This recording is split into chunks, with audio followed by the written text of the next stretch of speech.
Welcome back, legends. This is Animemonster Pro. Today's story is the second part of What If Harry Potter Unlocked the Dark Power of the Black Family. Here is short summary. Embracing the Black Family legacy, Harry masters the dark arts and unlocks new power to challenge Voldemort. Before we dive in, if you enjoy powerful stories like this, make sure to subscribe to Animemonster Pro and share it with your friends. Let's start the story. February 23rd, the day before the second task had them both under strict supervision of the others again, a lot like how it was the day before the first task. Harry tried to loosen up and join in on the laughing and talking with the others, but he couldn't help but feel that there was something he was failing to overlook, and it was giving him an extremely bad feeling. It was like the time back in their third year, on the train ride to Hogwarts when it had suddenly stopped. Harry had felt exactly like this before the Dementors had boarded the train. Catching sight of Fleur watching him worriedly, he pushed the foreboding thoughts to the back of his mind and smiled uncertainly at her, forcing himself to join in with the others. After all, he was prepared this time.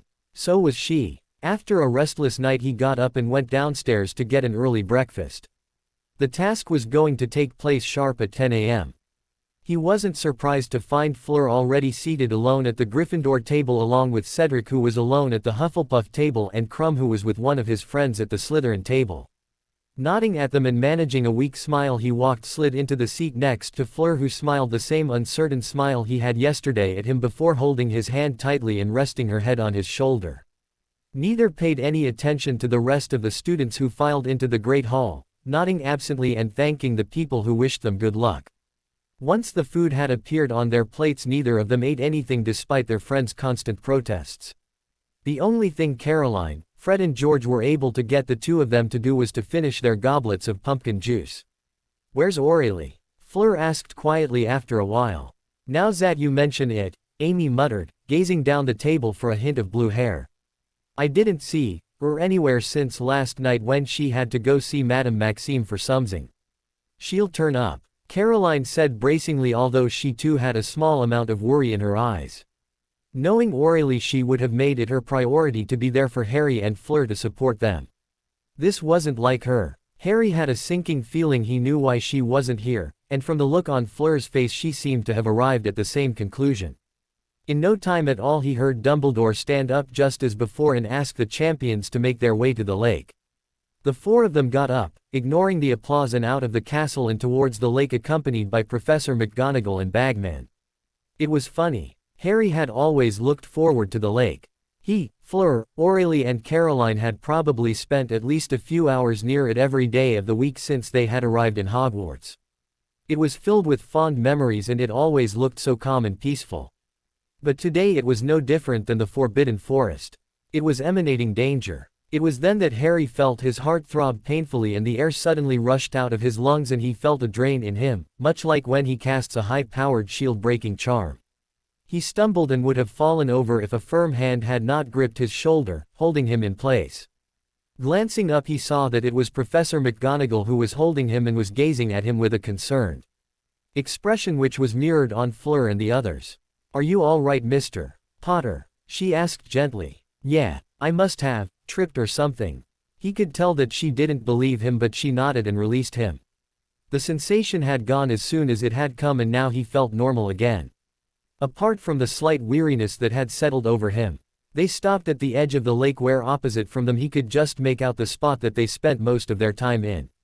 There were two large structures with at least 4 levels standing in the middle of the lake, complete with a platform which was connecting the two together. The boats the first years used to cross the lake were floating just in front of them. He and Fleur got into one first, which immediately started moving as soon as they were in, followed by Krum and Cedric in the next one and McGonagall and Bagman in the next.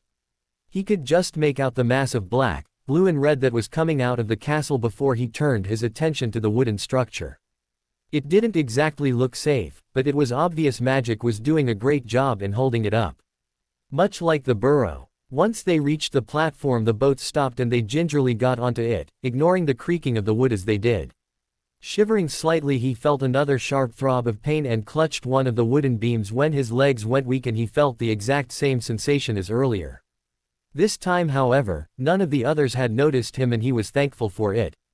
He, Cedric and Crumb were directed downstairs on the left structure while Fleur on the right, where they came into a locker room much like the one that they had back at the Quidditch pitch. Opening the locker with his initials on it, he pulled out a black pair of swimming shorts and a wand strap that he tied to his arm. Feeling very self-conscious, he took off his robes and pulled on the shorts, leaving his upper body bare. He also took off the gleaming blue necklace and carefully tucked it inside his robes along with his hair band, which he tugged off. He didn't want to take the chance of losing it. When he caught sight of Cedric and Crumb, who were wearing black, yellow and red shorts respectively, he couldn't help but feel small and inadequate. His body was well developed after all the rigorous training he was put through the past 3 years for Quidditch, but he still carried hints of undernourishment along with an unhealthy collection of scars attributed to his previous years in Hogwarts and his life before it. As soon as they saw him, however, their jaws dropped open and he followed their gaze to find them staring at the blackened scar that was clearly visible on his chest. His most recent one. I know you had your share of Quidditch injuries, mate, but you can't have gotten all of those. I mean, what in the name of Merlin happened to you? Cedric asked in a disturbed voice. Even Crumb, who was usually stoic, had an uncomfortable look on his face as they eyed him. It's nothing, he muttered, turning his back to them. The other two understood his reluctance to discuss it and nodded, turning to the door. Coming? Cedric asked, looking at him curiously since he hadn't moved an inch from where he was standing. In a minute, he said softly, turning to one of the sinks with a mirror. When they were gone, he leaned against the wall, feeling his head spin as yet another drain coursed through him. Noticing his reflection, he leaned in. His pupils had dilated. He waited a few minutes to see if the same sensation would happen again, but it didn't. Sighing, he took a deep breath before opening the door open. The loud noises of talking and laughter dominated his hearing, announcing that some students had already arrived, and he quickly made his way up and towards the platform where the others were standing, ignoring the gasps and the stares from all around him as he did. It was only then that he realized no one, not even his so-called friends, had ever seen him without a shirt on. The teachers had expressions akin to horror as they gazed at him. Even Snape, who usually sneered at him without fail, could not seem to be able to bring himself to do it as their eyes met for a moment. Dumbledore, for his part, was looking anywhere but at him. When he caught sight of Fleur, he couldn't help himself and lost all coherent thought momentarily. She was dressed in a silver bathing suit that resembled what the older girls back at the school he went with Muggles wore, and quite frankly, she looked all the more alluring. Shaking himself slightly, he grinned at her, forgetting about everyone else as she smiled shyly back at him before her eyes moved to his chest and her smile vanished, leaving her with a pained look. Before she could say anything, he shook his head violently and went to stand next to her. She seemed to be oblivious to everyone else as she gently traced the scar with her fingers before looking back up at him, blue meeting green. Something passed between them that gave him a warm, pleasant sensation. Slowly they became more aware of the noises around them and turned back to face the lake. More and more of the boats arrived, bringing in more people, and in no time at all the stands were filled. They caught sight of Caroline and the others, and they all had extremely worried looks on their faces. The absence of Aureli confirming their suspicions, although Harry still kept hoping against hope that their musings were not true. Finally, Bagman stepped behind the 4 champions and turned around to face the cheering crowd. Ladies and gentlemen, it is almost time to start the second task of the Triwizard Tournament. Something was taken from them, and in order for them to recover it, they must journey to the deepest reaches of this lake in order to find it within an hour. He bellowed in his magically enhanced voice. Harry glanced around and noticed that Cedric and Crumb had worried looks mirroring his and Fleur's. We still have about 30 seconds left until 10, so wands at the ready then. Harry gripped his wand tightly, closing his eyes as he felt himself weakening with another painful throb of his heart. It took almost all of his willpower to keep himself standing upright. Meanwhile, Bagman was counting down the time, and at the last 10 seconds the crowd joined in 2, 5, 4, 3, 2, 1, begin. Bagman yelled and a loud bang echoed. Harry flicked his wand and his head was covered in a transparent bubble and quickly dived underwater with the others, while at the same time concentrating on transfiguring his feet. He felt his feet elongate and kept his eyes fixed on them, not caring that he was slowly sinking deeper under the water. When finally he was satisfied, he gave an experimental kick which thrust him forward. His feet were now flippers. Grinning, he looked up just in time to see Crumb speed away, his legs much like Harry's, and in place of his head was a shark's head. Cedric gave him a thumbs up before swimming away too. He was also using a bubble head charm, and although his feet were still the same, he was still fast. It seemed that he was a good swimmer. He caught sight of Fleur, who grinned at him and his mouth fell open in surprise. In place of her entire lower body was a silver fish tail, her upper body bare except for the cloth that covered her chest. She playfully flicked her tail at him before turning and speeding off after the others, making him grin and give chase. It was eerie underwater. Fish swam around him and there were large shadowy shapes all around him. It felt like he was at an entirely different world. He had lost sight of the others, but he kept swimming deeper into the darkness, trying to find the bottom. There was a ship that looked more than a few hundred years old, covered in slime. He felt his pulse quicken when he caught sight of what looked suspiciously like a tentacle under the wreckage and quickly sped away, deciding to be safe and sorry. He did not want to come face to face with the giant squid for any reason. His vision suddenly blurred out again and he felt himself grow weaker. Panicking slightly, he sped up despite the protests of his limbs. It was barely even 15 minutes into the task and he already felt like he had just played the most grueling game of Quidditch ever. Each time he felt as if more and more was being taken away from him. He also noticed that his skin was getting paler. He slowed down until he wearily came to a stop. In front of him, as far as the eye, was greenweed, making the space in front of him look more like a forest than anything. He was just debating whether to try and find a way around it when he heard a haunting melody that was all too familiar to his ears now. Abandoning caution, he swam forward through the weed that obscured his view, listening intently. He came to a stop, listening for a sound, anything that would give hint to the melody, when something grabbed hold of his ankle from under him without warning. He jerked his foot away in surprise and gave a muffled cry when he felt the skin tear away when his foot was wrenched free. Looking down in horror, he recognized a Grindylow, a small, horned creature that he had first seen in his third year, and remembering what Lupin had taught them, he whipped out his wand and aimed it at the long, brittle fingers that had been holding him just seconds ago, and felt a savage pleasure when the creature gave a pitiful beep when its fingers crushed under his reductor curse. Unfortunately, more and more of them were coming out of the weeds now, and another one managed to grab his other leg. Taking aim, he fired another reductor curse at it, which instead of hitting the fingers, hit its face, killing it instantly. Kicking it away, he concentrated hard, thinking Relatio, and formed the spell into a pulse to knock back the swarm that was surrounding him. Instead of the usual purple light, a water pulse hurtled at the swarm, forcing them aside, and he quickly took his chance and surged through with the path clear. He was panting now, feeling more weak than he should be after casting those spells, which were relatively simple for him. Glancing at his watch, which he had charmed earlier to resist water, he felt his mind cloud with panic when he realized he had spent over 40 minutes underwater. He only had another 20 minutes to get back whatever they took. Looking wildly around, he swam faster, ignoring the sharp pain in his leg and the way his limbs kept screaming in protest. Another few minutes had passed and he had almost lost hope when he heard the haunting melody again. This time louder than ever, and he swam faster, ignoring all the shapes around him that he had previously been weary of. As he swam on, he realized the lake was going deeper than he originally thought. He couldn't even see the surface anymore. The melody was getting louder and louder until finally he was able to hear the words. "And while you're searching, ponder this." Kicking faster, he sped up. The area ahead of him was getting lighter until he finally caught sight of small rocky structures with merpeople around them, who started screeching and pointing at him as he got closer. The merpeople looked exactly like normal humans from the waist up. Instead of legs, they had powerful fish tails, a lot like Fleur's, except that it looked more natural on them, and the colors varied from light blue to dark brown. The males looked especially handsome, yet their faces carried subtle hints that showed they were not human. Their faces were more angular and more streamlined, unlike the rough features of humans. They also carried deadly-looking spears.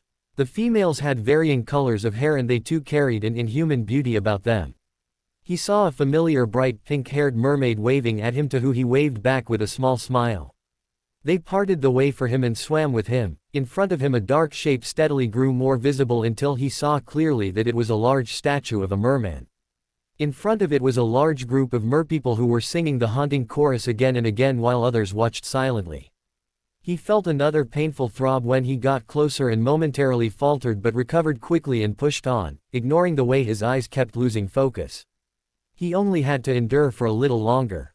What he saw at the base of the statue sent a sharp surge of anger coursing through him along as his fears were confirmed. 4 people were tied to the statue and all of them looked like they were in a deep sleep. He recognized Gabrielle in the middle, next to her was Aurélie and on Gabrielle's other side were Cho and Hermione. It didn't seem like any of the other champions had arrived yet and he cast a carefully aimed severing charm at the blue-haired witch's bonds, ignoring the sharp drain and the drowsiness that came over him as soon as he did so and gently slid his arm around her waist. One of the mermen next to him jerked his head upwards, indicating that he should get going but he shook his head and turned back to Gabrielle, glancing at his watch again. 57 minutes had passed and there was still no sign of the others. Another minute ticked by and he turned to aim his wand at the bonds holding Gabrielle only to find himself facing the sharp end of a spear of one of the mermen who was grinning cruelly. He instead pointed his wand at the merman who watched in amusement, his hand trembling with exhaustion. Before anything else could happen, the merpeople started screeching in excitement again and whirled around to find Fleur swimming as fast as possible towards him. She made a beeline for Gabrielle, her face etched with worry and he knew she was scared for her sister. She quickly whipped out her wand and severed the bonds holding Gabrielle and wrapped her arms around her small body and looked at him worriedly, her lips moving. He shook his head and jerked his head upwards with a reassuring grin. She nodded and started upwards, towards the surface. It was clear that she wanted to get Gabrielle to safety as soon as possible. More screeching turned him around again and he felt relieved when he saw 2 familiar figures speeding towards them. He started making his way up to the surface when he realized something was wrong. His flippers were slowly turning back into human feet. That coupled with his exhaustion and the added weight of Aurélie meant that he was moving at a snail's pace upwards. Glancing at his watch he gritted his teeth when he saw that it was only 1 minute more before the time limit. He kicked desperately, trying to fight the urge to sleep which was becoming too much for him. Crumb sped upwards past him with Hermione followed shortly by Cedric with Cho, neither of them turning back. He couldn't exactly blame them, it was a competition after all. He only managed another couple more paces upwards where he could see the faintest trace of light from the surface before something collided into him, knocking the wind out of him. It was a little golden-brown creature that was golden-brown in color and resembled a hinkypunk in a lot of ways other than the feet which were webbed. A whole swarm surrounded him and he felt sharp nails tear at his skin from different directions. Aurélie was also getting her clothes torn in the process but she didn't seem to be waking up at all. Growling slightly and praying that this would work, he pulled her close to him and shouted, "Inkersu!" aiming his wand vaguely at the swarm. Red sparks covered all of the creatures and they were momentarily paralyzed, drifting motionlessly away from them. They jerked back into motion and sped away from them making him chuckle softly despite the situation they were in. He didn't have any strength left to keep swimming and he was slowly starting to drift back down to the depths with Aurélie. The drowsiness was becoming unbearable too. Smiling ruefully at his own helplessness he pushed Aurélie with all of his might up and away from him forcing him back deeper into the depths. Aiming his wand at her he whispered, "Lever," and felt the last bit of his strength leave him as she was propelled slowly upwards to the surface. Finally giving into the drowsiness he closed his eyes, wand slipping away from his fingers as the bubble head charm flickered before disappearing. Fleur gasped as her bubble head charm faded and she took in a deep breath of fresh air. She also transformed her lower body back to normal and restored her swimsuit before turning around to face the platform. Loud cheers and screams filled the air and her face broke into a broad smile and she started swimming towards it which was a few feet in front of her being careful to keep Gabrielle's head above the water. She was slowly waking up and gasped in surprise when she looked around wide-eyed, surprised to be in the arms of her sister. As soon as she reached the platform Caroline and Amy were already there, on their knees with their hands outstretched with wide grins while Madame Maxime was smiling proudly at her as was Dumbledore. Karkaroff was scowling. She took their offered hands and allowed them to pull her onto the platform and collapsed on it, breathing deeply. She hadn't been aware of how exhausted she had been until now, her desire to get her sister to safety had been overpowering. She felt someone drape a towel around her shoulders and she shook her head, gesturing at Gabrielle who was silently looking around at the crowd in confusion. Poppy pulled Gabrielle out of Fleur's hands and wrapped a towel tightly around the little girl and gave her a potion that made her ears spew out smoke. The cheers renewed again and Fleur looked at the lake eagerly but her face fell when she saw it was Crumb and Hermione. By now Fred, George and the others had fought their way through the crowd to the platform. "Where's Harry? And Aurelie?" Caroline asked worriedly, and Fleur felt the beginnings of worry settle in. "Ari was right behind me with Aurelie," she murmured, gazing at the lake, panic rising in her. A clock chimed behind her and she looked around to see the time was now 11. Time was up. More cheers erupted and she turned back to the lake only to feel her heart sink when she saw it was Cedric and Cho. Where were Harry and Aurelie? She glanced back at the lake, her worry increasing as every second passed. Dumbledore was pacing around, the twinkle in his eyes were gone and he looked much older than he ever did before. She also saw Lupin standing at the back with an extremely worried expression on his face. As soon as Cedric and Cho were on the platform, she got up and hurried over to them, brushing aside the students that were swarming around him to congratulate him.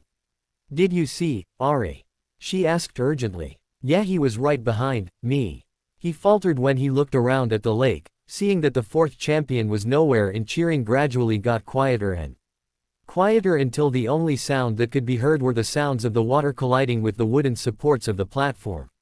Someone gripped her shoulder. Glancing up, she saw that it was Madame Maxime who held her, her expression grim. Gabrielle was in Caroline's arms, looking scared at the silence and the grim looks in everyone's faces.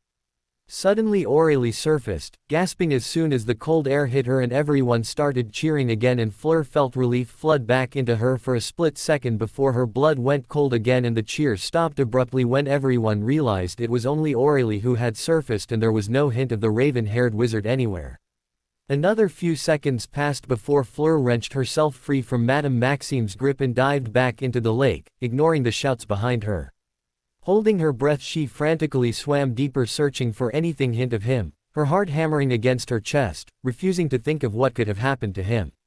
A growing pain on her forehead made her cast a bubble head charm on herself to relieve the pressure before diving deeper into the depths.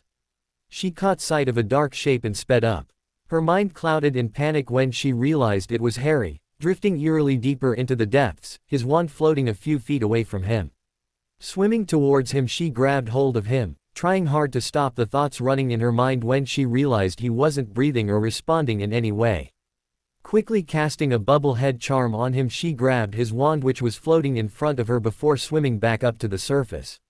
Loud screams and gasps pierced the air when she resurfaced with Harry in her arms, who, now that she looked closer at him, was as pale as the snow. His lips had lost almost all its color. Fred jumped into the water and swam towards her, helping her with Harry. When they reached the platform, they took Harry and laid him gently on the ground. She wasted no time and quickly bent over him, covering his mouth with hers and forcing air into his lungs before drawing away and pumping his chest before repeating the action multiple times. Everyone was quiet while she kept up her administrations, and Harry showed no hint of responding. She had tears running down her face now, and she felt someone's hand on her shoulder again before she angrily shook it off, repeating her administrations. He suddenly started coughing violently, and she felt a relief like none other flood into her when he started breathing, even though it was coming out in painful rasps. His eyes slowly opened and he gazed at her through half-lidded eyes. He smiled faintly at her before his eyes closed again. Dumbledore knelt down next to her and placed his hand on Harry's head. Suddenly a flash of fire appeared in front of them, eliciting more screams and odd gasps when a phoenix appeared. Dumbledore nodded at it and gestured the matron over, and Poppy knelt down next to Harry and grabbed hold of its tail while keeping a firm hand on Harry, who was still looking deathly pale. He and the matron disappeared along with the phoenix in a flash of fire, and Dumbledore turned to her, the twinkle back in his eye. "He will be all right, I have sent him back to the hospital wing," he told her quietly. "You can go see him after the scores have been given out." She nodded and stood up, turning to Aurelie, who had tear streaks on her face, and hugged her tightly. Now that they were assured that Harry was going to be all right, everyone were looking forward to the results of the second task. She just wanted to get it over with. Dumbledore was crouching on the platform, deep in conversation with a merman. If by conversation it meant the screeches both of them were sending at each other. After a few minutes he stood up and went to join with the judges, and they spent a few minutes together before Bagman finally broke away from the group. "Mr. Cedric Diggory of Hogwarts, for the excellent use of the bubble head charm and for returning with his hostage just within the time limit, we award him 42 points out of the total of 50. Cedric grinned and raised his hand in acknowledgement to the cheers. Mr. Victor Crumb of Durmstrang, for the unorthodox yet brilliant method of transfiguration and for returning with his hostage a minute before the time limit, we award him 45 points. Crumb just nodded grumpily, although she could see that he was smiling slightly. Karkaroff was clapping particularly hard, looking superior. Miss Fleur Delacour of Beauxbatons, for an excellent use of transfiguration in addition to using the bubble head charm and for returning 2 minutes before the time limit with her hostage, we award her 49 points. Way to go! Fred shouted over the cheers. She had never seen Madame Maxime look so happy before, and she shyly dipped her head in acknowledgement. Mr. Potter used the bubble head charm in combination with transfiguration to great effect. The Merchieftain has informed us that he was the first to arrive before the hostages and had refused to leave without the others, therefore we award him a total of 45 points. Fleur and the others cheered the loudest, although the applause was lukewarm at best, seeing as said wizard was not in the vicinity. Once they were done, they boarded back into the boats and made their way back to the grounds. Deciding to get changed before going back to the castle, they separated from the rest of them and went back to their carriage. Fleur glanced at Gabrielle, intending to ask her how she ended up under the lake, but fell silent when she saw that she had fallen asleep in her arms. Smiling softly at her, she turned to Aurélie. How did you two end up down there? Madame Maxime called me out last night. I was surprised to find Gabrielle here too, apparently she arrived yesterday. Aurélie said, glancing at Gabrielle. Anyway, she took us to the castle where we were joined by the other two, and the Hogwarts headmaster explained that we were going to be the hostages and that we would be placed in an enchanted sleep before going underwater. He also assured us that none of us were going to come to harm, and that even if they failed to get us, we won't come to harm. Then why did they put that stupid thing in the clue? Amy asked, scowling. It's probably what scared Ari into trying to get everyone. What happened to him? Caroline asked. I don't know. He was already there and he had already freed Aurélie when I got there. I was so intent on getting Gabrielle back, she hung her head down. I shouldn't have left him. There was something wrong with him from the morning. It's not your fault. You're going to see him now, right? Caroline asked, sinking into a chair in Fleur's room while she gently placed Gabrielle on her bed and tucked her in. Yes. Grabbing a pair of jeans and a blouse, she went to take a shower, thankful that they were going to have the next 2 days off so that they could get some rest. Fleur, Aurélie called loudly after a few minutes when she stepped out of the shower. Yes. Isn't this Ari's wand? Oh no, I forgot about that. Need to get it back to him. Relax, he probably won't wake up anytime soon. Amy's voice joined in as the door to her room opened. Oh, and your mother's here, she added cheerfully, and she heard her mother's voice join in the fray. She got dressed hurriedly before stepping out of the bathroom and was immediately engulfed in a hug by her mother, who had indeed dropped in. Maman, she exclaimed happily while her mother laughed. When did you get here? Just now. Congratulations on the task, dear. I can almost imagine his expression when I tell him how you've done this time. She grinned and blushed slightly. I see you put her to sleep. Apolline added, nodding towards Gabrielle, who was fast asleep. I had no idea that they were going to use her for something as dangerous as this. I'm going to have a few words with your headmistress. Please give us time to get away from here before you do. We don't want to be here for the explosion. Caroline piped. I'll make sure you are informed beforehand. Now then, Fleur, she turned to Fleur with a predatory smile on her face. I've been hearing all sorts of things about you and a certain Harry Potter. Fleur glared at Amy, who winked at her while Caroline and Aurélie chuckled. She folded her arms and fixed her mother with a defiant stare. What about it? She asked haughtily. Nothing much. But it seems like your father and I will have to talk to the two of you soon. Fleur could see the amusement in her mother's eyes. She suddenly squinted at her and strode closer to her. With a gasp, she touched the gleaming emerald pendant on her necklace. Fleur had put it on again, having taken it off in the morning to keep it safe. So it finally changed. I mean, isn't this the same necklace that he got for you? Fleur frowned at her mother. What do you mean finally? And yes, it's the same one. Oh, nothing, my mistake.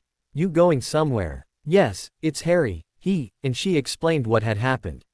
She also wanted to see him before she took Gabrielle and went back home, so they all left the carriage, quietly locking the door so that Gabrielle wouldn't be disturbed. Poppy looked extremely irritated when they found her. The main cause of her irritation clearly in the form of a large black dog that was barking loudly outside the hospital wing with Lupin watching with a mixture of amusement and embarrassment. Fleur grinned when she saw Sirius and knew he was probably just worried sick about Harry. "If that dog doesn't shut up, I'm not going to let any one of you in to see him at all," Poppy threatened. "Shut up, Padfoot," Lupin hissed, and the dog immediately fell silent and sat down meekly. Catching sight of Fleur, he stood up smiling.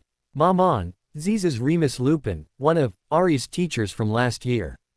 "Pleasure to meet you, Monsieur Lupin," Apolline said with a smile.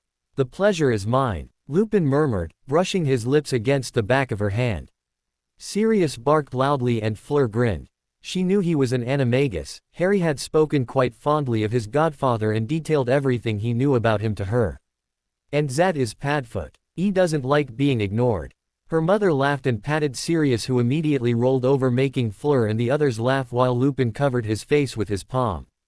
After introducing Lupin and Sirius, just an inseparable companion of Lupin's, to Caroline, Aurélie and Amy, who immediately started petting and scratching behind Sirius's ears while he sat contently. Fleur wasn't very successful in hiding the smirk when she thought how they would all react if they knew what the dog really was. Finally the door opened and Poppy let them in. He still hadn't woken up, but he was breathing steadily. Aside from the fact that he still looked deathly pale, Poppy assured them that he was steadily recovering. Fleur placed his wand next to him on the bedside table next to his necklace and glasses. She caught her mother gazing at it with an unreadable expression but didn't comment on it. After spending a little bit more time, which was spent recounting Fleur's underwater experience comprising of Grindylows, a curious kelpie and an extremely close shave with the giant squid, Apolline announced that she should get Gabrielle and start heading back. She gently kissed Harry's brow and hugged Fleur again, sensing her daughter wanted to stay a bit longer. She left with Amy, Caroline and Aurélie, leaving Fleur with Lupin and Sirius. "Do you know what happened to I am?" Fleur asked after a few minutes of silence, sitting carefully on the side of his bed and taking his hand in hers, flinching when she felt how cold it was. Lupin grimaced and sank into one of the chairs on the other side of the bed next to Harry and tiredly rubbed his eyes. "Poppy, she found out that he'd been dosed with something. A poison of some sort that had been continuously draining him." Sirius bared his teeth and growled while Fleur unconsciously tightened her hold on Harry's limp hand. "Ow," she asked shakily. "We don't know who or how." He sighed. "Someone might have slipped it in his drink at the Great Hall, maybe even before that. Even Dumbledore has no idea about what's happening, and that says something. I've never seen him look so helpless before. Was it a student? An elf? Maybe even a teacher? This is all just too much. Isn't there any way to stop I am from competing?" she asked quietly. "Z's 2 times, he was put in danger. Isn't that enough to stop the tournament? Or even postpone it until they find whoever is doing this to I am?" Lupin shook his head unconsciously, his eyes fixed on Harry, and Fleur fell silent. "Thank you for getting him out of there," he said softly, shifting his gaze to her with a small smile. She smiled uncertainly at him and Sirius, who was watching her intently, gratitude reflected in his eyes. Lupin wearily got up after glancing at the clock on the wall and nodded at Sirius, who immediately got up and put up his paws on the bed to get a closer look at Harry. It was too much of a risk to transform back to normal.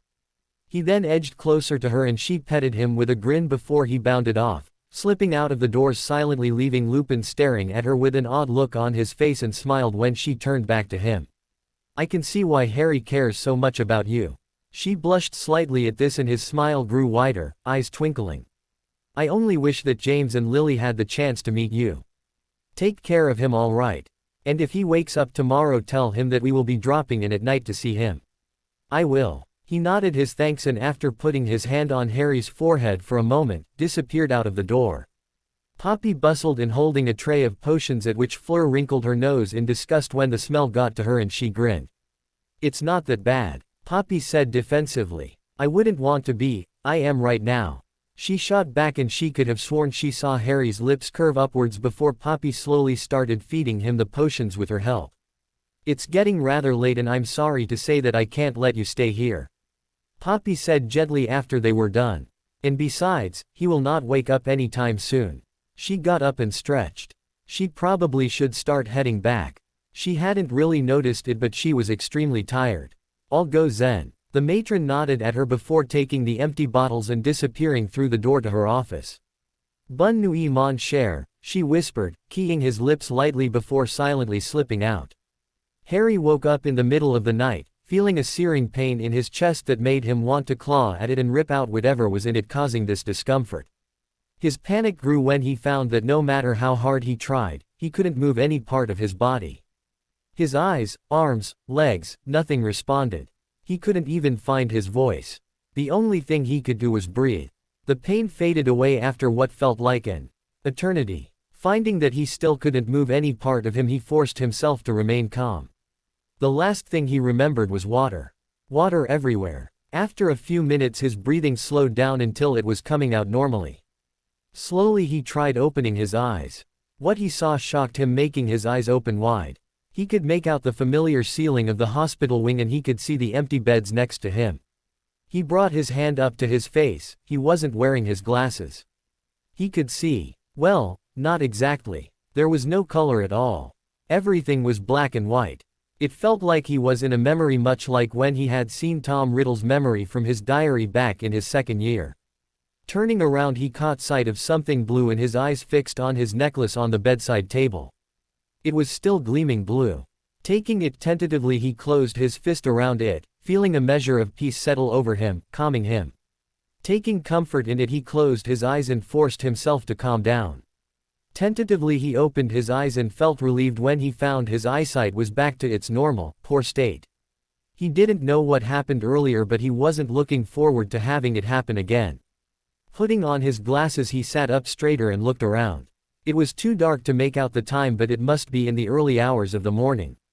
Feeling too tired to get up he slumped back on the bed, gazing up at the ceiling, giving in to the exhaustion he felt. Soon enough, his eyes were closed again and he was fast asleep again. Harry woke up rather early in the morning. Judging by the golden light streaming through the windows it should be just after sunrise. He could just make out a blurry shape on a chair next to his bed. Someone had taken off his glasses while he was sleeping. Reaching out blindly to the side for his glasses he felt a hand gently close around his outstretched arm and his eyesight sharpened immediately when he felt his glasses being pushed back onto his face, allowing him to see Fleur leaning over him with a small smile on her face. To his surprise she got up and climbed onto his bed, straddling his lap without saying a word. When she finally looked at his face again he felt his heart sink when he saw she was regarding him with a cold look. At that moment, even though he couldn't explain it, he felt terrible, as if he'd done something to her. He felt like he had betrayed her somehow, and her cold glare and silence unnerved him as he waited for her to speak. "Did you mean what you told me that night when you said you loved me?" she asked quietly. Completely stunned by her question he gazed at her while she stared back at him, keeping their eyes locked together. After what felt like ages he finally got his voice working again. "Yes," he said quietly. There was no change in her expression. "That means you care about me. That you wouldn't do anything to hurt me." "Yes." Fleur wh, he was cut off by her voice increasing in volume. "Then why? Why do you, avenue such little regard for yourself when you know how much you mean to me? Or do you think my feelings are lies? Do they matter so little to you? No. Why did you not tell anyone something was wrong? Why did you hide it? Do you know how worried I was when you didn't come up?"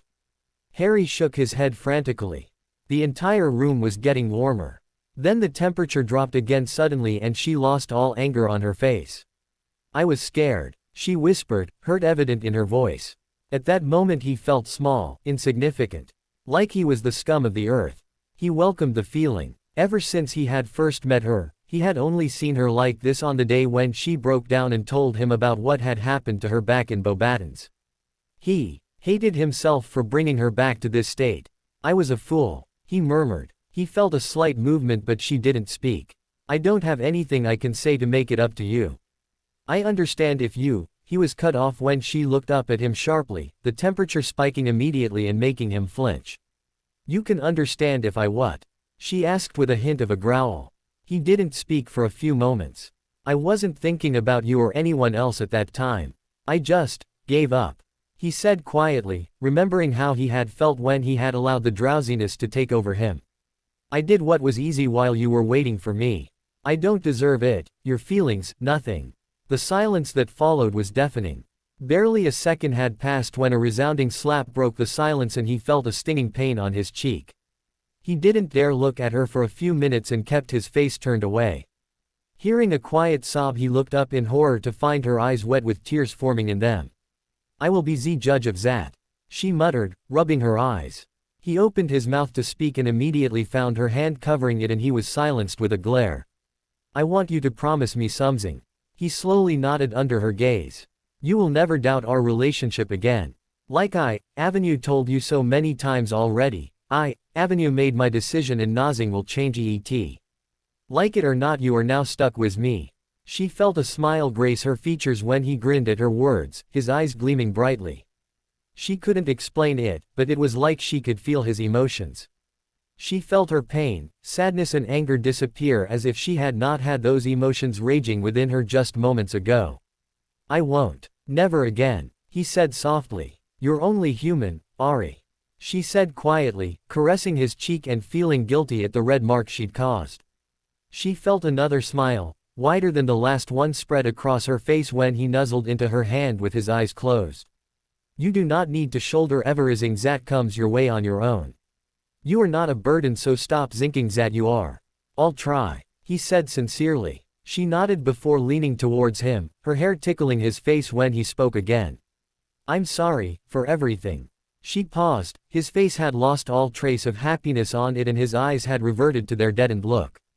Sighing inwardly, she made a mental note that this was one of the things she needed to work on him, the way he kept apologizing. It's all right. He shook his head. No, I told myself that I'd never see you hurt like that. He found himself unable to speak because of the soft lips that were moving against his own. After a few seconds she withdrew, pulling his bottom lip slightly as she did and hovered just above him so that their lips were barely touching. Time for talk is over, she whispered before covering his lips with hers again. This time her lips were more demanding, filled with raw emotion. Her eyes were not their usual light blue. They were darkened with an emotion that he had only briefly caught glimpses of before she would look away. He felt a series of shocks run down his spine when she parted his lips with her tongue, allowing her entry into his mouth. At that moment his mind was blank. Completely, utterly and blissfully blank.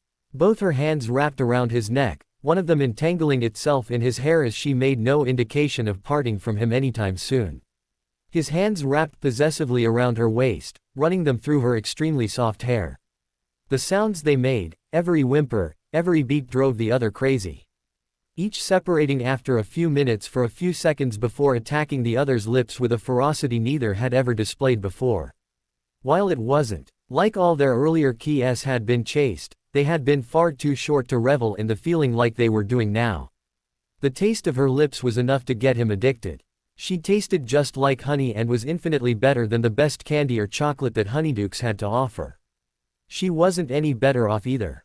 Her Vila side had flared up and it was more pronounced than ever. She had lost control of her allure, which was flaring without abandon. If any boy came into the room right now, they would be reduced to a drooling inanimate object. Not like she cared though, right now it was just him and her. She couldn't get enough of him and it was taking almost all of her self-control to keep up her conscious thoughts so that they wouldn't go too far. But even that was steadily deteriorating. They didn't know how long they kept this up, all they knew was that neither one of them were showing any signs of wanting to stop. She didn't know exactly when, but her hands had somehow wandered from his neck and had slipped under his shirt. She knew her resolve was going to break soon. He wasn't too far from it either, judging by the way his hands were now tentatively making their way towards her chest, causing her to shiver in anticipation. Mr. Potter. A shocked voice forced them apart and Fleur tried to get up off Harry but fell back against him due to the way their legs were entwined. We aren't doing anything, she blurted out in French. Silence reigned for a few seconds while Fleur and Harry looked sheepishly at the matron, both still frozen in the same position they were found in, with Fleur's hands still under his shirt, although Harry had somehow gotten his hands around her waist again. A chuckle broke the silence and she looked down in surprise to find it was Harry. It seemed like he was struggling to hold in his laughter. This, coupled with the way his cheeks were bright red, made her giggle, and before they knew it, both were laughing, taking no notice of Poppy, who was still standing frozen with a tray of potions in her hands. Eventually the two calmed down enough to turn back to the matron, who carefully walked towards them and placed the potions on his bedside table, ignoring their compromising position as neither had moved an inch. "Mr. Potter, since you are my most frequent patient in this school, as a thank you for being such good company over the years, I will turn a blind eye for today as long as you two promise you don't use the hospital beds for this type of thing. And you have to finish up all these potions within half an hour. Do we have a deal?"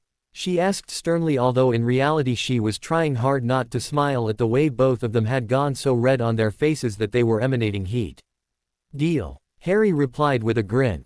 She then turned on her heel and walked off, muttering to herself about crazy teenagers and hormones, leaving them alone again. Harry then focused back on the witch that had finally managed to get her hands out from under his shirt, who was also staring intently back at him. Her lips were slightly swollen and more red than pink now, while her cheeks were also tinted bright red that made her look, if possible, more beautiful. Both of them tried to speak at the same time, and realizing it, fell silent, waiting for the other to go ahead. "You first," she said softly with a small smile playing on her lips. Can't believe I did that. I didn't mean to," he swallowed nervously when his heart gave a lurch seeing her smile widen playfully. "I didn't mean to get carried away like that." She made no effort to get up off him and instead wrapped her arms around his neck again, trying hard not to giggle at how he was squirming adorably.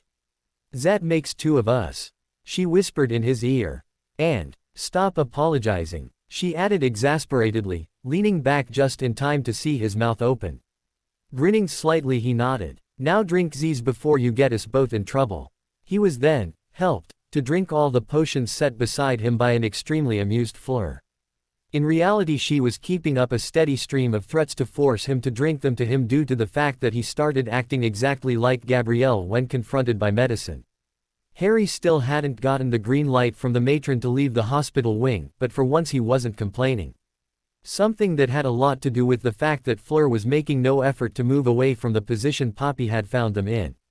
Helped along by how the matron had mysteriously disappeared and that they were the only people in the hospital, so they were more than content to spend the time making up for all the time they had lost while they had been busy with preparations for the second task.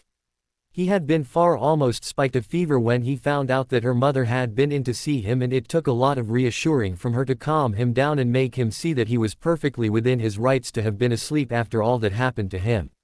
He had also been rather surprised to find out that he was tying for second place with Crumbs, seeing as he had been an idiot and taken the words of the song too seriously, although Fleur reasoned that he should have been the one to take first place since it was obvious he should have been the first to return with his hostage.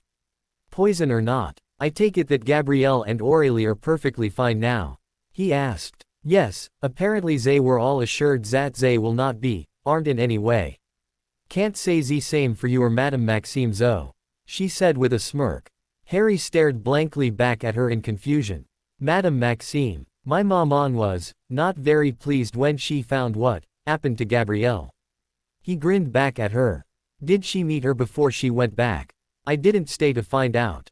He chuckled softly but was immediately silenced by her next few words.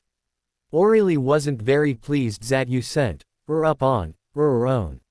She wouldn't do anything to someone in bed, right?" he asked timidly, remembering the merciless tickling sessions he had with her on a number of occasions. Staying in bed for another few weeks suddenly didn't seem so bad anymore. "You wish." His hopes plummeted. "I won't stop her if she decides to do anything. You need to learn your lesson," she added, ignoring his huge green eyes that were gazing imploringly at her. "Stay with me?" he asked hopefully, his eyes betraying fear. This was too much for her and she burst out laughing. "Are we all that scary? Like I said a long time ago. You have no idea. I won't stay when she gets air," she replied sternly, deciding to play with him a little. He nodded sadly before asking quickly, afterwards. She looked up at him, seeing a faint blush on his cheeks, and smiled softly at him before reaching up to peck his cheek. "If you wanted me to stay, all you had to do was ask." He smiled brightly at her. Despite their current relationship, he never failed to make her heart race when he did that, and with a content sigh she snuggled back onto his chest. "Do we have anything to work on for the third task?" he asked curiously after a few moments, unconsciously playing with her hair. She frowned at his question. She hadn't really paid much attention to what Bagman had been shouting about after he was sent to the hospital wing. "Non, I don't think anyone said anything about EET afterwards." He sighed in relief. That meant they had room to breathe at least. The weeks leading up to the second task had been the most exhausting in all his years in Hogwarts. Learning how to perform human transfiguration within a few weeks was something even he was proud of himself for despite his modesty. "You should be worried," she said with a mischievous glint in her eyes, placing her chin on his chest and looking up at him. "Oh," he asked with a small smile. "I won't be letting you out of my sight again if I can, helpet," she said firmly. His grin grew wider. Far from a cause for worry. She grinned back and nuzzled into the crook of his neck playfully. Unfortunately their moment was ruined in the form of a high-pitched voice which started quite loud but faded into silence in a matter of seconds. Didn't see you." Both turned to look at the two new arrivals in the form of red and bushy brown hair. Harry's happy smile slid off his face, leaving it expressionless when he found that the two were none other than Ron and Hermione. Hermione was rather pink on her face and Ron had gone a nasty purple color that reminded Harry forcibly of Uncle Vernon. The two were staring speechlessly at him, the reason for their discomfort clear as Fleur made no effort to get up off him and instead buried her face back on his chest with a small sigh while discreetly taking hold of his hand at the side. "Can I help you, Hermione?" he asked tonelessly, making her flinch. He had spoken more than a few words with her occasionally after Christmas, albeit guardedly, but he'd never been this cold with her since then. On his part, he had no quarrel with her. However, Ron was a completely different story and he was the main reason why Harry felt less than friendly towards Hermione right now. He knew that Ron was only here because of Hermione the instant he set his eyes on him. From the way Hermione kept trying to speak to him coupled with the way Ron was tagging behind her lately, he knew that she was trying her hardest to get them back to the way they were. How are you?" she asked. Forcing himself to smile, he inclined his head. "All right, thanks." The silence that followed was painful. Ron still hadn't moved an inch and neither had Fleur, although she squeezed his hand comfortingly, making him close his eyes and wish that when he opened them again it was just him and her. He opened them again after silently counting to 10 and bit back a groan. They were as still as statues. She opened her mouth again but Harry cut her off quickly. "I'll see you later. I need to take my stuff again." She closed her mouth with a hurt expression but he didn't feel guilty about it. She had slowly been getting back on his nerves lately and he didn't trust himself to keep his calm facade around his two ex-best friends for too long. Especially seeing the way Ron and Hermione's eyes kept flitting to Fleur again and again. "We'll see you later then, Harry. When is Madame Pomfrey going to let you go?" she asked timidly. "I dunno," he replied truthfully, managing a small smile at her. He knew he was being too cold to her but she needed to understand that forcing Ron on him will do no good and that she was going to be walking on very thin ice with him if she kept trying. She nodded and left with Ron, carefully treading on his toes as she turned around, which made him smirk slightly when Ron winced noticeably before hurrying away after her without so much as a backwards glance. Harry sighed softly before nudging Fleur, who looked up and let out a sigh of relief when she found they were alone again.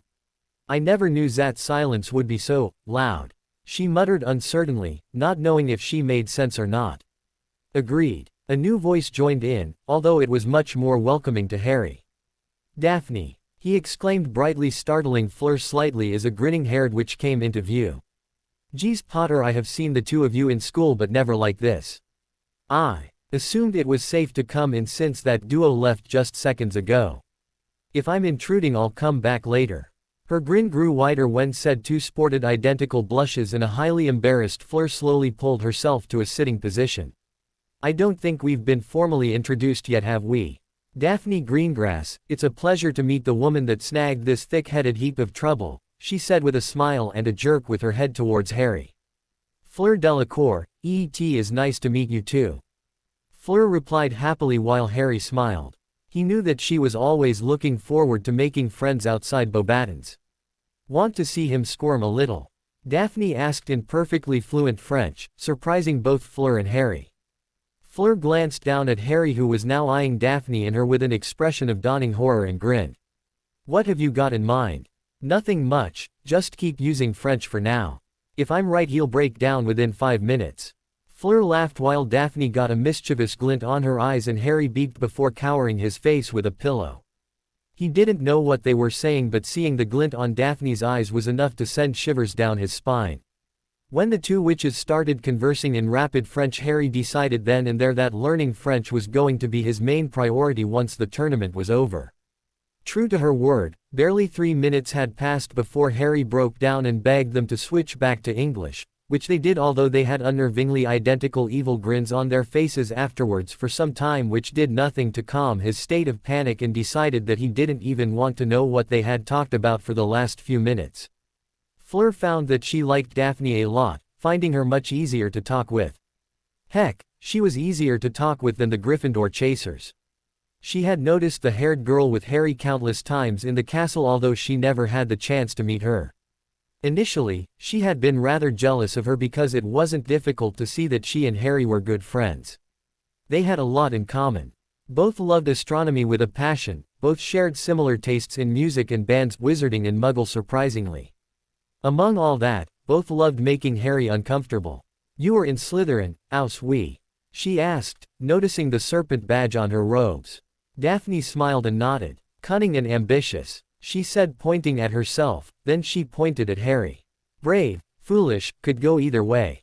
Fleur giggled while Harry looked at her with a mock-hurt expression. "If it wasn't for Malfoy I would have been in Slytherin," he whined. "Really?" Fleur asked in surprise. "Yeah, the Sorting Hat almost did put me in Slytherin. Due to my amazing luck, the first Hogwarts student I met was Malfoy when I was getting my school robes, and he made it pretty clear that he was set on going to Slytherin. He was a git then too. And well," he shrugged, "I guess I also believed the sayings back then that everyone who went to Slytherin went dark, so I asked it not to put me there." Fleur couldn't help but feel glad that Harry had ended up in Gryffindor after all. Something told her that if he had been placed in Slytherin, things would have gone a lot differently and they might not have even met, let alone begin a relationship. Probably due to the girl in front of her. "Hey, I resent that," Daphne huffed, making Harry grin at her. The key word there was, believed. He quipped. Fleur grinned as Daphne tried and failed to keep up her offended look. "Where do you two think I would go?" Fleur asked curiously, looking at both of them in turn. Harry cocked his head sideways with a thoughtful expression while Daphne frowned, her expression mirroring his. He'd never really thought about that. The three lapsed into silence while each tried to figure out where she would go if she were ever sorted. Remembering the qualities for each of the 4 houses, Harry decided that she probably would fit in any of the houses, except for Slytherin, maybe. She was all in all perfect in his completely unbiased opinion and possessed all of the good qualities. Intelligent, brave, loyal, but then again, she actually would fit in with Slytherin as well. Even though she wasn't the type to be cunning, she does have ambition and a thirst to prove herself, her main reason why she is competing in this tournament in the first place. Hadn't the hat told him those exact same words? A nice thirst to prove yourself. It was Daphne who broke the silence. "You probably would fit in on any of the houses. Although Gryffindor would be my best bet after seeing the way you dived back in the lake for him," she said with a thoughtful expression and looked up to see the faint blush covering the pair's faces again and grinned. "You two will be so fun to tease."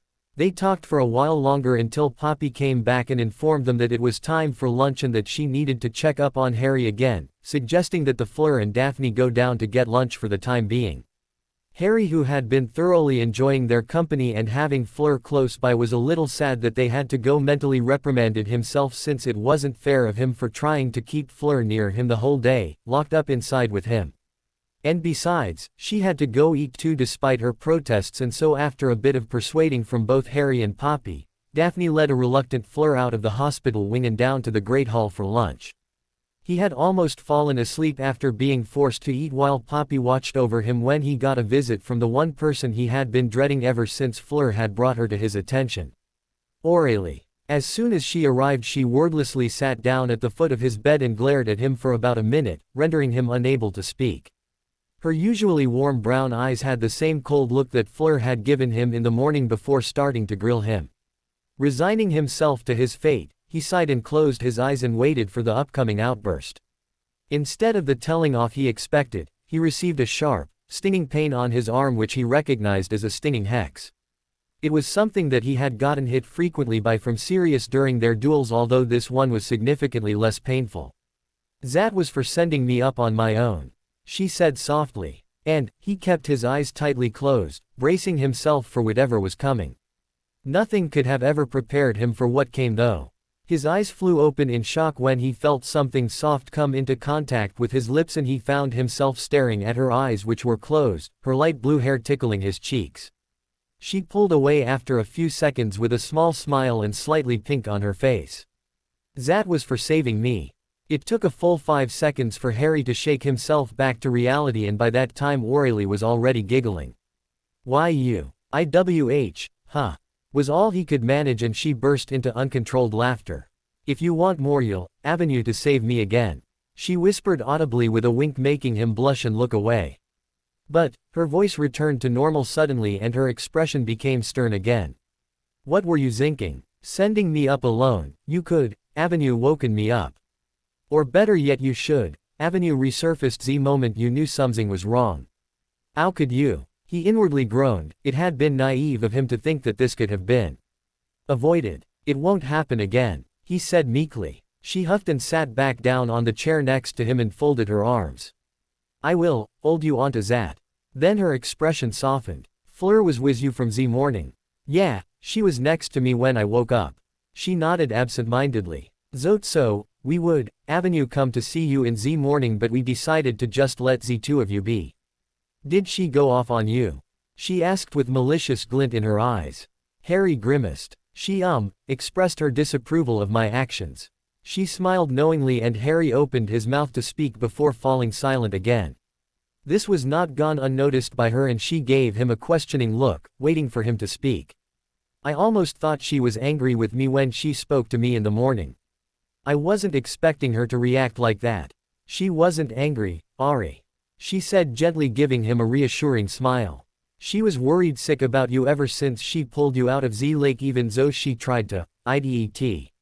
I don't think she even got a lot of sleep last night. She paused before sighing softly. We all were worried about you. I would never, avenue forgiven myself if you. She trailed off quietly. Harry hung his head down in shame. Sorry, he mumbled. Has anyone ever told you that you apologize too much? She asked, cocking her head sideways at him, and Harry managed a small smile at that. Just don't do anything stupid like that again. You need to know that with your actions you not only hurt yourself but everyone else that cares about you. Especially Fleur. I won't. She shook her head slightly.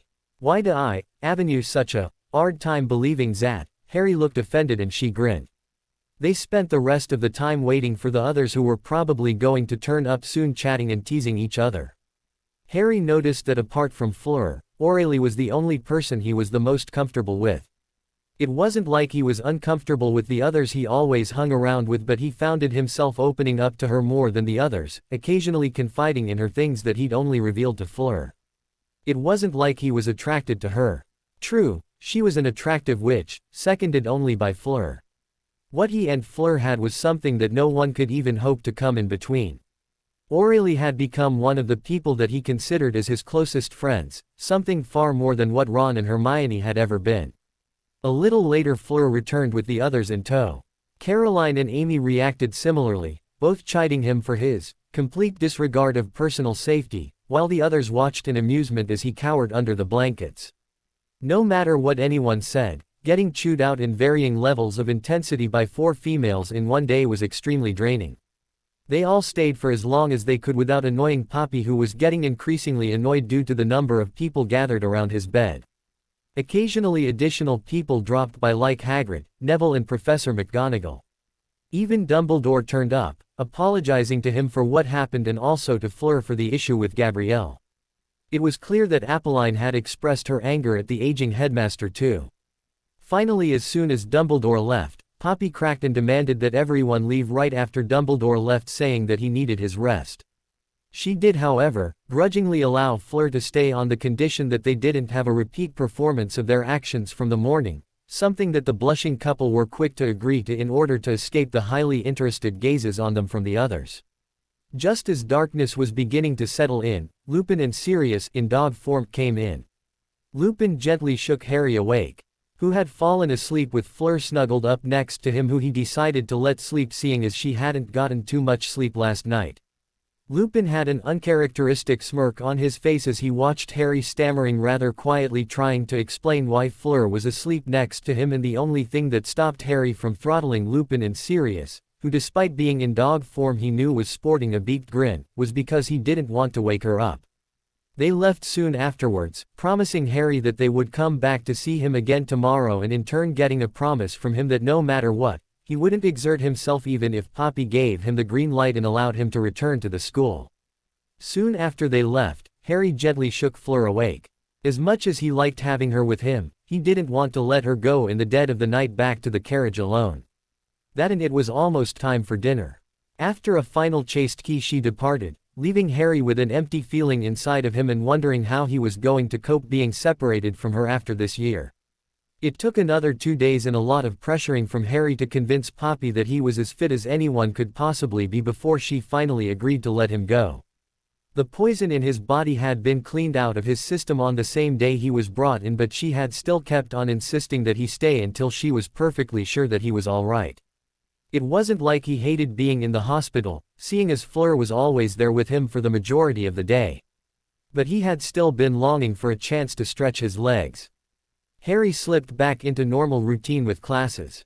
Within the next few months, the school year would be done with, meaning this whole thing would be over one way or another.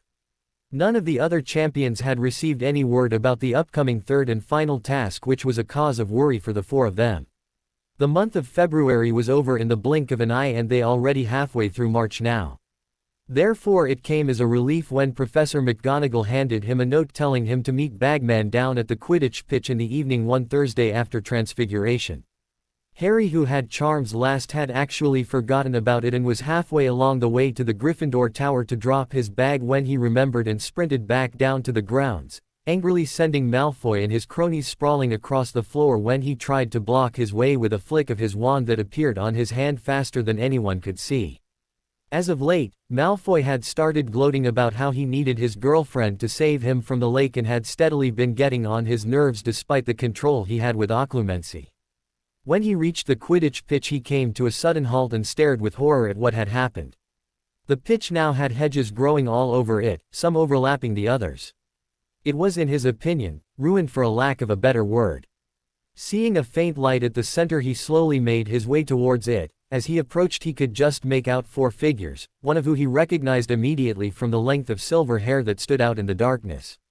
Fleur smiled radiantly at him when he approached, and as soon as he was within reach, laced her hand through his while the other 3 just looked at the pair in amusement and in some cases, slightly wistful. Bagman coughed slightly to get their attention and grinned his trademark schoolboy grin. "Right, now that everyone is here, we can get started. Now, who can tell me what we have growing here?" he asked brightly. Harry and Cedric were busy glancing around in disgust while Crumb grunted, "Hedges."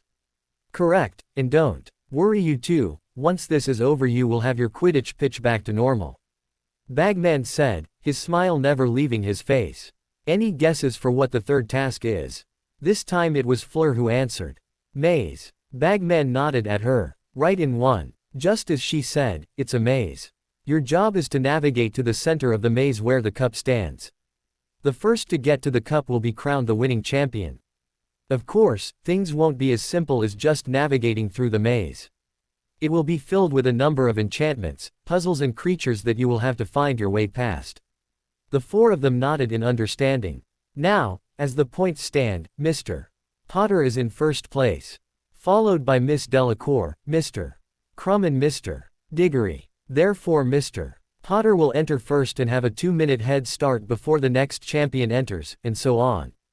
The task will take place on June 24th, you have time till then to prepare yourself as best you can. As you all know, you are all exempted from your final exams, so use the time for preparations. Any questions?" No one spoke and Bagman nodded in satisfaction. "Let's start heading back to the castle, shall we? It's getting a bit chilly." Not knowing exactly how and what to prepare for, Harry consulted with Sirius and Lupin the next day with Fleur, who he had brought despite her protests. They had suggested that the best way to prepare would be to expand knowledge on various enchantments and navigation spells in addition to increasing the number of their offensive and defensive spells. Harry immediately began searching for penetrating and piercing spells. Something told him that Hagrid would be having a hand with the creatures for the maze, and he was willing to bet his firebolt that there will be at least one of those things in the maze. Said Scroots had now grown almost as big as a normal human, and even Hagrid was having trouble handling them. Since then Harry and Fleur had been helping each other learn new spells, seeing as it wasn't anything they had to figure out on their own. Both of them were able to master new spells at an alarmingly fast rate. Sirius and Lupin were surprised and pleased with the two's proficiency at being able to grasp the theory behind NEWT and higher-level spells and charms, although they suspected that the way the two kept progressing was due to the fact that they were both helping each other out, and as Aurelie and Caroline soon came to find out, both were really good teachers. By the end of each week, their knowledge of spells and enchantments kept growing. They had gotten permission from Professor McGonagall to use empty classrooms in order to practice, since it was a little annoying to keep climbing up to the 7th floor for the room of requirement at every free period they had. She had readily agreed, which made things easier. Even Aurelie, Caroline and sometimes dropped in to help them in any way they could, ending up with them learning how to cast each spell from Harry and Fleur.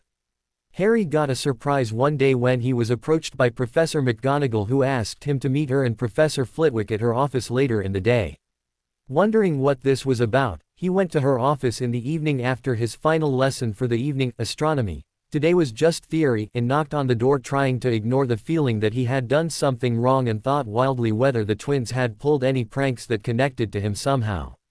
Hearing the stiff "enter" made his shoulders sag noticeably, and he entered the room to see the tiny charms professor sitting on a stool beside Professor McGonagall. "No need to look so scared, you haven't done anything wrong. Have a seat," she said with a hint of amusement in her voice.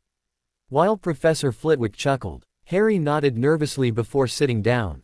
No one spoke for a while as Professor McGonagall pulled out some files and began rifling through them before reaching a page and scanning it with a satisfied expression and leaning forward. "I want your honest opinion, Mr. Potter. Do you find the classes challenging to you now?" Harry, who was briefly taken aback at the question, thought about it for a few moments and shook his head. "Not really, Professor," he muttered. He didn't mean to sound immodest, but it was the truth. Most of the classes had him sitting bored or with his nose buried in yet another book to help prepare for the third task. Not even the extra work the professors gave him was enough to keep him busy anymore. Even Snape set additional work for Harry, although he was sure it was only because he didn't want him to have even a moment of peace in his classroom. "I thought as much," she replied, and exchanged a look with the charms professor. "You have proven to be an exceptional student, Mr. Potter. I must say, if I haven't already, I was very pleased with your transfiguration work at the second task, very pleased indeed. Not even half of my 7th years could have managed that, and you did so without my guidance. I suppose you learnt that from a book." Slightly embarrassed, he nodded. She smiled thinly at him. "I must confess, we have been testing you in the main subject areas, and the results we have got back are very promising. I think you should know that as you stand now, you have already finished with your 4th year's work and are more than halfway through the workload for the 5th year. His mouth fell open in surprise, eliciting another chuckle from Professor Flitwick. "If I'm right, by the end of the year with your current pace you will be ready to take your OWL examinations." With a little brushing up, of course. Harry gazed dumbly at the two professors, trying to find anything in their faces that he could use to tell they were joking. Sadly he couldn't. "But, how?" he asked hoarsely. Professor Flitwick spoke up now. "You may not have realized it, Mr. Potter, but all the books we have given you for your extra work are the same books that the 5th years use," he said with a grin at the dumbstruck expression on the boy's face. "But I've just been reading and doing the stuff in them," he muttered uncertainly. "Indeed you have, and the fact that you've been successful so far is enough proof to us that you will be able to do what we have in mind. Should you find it agreeable, of course," Professor McGonagall added. Harry tilted his head sideways. "What do you have in mind, Professor?" Unless he was seeing things, he was sure that she chuckled. "Oh, I remember your mother used to keep doing that when she asked a question," she said with a smile, and he grinned sheepishly. "Back to the matter at hand, all of the professors have agreed with us that you should be able to take the OWL exams by the end of the year." "Yes, Mr. Potter, even Professor Snape," she added when she saw the incredulous look on his face. "Bathsheba and Aurora have informed me that you will need some private tutoring from each of them. But that is only due to the extensive amount of theory behind ancient runes and astronomy. But both have assured me that they can bring you up to speed soon. But Professor, with the tournament I really don't think I can prepare for those exams right now," she nodded. "Yes, but you can do the exams in summer. The Department of Magical Education at the Ministry offers special examination services to students who show promise such as you. There are many young students all over the world who take these examinations at a young age so they will not be held back and thereby wasting their potential. The youngest to have ever taken the OWLs is a 12-year-old from Australia if memory serves me right. Think about it, Mr. Potter, if you do decide to do this and succeed, you will be skipping the whole 5th year and you will be placed with the 6th years. It will look good on your credentials when you graduate, to say that you have skipped a year is an achievement. Not to mention that it has been years since this school had a student who has a potential such as yours." Professor Flitwick added earnestly. "Keep in mind that we are not pressuring you to do this, but it's apparent that if you take up your 5th year classes next year, you will effectively be wasting a whole year." Professor McGonagall finished. Harry leaned back on his chair, thinking hard about what they've said. On one hand, this would help him learn faster. A simple fact. He had never understood Hermione's thirst for knowledge, but he had realized what the importance was of having knowledge and working hard to obtain it. The first time he had read through the books on combat and defensive magic that Sirius had given him, he had unknowingly come to accept the saying, "Knowledge is power." If he accepted, he would effectively be shortening his time in Hogwarts from 3 years to only 2. If this proposal had been given to him just last year, he would never have accepted it. He enjoyed his time in Hogwarts, it was the first place he had felt at home, and just last year, he would have done anything to lengthen his time here. He found himself considering the idea, the castle, while it still did feel like home to him, it wasn't the same as it was the last few years. Without Ron and Hermione it wasn't the same. However, he had no desire to go back to that. Despite the tournament, attempts on his life, dreams, visions, despite everything bad this year, he could honestly say that this was his best year yet. The reason why that was had nothing whatsoever to do with Hogwarts. One thing was clear though. He needed time to think about this and get a bit of advice. "Do I have to decide now?" he asked. The two professors had been quiet the whole time while he had been giving it some thought. "No, definitely not today," Professor McGonagall assured him. "However, it would help that if you do decide to go along with this, you should inform me at least by the end of next week. I dare say you will want to get advice from your guardians." From the slight twinkle in her eyes he knew she wasn't talking about the Dursleys. "Thank you," he said gratefully. "Albus was most pleased when we told him about you." Professor Flitwick piped up. He was one of the few in Hogwarts who was faced with the same decisions as you do now. "And I am sure your mother would have been ecstatic, she too was one of the few that did this." "My mother skipped a year too?" he asked curiously. He'd never heard about this from Sirius or Lupin. How did she and his father meet then? Unless of course his father did the same too. Professor McGonagall nodded. "She did. But she returned, decided to stay for her final year and apprentice under Phileas during her 7th and final year. Even your father had the potential to do the same." Here her voice became stern. "But he was more interested in Quidditch and pranks." Harry grinned at this. This sounded exactly like him from what Sirius and Lupin had been telling him. "Is there anything else, Professor?" he asked, looking at the two of them in turn. "If you have no more questions, Mr. Potter, you can go," Professor McGonagall said kindly. "But please note that we will need an answer latest by next week." Harry nodded and after bidding the two professors good night, left with his mind full of what he just heard. Both Sirius and Lupin had broken away from their usual teachings. He now had to do his early morning physical exercises, which he always did back when he was playing Quidditch. With Sirius they had stopped using magic and Sirius was now training him to fight in the way that Sirius had dubbed Marauder style.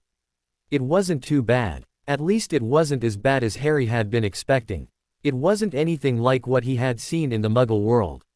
Sirius was merciless and now Harry always walked away from the room of requirement sporting new bruises and aching all over, although they always healed by the morning thanks to a special ointment that Lupin provided him with at the end of each day. They didn't do any fancy moves or stand in the ways that had always made Harry giggle when he had seen Dudley perform them in the middle of the living room while his parents showered him with praises. It was simply a way to fight based entirely on reaction. Sirius applied the same rules he uses in dueling: strike first and strike hard. Carefully watching your opponent and reacting accordingly played a significant role too. Sirius also showed the exact points to aim for on another person's body that would incapacitate them easily or deprive them of air, giving him the upper hand. Slowly as the lessons kept going, Harry started to enjoy the brawls he had with his godfather, and after a month into their training Sirius was beginning to walk away sporting nasty bruises as well. Harry didn't fail to notice that he was getting better physically as well. With the added tweaks to his usual Quidditch training routine, he was started to feel more lighter on his feet and his stamina had started to pick up too. Even though he didn't notice it, he was getting slightly taller and his arms were getting more defined, filling him out little by little in places that he had been too skinny in. They still did duel with magic occasionally, each duel now lasting longer than the last. The fact that Sirius was, in reality, also getting trained as well during the lessons meant that both were improving at a steady pace. Both were now faster, causing the duels to become more fast-paced and as both tried to get the upper hand on the other. Neither tired easily anymore, and Harry was even able to cast almost all of his spells with much more power behind them. He also delved more into the gray, or dark, area of combat magic, although he never used any of them against Sirius despite his protests. Lupin had also stopped teaching occlumency, deeming that Harry's mental barriers were now as strong as his own, meaning that it was safe from external penetration. Harry still had moments when he would find himself staring at a certain white tree. However, something in him knew that it wasn't anything to do with Voldemort and that it was something meant for him and him only, so he never said anything about it. That didn't mean that Lupin was through with him though. This had merely opened up the path to areas that had been previously inaccessible. Harry got his first shock when Sirius, after getting a nod from Lupin, proceeded to give him a royal trouncing in a duel, rendering Harry almost helpless. The reason for this was that Sirius started applying pressure to his mind via legilimency and could easily predict what spells Harry was going to use a split second before he did. Harry, who had always been concentrating on the duels, leaving his mind completely unguarded, was caught unawares. Thus began the agonizing job of dueling while keeping the mental barriers up. This irritated him because it made him feel like he did a few months ago when Sirius had an overwhelming upper hand against him. But, as Sirius and Lupin both assured him, he would eventually get the hang of it, and with the way he started improving again, they were proven correct. So the weeks blurred together with duels and brawling, leaving an extremely drained Harry at the end of each day, but also making him more confident in his abilities, as even he couldn't deny the way he was improving. Lupin also promised that when summer comes around, he would start teaching Harry legilimency, seeing as it was too valuable a skill to pass up. Something which Harry agreed to quite enthusiastically. Harry had spoken at length with Sirius, Lupin, Fleur and even Dumbledore about Professor McGonagall's proposal. Sirius had immediately taken on a mock-hurt expression, saying that he had failed James and steered Harry down his mother's path, but he could tell his godfather was proud of him. Lupin was delighted. Dumbledore also had surveyed him proudly and said that he could do anything he wanted. In the end, Harry had accepted. The advantages of skipping the year were far greater than the disadvantages. If he was honest, he hadn't been particularly looking forward to next year. Not having Fleur and the French witches around meant that his schooldays were dreary, as he had quickly come to realize. He didn't exactly like it, but he had drifted away from the others in his year apart from Daphne. If he was successful, he would effectively be graduating from Hogwarts when he was 16 years old. Even though the normal age for witches and wizards to be emancipated was 17, special arrangements could be made for people who graduate from school after taking their NEWT level exams for them to receive full rights as an adult, including being able to use magic outside of school. This also meant that he would be starting on his career path sooner than anticipated, which was still unknown to him. Sirius and Lupin promised to help him decide later.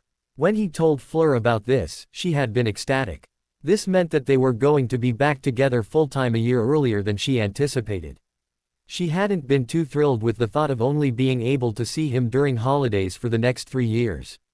She did have an idea that she wanted to discuss with her parents that would work out with her career choice she was leaning on and let her be closer to Harry at the same time for the years he was in school, but that was for a later time. She knew that Harry had been serious about her from the start and she about him. It was clear with how their relationship had kept progressing over a relatively short amount of time, and at times she would catch herself imagining life in the future with Harry, something which was more than appealing to her. If Harry did this, that dream would get closer. She never mentioned any of this to Harry, although she had no idea that the exact same thoughts had been running in his mind from time to time, albeit less frequently. In his defense, he is still a male. With his decision made, the teachers increased his workload. Now he wasn't even doing the same things as the rest of the class were. Even though this raised many curious glances, the most curious being Hermione, no one asked him about it. Despite the work, Harry still managed to keep up, although now he had to put a lot of effort into it and he was beginning to look as worn out and tired as he did back at the beginning of the year. The teachers were nevertheless astounded. Even Snape, who was beginning to see that he was absolutely nothing like his father and his usual look of loathing had decreased in intensity a little. All of them agreed on two things: the boy had a talent with magic and had inherited his mother's brilliance. It was only a pity that he hadn't started off like this from his first year at Hogwarts. He also stopped preparing specifically for the third task as the month of May rolled in. What with the schoolwork and lessons with Sirius and Lupin, which despite their protests he refused to stop, there was really not too much time left on his hands. To be honest, he really had nothing more to prepare with for the third task as did Fleur. Both of them had gone over everything possible and right now all they needed was practice. Something which he already got from his duels with Sirius, and admittedly, that is a lot more useful than just poring over books over and over again. He had a little private tutoring from Professor Babbling and Professor Sinistra for a few hours in the evening after dinner on random days, whenever they were free. Somehow word had gotten out about this and he was subjected to more envious stares than ever due to the fact that Aurora Sinistra, their astronomy professor, was an attractive witch that had many students had their eyes on. She was still 22 years old, the youngest teacher in Hogwarts. She was far more relaxed than any of the other professors, and his relationship with her was more like a friendship than a student-teacher one, ever since she had walked in on him during his third year in the middle of the night alone in the astronomy tower. It wasn't only him that was getting absorbed in schoolwork. Fleur, Aurélie, Caroline and Amy were more or less busy with schoolwork too, since it was their final year in school after all. Even though Fleur didn't have to take any exams to take, she refused to disregard her schoolwork since it was all important for when they graduate after all. Even the twins were studying hard since they were going to be taking their OWL exams this year. His own OWL exams were already set for him to take on the third week of August. Moody was starting to creep him out now. During classes, Moody kept staring at him all through class and he kept turning up suddenly behind him when he least expected it. Harry dismissed this as his usual behavior. He had heard the rumors surrounding the ex-Auror and his behavior fit in perfectly with them. Also, he had a slight suspicion that Dumbledore might have asked him to keep an eye on him. He was told that when he had gotten poisoned, Dumbledore had been beyond furious due to the fact that it was done so neatly that it was virtually impossible to track to a culprit, since any of the house elves could have done it, under an Imperius curse or not. Nevertheless, there was still something off about him, and Harry found himself unconsciously keeping a tight grip on his wand whenever he was near. As the month of May drew to a finish, Harry was beginning to feel nervous about the third task and he was getting increasingly depressed. Even though he was hoping he could spend the summer with Fleur and the others in France, he still hadn't asked Dumbledore, but Sirius assured him that they could work something out. He wasn't going to be able to go back with them most probably. And the chance of not being able to go to France was still possible. From the way Fleur rarely left his side unless absolutely necessary, he knew his thoughts were shared by her. But neither of them mentioned it to each other, instead concentrating on enjoying the time they had left. Too soon for his liking, they were now only a week away from June 24th, and due to his nerves he had stopped the schoolwork and gone back to concentrating on going through everything they had decided would be useful for the third task. In fact, he was almost done with the school front, and besides, he had plenty of time to prepare for the exams after the task. On the evening of the 22nd, Professor McGonagall approached him and Fleur during lunch. "Mr. Potter, Miss Delacour, your family and friends have arrived to offer their support for the final task. They're waiting just outside in the courtyard. Harry grinned. It was probably Lupin and Sirius in his dog form. That grin was however replaced by an anxious look when he realized Fleur's family was here. Fleur, sensing his discomfort, took his hand and pulled him out of the chair and pulled him with her out of the hall after Cedric and Crumb. Don't worry, Ari, they don't bite, she said humorously. Easy for you to say, he muttered. When they reached the courtyard they found Cedric and Crumb already with their parents. Crumb was conversing rapidly in Bulgarian with his parents, a dark-haired man from who Crumb obviously had inherited his trademark scowl from, and a rather attractive, ebony-haired witch with hazel eyes. Cedric's father Amos waved at him when he saw him. Maman, Papa. Fleur ran off to greet her parents who were standing at a corner with Gabrielle. Ignoring the slight feeling of sadness watching her engulf her mother and father with a hug, he glanced around the room locating the familiar black dog and Lupin who were waiting for him and walked over to them, noticing that Lupin's smile was a little strained and Sirius was sitting rather wearily. The smile that spread across his face faltered slightly when he realized Mrs. Weasley was standing next to them, eyeing Fleur and the Delacours with an expression of distaste. Ignoring her, Harry first greeted Lupin with a hug. It had after all been 2 weeks since he last saw them, since they had to leave on one of their secret outings as Harry had begun to call it, and petted Sirius before turning to Mrs. Weasley, who immediately pulled him into a bone-breaking hug. Just thought we'd come by and watch you on the third task, she said brightly, and Harry stepped back wearily. Bill and Charlie came too, they're down at the grounds talking to Hagrid. And, her voice dropped in volume. It's good to see that you stopped associating with them, she added in a stage whisper and a nod towards Fleur and her family who were still conversing with each other in French.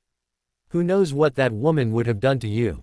Fleur's mother looked up at that moment and caught his eye and smiled while Gabrielle waved at him shyly when she saw him looking, and he grinned and waved back, fighting the anger that was coursing through him at Mrs.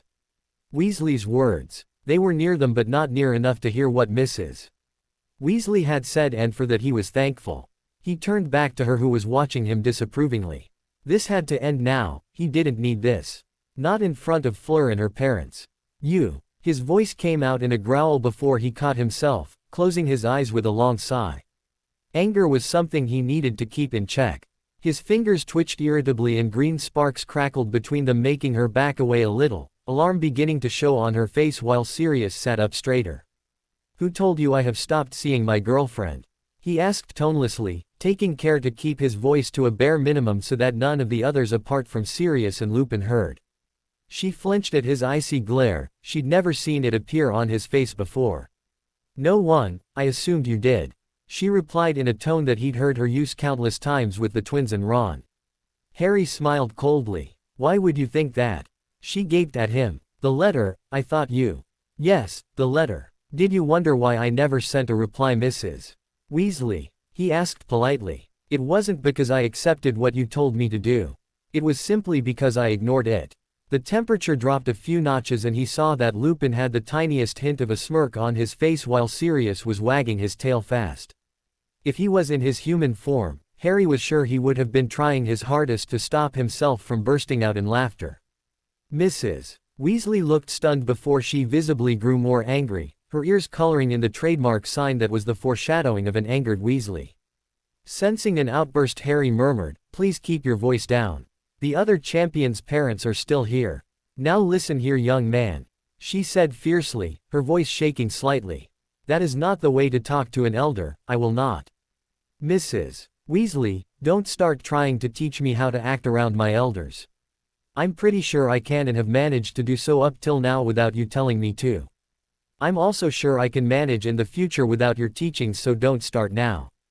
Mrs. Weasley seemed to swell in anger. Her expression was one that could have had the twins cowering in fear in front of her, but he refused to back down. That creature has been a terrible influence on you. What would your parents? That's enough. Lupin interrupted quietly, looking at Harry who had gone rigid while Sirius growled audibly. Both of them knew about the letter from Mistress Weasley and neither had been happy about it, to say the least. Mrs. Weasley looked at Lupin, opening her mouth to reprimand him for interrupting her when she followed his gaze back to Harry, whose hands twitched again and green sparks danced around his fingers menacingly. Don't call her that, he snapped, his voice increased in volume. You have no right to keep asking me what my parents would think. Don't pretend you would know how they think and try to enforce what you want me to do through them. They're dead, have some decency. He paused while Sirius whined slightly and Lupin mentally congratulated Harry for regaining control. Even though Harry wasn't aware of it, he knew Harry was starting to channel his magic wandlessly and it could easily have escalated. I am not your son. Never been and never will be. I am just the boy who spent a couple of summers over at his best friend's place. Just because I did that doesn't give you the right to make me do anything or interfere in my life. I choose who I want to be with, and seeing as I have no parents thanks to Voldemort, there is only one person who can tell me otherwise, and he is happy for me. If my parents were with me, I am sure that they would also be happy for me. Mrs. Weasley was frozen stiff, disbelief etched on her face. Was this the same boy she that had spent the last summer with them? I appreciate everything you have done for me over the summer, and I appreciate you coming to watch the task. There is nothing beyond that. You're my friend's mother and I respect you for that. Don't make me lose that by trying to come in between me and Fleur.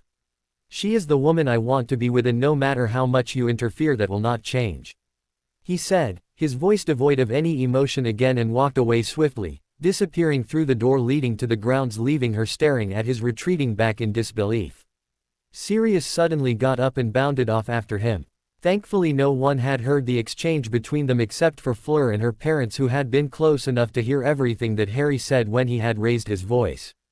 Fleur was visibly upset, as was her parents looked angry and saddened at the same time. Mrs. Delacour looked worriedly at the door Harry had disappeared through before whispering something in Fleur's ear, who nodded and disappeared through the same door with Gabrielle clinging onto her hand. But not before sparing a frosty glare at Mrs. Weasley. Lupin sighed and rubbed his eyes tiredly before moving to greet Cedric's parents, who were old acquaintances and gazing over at them in interest. He nodded at Mr. and Mrs. Delacour, who greeted him politely and joined him in greeting the others, leaving Mrs. Weasley looking extremely flustered before disappearing into the castle. Fleur knew where Harry was headed. Soon enough she found him sitting at the usual spot by the lake with Sirius sitting at his side. She smiled at the sight. She knew Sirius wanted to talk to Harry, to comfort him, and was probably frustrated at not being able to transform back because someone might see.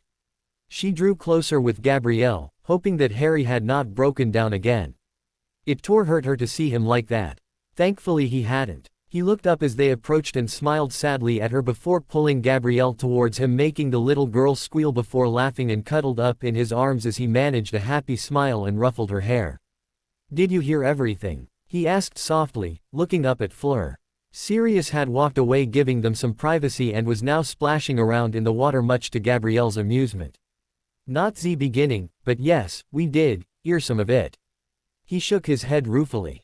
How can I face your parents like this? No, Ari, they understand. They are waiting for you to come back when you feel like it.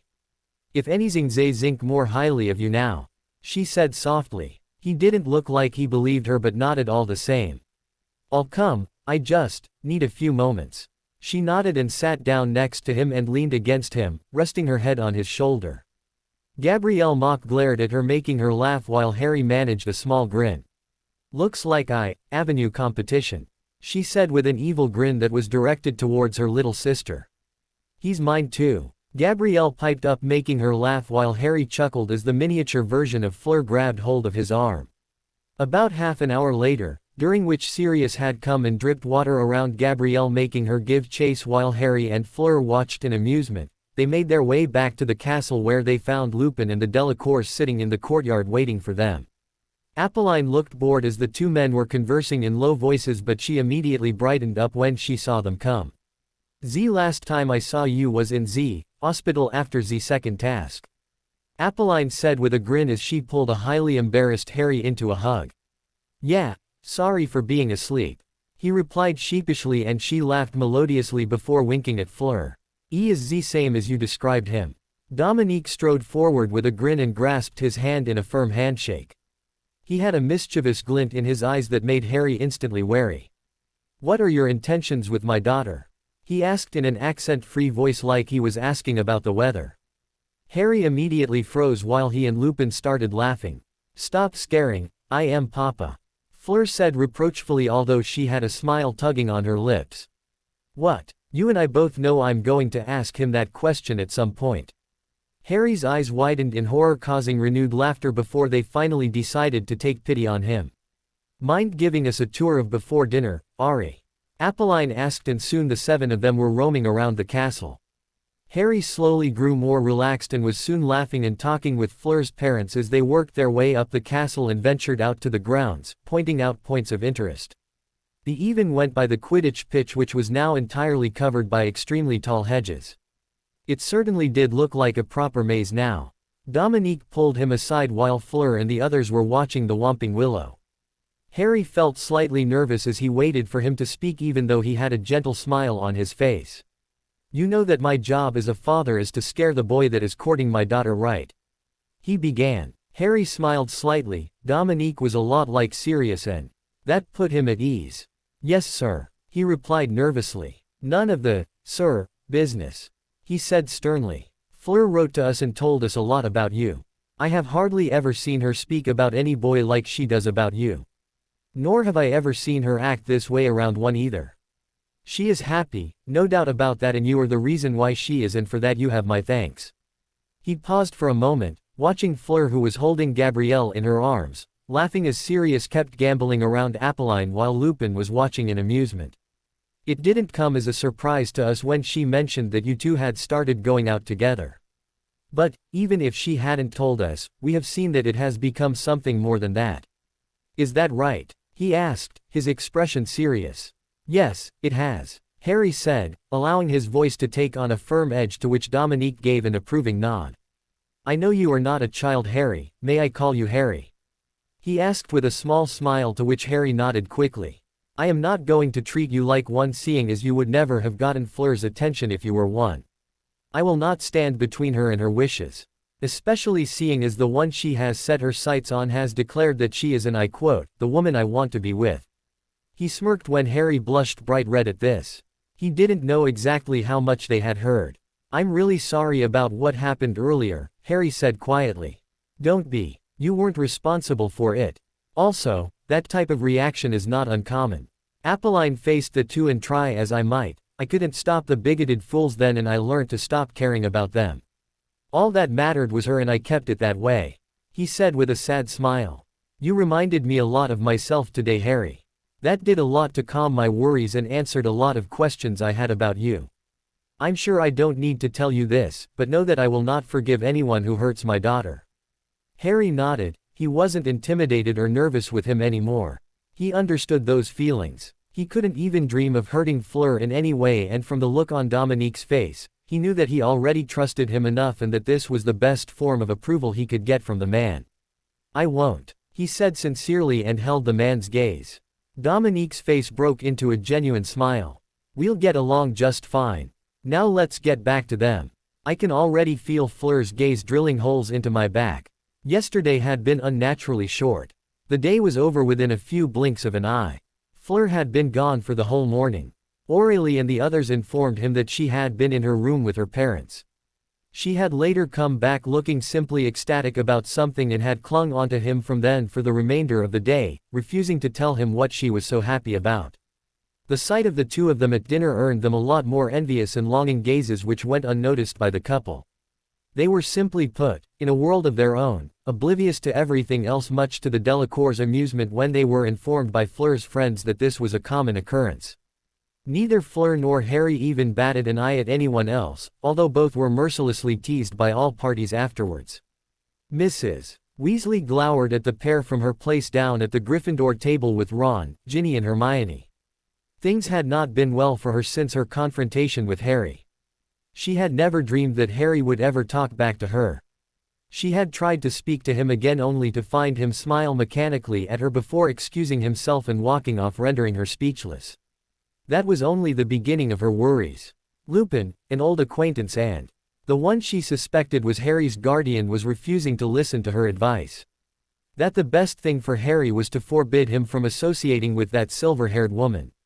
Why couldn't he see that she wasn't right for Harry? He should have someone that knew how to properly look after him, someone who was around his age, someone who was not a Vila. She didn't like the things she heard from Ron and Ginny. From what she heard, it seems that Harry had drifted far away from them. Even from Hermione. She was slightly guilty about this, but she had been extremely happy when she first found out that Ron had befriended Harry Potter of all people. The position he holds in the wizarding world made him an invaluable friend to their family. Now it seems that has slipped out from under their grasp. She'd thought Harry would have stopped fooling around with the French girl after reading the letter she sent him. This had been her way of opening the path for Ginny, but it seemed that plan had gone down in flames too. She knew of her daughter's affections for him, from the way she had been pining for him all summer. It had all been going so perfectly, and one night at the National Quidditch Stadium had changed everything. She had heard about Harry meeting the French girl at the match from an annoyed Ginny, but had dismissed it, seeing there was no way that the two would meet again. How wrong she was. She was extremely disappointed and furious with her eldest sons. Both Bill and Charlie had refused to talk to Harry about the French girl.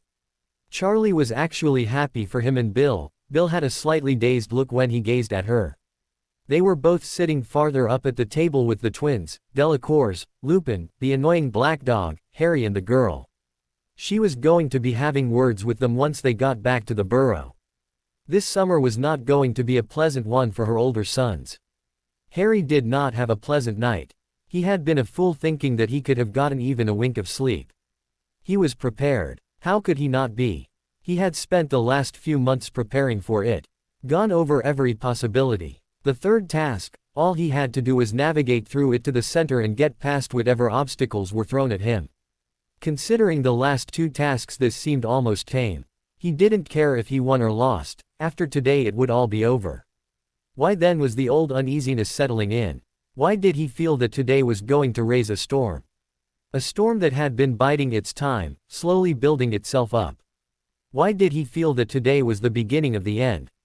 These were the thoughts playing over and over again in Harry's mind as he lay on his bed for hours, trying his hardest to get some sleep. It must have been hours since he had been as still as possible on his bed, staring up at the blank canvas. Glancing at his watch, he saw that it was still 3 in the morning. Deciding to take a walk to calm his nerves, he got up as quietly as possible so as to not wake the others up. Pulling on the robes he'd gotten from Aurelie for Christmas, he headed out after securely strapping his wand holster to his arm and slinging his bag with the invisibility cloak stuffed inside on his shoulder. They had gotten instructions that they will be using their usual school robes for the final task. Seeing as he wasn't the champion for any of them, might as well wear something different and make Aurelie happy at the same time. She had been rather put out that he hadn't worn them even once since he got them. The fat lady didn't question what he was doing out of bed when he climbed out of the portrait hole, instead choosing to wish him luck. Outside he threw on the cloak and barely 10 minutes later he was out of the castle, breathing in the fresh air, the crisp, yet gentle breeze clearing his mind and soothing him. The remaining hours until it was time for breakfast slipped by in the blink of an eye, much to his amusement. He had been lying in bed, tossing and turning with the thoughts that plagued his mind a few hours ago, wishing for time to speed up, and it had been creeping along at a snail's pace. Now that he was relaxed, time just sped up. The Hogwarts students were already up and having breakfast when he entered the Great Hall at 7 in the morning, causing him to stare in surprise for a few moments before he realized that the rest of the school had been having exams since 2 days ago. He had barely even noticed it with his preparations for the third task. The third task was going to take place in the evening, sharp at 5 p.m. By that time all students' exams would be over. Most of them gaped at him since he wasn't wearing the usual school robes, but he ignored them and took his place at the Gryffindor table, taking care to distance himself as much as possible from Mrs. Weasley, who was once again glowering at him. Grinning inwardly, he glanced around, noticing that almost all of the students had their books open and were trying to get some last-minute revision in while eating. Even the twins, who usually greeted him loudly and in extravagant poses, ranging from bowing to kneeling, only managed a quick greeting before turning distractedly back to their work, causing Harry and Basile, who was the only one present from their usual crowd, to exchange smirks, seeing as neither had exams.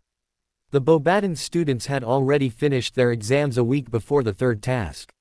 Fleur arrived with Aurelie, who was delighted when she saw what Harry was wearing. Shortly afterwards the Hogwarts students filed out since it was time for their second-to-last exam, leaving the Harry and the French students alone. Cedric and Crumb also took off after greeting him and Fleur, no doubt to use the remaining time to get some practicing in. Fleur was more or less as prepared as Harry, so they opted to spend the remaining time with the others in the grounds.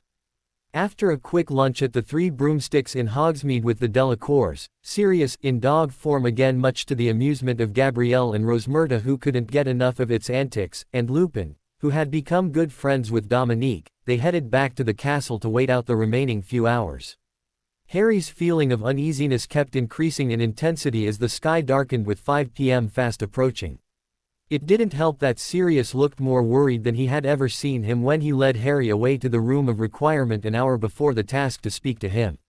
"I want you to use everything you have learned to get this over with as fast as you can," Sirius said sternly as soon as he changed back to human form when they were safely inside the room of requirement. "I don't care if you blast your way through the maze, the sooner you're out of that place the better." "Got it," Harry muttered, trying and failing to grin. Sirius then pulled him into a tight hug before ruffling his hair. Try as he might, even Sirius couldn't keep the worry off his face. Since time was slowly running out, he transformed back and they hurried back downstairs. The Great Hall was buzzing with activity when they got down. The students were happily celebrating the end of their exams and were excited for the upcoming task. In no time at all, Dumbledore stood up and asked the champions to start making their way to the Quidditch pitch, and Harry shakily got up with Fleur, Cedric and Crumb and exited to deafening cheers from the students.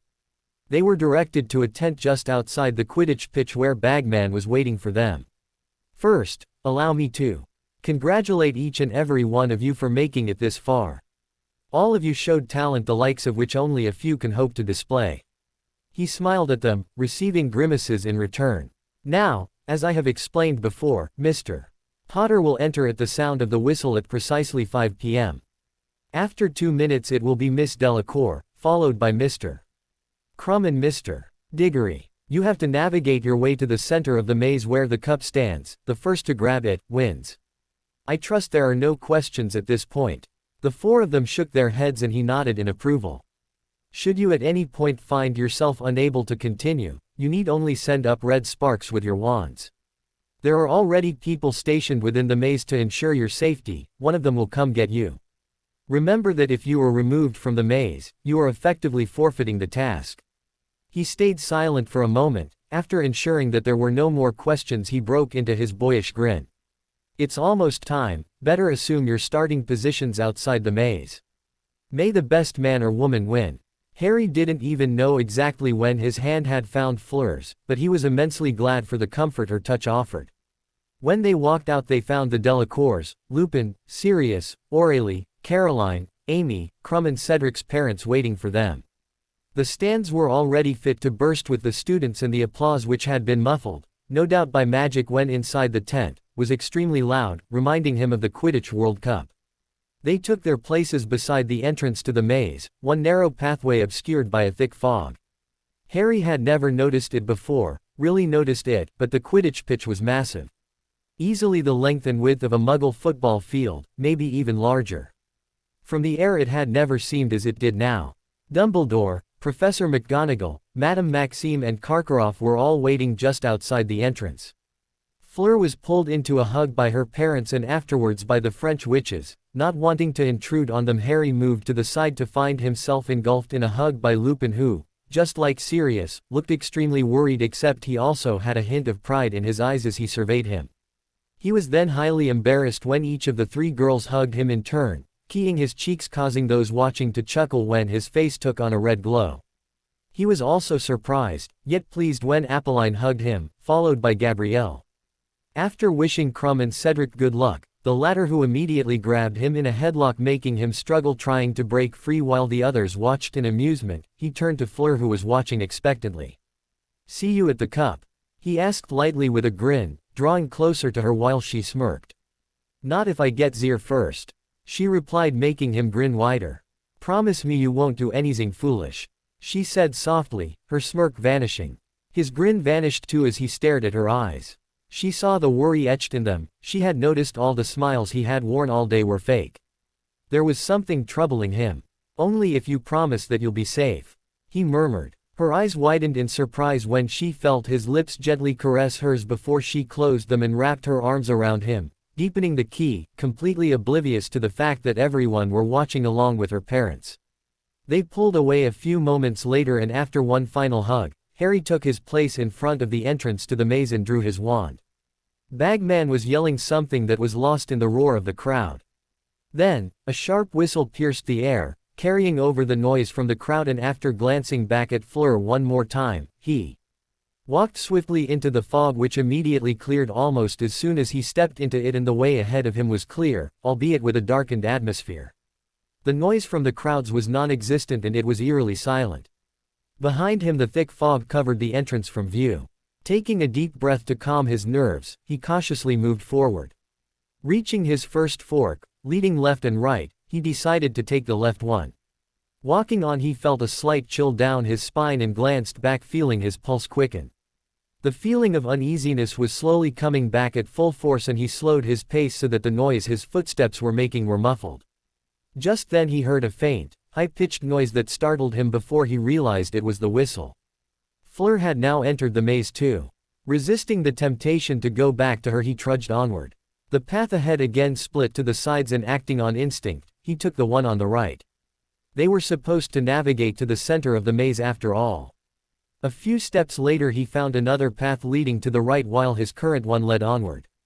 Taking the right he walked on as another faint whistle sounded, announcing Crumb was in too.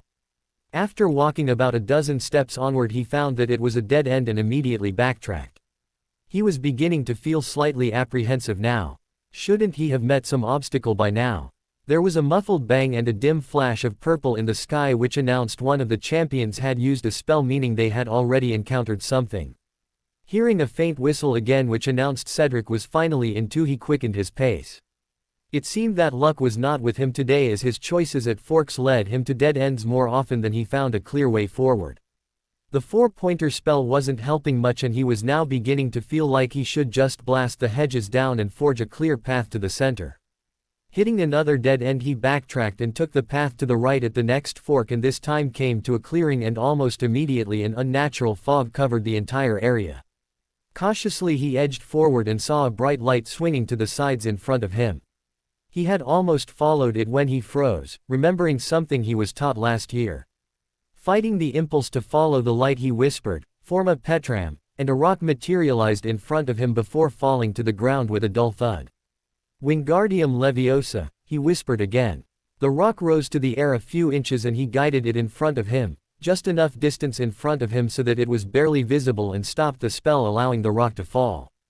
The wet squelch confirmed his suspicions and he waited as the light drew closer. A small, thin hand appeared out of the fog, holding onto a lantern from which was emitting the light, and without wasting another second he shouted, "Stupefy!" pointing his wand at it. A wet squelch announced something dropping to the ground, and he allowed himself a moment of triumph. "Glacius," he murmured, directing his wand at the ground in front of him, as in a column of frigid air burst out of the end of his wand, which he kept up for a few seconds. Then, breaking the spell, he gingerly stepped forward. The ground had hardened and he slowly made his way towards the lantern. His suspicions had indeed been correct, as he came upon an unconscious creature that resembled garden gnomes back at the burrow. It was a hinkypunk. They were creatures that lured unsuspecting travelers into swamps with the light from their lanterns. Feeling grateful for Lupin's lessons on them last year, he proceeded onward as the dense fog steadily cleared. At the edge he found another fork and took the one leading forward and trudged on. Suddenly, a faint wind started blowing, which steadily grew stronger, and the hedges started rustling. Glancing behind in panic, he realized the hedges were closing in from both sides and small vines were coming out from under them. One entangled itself around his leg and he quickly wrenched his foot free before breaking into a run. He almost tripped when another vine shot out and wrapped around his legs again, but he took care of them with a quick severing charm. Coming onto fork, he dashed to the one on the right. The wind stopped abruptly and he glanced behind. The path from where he had come from was blocked and he was now staring at a dead end. After taking a moment to steady his nerves, he continued onward. A few seconds later he heard Bagman's voice, faint but he could hear the words clearly. "The Durmstrang champion has been ejected from the maze. Looks like Crumb got trapped by the hedges. Now it was only him, Fleur and Cedric in the maze." Quickening his pace he walked swiftly onward, his wand at the ready. He kept glancing over his shoulder repeatedly. He felt like he was being watched, and unless he was imagining it, he kept hearing a faint growl. Reaching another fork in front of him, he took the one leading to left this time. Rounding a corner he found himself looking at a fine golden mist that was hanging a few feet in front of him. He could clearly see his path in front of him, and he cautiously edged closer to it. Coming as close as he deemed safe, he tilted his head sideways, surveying it. It looked like an enchantment of some kind. Cycling through the various enchantments he read about, he frowned. He had a few suspicions what this was, but he'd never tried to dispel an enchantment before. Each enchantment had a unique spell to dispel it, and right now he could think of 2 enchantments that carried this color. Deciding to test his theory, he conjured a rounded pebble this time and, like before, guided it into the mist.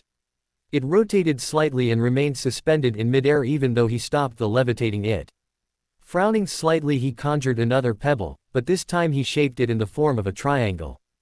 Guiding it towards the mist as before, he watched in fascination as it immediately rotated, now suspended upside down. Grinning slightly, he stepped forward and into the mist, and immediately the world turned upside down and he felt the blood rush to his head. Then he took another step forward and the world righted itself again. Shaking his head slightly, he moved onward. He had recognized the enchantment and knew the spell to dispel it, but seeing as he'd never tried it and that it was harmless, this way was better. It was probably meant to make the champions panic and lose valuable time.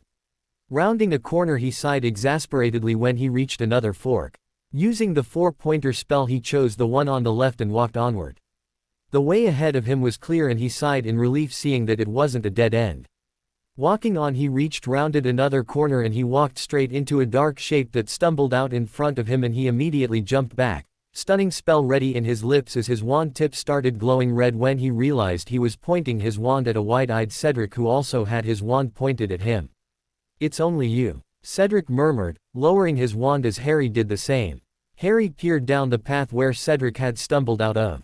"Dead end?" he asked, jerking his head down the path. "Yeah. So, shall we go on?" he asked with a nervous smile. Harry noticed that Cedric's hand was shaking slightly. He was afraid. Come to think of it, maybe he was too. He still had the feeling that he was being watched from time to time. "Yeah, let's go." The two started walking along the narrow path side by side.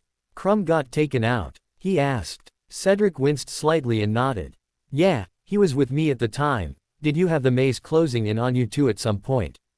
Cedric asked. Harry nodded. "That happened. We started running and he fell. The vines got him and I couldn't cut him free. I couldn't do anything. I had to leave him."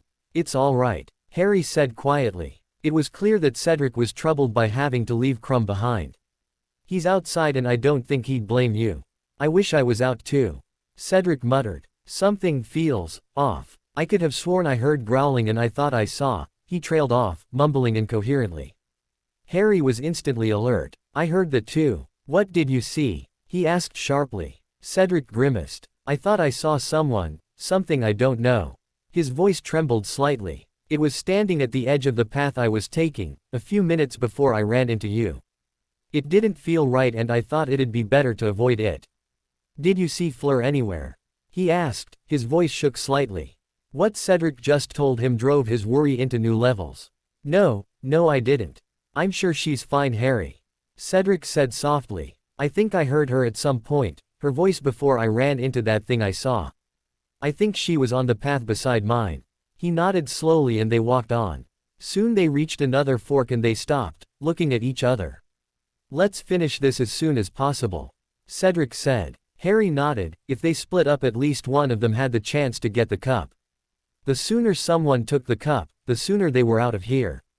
"Good luck," Harry murmured, choosing the path on the right while Cedric nodded.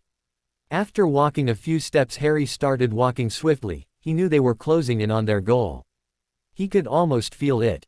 He wanted to make sure Fleur was all right.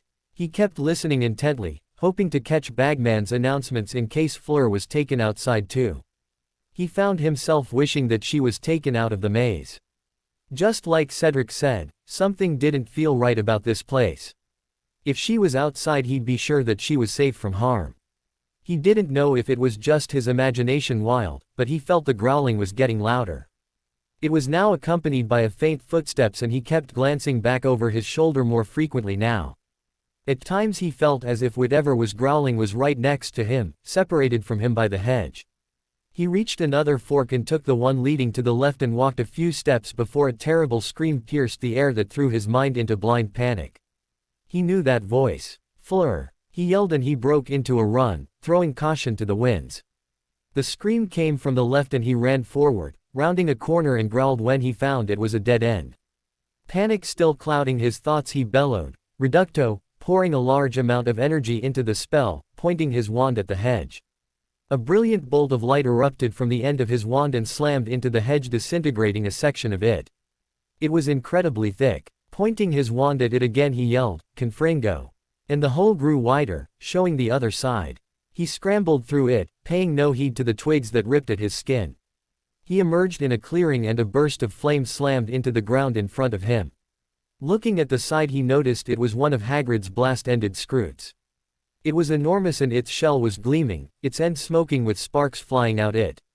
Fleur wasn't here, her scream came from further away. "I don't have time for this." He dashed to the other side to find that there were no paths leading away from the clearing. The only way away was backwards, away from the scroot and away from where Fleur's scream came. Glancing at the scroot, he noticed it was blocking the path leading onward. It was advancing on him now and he raised his wand, yelling, "Stupefy!" Only to find the spell rebound off the shell. The damn shell, how could he forget? He'd prepared for himself to the side as the scroot rushed at him. He aimed at it again and roared, "Exercitatio!" A thin, violet beam erupted from his wand. When it reached the scroot, he heard a sickening crunch as the shell was starting to crack. Mere seconds later, the scroot made a funny clicking noise as the shell cracked, the beam penetrating its skin, and it slumped forward. Edging around it, he fired an impediment hex at it for good measure as it was slowly getting back up. As he reached the open pathway, he turned around and dashed through it, not looking back. A familiar wind started blowing and he looked behind him as the hedges started closing in around him as before, and he ran flat out as the vines started coming out again. Rounding another corner, he dashed to the path on the left, hoping that this was where Fleur last was, just as the wind stopped abruptly again and the way behind him was sealed off, silence settling in again. "Fleur!" he called, walking on with his wand at the ready. His heart was hammering in his chest. Did something happen to her? What if she stopped thinking like that? The way ahead of him was clear. There was another path that joined the one he was on coming from the right, but he trudged onward. A few feet in front of him, he could just make out something lying on the ground. Drawing closer, his mind was slowly starting to shut down. He couldn't believe what he was seeing. No. He could recognize the silvery white hair splayed out on the ground. Her eyes glassy and lifeless, staring at the sky above her. "No," he whispered. "Fleur." She wasn't moving. His wand slipped from his hand, falling to the floor beside him as his eyes widened, refusing to believe what he was seeing. His legs gave way from under him and he fell to his knees as he stared at the lifeless body of the woman he loved. Staring blankly at her, he felt as if he was slipping away into a void. Pain the likes of which he'd never imagined took over him and he couldn't stop the anguished yell that escaped his lips. A few minutes ago, Fleur screamed as she struggled hard against the monstrous spider that lifted her off the floor. None of her spells worked against it, everything she tried just bounced off it. How could she have been so careless to allow herself to be caught? "Stupefy!" she shouted, aiming straight at the spider's head. The spell did nothing more than annoy it as it clicked angrily. "No. Impedimenta. Incendio." Neither of the spells did anything. The spider lifted her higher. In a last-ditch attempt, she aimed her wand again, Expelliarmus. A blinding red light erupted from her wand and slammed into it. Without warning, it dropped her and she fell hard on the floor, whimpering as she felt a sharp pain shoot up her right leg. Not wasting any more time, she aimed at its underside. It yelled, "Impedimenta." Miraculously, the spell had an effect as it immediately froze. Scrambling out from under it, she willed herself to get up, doing her best to ignore the pain in her leg, and limped towards the open pathway behind it. She could already hear the spider moving behind her. Ignoring the pain, she moved on, clutching the hedge for support, and rounded a corner. She looked at her leg and grimaced. She didn't know how much longer she could keep walking. The maze had been full of surprises. She faced red caps, fire crabs, and now, if it was what she suspected it was, an acromantula.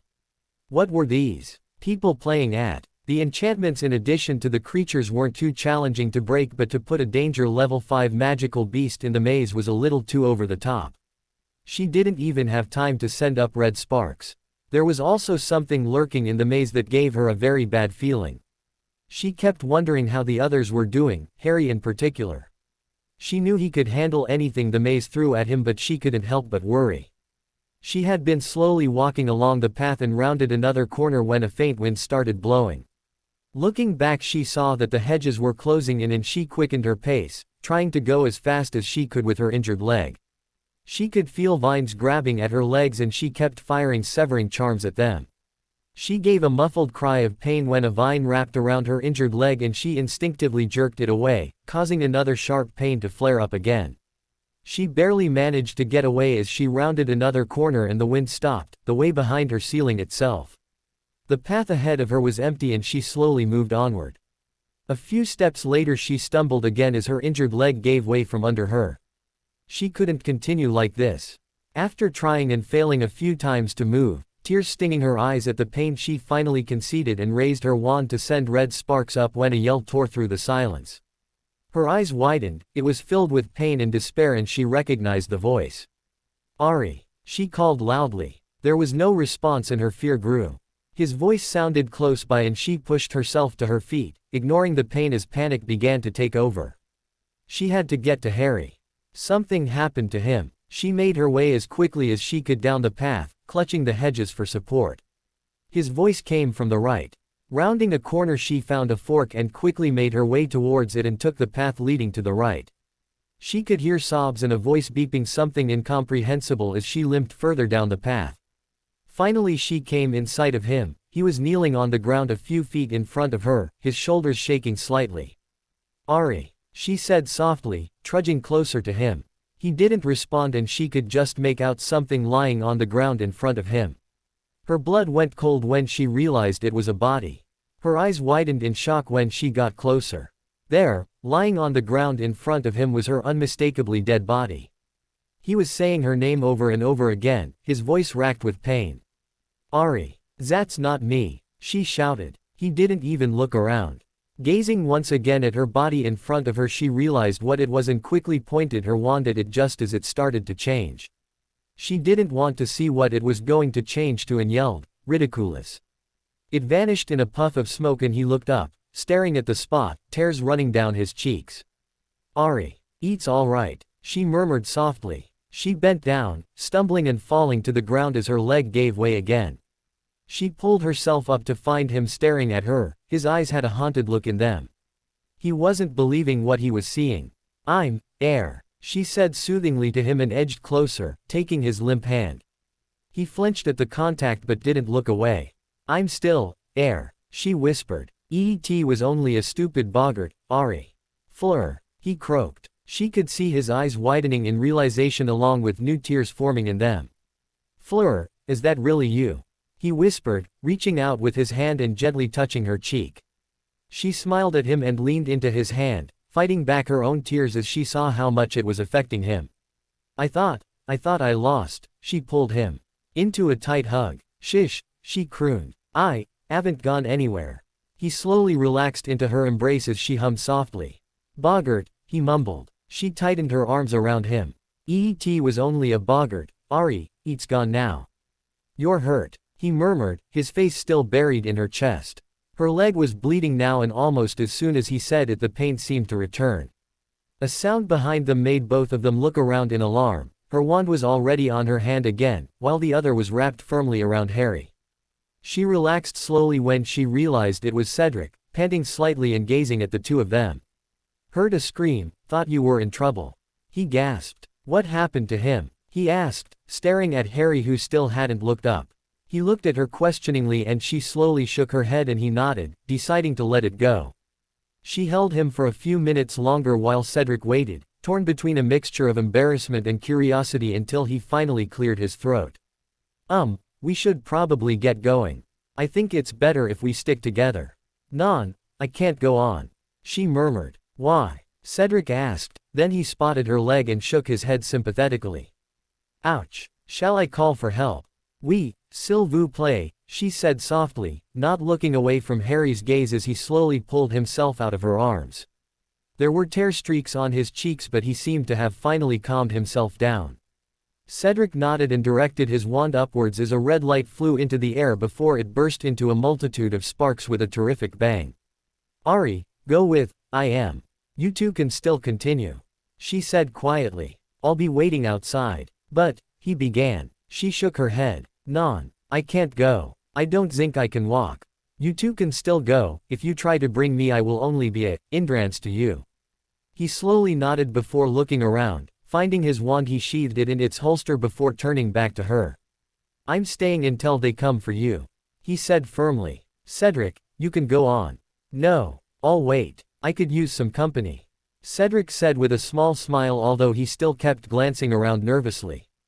They waited in silence until footsteps were heard and Professor Sprout suddenly came from their side, through a hedge that just seemed to fade out of existence, allowing her through and startling them.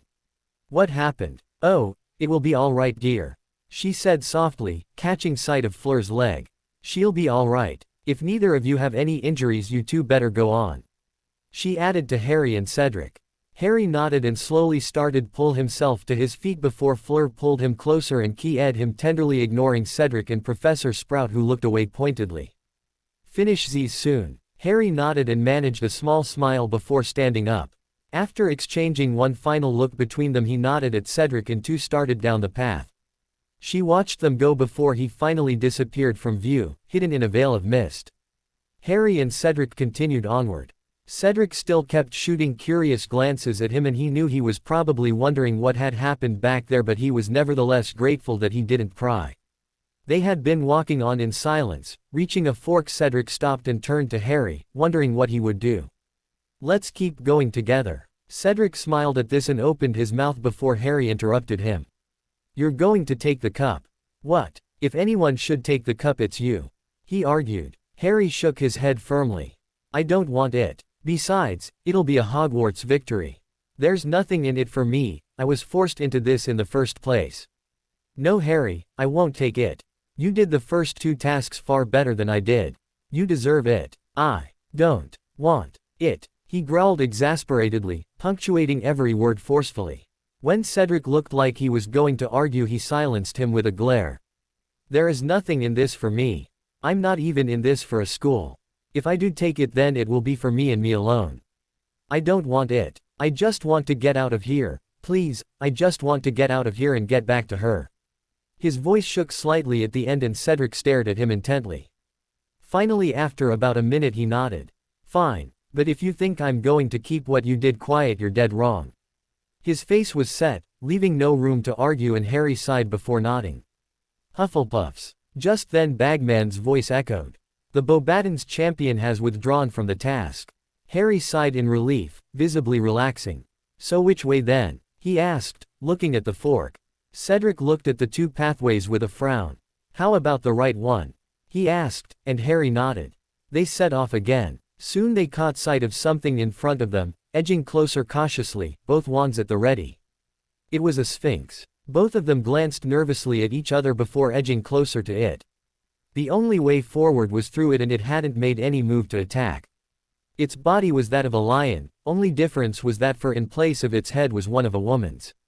She was smiling serenely at them, and as soon as they were near enough she spoke, her voice coming out in a deep, rumbling purr. You are close to your goal. The quickest way to it is past me. She got up, causing both Harry and Cedric to back away. She chuckled softly but stayed still. Would you move, please? Harry asked uncertainly. She smiled at him. No, I will only let you through if you answer my riddle correctly. You both have one chance to answer correctly. Should you answer wrongly, I attack and allow the other person through. Answer on your first guess, and I will allow you two in, or if you choose, only the person who answers in. Harry glanced at Cedric. This wasn't a bad deal. He didn't want to win, and it was still a win-win situation. Although he will have to be ready with sparks should he need to answer wrongly to allow Cedric through. He had no idea how to go against a sphinx, and he had no desire to try. Could we have the riddle then? he asked, ignoring Cedric's startled look. She smiled again and crouched down. Then recited, "First think of the person who lives in disguise. Who deals in secrets and tells naught but lies. Next, tell me what's always the last thing to mend. The middle of middle and end of the end. And finally give me the sound often heard during the search for a hard-to-find word. Now string them together, and answer me this. Which creature would you be unwilling to key?" Taken from the original book 4. Harry's mind worked furiously and he could see Cedric's brow furrowed, deep in thought. "Could we have it again? More slowly?" Cedric asked. She smiled at him and repeated, slower this time. "All the clues add up to a creature we wouldn't want to key." Harry murmured softly. Cedric grinned at him. "Speak for yourself, Potter, we have different tastes." Harry grinned back before he sobered again. "A person who lives in disguise, an imposter." No, a spy maybe." Cedric asked him uncertainly. He shrugged and returned to his thoughts. He turned back to the Sphinx. "Could I hear the entire thing again please?" She nodded and repeated from the beginning. Cedric grimaced. "The middle of middle and end of the end, I have no clue what that means." Harry nodded, still thinking furiously. "Person in disguise, spy, how many creatures are out there that I wouldn't want to key?" Can I have the last 4 lines again?" Harry asked. She obliged. "Sound often heard when searching for a hard-to-find word. Wait a second. That's the sound." Cedric looked at him blankly before his eyes widened in realization. "A creature I wouldn't be willing to key, a spy, spy, a spider." The Sphinx smiled broadly at him before getting up and moving aside.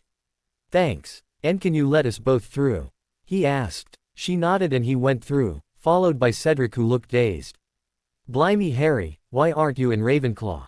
he asked, gazing at Harry as if he'd grown 2 heads. "No idea," he muttered, shrugging. They walked on. Harry could feel that they were getting extremely close now. He did the 4-pointer spell and his wand spun around in his palm, pointing to the right again. They kept walking when suddenly Harry's scar twinged in pain. Call it instinct, maybe Harry had gained it from his countless duels with Sirius, but a strange prickle on his back warned him something was coming. "Cedric, move," he bellowed, pushing him roughly against the hedge as a jet of green light narrowly missed them. What was that? Cedric murmured shakily, glancing around in fear as Harry looked around frantically, trying to find who cast the spell. Suddenly a sound broke the silence and faint clapping could be heard. "Well done, Potter. I am impressed. As Alistair Moody would say, you have mastered constant vigilance." A high-pitched cackle broke the silence. The voice was familiar. There was no one to be seen and they started backing away. "Who are you?" Harry yelled. "It matters not, Potter. I am coming for you. You kept slipping through my fingers long enough. Tonight, you will die." A pity for the other boy though. The voice trailed off and another bolt of green light hurtled at them seemingly from nowhere and Harry instinctively dodged again just as Cedric threw himself out of the way too. "Harry, let's get out of here, this place is too narrow," Cedric yelled. Both of them broke into a run, ducking as another jet of green light sailed above their heads. Whoever it was, they were playing with them. "You can't get away, Potter. Not this time. Everyone tried to trick me, they said you were needed to bring my lord back but I know better. Only by killing you my master can return to power." Another cackle followed as they ran down the path and rounded a corner. They momentarily faltered. There, gleaming brightly straight ahead of them was the Triwizard Cup, standing on a pedestal. Another bolt of green light slammed into the hedge just behind them and they started running towards it. A wind suddenly started blowing again as the hedges started closing in on them. Vines danced out from them, entangling themselves around Harry and Cedric pulled him out of their grasp as they ran as fast as they could. Just before they came to a large clearing, Cedric tripped and fell. He slowly started getting pulled, getting dragged under the hedges which were slowly sealing the path they came from and Harry turned around to help him. "Finally you're here, Potter." The voice was closer and momentarily distracted Harry looked around. It was Moody and he had a mad grin on his face. He was standing right beside the cup, a few feet away from them and started limping slowly towards them, his wand pointing straight at Harry. "Harry, cut me loose," Cedric yelled. "Harry," he yelled again. Harry looked momentarily back at Cedric again, making a split-second decision as he moved away from him. "Get help," he murmured, turning back to Moody and aiming his wand at him while Moody started chuckling maniacally. "Damn it, Harry, you," Cedric's voice drowned out as he was lost under the hedges. "Your nobility will be the end of you," Moody said, staring intently at him before his lips moved and another jet of green light hurtled at him. Harry dodged. And thought, reducto, aiming straight at Moody's chest. His eyes widened and sidestepped away from the curse, cocking his head at him and gazing at him with a curious expression. "Full of surprises, aren't you?" Harry didn't answer as he began his assault. He quickly sent 2 stunners at Moody, who threw up a shield before responding with another killing curse which hit a large boulder Harry conjured, blasting it to pieces. Harry fired another stunner and Moody sidestepped it and paused as the spell came to a stop right beside him before bursting into smaller sparks. Moody only got away by casting a quick shield, protecting his side. Harry sent a stream of purple flames at Moody, who conjured another shield and moved again before sending a binding curse at Harry, who complied by aiming straight at it and firing a stunner. The 2 spells collided with a noise like a gunshot and a blinding flash of yellow. How much have you been hiding, Potter?" Moody called, and Harry instinctively thought, "Protega." And a blue-white shield expanded in front of him. Moody's curses slammed into and sizzled before disappearing. Just then, too many things happened in the blink of an eye. Moody suddenly jumped backwards and screamed something, aiming his wand at Harry's side. A jet of orange light flew past him and he heard a grunt and something falling to the floor with a thud. 2 jets of green light flew past Harry from behind and one of them hit Moody, who looked surprised for a moment before crumpling to the floor. Harry barely had time to react when something huge jumped on him, knocking him to the ground. He caught a brief glimpse of fangs and felt something claw at his chest. Pain clouded his senses and he smelled something foul, the stench of blood, before he felt something hit his head hard, and forced his wand out of his hand. The last thing he remembered was a man with dirty hair, his yellow teeth visible and pain spreading through him as his eyes closed slowly. Cedric couldn't believe it. That fool, he could have helped him. He struggled hard as he lost sight of Harry and the man standing beside the cup. He could breathe but he could see only darkness. He felt a strange sensation, as if he was being moved, and yet he couldn't move his arms or legs at all. He didn't know how long he laid there in the darkness, feeling the strange sensation. Thoughts ran wildly in his head as he remembered the last couple of minutes. Who was it that kept firing the killing curses at them? Harry had asked him to get help. How was he supposed to get help when he was trapped here? Almost as soon as he thought that, he was staring up at the darkened night sky and he could hear loud cheers and groans. Scrambling to his feet, he looked around. He was back outside at the starting point of the maze. Momentarily surprised, he saw his parents running towards him before his mother engulfed him in a hug.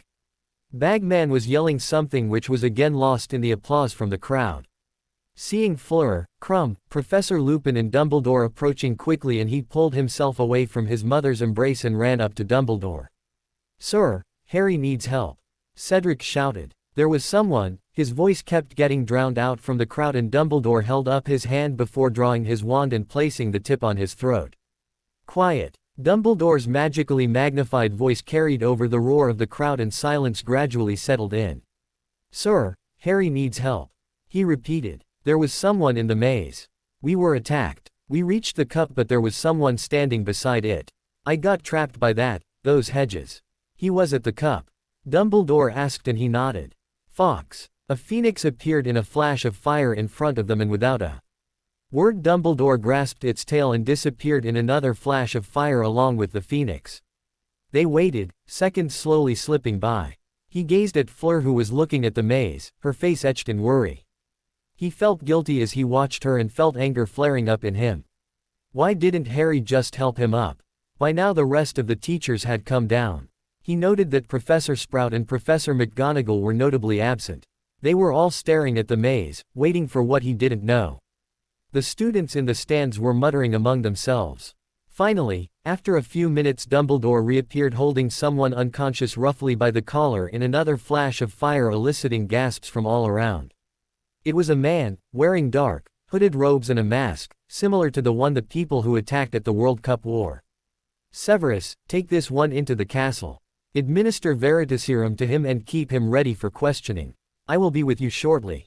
Professor Snape nodded and conjured a stretcher, levitating the man onto it, and immediately set off into the castle. Where's Harry? Professor Lupin asked anxiously. He's not there, Remus. The cup's gone too. The man paled and a large black dog that appeared at his side growled menacingly while Fleur sobbed quietly. Minerva, Pomona and Rubius are unconscious. Kingsley, Amos, please get them to safety. When you're done, get back to the center of the maze. There will be a body there. Recover it and bring it into the castle.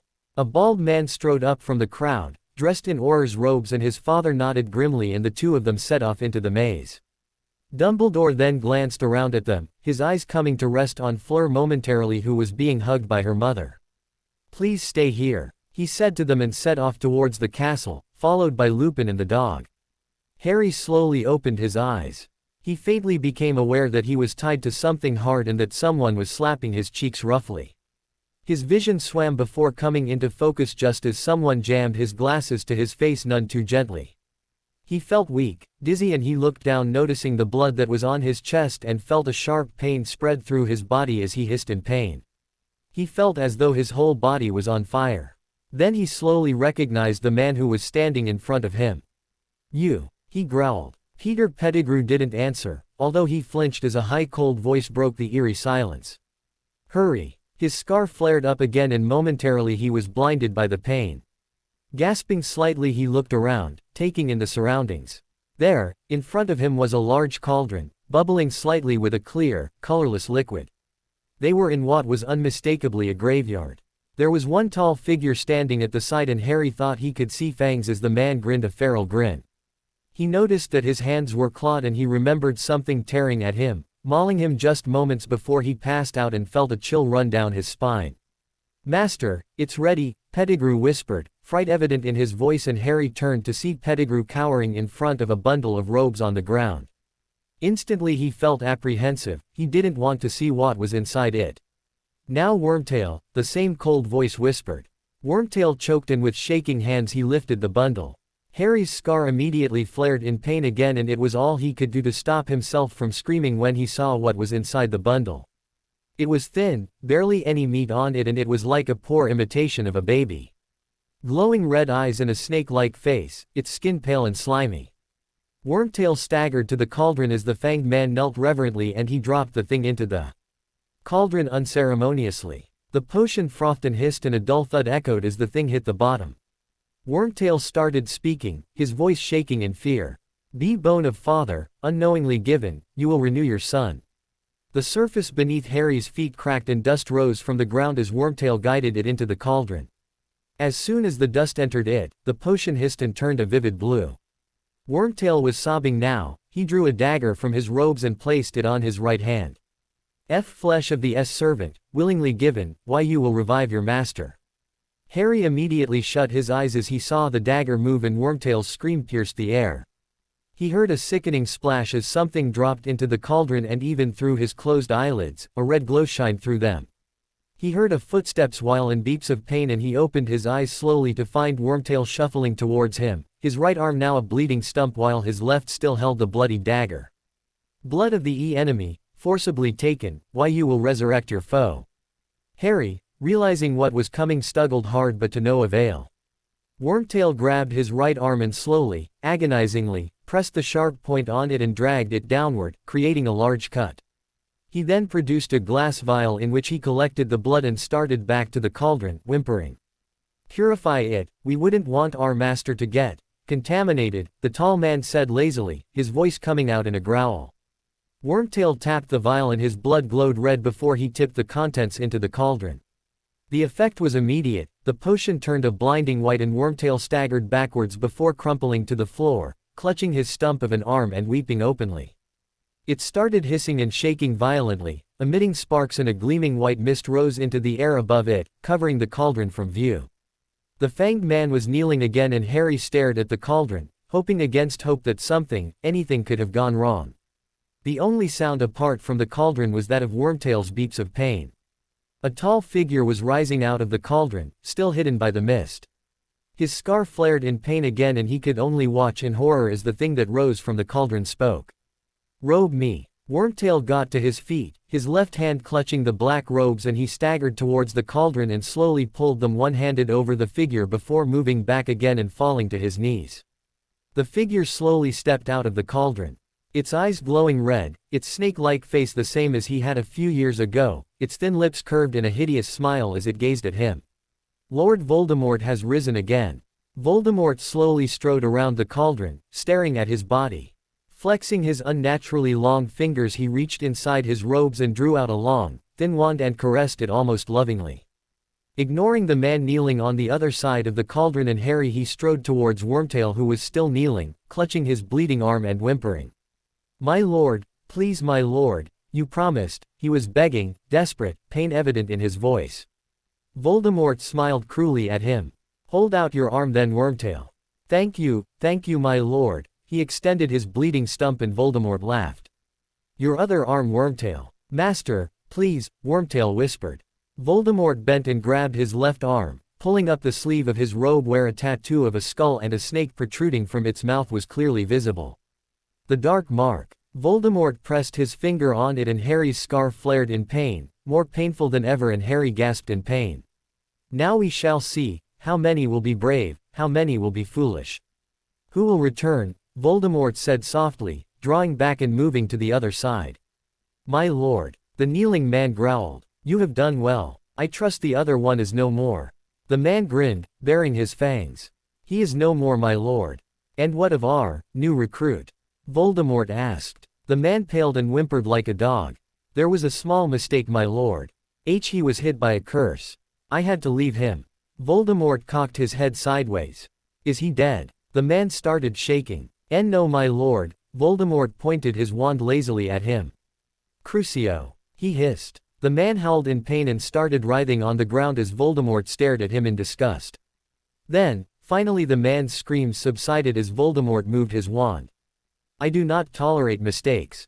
While you have done well in bringing what I asked, you have failed me at the same time. No matter, he was not valuable, he is of no use to them or to me." The last part he muttered to himself. "See that you will not make any more mistakes, Greyback." "Oh, of course, my lord. I won't fail you." Voldemort sneered, then he looked straight at Harry. "Harry Potter, how nice of you to join me in my rebirth." He laughed mirthlessly. "You have been a thorn in my side for far too long, no matter. After today you will not be." He stared at the hill before gazing at Harry with a cruel smile playing on his lips. "Do you see that hillside? That is where the house of my late father stands. A muggle and a fool. Look below you, Potter, you are standing on his remains." Harry stared defiantly back, not breaking his gaze. He wasn't going to give Voldemort the satisfaction of obeying even the slightest of his commands. Then, the air was full of swirling cloaks as figure after figure materialized out of thin air. All of them wearing hooded dark robes.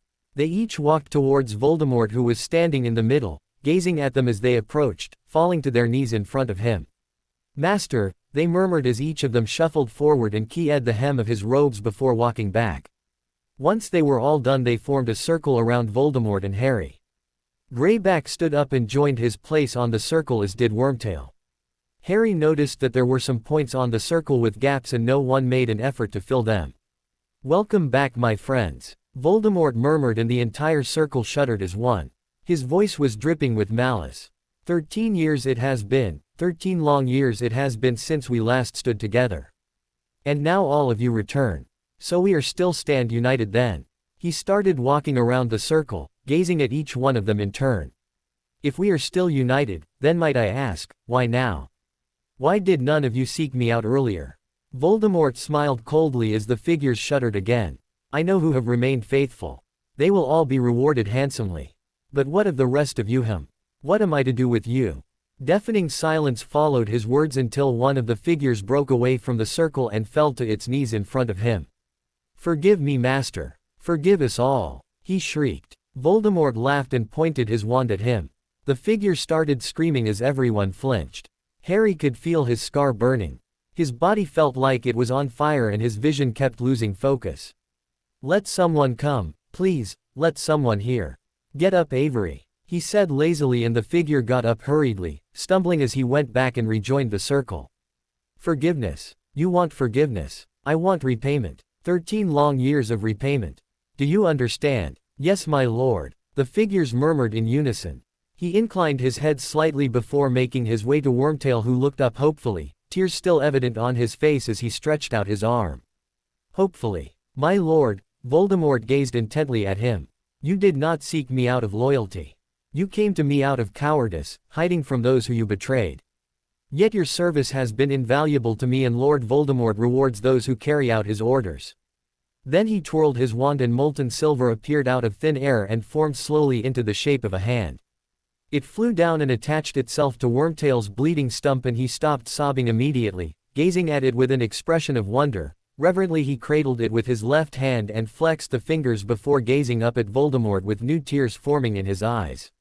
My lord, it is beautiful, my lord, thank you. He murmured, keying the hem of Voldemort's robes. May your loyalty never waver again, Wormtail.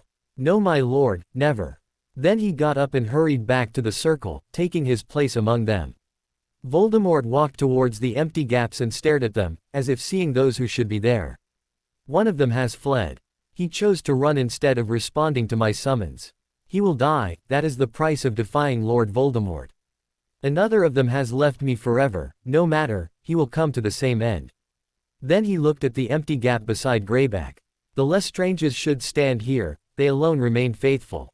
They went to Azkaban, preferring imprisonment than to renounce me. When the Dementors join me they will be freed.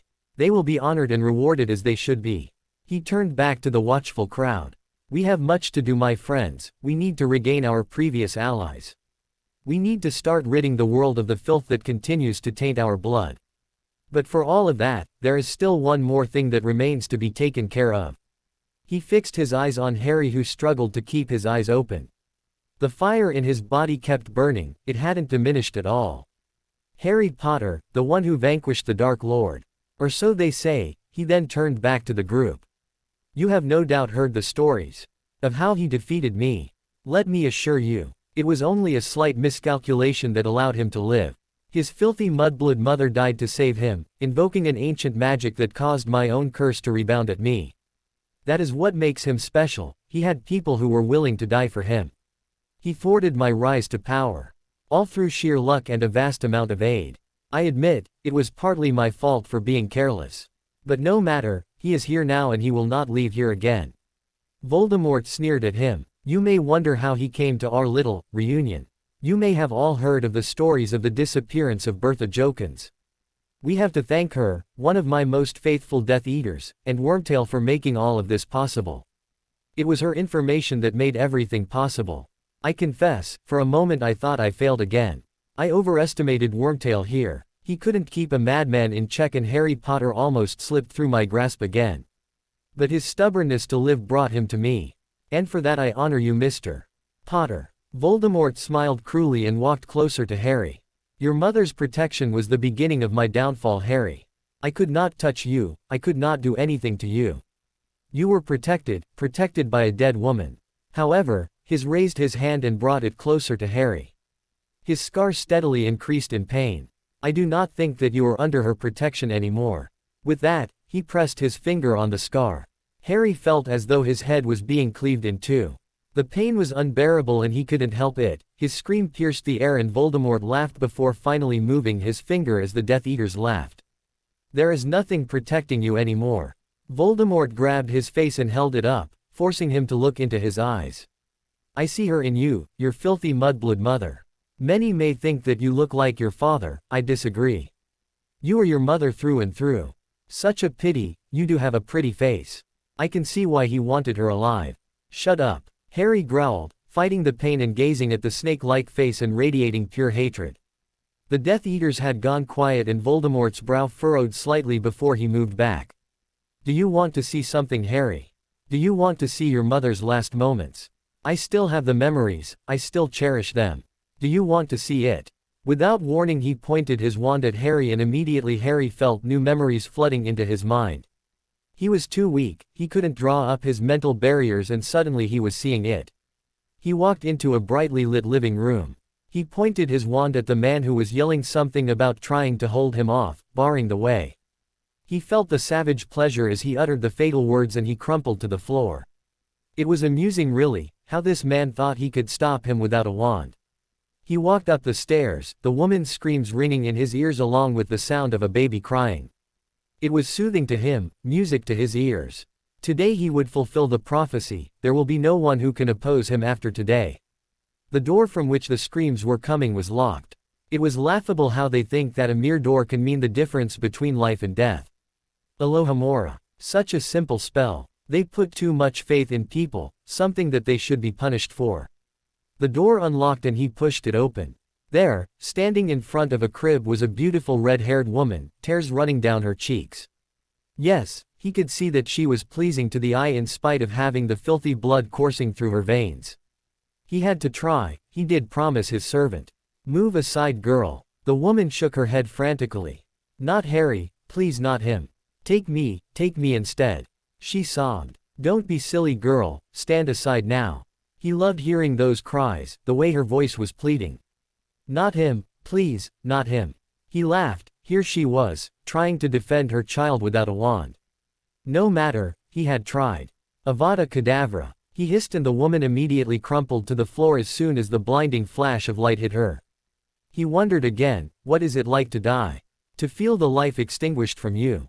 Was it painful? No, he didn't have to wonder about that. After tonight, he was never going to die. Then he moved towards the baby that was standing up, holding onto the bars of the crib. Staring at his mother with huge green eyes which he had inherited from her. He raised his wand and pointed it at him. What fools thought that a creature like this could mean the end of him? The memory slowly faded and Harry was staring at Voldemort, who was watching him with a cruel smirk. He felt a slight wetness and he could feel the tears in his eyes. He felt contaminated, dirty, he was disgusted with himself. He had seen, no, he had felt it. The pleasure of hearing his mother's screams. He uttered the words that killed his parents. Those memories were now his. Did you enjoy that, Harry? Do you want to see it again? Voldemort laughed. Tonight the Potter family name disappears from the world. A pity, your bloodline was one of the purest as can be, that is until your father pursued a mudblood. Your blood is now contaminated. He cocked his head sideways. It seems you have inherited your father's odd tastes in partners, Harry, and here I was thinking your family could drag itself no lower. Harry felt anger flaring up in him when he realized who he was talking about. The Death Eaters were laughing. Stop it. Voldemort suddenly snapped and everyone fell silent. Those eyes, I don't want to see that look in your eyes. Crucio. Pain, that was all Harry knew. A scream left his lips before he could stop it. This was far worse than what he had faced back then. Then, suddenly the pain left him, leaving him panting and gasping for air. It was getting harder to breathe and his vision was fading. He suddenly found himself staring at the white tree from his visions momentarily before he was staring back at Voldemort. Don't look at me with those eyes, Potter. I want to see the despair in your eyes. I want to see you beg. Crucio. He hissed again. Pain took over him again, but this time Harry fought against it. He was not going to give him the satisfaction. He was not going to scream. Voldemort let up after a few moments and stared at him. He rose his head and held his gaze, staring defiantly back at him. I will give you an honorable death, Potter. We shall see how helpless you are. I will give you a true wizard's death. Now untie him, Wormtail, and give him back his wand. Wormtail started towards Harry but stopped dead when Harry chuckled. An honorable death? He asked, his voice barely above a whisper. You killed my parents when they were unarmed and you tried to kill me when I was a baby.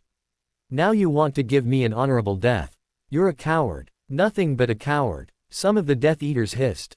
Voldemort seemed to be shaking in fury, but seemingly composing himself he murmured dangerously, untie him and give him back his wand, Wormtail. Wormtail squeaked and hastened to obey his master. He quickly cut the bindings and Harry fell to the floor, unable to support his weight. He heard his wand fall to the floor with a clatter. Get up, Harry Potter, get up and I will end your suffering. I will send you to them. Do not worry, your half-breed will be joining you later. Voldemort whispered. The memory of his mother dying flashed before his eyes. Another memory surfaced, this one of a silver-haired woman lying on the ground, and he felt a surge of anger coursing through him. He will pay. He will not get to her. He slowly picked up his wand and got shakily back to his feet. Perhaps it was because he was too tired, too weak, or maybe he just didn't care at this point that his vision was in black and white now. He stood up and gazed at Voldemort, who looked surprised momentarily. Those vivid emerald green eyes, they were now a stormy gray. They carried no hint of warmth in them. They were not the eyes of one who wanted to protect. They were the eyes of one who wanted to destroy, to cause pain. The Death Eaters were murmuring among themselves and Voldemort silenced them when he raised his wand. I assume you are familiar with the customs of a wizard's duel. We bow Harry. Now, bow. Harry neither moved nor spoke and Voldemort raised his wand. I said bow, Imperio. Harry still stayed up, staring at Voldemort with cold eyes as gasps of surprise rang out through the Death Eaters assembled. Very well. Begin. No sooner had he said it Harry moved, slashing his wand through the air and Voldemort's eyes widened before he nimbly sidestepped as a narrow jet of silver flew past him, striking one of the Death Eaters right behind him who failed to move away. The Death Eater that got struck gazed down. There was a gaping hole on his chest with blood flowing freely out of it. He fell backward as his mask disappeared. His face was etched in surprise. Bile coated Harry's tongue as he stared at the body of the man who fell. He had killed him. Voldemort looked surprised and the Death Eaters were all silent, gazing at the body. You aimed to kill. And it's not even the most pleasant way to die. Voldemort murmured as he stared at Harry who looked transfixed at the body. A smirk formed in his face. We are more alike than I thought. Harry barely had time to react as he turned just in time to see the lips move and a jet of green light was heading towards him. Throwing himself out of the way he sent a cutting curse at Voldemort who immediately conjured up a white shield. The spell struck it and disappeared with a hiss.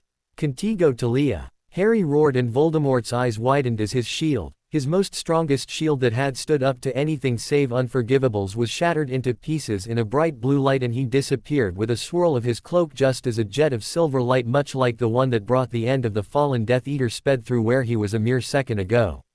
Some of the Death Eaters shrieked as they dived out of the way and he rematerialized on the side, watching Harry closely.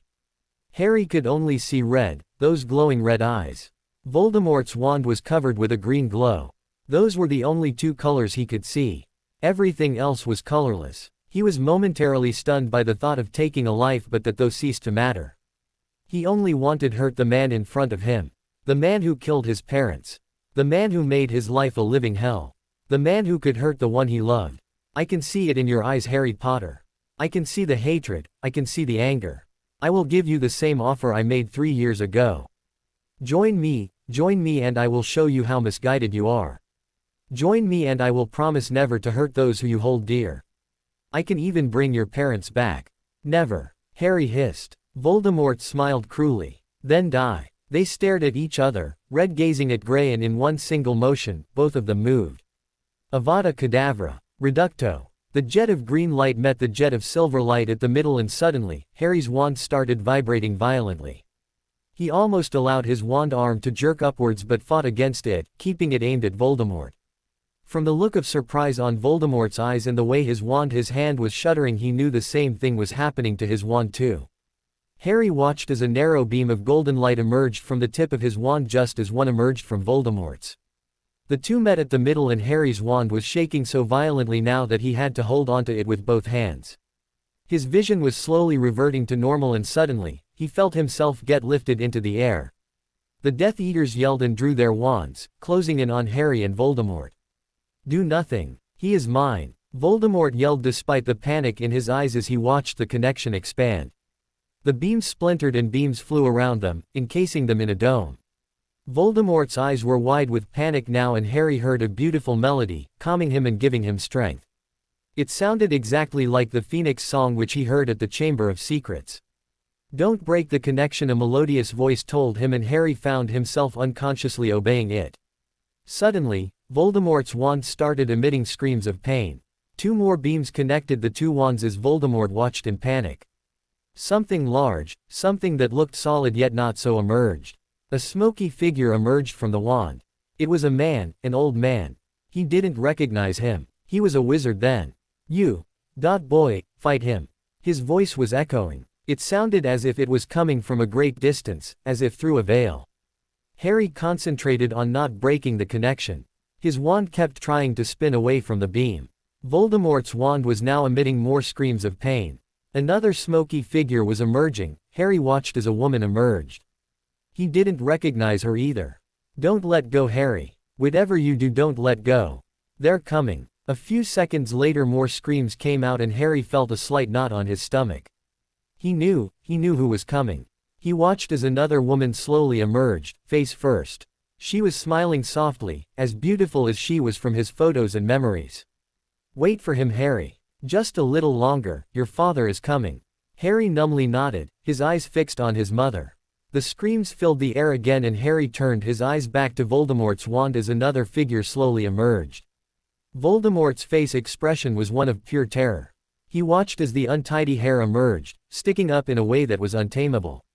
While his hair was no longer like that, he knew this was what he looked like just a year ago. This was his father. The smoky figures came towards Harry and he stared at his parents.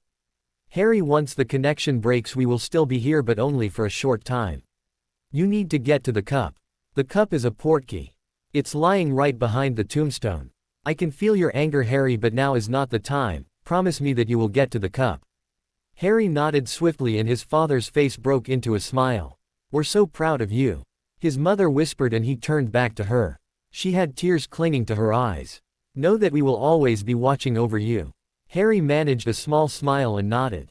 Thank you, he said softly, gazing at his parents before looking at the old man and woman who nodded at him.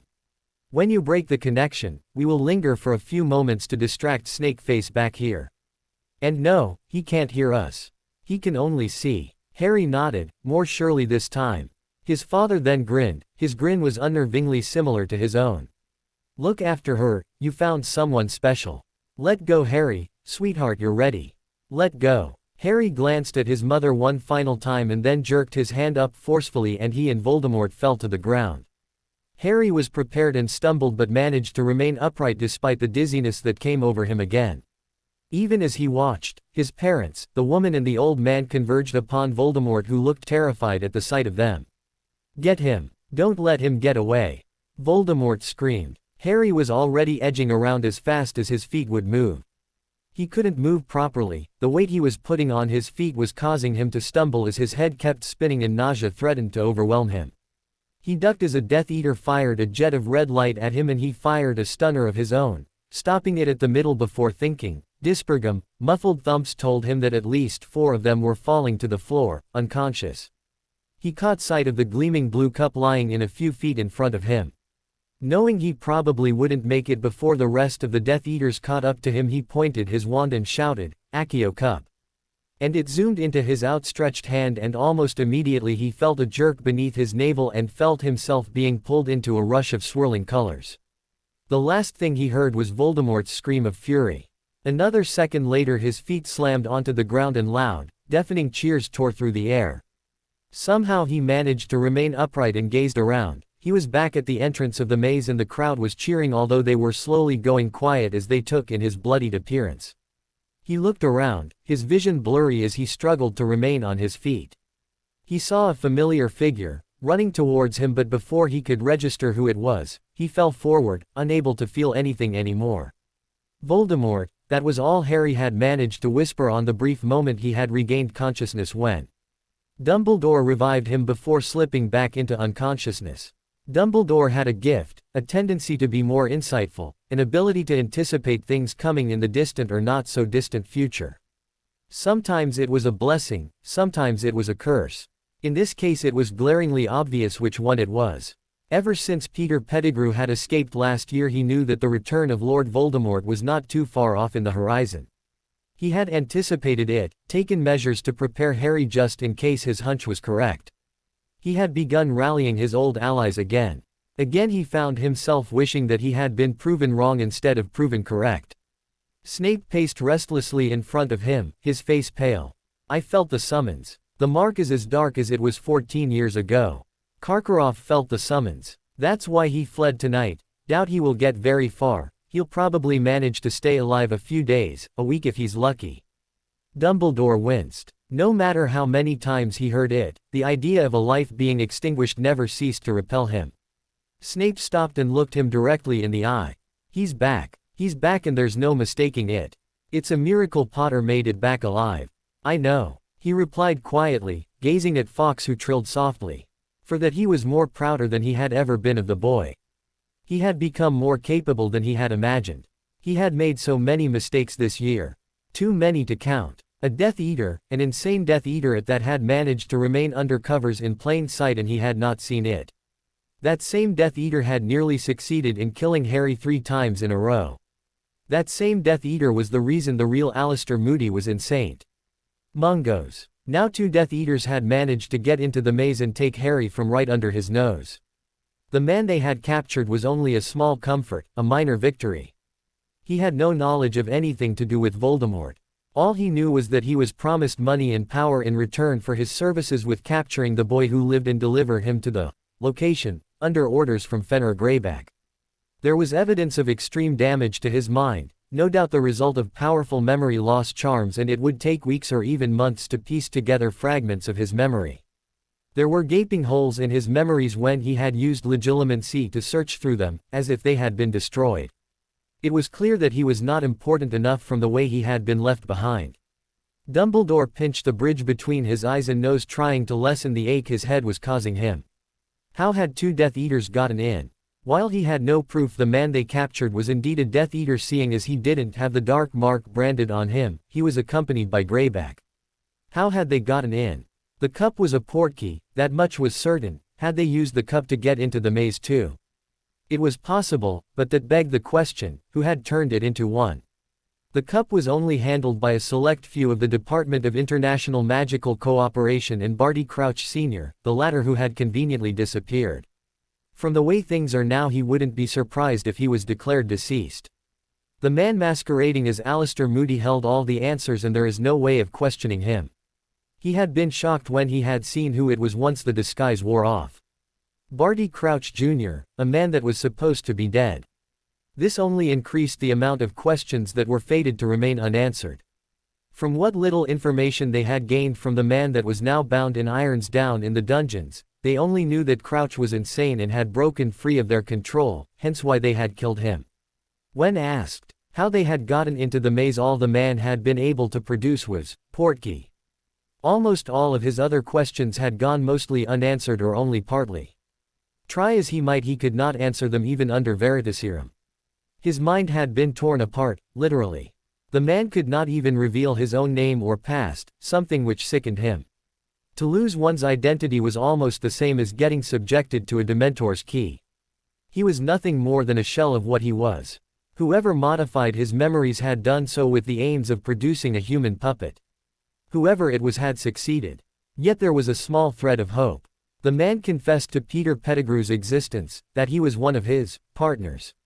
While this may not be enough to convince the Ministry of Sirius Black's innocence, this was definitely a step forward. He sighed as he remembered Fudge. With the lack of evidence and the amount of unresolved questions, how was he going to convince him and the Ministry of Voldemort's return? Would Fudge take Harry's word? Would he take his word?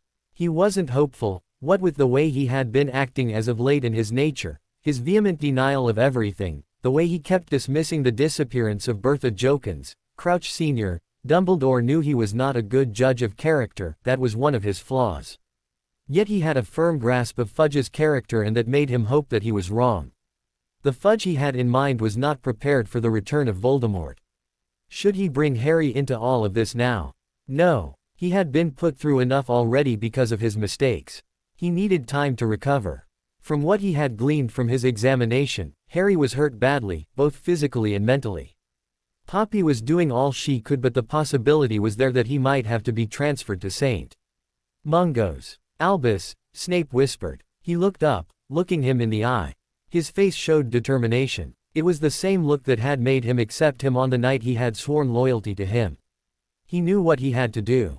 You know what to do, he said heavily. Snape nodded silently and turned away, making his way towards the door. Severus. He looked around. Be careful. He gave a tiny jerk of his head before opening the door and disappearing from view down the spiraling staircase. The door slowly swung shut and he looked up at the portraits of the previous headmasters and headmistresses, all of who were wide awake and watching him. He stood up, making his way towards the pensive, and slowly placed his wand on his temple before directing it towards the swirling liquid on the ancient instrument, silver clinging to it. It has begun, he murmured, watching as the dark mark formed before melding with the liquid as Fawkes gave a mournful cry. Fleur gently wiped Harry's brow as he flinched before relaxing again. It had been 3 days since the third task, 3 days since he had come back looking like he had literally been to hell itself. Still it looked like he was not having even a moment of peace. The way his eyelids kept moving, the small gasps and beeps were proof enough that he was still getting tormented by what had happened to him, and it frustrated her in turn of her inability to help him. He sometimes talked in his sleep, pleading for his parents. Pleading for her. Asking for their forgiveness. She knew that the boggart he had seen in the form of her body in the maze had affected him badly. She didn't even want to think what he had seen to make him murmur about his parents. She desperately wanted to help him, to take away his pain, to comfort him, but he still wouldn't regain consciousness. She had been terrified when he had gazed at her with unfocused eyes before collapsing in front of her. It was like her worst nightmare come true, his chest bloodied, looking like he had been mauled by a wild animal. She feared the worst and she had been hysterical, refusing to calm down or leave her hospital wing and ignoring her parents and friends who tried to comfort her until Poppy finally told them yesterday that he was slowly recovering. "Can't you give him something? A potion for dreamless sleep at least?" Lupin asked Poppy, who rubbed her eyes tiredly. It was only she, Lupin and Sirius that were allowed to be next to him since he was admitted to the hospital wing. Initially Poppy had been reluctant to let Fleur stay. She only allowed Lupin and Sirius to stay because Dumbledore had told her that Lupin was Harry's guardian. Sirius, because he was a special case. Sirius had been uncharacteristically still and quiet, making it seem as if he wasn't even there. She soon changed her mind and allowed Fleur to stay too when she saw that Harry relaxed significantly in Fleur's presence. I don't know what's wrong, he shouldn't be having any nightmares at all," she muttered. "It might be the contamination." She trailed off quietly and Lupin's eyes glinted dangerously while Sirius growled. Fleur unconsciously tightened her hold his hand and gazed at his face, wondering how much more pain he was going to endure.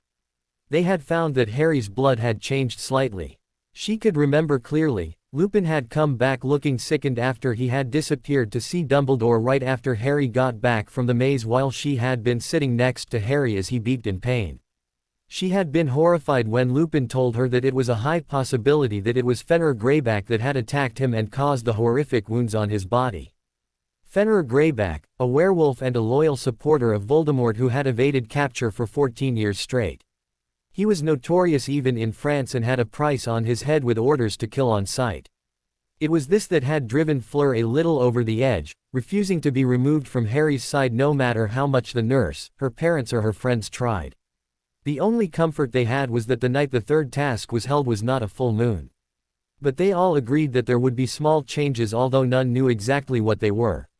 It was about 3 hours later when she felt someone's hand running through her hair.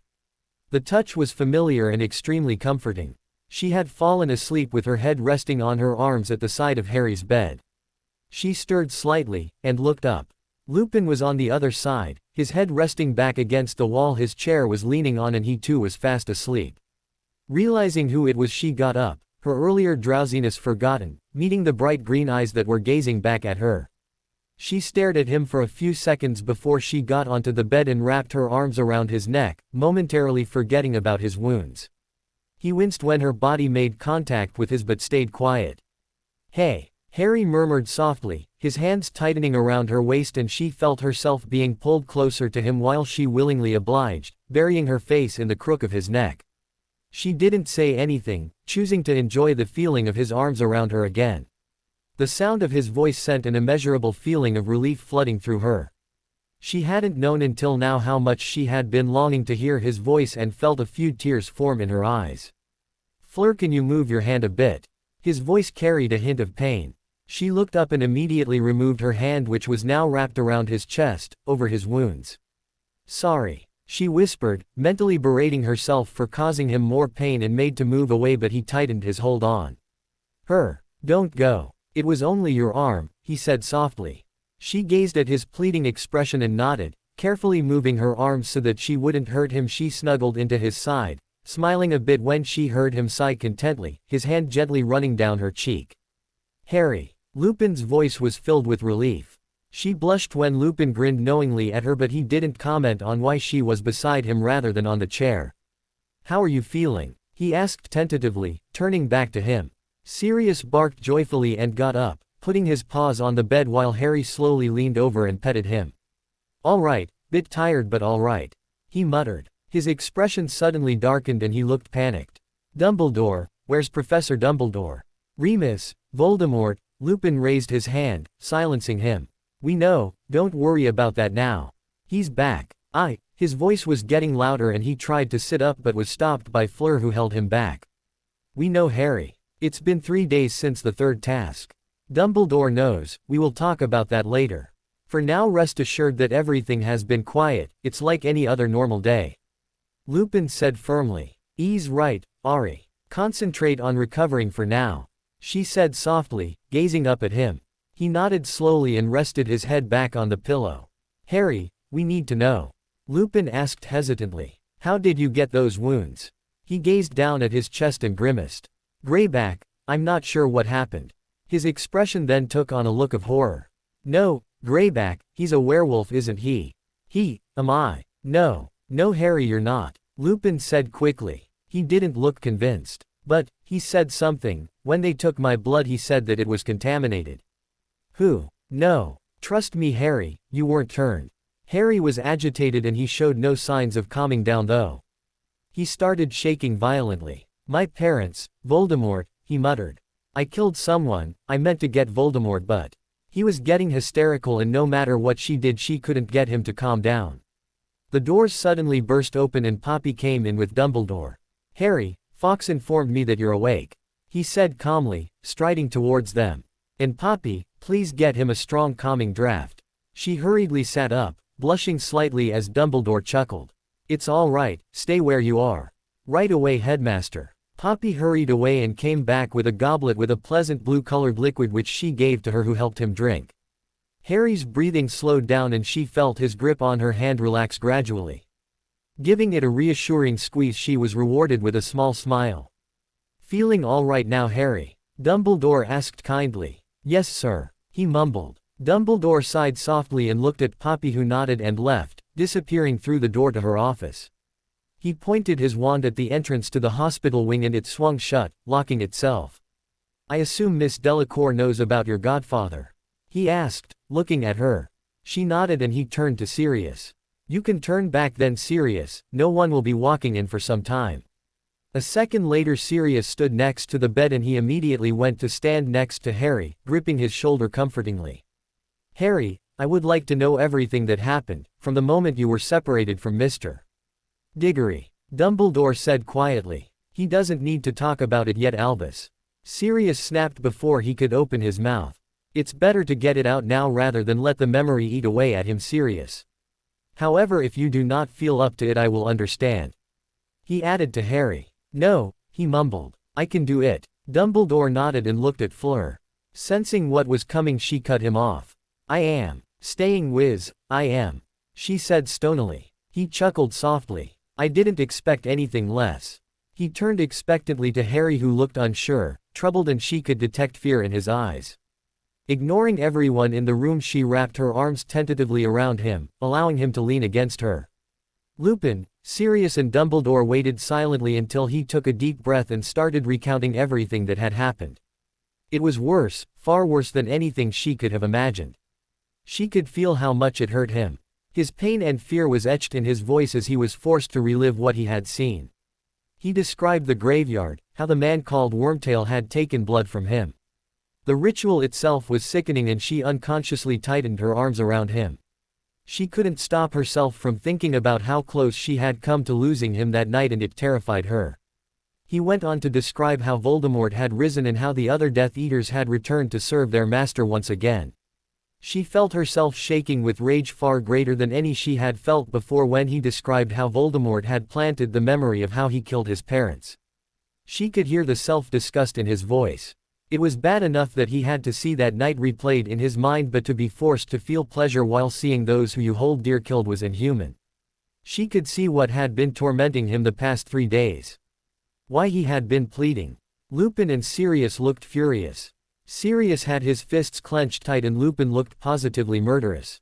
Even the headmaster who she'd never seen look angry didn't have the usual twinkle in his eyes, cold fury emanating from him. He had stopped speaking at this point and had a few tears running down his cheeks. She felt her fury vanish at the sight and whispered soothingly to him, comforting him as best she could in front of the others by holding him close to her like she did in the maze. No one spoke as they waited until Harry could pull himself together again.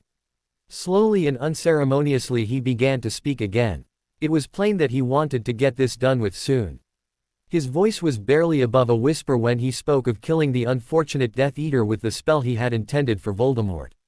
She noticed that he was avoiding everyone's eyes and seemed to flinch a little away from her. "I know how you feel, Harry." She looked up. It was Sirius that had broken the silence. Harry didn't respond, but she felt him relax slightly in her arms. It was a good sign. "You feel sick, dirty, you feel like you're no better than the scum that live on this world." His eyes narrowed. "Welcome to reality. When you're fighting against people that will not hesitate to kill you, it's either them or you. Those Death Eaters, they are the foulest creatures to walk on this planet, and they deserve every bit of pain they have coming to them." His voice was hard and carried a coldness she'd never heard from him before. She'd always seen the happy and cheerful Godfather. Never this. "It's not my right to decide who lives or dies," Harry muttered brokenly. Sirius growled in frustration. "Neither is it theirs, and they have taken up the dark mark. A sign that they can and will do anything for power." "Harry, who was it you were aiming to kill? The Death Eater standing unprepared at the sides, or the man who was right in front of you? Are you saying that you would rather bind him and hand him over to Azkaban? Is that what you want?" Harry didn't answer. "All this time we were not training a murderer. We were training a person that has been screwed time and time again by fate how to survive. I'd say we did a pretty good job considering how you're back in one piece."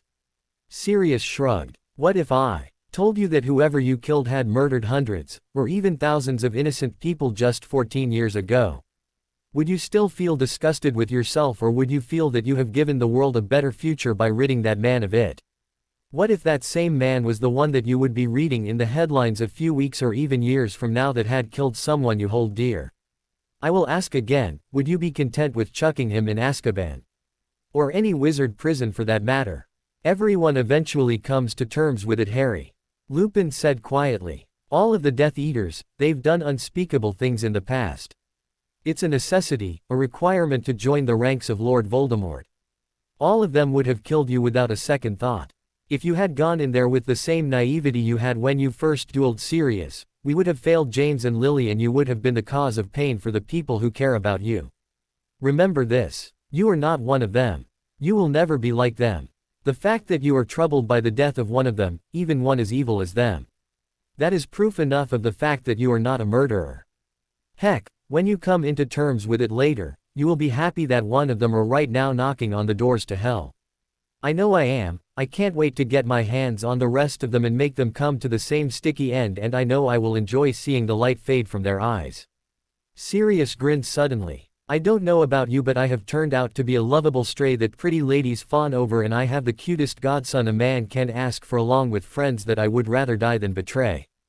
If that's the definition of a monster, or murderer, in your dictionary, we better get you a new one and fast."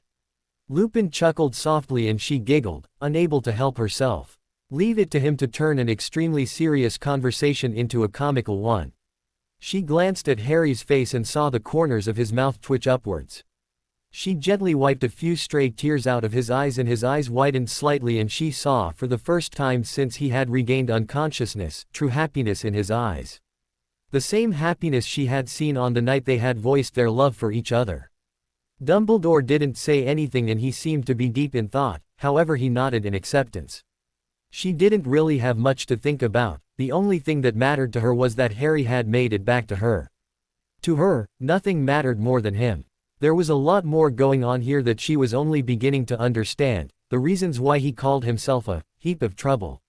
From the way he had been flinching away from her when he revealed that had killed another, she knew that he was scared of facing her, probably worried that she would have been disgusted with him.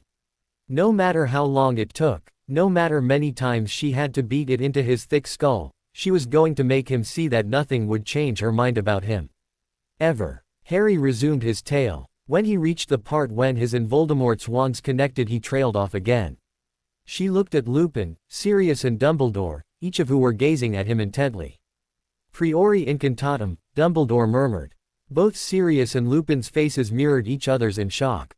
What was Priori Incantatem? What happened after that, Harry? He asked quietly. Harry looked like he was struggling to speak for a few moments. I saw them, some people burst out from Voldemort's wand, an old man, a woman and, he didn't look like he could go on. Your parents? He asked gently and he nodded. She gasped, tightening her hold on his hand. The reverse spell effect? Lupin asked softly. Indeed. A magical phenomenon that can only take place under unique and very rare circumstances. All of the requirements for it were met on the graveyard that day. Dumbledore muttered thoughtfully, more to himself than the others. Then he looked up. Sorry, Priori Incantatem can only take place if two wands that hold twin cores are forced to do battle. The phoenix that gave the tail feather for Harry's wand gave another, the other feather which resides in Lord Voldemort's wand. When they are connected, the two combatants are subjected to a battle of wills. Poor Tom Riddle never stood a chance. The phoenix song which strikes fear into the hearts of the impure and emboldens those of pure heart coupled with Harry's strong willpower, it was not a battle to even begin with.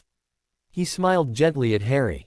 The loser's wand is subjected to the reverse spell effect, forced to display the most recent spells it has performed. I talked to them, Harry said quietly. Sir, were they, could I? She could detect a note of hope and longing in his voice and it made her heart throb painfully. Dumbledore shook his head sadly. No, Harry, they were not real, nor were they ghosts of any kind. They have moved on. Those were echoes, fragments of what they used to be. Harry nodded slowly. Sirius and Lupin seemed to be at a loss for words. All of them were waiting for Harry to go on. I spoke to them, they were the ones that told me to get to the cup which was a portkey. He said in a strange voice. Dumbledore nodded again. For that we must be thankful, Harry. But please remember that there is no way that the dead can ever be brought back to life. The reason why they were able to help you is because even in death they still haven't truly left you. They live on in your heart and they will always continue watching over you. All I can ask of you is to take comfort in that.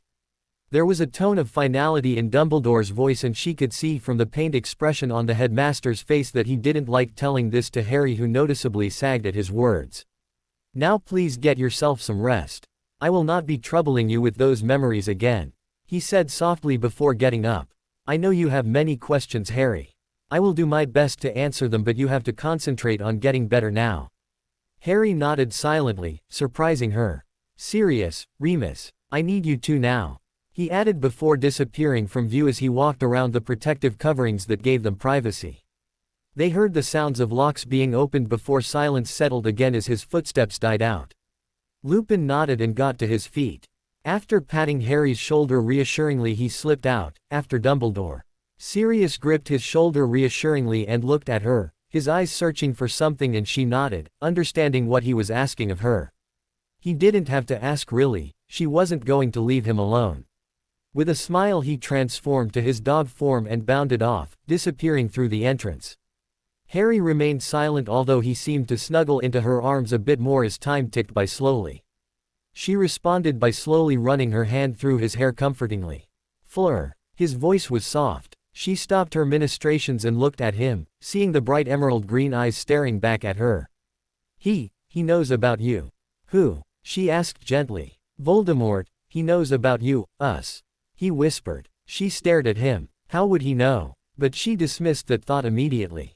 She wouldn't be surprised if all of Britain knew about them thanks to the infuriating reporter. She immediately felt worried. She knew what he was trying to suggest and if he dared voice it.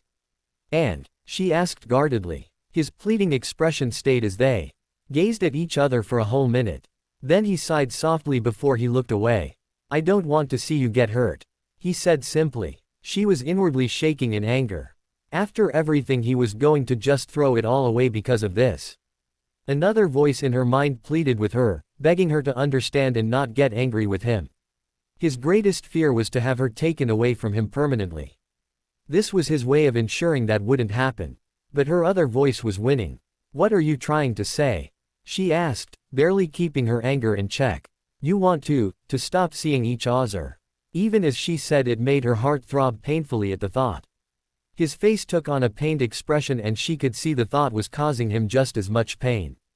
If that is what it takes for you to be safe, he said quietly. Neither spoke for a while and she pushed him away from her. Zizes, how you repay me. she murmured, her eyes tearing slightly, and Harry looked stricken.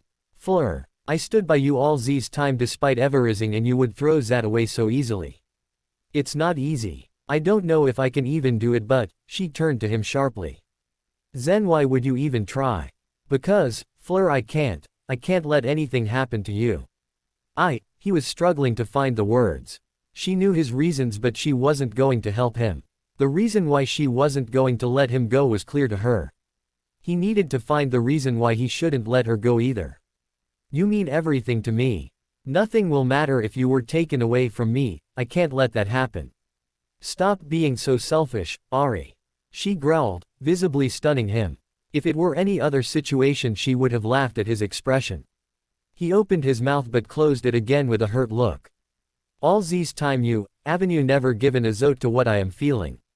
His eyes widened as he realized the truth behind her words, and he looked away in shame. Taking no note about this, she continued. He needed to see. He needed to understand. Did you even take a second to think that maybe I am having the same feelings as you? I know that your greatest fear is to see me being taken away from you. What do you think my greatest fear is? I feel the same way as you do, maybe even more. Now what do you think I dread the most to see happen? A dread that is only increased with what has happened. He stared mutely at her. She could see that he was trying to find a way to respond, to counter what she was saying. I am not a girl that needs protecting. You may not know it, but the happiest moments of my life are the moments we spend together. I waited a long time to find someone like you. Do you know how hard it is for someone like me to avenue love? How do you think I'd feel if I was to give up all that? The first good thing that ever happened to me. He looked down, avoiding her eyes, but she wouldn't let up. She didn't want to have to talk about this again. I will not stand aside and watch you get killed. She gently placed her finger under his chin and lifted his face up so they were looking at each other. I will not allow you to leave me behind, and you cannot ask me to move on. We're past that point already. I will follow you, wherever you go. She whispered, and it didn't take long for him to realize the implications of what her words meant.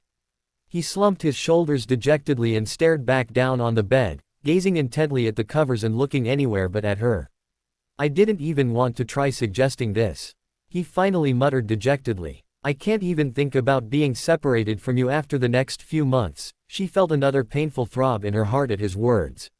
She'd momentarily forgotten that after summer she wasn't going to see him every day as usual. He looked up at her, his face etched in pain. I need you with me. But I can't lose you. His voice cracked at the end, and she slowly pulled him back into her arms. It was a good sign that he didn't try to fight it and instead relaxed into her chest.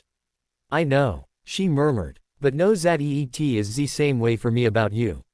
So we're even. She heard a faint chuckle coming from him and smiled before pulling back and pressing her lips on his brow, just over his scar. They stayed in silence, basking in the contact between the two of them until he finally looked up into her eyes. She smiled softly when she saw the hope reflected in them. No more suggesting those idiotic things again, Zen? She asked, and he smiled back at her. Never. He murmured softly before allowing an edge to come into his voice. I will not let anything happen to you. She scowled playfully at him. I might avenue to take care of you more often than you avenue to take care of me. He smiled softly at her before leaning forward, pressing his lips against hers. She had just wrapped her arms around his neck and was starting to respond enthusiastically when Poppy came back into the room, clearing her throat, which in turn forced them apart. I probably have the worst timing when it comes to you two, don't I? She asked humorously as the couple looked sheepishly at her. Never mind that, but Fleur, it's almost time for dinner, and afterwards the hospital is closing for visitors. She immediately felt Harry stiffen against her and saw a hurt look on his face before he looked away. She looked pleadingly at the matron, who had seen the whole exchange before, smirking slightly. I was going to ask you what you were going to do. Remus will be back later, and that blockhead of yours, she nodded at Harry, doesn't seem to relax at all without you. So, can I stay with him? She asked. Harry blushed a little, but she could see the hope on his face. Very well. I dare say you two will not try anything with his guardian watching over you, will you? Poppy asked with a mischievous glint in her eyes.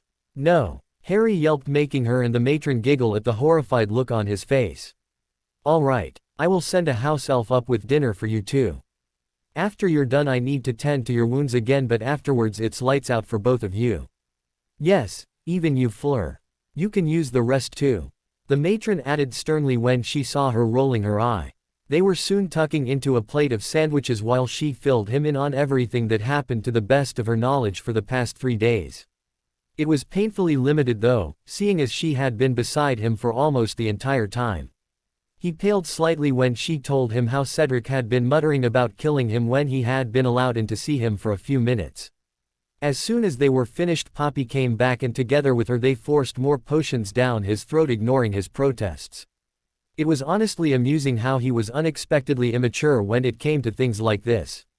He started giggling uncontrollably when Poppy tried to rub a rather strong-smelling ointment on his wounds and only stopped when she took the job upon her hands and threatened to knock him out did he stop, although his face was going red from trying to hold back his laughter.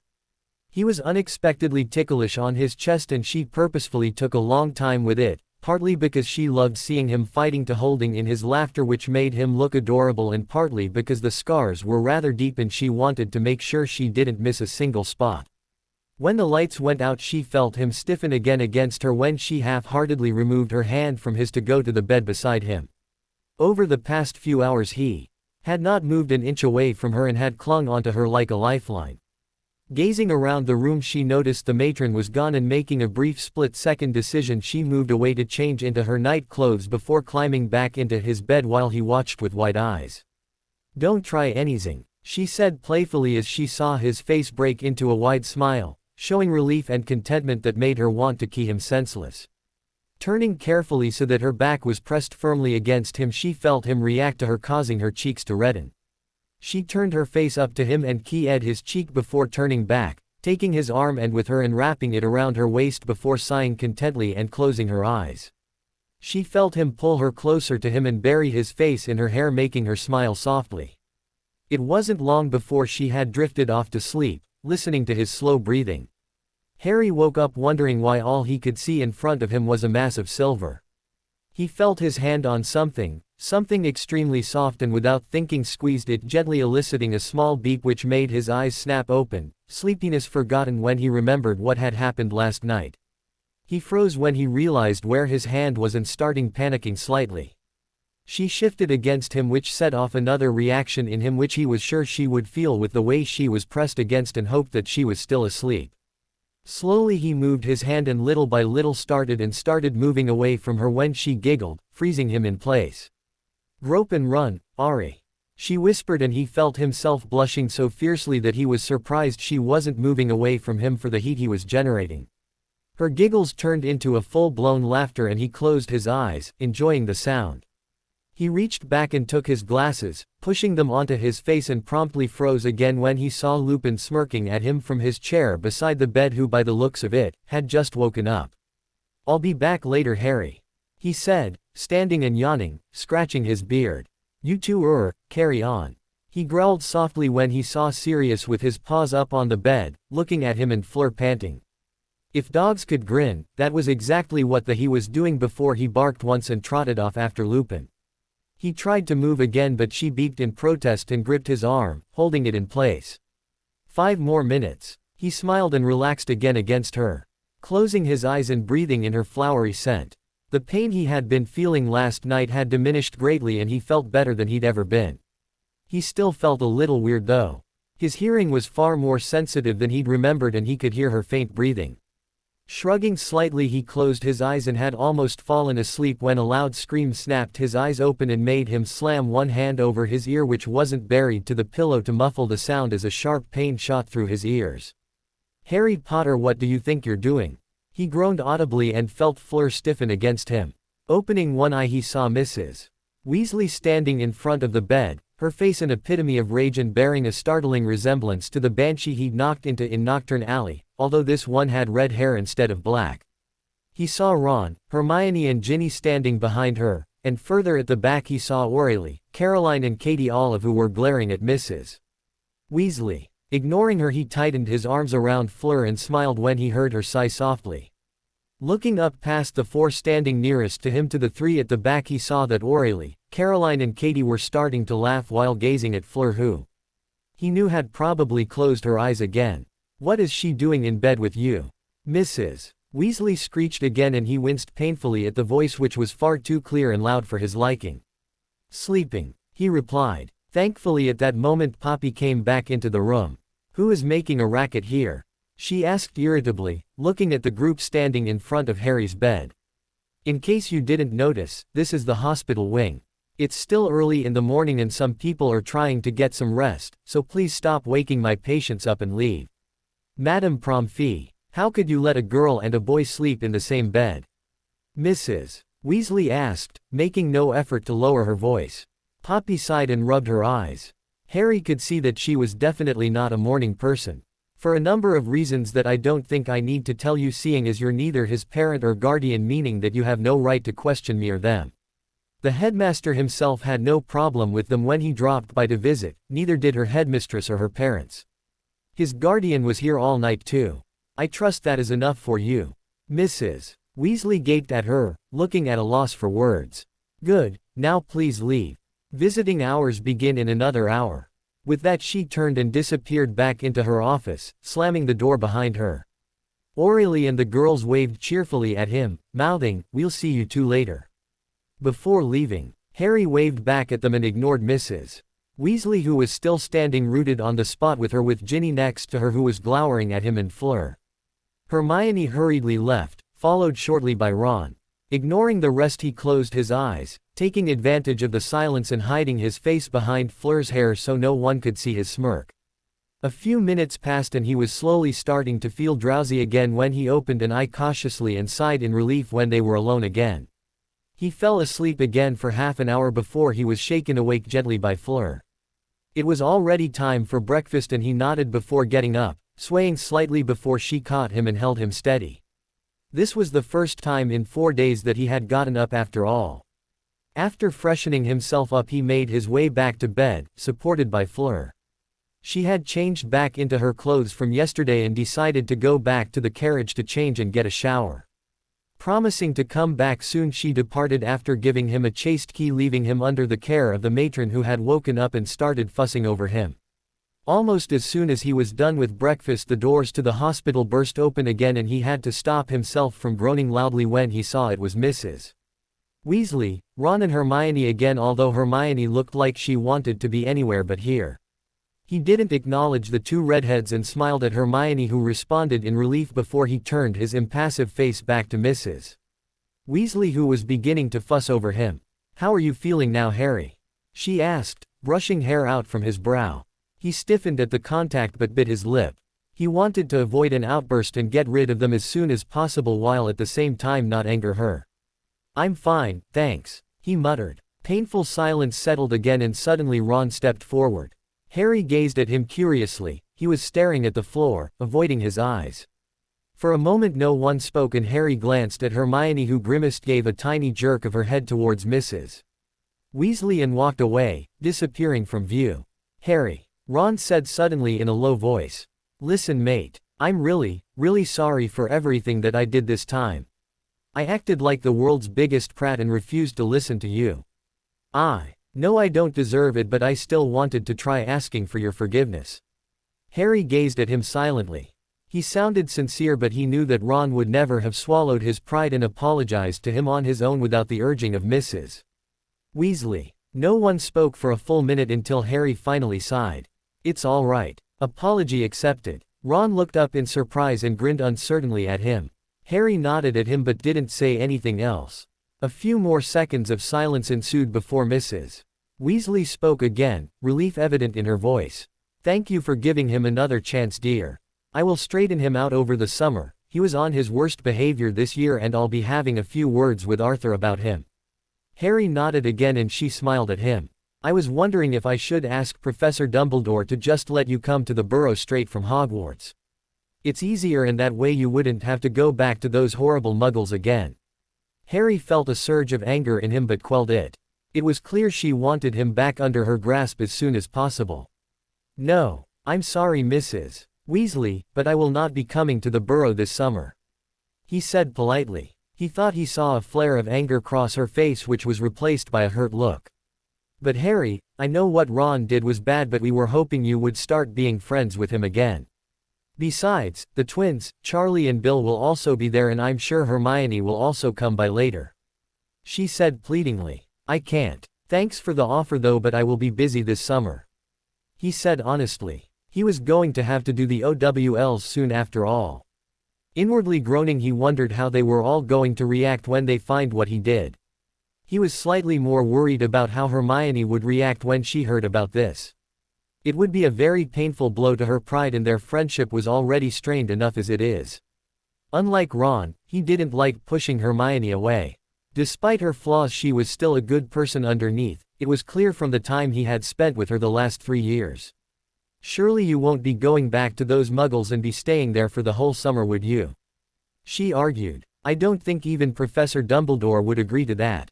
He sighed. They were going to find out soon enough anyway. He knew Sirius had already asked Dumbledore for him to allow him to go to France, and he knew from Fleur that her father had also asked him on his behalf. If he wasn't allowed to go, well, he was definitely better off at the Dursleys. The isolation suited him just fine. No, I have a few things to do over the summer, and I will be spending the summer with Fleur's family. The effect was instantaneous. Her face immediately hardened and she turned an ugly purple. And what do you think you're doing by going with them? She hissed. Harry stared back at her. That is not something you should be concerned about. I should think it is. I will not have you going off with that harlot. Lord knows what she might do to you and I. I have already told you once before. He said icily, cutting her off. Mrs. Weasley flinched at his tone and stepped away. I will not do so again. I don't care how well you have treated me in the past. I don't want you poking around in my life anymore. You know nothing about her and you have no say in what I do. A deafening silence followed his words as he paused, trying to regain control of his emotions. His hand was gripped tightly on his wand and he was seconds away from cursing Mrs. Weasley, and it scared him. It scared him that he wanted to hurt her, to make her feel pain. Get out. Unless you have anything to do in the hospital other than continue to aggravate me, get out. Harry. Dear, please she started, looking stricken. Ron was glaring at him but he wasn't saying anything. The fear was evident in his eyes. I ask again. Please leave me alone. Mrs. Weasley stood rooted on the spot, unable to say anything. Thankfully, Lupin and Sirius, in dog form, came in and both froze at the heavy atmosphere. Mrs. Weasley seemed to snap out of it then and quickly left the room, followed closely by Ron. Sirius whined and trotted up to his bed and put his paws up so that he could get a better look at him. Hey Sirius, Harry murmured softly. He wasn't happy with how it had turned out. He knew he hurt Mrs. Weasley by what he did, but it hurt him even more when she continued to treat Fleur like dirt after everything she'd done for him. I don't think I even want to know what happened with her. Lupin muttered uncertainly, looking at Harry. He shook his head and he nodded. I'm afraid you will have to deal with a little bit more unpleasantness soon, Harry. I asked Fleur and your friends to wait a little until it was dealt with. He grimaced. She wanted to come but well. Harry looked at him questioningly, wondering what on earth he was talking about. Fudge is coming with Dumbledore and he's, you'll see. True to his word, no more than 5 minutes later Dumbledore and Fudge strode in. Fudge was accompanied by a bald-headed man with an earring and Dumbledore's usual twinkle in his eyes was absent. Let's see what this nonsense is about, Fudge was muttering. Sirius started growling and Fudge stared apprehensively at him before sitting down next to Harry. Yes, now Mr. Potter, if you could tell me your version of what happened on the night of the third task. Minister, I thought you have been informed already of what happened. Lupin asked mildly, although Harry could see that he was agitated. Fudge eyed him like he was a piece of dirt underneath his shoe. Yes, I have. I want to hear Mr. Potter's side of it. Sirius's growling was more pronounced now, but Fudge ignored him and looked at Harry expectantly. Harry sighed. This couldn't be good. Slowly he forced himself to relive the experience again as he recounted everything. He left out the part with the memory of his parents, and just when he reached the moment when Voldemort was asking Wormtail to untie him and give him back his wand, Dumbledore held up his hand. I trust that is what you needed, Cornelius. Dumbledore's voice carried a hint of coldness. Yes, well, I'm sorry, but it's just not enough. Fudge answered, looking at Harry with an expression of disdain. Harry could have sworn he heard the man next to him curse under his breath. What more do you want? Dumbledore asked. Fudge looked worried at the tone of Dumbledore's voice, but he recomposed himself and stared back at Harry haughtily. Come now, Albus, do you honestly expect me to believe him? The boy is clearly delusional, he's probably just shaken up over what happened in the maze. He's even talking about Peter Pettigrew, a man who has been dead for 14 years. I was part of the group that went to see what was left of him after Black was done with him. And still, you refuse to see reason. Cornelius. Barty Crouch Sr. is dead. Igor Karkaroff is dead, paying the price for his betrayal to Voldemort. A Death Eater who everyone thought to have died in Azkaban has been proven to be alive. Fudge squeaked at the name. You yourself have seen the dark mark on his and Severus's arm. It is as dark as it had been 14 years ago. Dumbledore murmured softly. It is you that refuses to see what really happened here, Albus. I admit, to see Barty Crouch Jr. still alive was a shock, and what happened to Alistair Moody is regrettable, but that is all there is to it. He was mad. He was trying to kill Potter and his belief that you know who would rise back to power if he did. That was all there is to it. You also have to admit that the boy is deranged, with the company he keeps. Here Fudge glared at Lupin again. Who knows what is really going on in his mind? I assure you that he is in as good condition as you and I. Dumbledore said sternly, his voice carrying over Sirius's growling. I would advise you to not believe everything you read in tabloid newspapers, Minister.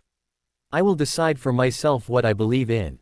Fudge growled. You do not have any proof at all, Albus. All you have are a few dead bodies, a man whose brain has been addled by dark magic, and a known criminal that has been on the loose for years now. As for Pettigrew, the memories and confession of a man that is in the state as this one is cannot be taken into consideration. That man could have had his memories falsified. Dumbledore pinched the bridge between his eyes and nose as Harry looked on quietly, wondering how on earth a man can be, in lack of a better word, a complete idiot. If you do not heed my warnings now, Cornelius, you are throwing the entire magical Britain into chaos with your refusal to accept the truth. There are many steps that should be taken. Everything that has happened was not by mere coincidence as you think.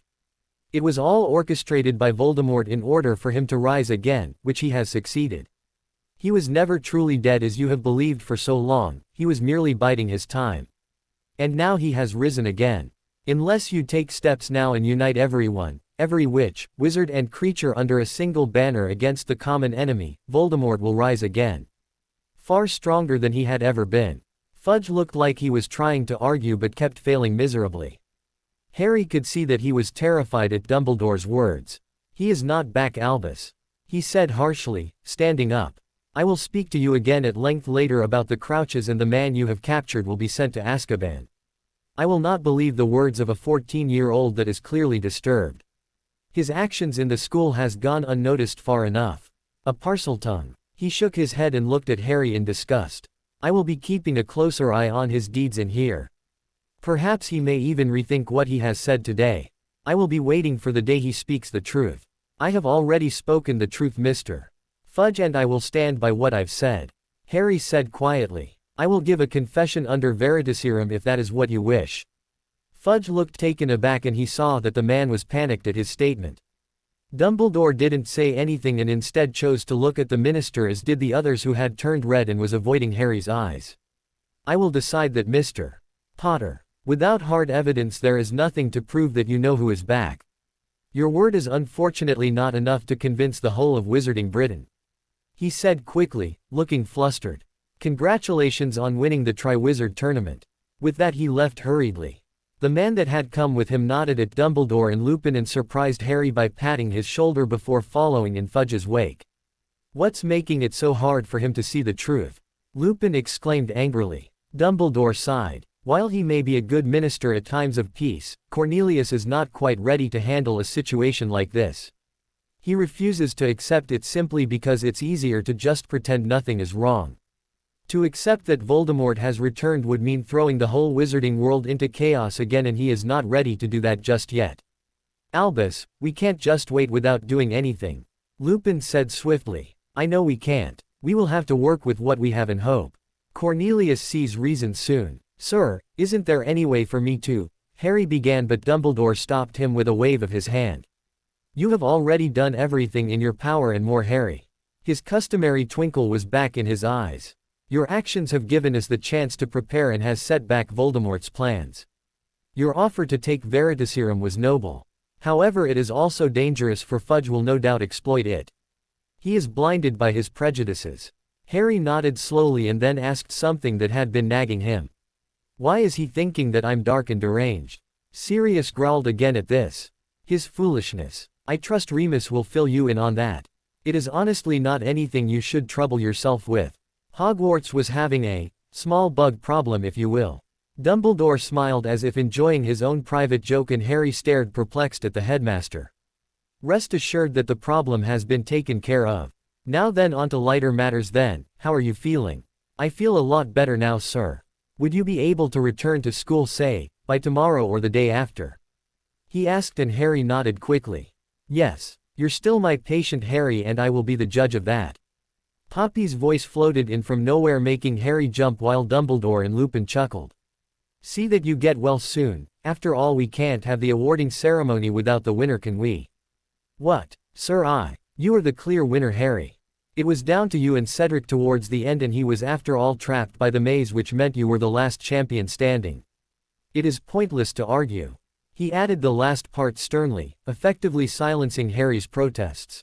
Good. Now there is one more thing I have to discuss. I have no problems in allowing you to go to France with Miss Delacour and her family. They have been very persistent, and something tells me it is unwise to anger Miss Delacour. He chuckled as Harry grinned bashfully. He knew only too well what it was like to disagree with her. Inwardly, Harry felt extremely happy. That meant he was still going to be with Fleur and the others for the whole of summer. I am extremely sorry, but I must ask you to return to your aunt and uncle. But only for a week. He added quickly, seeing Harry's expression dim in a matter of seconds. Why? Your mother's protection for one, Harry, and Harry tilted his head sideways. But Voldemort took my blood. He was able to touch me without feeling pain. Wouldn't that mean my mother's protection is not enough to keep him away from me anymore? Dumbledore was momentarily speechless before he nodded with a small smile. As sharp as your mother then. While that is correct in theory, the protection your mother gave you was meant for you and you alone. I have some theories, and while I do not believe that Voldemort would be so bold as to initiate an attack on you while the risks are too high, it is better to be safe than sorry. Also, Harry, that way when you get to France you won't have to worry about looking over your shoulder all the time. Much better to let everyone think you're still here. Lupin added. If you're missing from the train ride to King's Cross, it will also raise too much suspicion. This way you would be killing two birds with one stone.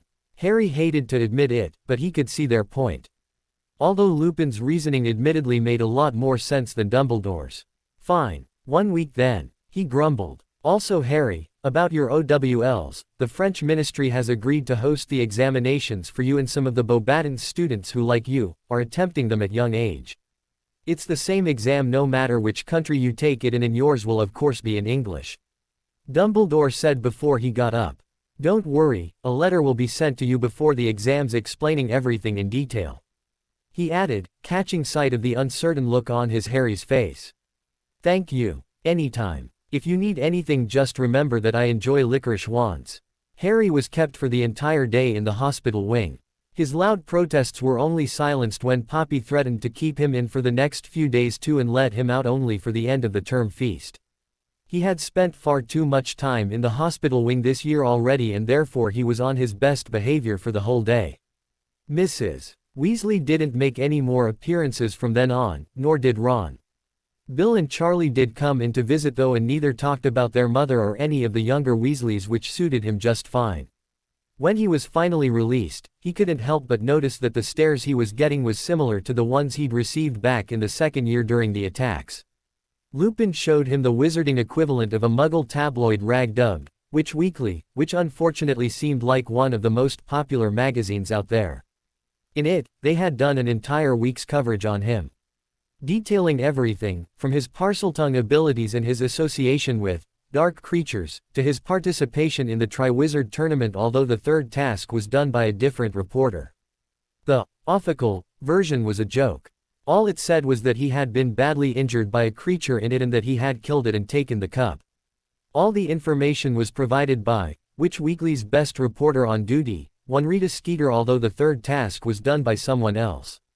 Interestingly, there was no mention at all about the recent deaths. Barty Crouch Sr.'s body was never found according to Lupin, and there was no mention of his son either.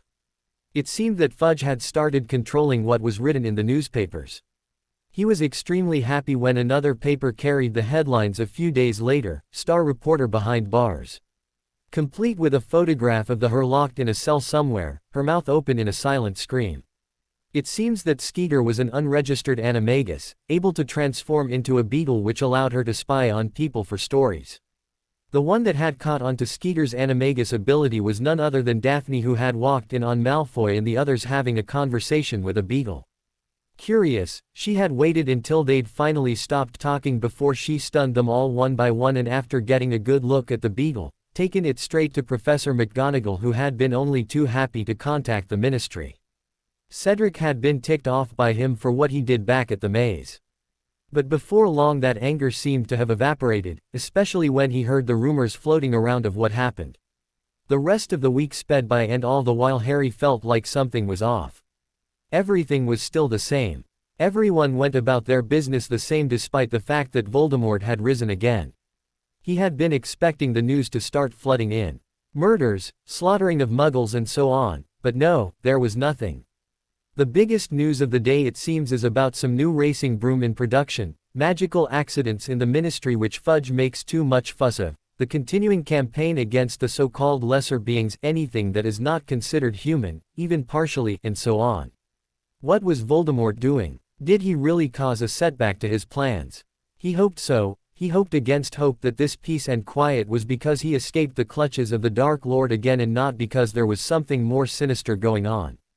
Eventually he stopped thinking about Voldemort and instead concentrated on studying and getting extra hours of tutoring from Professor Babbling and Professor Sinistra, and spending the rest of the remaining days with Fleur and the others. Even though he knew that he was going to be seeing Fleur, Aurélie and Caroline again at summer, he couldn't help but dread the time when he was going to be coming back to Hogwarts without the company of the French witches. He realized that apart from Fleur, Aurélie was the other person he would miss the most when he got back, and sincerely hoped that they wouldn't all drop out of contact with him after the summer. Fleur and the girls had been ecstatic when they found out that he was allowed to come to France in the summer, and they'd immediately started making plans on various places to visit. There was also talk about something that would send a grown man running in the opposite direction. They all agreed that once he was in France, they were going to take him and buy him a completely new wardrobe. This declaration caused the twins, Jean, Basile, Cedric and a number of males from both Beauxbatons and Durmstrang who were within earshot to wince and offer their condolences. He had no idea when or how, but Sirius had revealed himself to Dominique. It came as quite a shock to him when he had gone to the room of requirement intending to ask about his lessons, only to find Dominique chatting amicably with Sirius and Lupin, who froze before laughing at Harry's expression. From what he could gather, Sirius and Dominique seemed to have been better friends than he had originally thought. Fleur's parents and Gabrielle left a few days before the end of term feast, since Dominique had to get back to work. Gabrielle had gotten attached to him, Sirius and Lupin a lot over the past few days, and all three of them had choked up a little when she started crying when her parents said they had to leave. She didn't know that he was going to be with them a few weeks later, and immediately stopped crying when Apolline told her that she'd be seeing them again very soon, going from a distressed to extremely happy in a matter of seconds. Harry started noticing subtle differences in him. He noticed that his hearing was far sharper than usual. It had taken him a bit of time to get used to it, but it felt like he had been walking around with his ears partly covered to muffle everything his whole life and had only just taken them off, enabling him to hear properly for the first time. Apart from that, he found that he preferred meat a lot more and liked his steaks rare as opposed to being more thoroughly cooked than before. This made Fleur happy, the reason being that she always thought that the British overcooked their food. The other meaning behind her reasoning was caught on faster by the others than either of them, and both were subjected to merciless teasing that left them extremely red in their faces.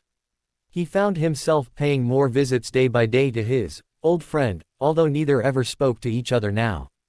They always interrupted his nightmares, something which made him very thankful for, due to the fact that they had become more horrific, seeing as he was forced to relive the memory of his parents' death, It was torturous watching everything happen while he himself raised the wand and uttered the killing curse to end his parents' lives. He was always brought out of the nightmares and into the front of the tree that kept him transfixed for the remainder of the night until it was time to wake up. He had no idea why he was so drawn to it. The hooded figure just watched silently, and more than once he wondered if there was something that it was waiting for to happen before it stepped in. All in all, the end result was that he was unnaturally sleepy for the rest of the day, occasionally falling asleep at random times for a few minutes and refusing to wake up no matter what anyone tried. The first few times this happened caused Fleur to panic badly, as did the others, while Fred and Katie gazed at him worriedly. They had found him under similar circumstances like this before. He finally managed to convince them that he was all right and that it was probably because he was still too tired. It was a bad lie and they didn't seem satisfied with his explanation, but seeing as he did wake up after a few minutes, they reduced their panic somewhat. It was on the day of the final feast before they returned home that the awarding ceremony was held. Harry had honestly hoped that it had been forgotten and purposefully kept quiet about it, but it seemed that he wasn't going to be able to wriggle himself out of that one. For once, the final day in Hogwarts before he returns in September was not the cause for his distress.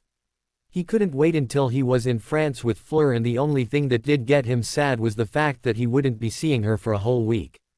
That, combined with the prospect of returning to Privet Drive, was not a comforting thought at all. Again he wondered how on earth he was going to handle everything that next year was going to bring without her by his side. The feast was one of the best in all his memory. Even the fact that Gryffindor took second place this time, breaking their winning streak of 3 years in a row, did nothing to dampen his spirits. Admittedly, he just didn't care anymore. The first place was taken by Ravenclaw, third by Hufflepuff and fourth by Slytherin, meaning that the entire hall was decorated with blue hangings. The Durmstrang students had also taken their place at the Hufflepuff table, making Malfoy look positively murderous. After the feast, Dumbledore vanished the 4 house tables, surprising everyone by conjuring long benches facing him one after the other for groups of people to sit. Fleur had a mischievous glint in her eyes that made him instantly wary of her. Smirking at him, she settled on his lap, making him blush crimson while the others sniggered. Not willing to be outdone, he retaliated by wrapping his arms around her waist and keying the space of her neck, just below her ear, before resting his chin on her shoulder. She froze momentarily and he could feel the heat coming off her face in waves before she leaned back against him with a content sigh, making him grin and nuzzle into her neck, eliciting a giggle. Ignoring the envious and longing looks cast their way, they turned towards the front table where Dumbledore was standing next to the Triwizard Cup, his eyes twinkling in their direction. When the whispered conversations around the hall ceased, he smiled and stepped forward. Yet another year has come to an end. I confess, this has been one of the years in Hogwarts that I have found particularly enjoyable as headmaster. Most of the students were nodding in approval at his words. It has truly been an honor to have played host to 2 of the most prestigious magical schools in the world. It is with a heavy heart that I bid farewell to the students of Durmstrang, and Harry shook himself. His eyes had been slowly drooping shut and the rest of Dumbledore's words were lost to him. The friendships formed. Dumbledore was continuing, but his voice was getting faint. Twice he jerked himself awake when Fleur squirmed to find that he had been resting his head on next to her neck with his lips grazing her skin.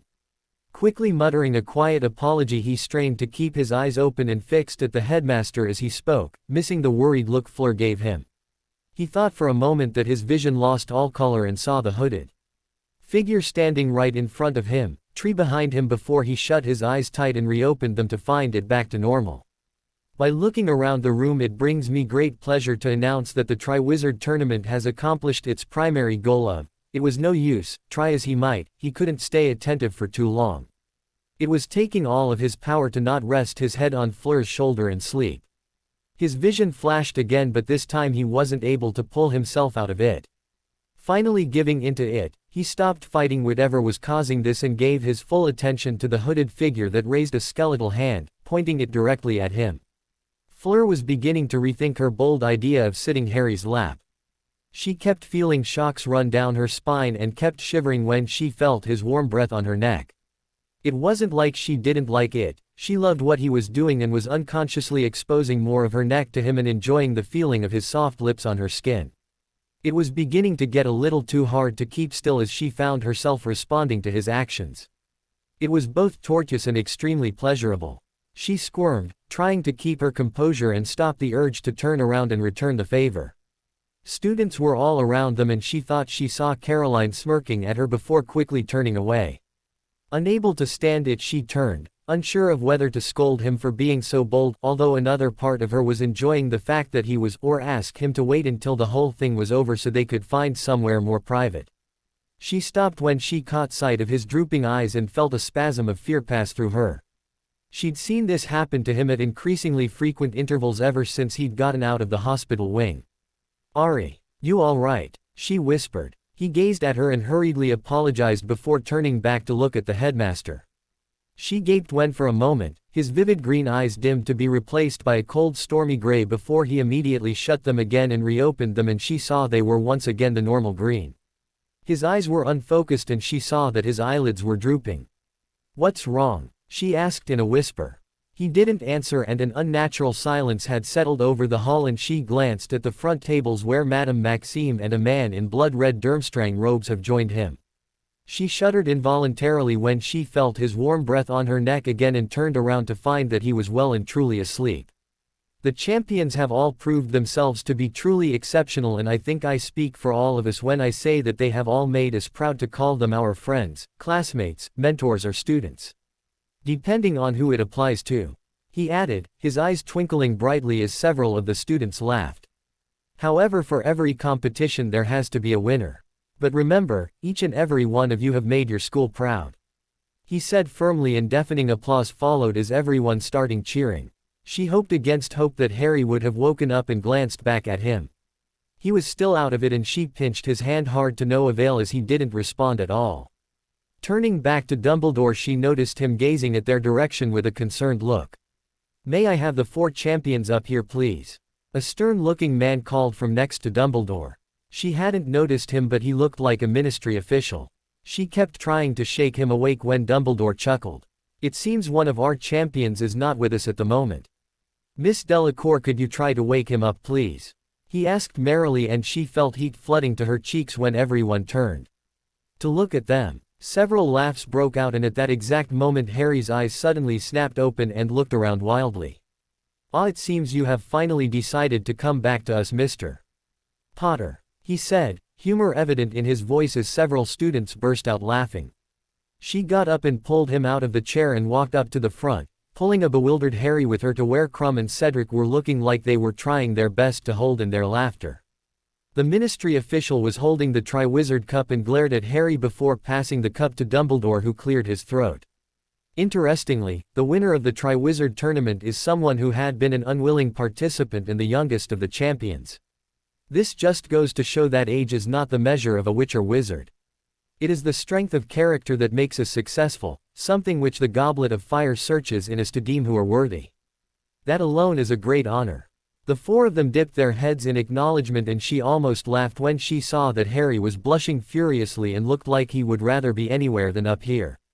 She gripped his hand reassuringly and he smiled gratefully at her, squeezing her hand in turn. "So without further ado, I give you the winner of the Triwizard tournament, Harry Potter." The applause was varying, the loudest coming from the Gryffindor table where the twins and some of the boys from Beauxbatons including Jean and Basile were standing on their seats clapping particularly hard. She saw Aurelie, Caroline and Amy waving furiously at them, and she grinned and waved back. Turning to Harry, she saw that he was smiling in a strained sort of way and holding up the Triwizard Cup half-heartedly. Once they all grouped around Harry for a wizard that appeared with a camera, they returned to their seats. Dumbledore didn't say anything for a while, and the students were starting to gaze at him curiously. He hadn't moved at all from where he stood, and finally after a whole minute he spoke. "Times are changing," he began. "No longer should we try to push each other away, we should focus on strengthening the bonds we have formed with us here. It has become imperative that we stand united in face of the dangers that the upcoming years will bring, and the first steps we can take should begin from where we stand now." He paused. "I am sure that you all have no doubt heard stories of what had happened inside the maze. The ministry doesn't think it's wise to announce this, but you need to know. You need to know what we're up against." The students were all sitting up straighter. Harry on the other hand had a faraway look in his eyes, and she could see a flicker of pain reflected in his eyes. She leaned her head against his shoulder and he tightened his arms around her with a small smile. Lord Voldemort has returned, Dumbledore said firmly. Gasps and shrieks rang out throughout the hall from everyone except for a select few people in the room. She never understood how someone could be afraid of uttering or even hearing a name. I tell you this because you need to know and set aside your differences and band together to face a common enemy. We have been given a chance to prepare, a chance to anticipate what's coming thanks to Mr. Potter, who fought his way back out of the clutches of death at the hands of Voldemort. We must use this chance to ensure that the wizarding world will not fall back to the chaos it once was. The students were speechless and most of them had terrified looks on their faces while some were shaking their heads and glaring at Dumbledore and Harry in turn. It is with this warning that I bid all of you farewell and wish you all good luck in your summer endeavors. He smiled and turned towards Madame Maxime and the man from Durmstrang. Help will always be given to those who ask it, and we would be honored to play host to you again at any time of need. Hogwarts will always have its doors open to you, and I sincerely hope that we will meet again. The trunks were packed and the corridors were deserted as Harry slowly made his way back downstairs, wishing that the stairs would stop. As he walked down the stairs he couldn't help but feel a sense of emptiness as he thought back to what had happened this year. He grinned slightly when he remembered Aurélie chasing him down the corridors, the twins, Jean and Basile shaking laughter huddled outside the library, Caroline grabbing him and pulling him inside the broom closet every single time they passed one to annoy Fleur. All those things were not going to be possible anymore. He had already given away his Triwizard winnings, the prize money of 1,000 galleons to the twins. He'd been surprised when he'd found a large pouch of money inside the cup and had immediately sought out the twins. He already had all the money he'd need, and it was much better to give it to someone who could put it to real use. He knew that they had been working to raise money to go on with their idea for a joke shop. They had protested furiously against it but had let up when Harry binded them both and told them that unless they agreed to take the money, he would leave them like that for the rest of the day. Down at the grounds he ignored the students who were milling around, saying their final farewells and wishing each other a happy vacation. He saw Ron, Hermione and Neville standing next to the twins, Ginny and Lee. He waved at the twins and walked on. He didn't want to talk to anyone, they were probably no doubt filled with questions as to what happened in the maze. Perhaps the twins, Aurélie and the others knew a bit of what had happened courtesy of Fleur, but they didn't ask him anything about it, something that he was very grateful for. He wanted to avoid thinking about that night if he could help it. He met Daphne halfway, who made him promise, no, demanded that he write to her for the whole summer. Then she hugged him in front of everyone, eliciting cries of shock as always from the mass of Gryffindors and Slytherins mixed in with the crowd. A grin formed on his face when he saw Fleur and the others already gathered around Carriage. He was swarmed by the other Beauxbaton students, all who wanted to bid him goodbye. Unknowingly he had become friends with every single one of the 20 students that had arrived, and it took a few minutes before he finally reached Fleur. He was pulled into a tight hug by Caroline, who, for the first time since he'd known her, looked down. "Take care of yourself," she murmured, standing on tiptoe and key at his cheek. He grinned at her and her usual grin hitched back up on her face. "We will see you soon, right?" she asked firmly. "Maybe, no. I mean yes, yeah you will," Harry added hurriedly when her eyes flashed dangerously. She smirked and patted his head, although she had to stretch her hand up high. He had grown quite a bit since she'd last seen him. "Good boy." She stalked off towards the twins, who immediately got on their knees as if they were greeting their queen. He saw Fleur, Cedric and Crumb at the side and was just wondering where Aurélie and Amy were when he felt a tap on his shoulder and turned around to see Amy, who hugged him tightly and made him promise to visit her once he was in France. Still looking around for Aurélie, he started walking towards Fleur and the other champions when he felt someone pull him behind the carriage. His grinned but his smile faltered when he saw that Aurélie looked more down than Caroline. She didn't say anything and wrapped her arms around him. "I'll miss you," she said quietly, pulling back. "Hey, I'll see you again when I get to France in a few weeks," he murmured softly. She shook her head before sinking back into his arms. He was momentarily surprised but tightened his arms around her. He understood how she felt. They were never going to be able to talk and laugh with each other as they did every single day here. He saw out the corner of his eye the spot where he, Fleur and the others spent most of their time in. His heart felt heavy when he remembered all the times they had spent near the lake. They were honestly the best times of his life, and he hated the thought of not being able to go back to those times anymore. She smiled and leaned in, lightly pecking his lips, and drew back with giggle at the look on his face. He was going to speak when she silenced him by placing a finger on his lips. "This is not goodbye. I will be waiting for you two in France." He smiled and nodded, and after one final hug she let go of his hands and walking towards the others. Cedric got to him before he could get to Fleur, who was watching him in amusement as he struggled to get out from under Cedric's arm. "It was a pleasure to compete against you," Crumb grunted, grasping his hand in a firm handshake. "I hope they will see each other again."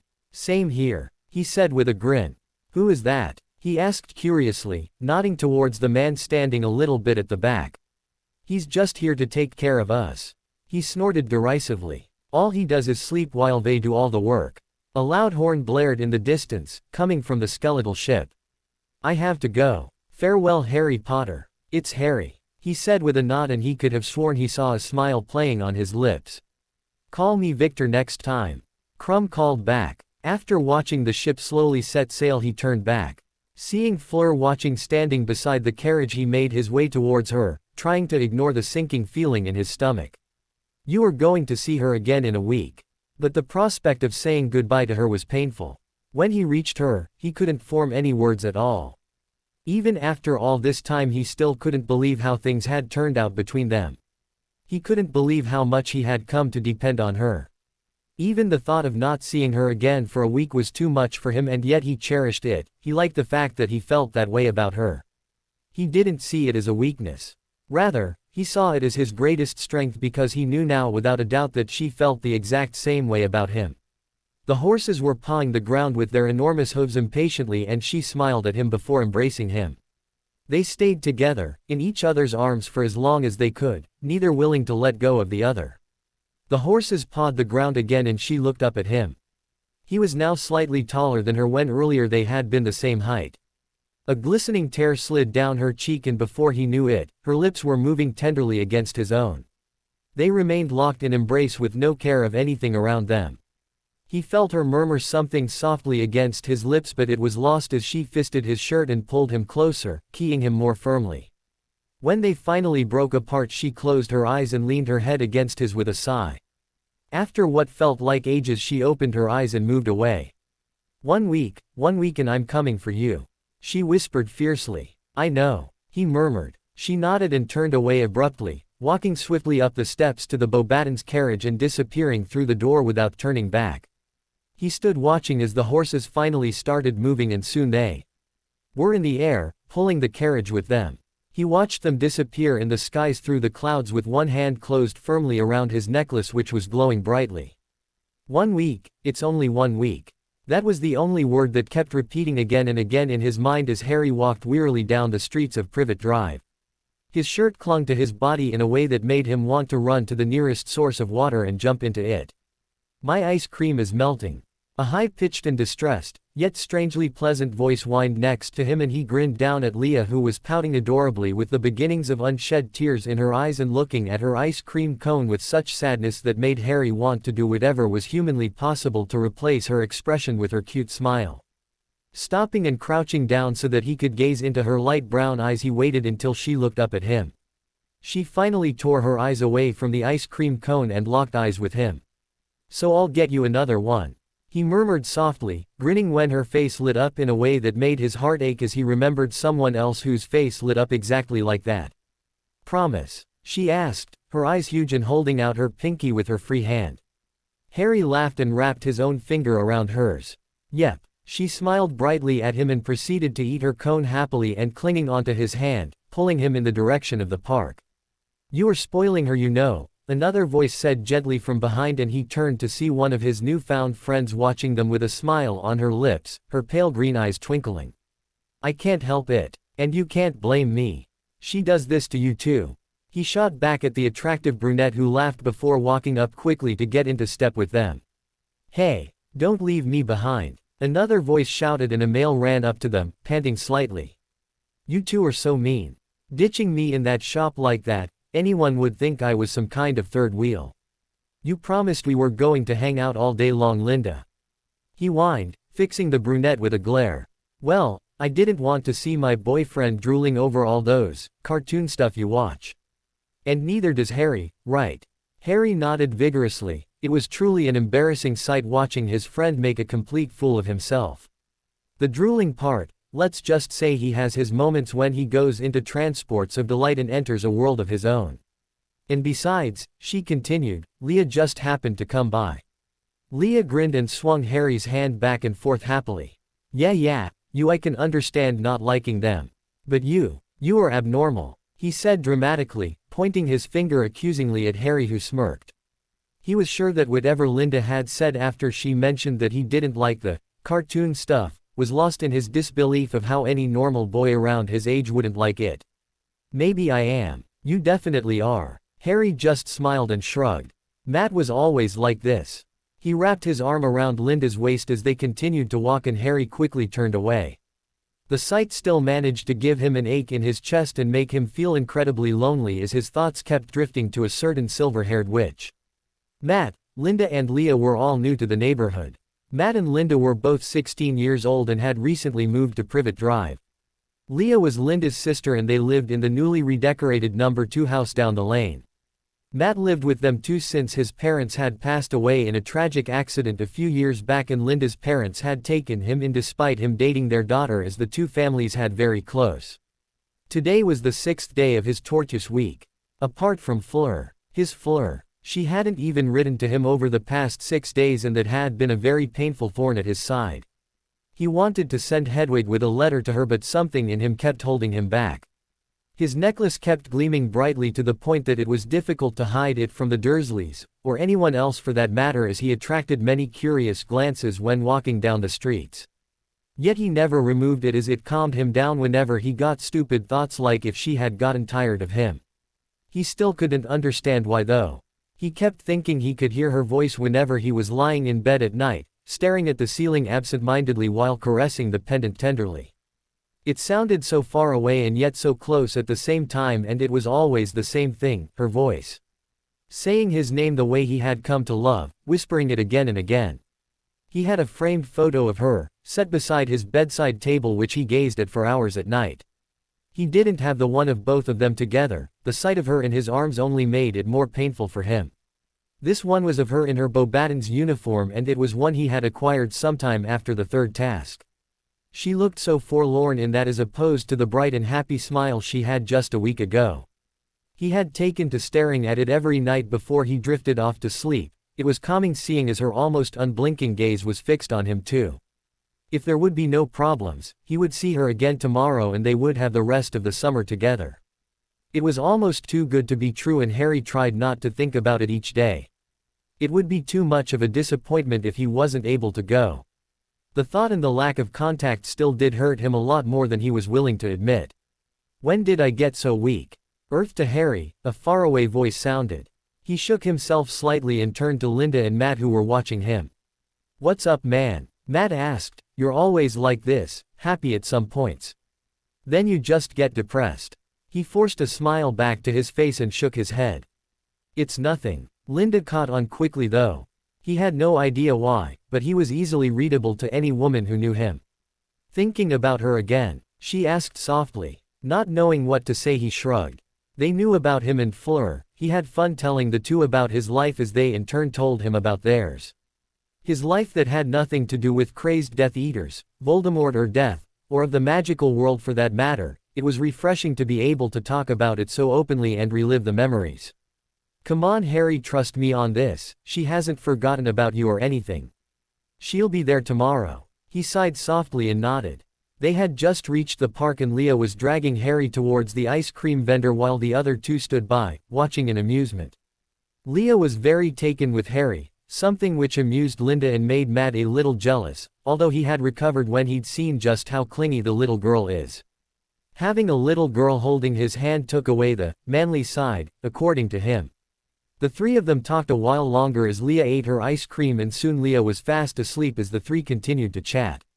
Matt leaned against the tree next to him with Linda in his arms and grinned mock triumphantly at him, pointing at Linda in his arms and then at Leah, who was asleep in his arms. Harry grinned and Linda elbowed her boyfriend good-naturedly and settled down, watching the rest of the people in the park that were engaging in various activities ranging from sports to just relaxing. Harry thought back to how much had happened since he had come back to Privet Drive. The days had been long, too long. Far too many things had happened and there were far too many things on his mind that he had been given to ponder about. The train ride back to London was uneventful. No one tried to seek him out as they did in school, so he was left at peace mostly. Maybe it was mostly because he took refuge in Daphne and Tracy's compartment, who were admittedly the only two whose company he enjoyed outside of the select few Gryffindors and Hufflepuff. Tracy had finally given up on her crush on him, or so it seems, but he didn't care. Either way, he had gained another friend and for that he was thankful. Hardly anyone that wasn't a Slytherin would ever come in there, and as even those two were detached from the rest of their house, they were left mostly undisturbed for the whole journey. Except Malfoy, of course, who considers a train ride wasted if he doesn't have a go at Harry on a train ride. It resulted in him and his two thugs getting stunned before he could get a single word out, leaving them unconscious outside their compartment for the whole journey with. Once they reached King's Cross, he was surprised yet pleased to find Lupin in Sirius Animagus form, of course, waiting for him to cross the border to the Muggle world with. After saying goodbye to the few he knew, which included Cedric's parents too, who were rather taken with him, they crossed over, ignoring the Weasleys completely.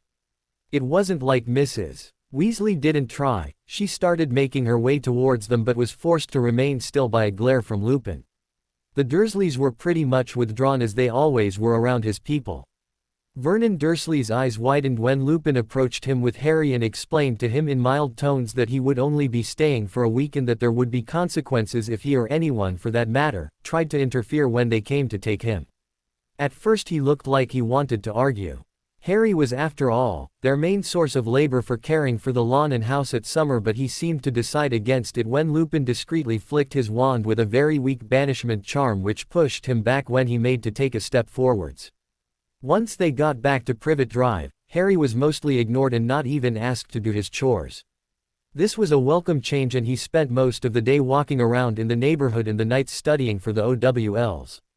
They had tried to stop him when he tried leaving for the first time, but it was only a half-hearted attempt from Aunt Petunia, who didn't pester him anymore after receiving a glare in response. This was probably because of the knowledge that 1 week from then, more of the freaks would be arriving, and she didn't want to give any reason to them to do anything other than to take Harry and leave. To say the neighbors that saw him were surprised was an understatement. He may not have noticed it yet, but he was someone that stood out to anyone easily now and got more than a few appreciative glances from all around that left Dudley seething in anger.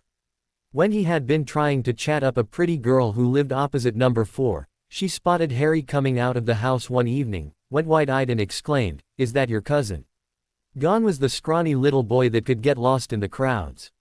He would never for the life of him realize it, but he had become a heartbreaker that made even Sirius proud, although he didn't follow him in his footsteps.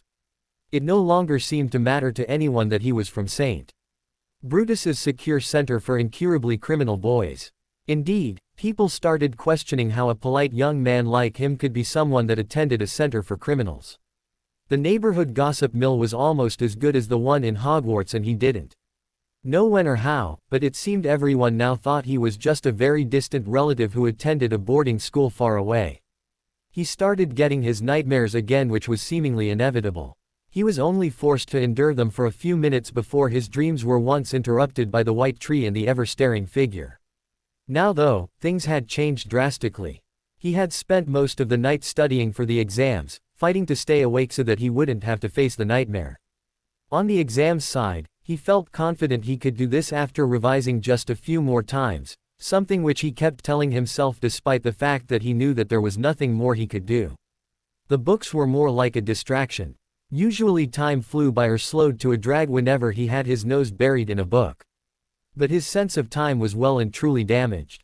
He honestly felt like he was traveling back and forth in time. The past 6 days were too long. It felt like he had spent months over the span of those few days, and it was all because of his old friend.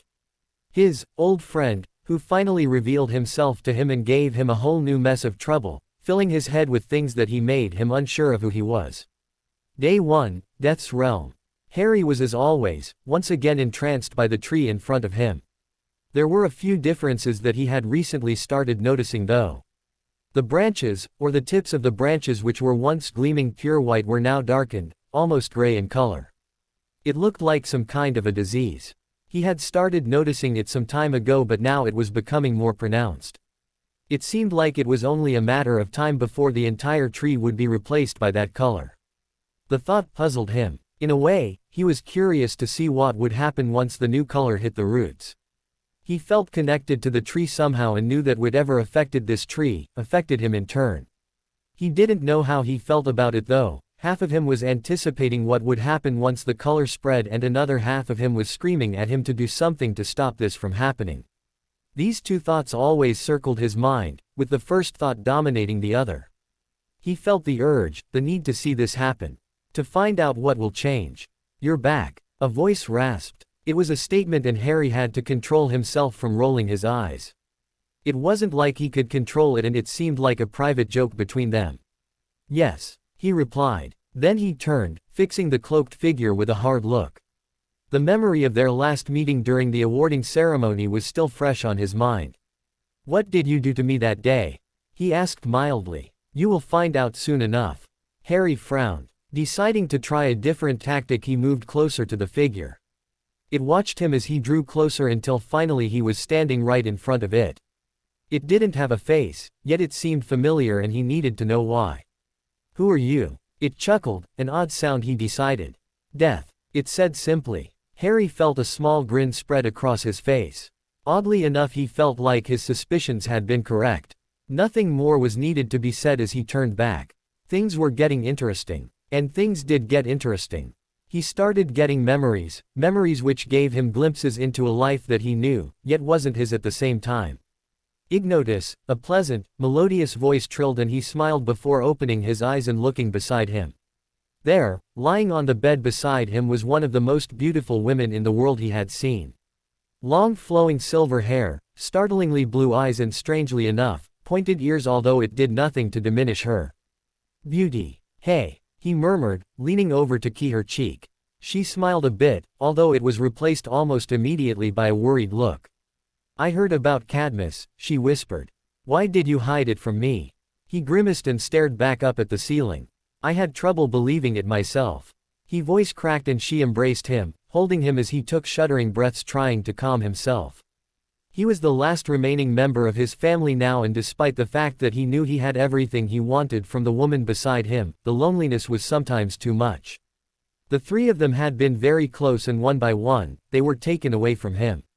He was a fool, we were all fools. We shouldn't have done what we did. She didn't say anything but tightened her hold on him. He felt guilty, he knew she was worried at the thought of him being taken away just like his brothers were. "I will not make the same mistakes Cadmus and Antioch did," he said firmly. "See that you don't," she said in a muffled voice, then without warning she rolled away from him and got to her feet. "If you're not down in a few minutes," she left the threat hanging and he chuckled. She always knew how to cheer him up. She smiled softly at him before leaving him alone as she went downstairs. He sighed and got to his feet, walking towards the cursed cloak that he made to cheat death himself. It had, along with the other objects, brought more grief to him over the past year than all his past years, and that said a lot. Taking the cloak, he let the watery material run through his hands. His vision slowly lost all color as he regarded the cloak, which was now a dark black instead of colorless. First his inheritance, now this. Was he never going to have a peaceful life with his wife? Harry could make neither head nor tail of what he kept seeing. Whenever he dozed off to sleep, be it for just 5 minutes, more memories surfaced. He still couldn't remember much though, apart from the very first memory. It felt like he was spending more time in his memories than what he was spending in reality. Ignotus, somehow Ignotus sounded so familiar to him. Ignotus's wife too seemed familiar, silver hair, blue eyes, while she was nothing like Fleur. She did bear some resemblance to her, and to top it all off, he felt like he knew her. A lot more than he was willing to admit, with the way she reminded him achingly of Fleur. At times he felt like he was losing himself to this person. Once, he actually panicked when he woke, wondering where on earth he was when he woke up to the darkened room when only moments ago he had been in his house, enjoying a quiet moment with his wife. It was only when he caught sight of the photograph of Fleur that he calmed down, remembering who he was. Shaking himself out of his reverie, he looked down to find Leah fast asleep, and next to him the other two were no better either. Sighing, he leaned closer to them and snapped his fingers loudly right next to Matt's ear and suppressed a laugh when he jerked awake with a panicked look. Growling when he saw that it was only Harry, he gazed at his watch and gasped, shaking Linda awake too. "What time is it?" Harry asked curiously. "It's almost 5. We need to start heading back." Slowly he started prodding Linda awake, which took almost 5 minutes with the way she just closed her eyes immediately after Matt had been successful in opening them. Finally she was fully awake, something that was only made possible when Matt shoved his watch right in front of her face. "Leah," she murmured gently, trying to waken the little girl. She sighed and turned her face away, making Harry smile at the sight. It was pleasant just having her in his arms, and she reminded him of Gabrielle, who was almost as clingy to him as her. Since they had to be going now, he gently lifted her up and handed her to Linda. "You're not coming?" Matt asked when he didn't get up.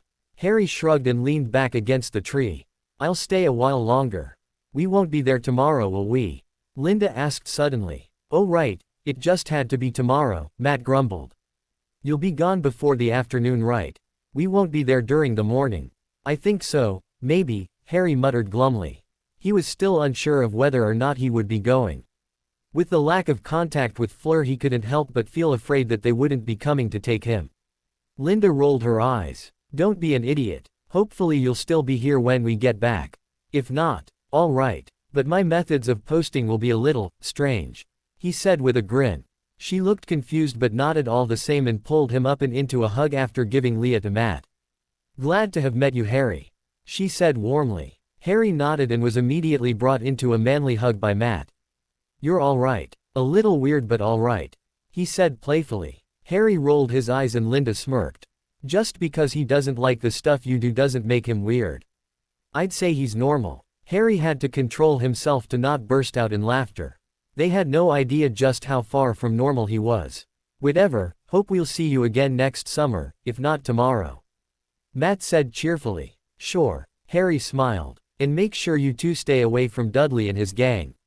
They're not the most pleasant sort." He snorted. "Please, that whale of a cousin of yours and his gay harem. First time I saw him I had trouble believing you were related even distantly to him. And besides, let's not forget he tried to hit on Linda here."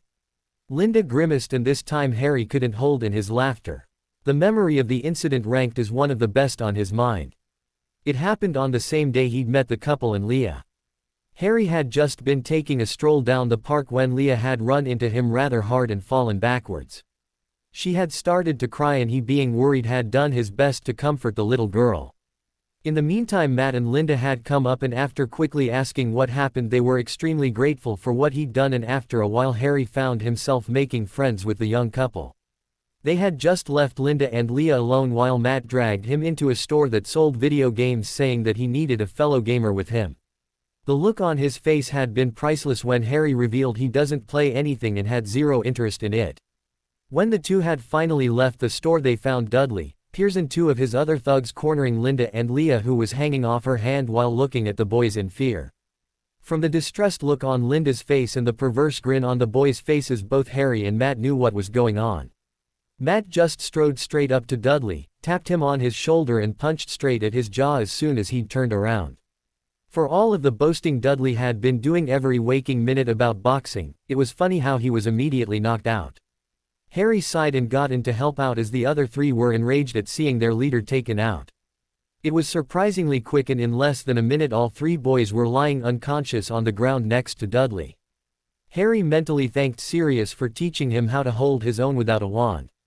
Matt was a different story entirely. He was extremely protective of Linda, and he didn't seem like the type of person Harry would want to pick a fight with without a wand.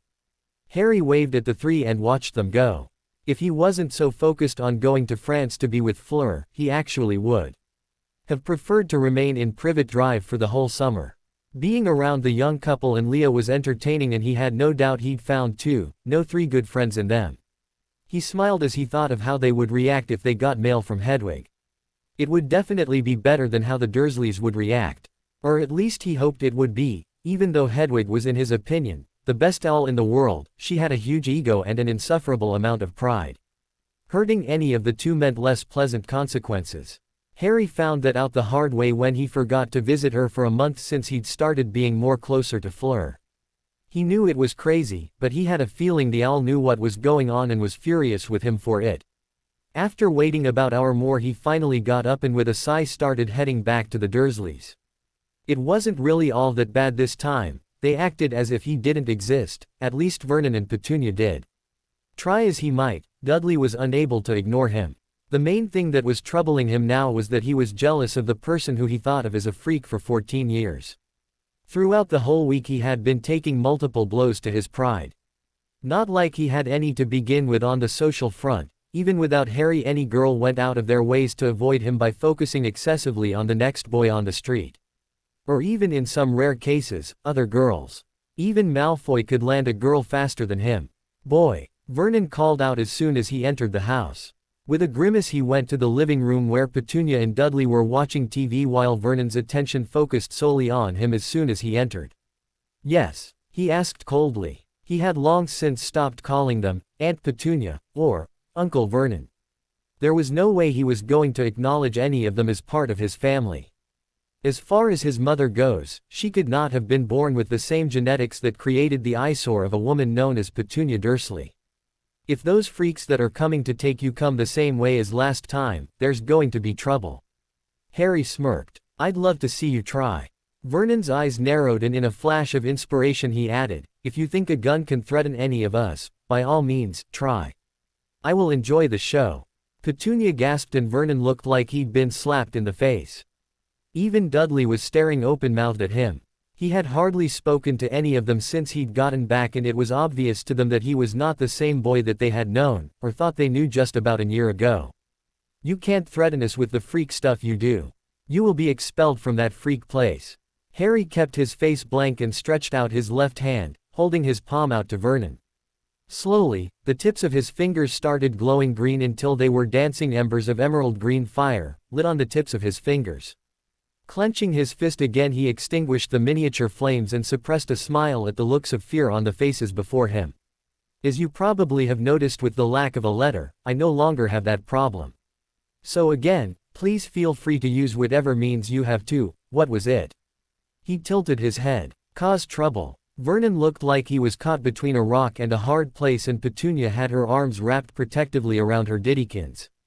All three of them were not looking at him with disgust or hatred, it was fear. This was a little disturbing to him, but he dismissed it. Before the letter from Hogwarts came, he was forced to endure what no child should have gone through. Deciding to skip dinner, he turned away from the frozen Dursleys. Stopping near the cupboard under the stairs, he raised his voice so they could all hear. "I don't know when, if any, people will come tomorrow. They might turn up, might not. They won't be arriving like the way the others did last time either, so you have nothing to worry about. Just keep quiet and no one will feel the need to do anything to any of you. And if I don't leave tomorrow, just stay out of my way for another few days and I'll be out of here." Hearing nothing in reply, he nodded in satisfaction and started up the stairs to his room. A small smirk appeared on his face when he sat down on his bed. It was almost too easy to scare them. He couldn't perform any spells further than utility without a wand. So far he could only manage a select few spells ranging from his first to third year, and even that was difficult to pull off. He was given a few books on wandless magic by Lupin, who seemed to think he had a talent for it. Even the books offered very little instruction, seeing as throughout history, there have only been one in every 1,000 witches or wizards that could channel their magic wandlessly. Every witch or wizard is able to channel their magic without a wand at their childhood. Although, once they reach the age of 11, the first stage in magical maturity, they inexplicably lose that ability. Or more specifically, the ability itself is greatly diminished. From what information he gleaned from a book, any being that had a certain type of magical core in their core had the means of channeling magic from any point of their body, meaning that even after the first stage of magical maturity, they retain that ability, being able to channel any amount of magic they fit without needing a magical focus point. The rarity of the core in question meant that little to almost nothing was known about it. This bit of information had him groaning mentally, as it meant this was another thing that set him apart from normal witches and wizards. He had finally begun to accept from that point that no matter how hard he tried, he was just going to be different from everyone else. Back to the matter at hand, even the few that were blessed with that type of core don't have much proficiency at it, seeing as there is no one who can instruct them on how to go further in the art of wandless magic. As with any type of rare and or possibly powerful magical ability, it was rumored that Merlin and Morgan Le Fay were so well versed in it, that they didn't even need a staff or wand to channel their magic. A few books did mention why it was so difficult to channel magic without an item of sorts reinforced with magical cores. With a wand, staff or any other item a witch or wizard might use, it's much easier to produce magic since you're focusing on producing magic through it whether consciously or not. Trying that without a wand is much more difficult because the area to channel it through is much larger and therefore, difficult to focus the energy. He found that channeling magic to the finger is much easier than the rest, as per his trick with incendio he used just a few minutes ago to scare the Dursleys. But that was it. The amount of magic one can channel to a finger is very limited as opposed to how much you can channel to a palm or even out of your whole body. As the book stated, if there was any witch or wizard who was able to channel magic out of any point of their body, that would make him or her one of the most powerful witches or wizards of their times. This had, however, made him a little reluctant to practice it over the past few days. The memories of the times when he had almost drained his core by mistake were still fresh on his mind, so he didn't dare advance further than the few basic spells he knew to do already. It wasn't like he had a choice.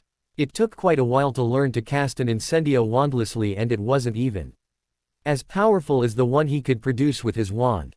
Glancing at the clock on the wall, he was surprised to see it was already 11 p.m. The lights were out from the entire neighborhood. With a sigh he crept out of the room. The Dursleys had stopped locking his room ever since they knew about his mass-murdering godfather, and went to the bathroom, brushed his teeth and changed into more comfortable clothes to sleep in. Returning to bed he spent over an hour wondering, hoping that tomorrow would be what he was hoping for. Turning to the picture of Fleur who was gazing at him with a small smile, he smiled back and finally drifted off to sleep with a single thought running in his mind: I need to see you again. His dreams took him back to Ignotus and his wife, although he would remember nothing in the morning. Harry woke up early in the morning and quickly flipped on the lights as it was still dark out. It was still only 5 in the morning. He was too excited of the prospect of seeing Fleur again to go back to sleep. Rolling off the bed he moved to start packing his things, but after throwing in a few articles of clothing, stopped. He still had a small part at the back of his mind that kept thinking that they wouldn't come today. If he was packed and ready to go and they didn't turn up, the disappointment would be too much. He hated to admit it, but he would do anything to avoid additional emotional pain.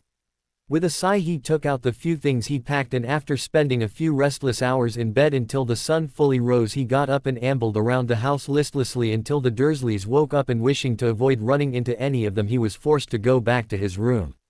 He was able to calm himself down and distract himself from watching the clock by reading a few books again. This was the way he spent most of the morning.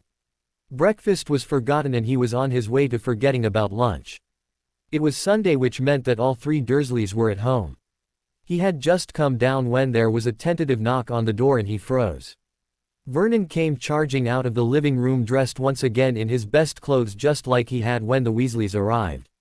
Wrenching the door open, what Harry saw made his shoulders sag visibly. It was only one of Vernon's friends.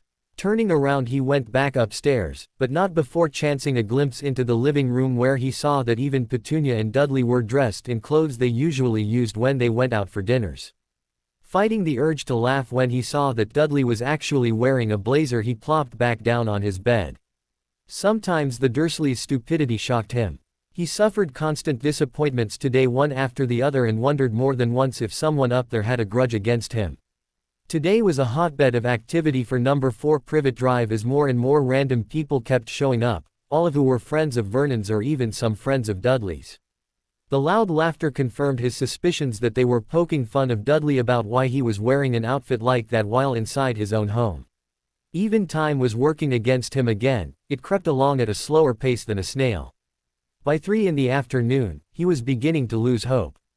By 4 he was hanging on by a few small threads, and by 5 he had given up completely. He took a shower and threw on a shirt and a pair of jeans and started downstairs listlessly, tugging at a few locks of his shoulder-length hair. "Boy, when the hell are your freaks going to come?" Vernon called loudly from the living room. "They won't be coming," he muttered. "I'll be gone tomorrow anyway," he had made up his mind. Since it was anyway deemed okay to leave the Dursleys, he was going to catch the night bus tomorrow morning and spend the remainder of his summer at the Leaky Cauldron and send a letter to Dumbledore about the exams. To Fleur, he didn't know what to do. Wanting to get away from the house and hopefully meet Matt and Linda, he walked up to the front door and opened it. Looking up, he froze as his eyes fell on two bright blue orbs, the same eyes that had haunted parts of his dreams. The same eyes he had been yearning to see.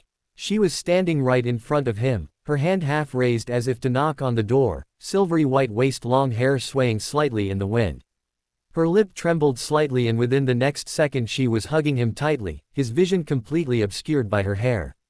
At first he hardly dared to believe it, but when he saw Dominique and Sirius standing a few feet behind them grinning at the pair, his eyes widened when he realized what was happening was real.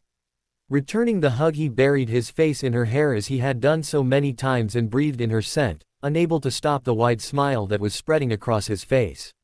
She pulled back slightly, and without warning he found her lips on his. It was demanding, needy and filled with raw emotion, and he was only too happy to return it. He wasn't even aware that her father was outside and that the few neighbors outside were able to see clearly what was going on at the front door, which was wide open. She fisted his shirt and pulled him as close as humanly possible, and both of them ignored the small coughs coming from the direction of Dominique and Sirius. "Boy, what th?" he heard Vernon's voice from behind, which went extremely quiet as he observed what was going on before him. Unfortunately, his outburst brought Dudley and Petunia to the small hallway. After what felt like hours, Fleur pulled away with one brief, final tug on his bottom lip. Her eyes were glistening, lips swollen slightly and more redder than he'd ever remembered, and her cheeks were bright red. Judging by the burning sensation on his own lips and cheeks, he knew he wasn't too far off either. The feel of her hand in his again made him feel like he had regained a part that had been missing for a while. Harry couldn't break his gaze away from her, just as she couldn't stop looking at him. After a long moment of silence, Sirius coughed again. "Harry, maybe we could get going." He tore his eyes away from Fleur to look at his godfather and Dominique, who seemed to be extremely interested, with a bush at the side. Yeah, just give me a second."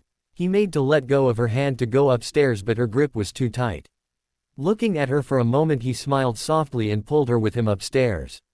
Catching sight of Dudley, he was both angry and amused to see that his eyes were fixed on Fleur, his mouth open, drooling visibly. It was disgusting. As soon as they entered the room, he scratched the back of his head sheepishly. The room was messy, his clothes strewn carelessly about the place. "I just need to get this stuff packed," he said quickly. Before he could move again, Fleur raised her wand and with a wave all his books, clothes and possessions arranged themselves neatly in his trunk. She even shrunk his firebolt so that it could fit in the trunk. Smiling his thanks at her, he moved to Hedwig's cage and prodded her awake. "I'll be going to Fleur's place, all right. Will you come with me, or do you want to fly there?" The owl hooted excitedly and flew to his shoulder, nipping his ear affectionately. Then with another hoot he nodded and she took off, flying out of the window. Fleur, with another wave of her wand, cleaned and shrunk Hedwig's cage and put it inside the trunk too. Acutely aware they were alone again, he turned back to her, who was watching the picture of herself at the bedside table. The only item she hadn't packed yet. "I'm sorry, Ari," she said quietly, turning back to him, and he was startled to find that her eyes were watery again. "For what?" he asked gently, moving closer to her. I wanted to write to you. I wanted to see how you were doing living with Zay Muggles. But I didn't want to find out that you were being mistreated. Zay wouldn't let me come before today, and I didn't want to stand by and watch, helplessly." He slowly drew her into a hug, cursing himself for being a fool for thinking she had forgotten about him. "I wanted to see you," her voice muffled as her head was buried in his chest. "I didn't want to see letters. I wanted to see you." Then she looked up. "And don't try to lie, I know that you were worried that I had forgotten about you." He grinned at her and she grudgingly returned the smile. God, how he had missed her. "Guilty as charged. It won't happen again. Ever," he said firmly. She nodded and pressed her lips against his again, this time more tenderly. They broke apart fairly quickly since they were pressed for time. Judging by the loud honks he knew that they had come in a car, and knowing Sirius, it was probably him in the driver's seat. Leave it to him to grab the attention of the whole neighborhood. He picked up the picture of her, which was now smiling brilliantly at him, and placed it carefully in his trunk while Fleur watched. When he was done he nodded at her and she waved her wand again, shutting it, and after a flick, he was able to lift it without effort, seeing as it was as light as a feather. Once downstairs he found Dominique standing inside the hallway, who grinned as soon as he saw the pair coming downstairs. Taking the trunk from Harry and dragging it along the ground to fool the muggles outside, he left. Fleur was hanging tightly onto his hand again, and at the doorstep he turned to the Dursleys to say goodbye when Duty suddenly blurted out, still with the same glazed look, "Go out with me." Harry's rolled his eyes and Fleur laughed. Leaning against Harry she looked at Dudley. "I belong to Ari. And under no circumstances will I ever come near someone like you. See you around," he said quickly to the Dursleys, fighting to keep a straight face as he saw the hurt look pass on Dudley's face. It was disgusting that Vernon was eyeing Fleur hungrily too, and it was taking all his self-control to not curse him to oblivion. Only Petunia seemed to be capable of conscious thought, and she looked torn between anger and fear of the girl next to Harry. Oddly enough, they were showing a lot more self-restraint than usual, which made Harry suspicious if either Dominique or Sirius had cast some charms on them. He was sure at least she would have blown a top by now, seeing their precious Diddykins getting rejected like that. Outside he saw the car that was waiting for them. He had no idea about cars, but this one was the sort that was being advertised constantly on Muggle television. It was more of the luxurious types of cars. He caught sight of two people he recognized standing next to the car and grinned, pulling Fleur with him, who was puzzled why he was bringing her with him towards two Muggles. "Matt, Linda, I want you two to meet Fleur." Fleur, Matt, Linda, they're good friends of mine. Matt, who was momentarily stunned by the silver-haired woman's beauty, pulled himself back together again fairly quickly, an impressive feat to say the least, smiled and shook her hand. Linda imitated him. "It's good to finally meet you. He has been talking about you a lot over the past few days." As she asked, playfully pinching his arm, making him grimace. Linda's eyes twinkled mischievously. "Yup, he's cute when he's brooding over something. Seemed to think you weren't coming," she said, ignoring the protesting look Harry was giving her, and Fleur grinned evilly. "I am out," she said firmly, and Harry felt a chill run down his spine. "You guys need to get going now?" Matt asked, gazing at the car. "No time to hang out." "No, sorry," Harry said apologetically. "We don't have much time." "All right then, see you next summer," he asked. "Sure." Harry grinned and took his offered hand as he pulled him into a manly hug. After saying his goodbyes to Linda, they got into the car, where in front was Sirius and Dominique. Without a word, Sirius floored it and the car zoomed out of Privet Drive. "Hey, Sirius, did you do anything to the Dursleys?" he asked tentatively after watching the scenery rush past him in the window. Fleur was sitting next to him with her head on his shoulder, their hands intertwined. "Who, me?" Sirius asked in a mock-hurt voice. "Did you?" Harry asked again as Fleur giggled. "No, I'm not lying," he added when he saw Harry roll his eyes from the rearview mirror. "It's just that they looked like they were struck dumb. I thought they would have done something. From what I could tell last night, Vernon was getting ready to cause trouble for everyone." Dominique said from the front. "He asked me if I was a member of the French government. I am a little deep inside the Muggle government too." He grinned. He might have seen me on Muggle television sometime, so. Oh, it was making sense now. If there was one thing that scared the wits out of Vernon, it was crossing anyone from any government. They lapsed into silence again while Sirius and Dominique conversed quietly at the front. Harry was quite content with having Fleur by his side, and from the way she was snuggled up at his side, he knew she was enjoying it too. After about half an hour he asked another thing that was nagging him. "Where are we going?" "France," Sirius replied cheekily as Dominique chuckled. "No, really?" Harry asked sarcastically. "We're going to take a portkey, Harry," Dominique answered. "Can't make one without authorization from the Ministry of Magic here, and something tells me the less people that know you're not in England the better. We're going to a rather secluded location to find the portkey we've set up. I've already sent your trunk to our house though." "Thanks," Harry said gratefully. For the remainder of their journey, which took a surprisingly longer amount of time than he was used to on a car, about 2 hours exactly, he decided that one of the things he would do once everything was over would be to get a car like this. He could understand Sirius's fascination with Muggle bikes and cars. There was just something about them that brooms could never give. Fleur started listing excitedly all the places she wanted to go with him, which left him mentally groaning at the sheer size of the list, while Dominique and Sirius smirked at his expense.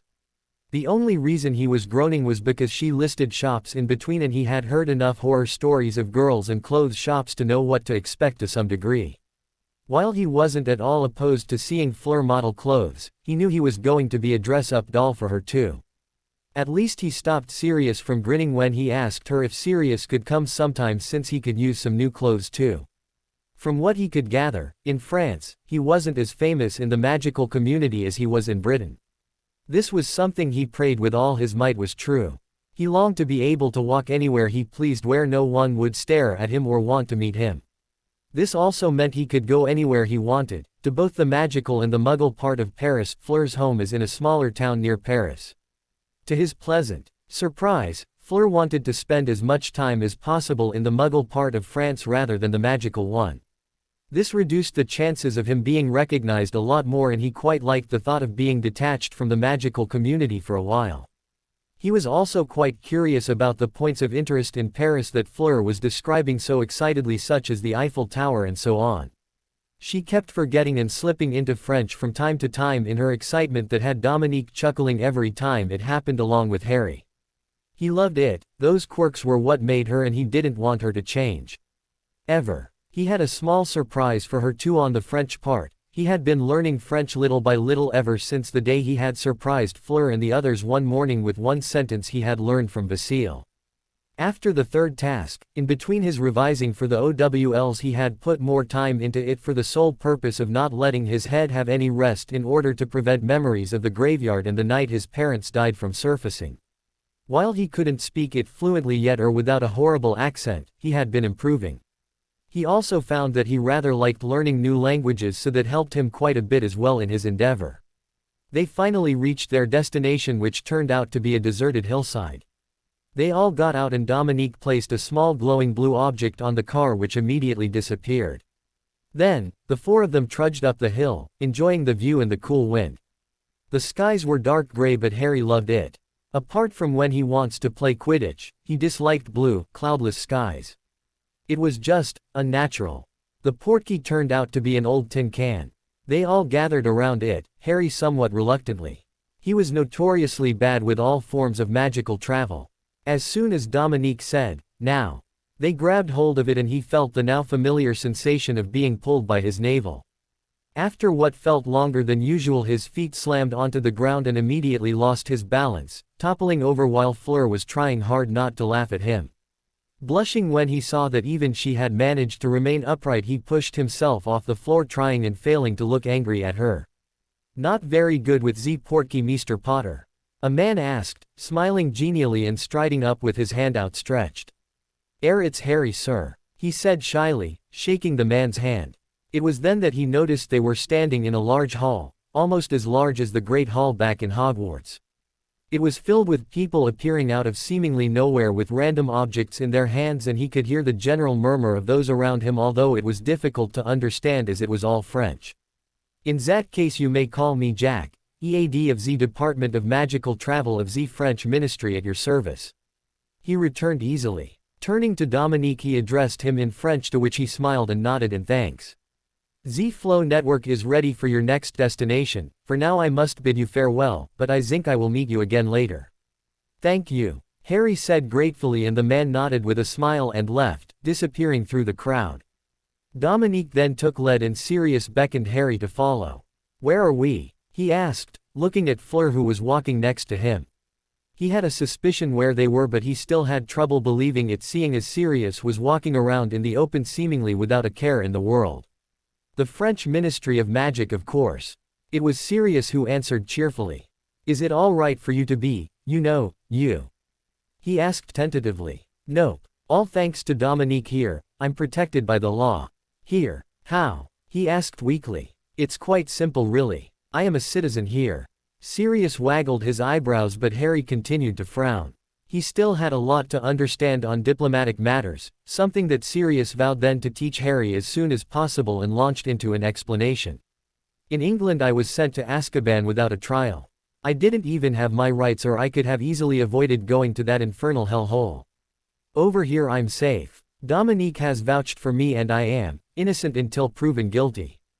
It also helps that France and Britain don't exactly see eye to eye. Fudge is seen as a joke around here. So as long as you stay here you can't be captured and taken away. Yeah, Sirius answered with a grin. That's brilliant. Stop going back then. And leave you with that dark tosser. No. The fighting's over there and that's where I want to be. Harry knew from the firm tone in his voice that it was useless to argue. As they were walking along he spotted two more silver-haired witches that, from the way there were a few wizards gazing at them hungrily, were most definitely Vila.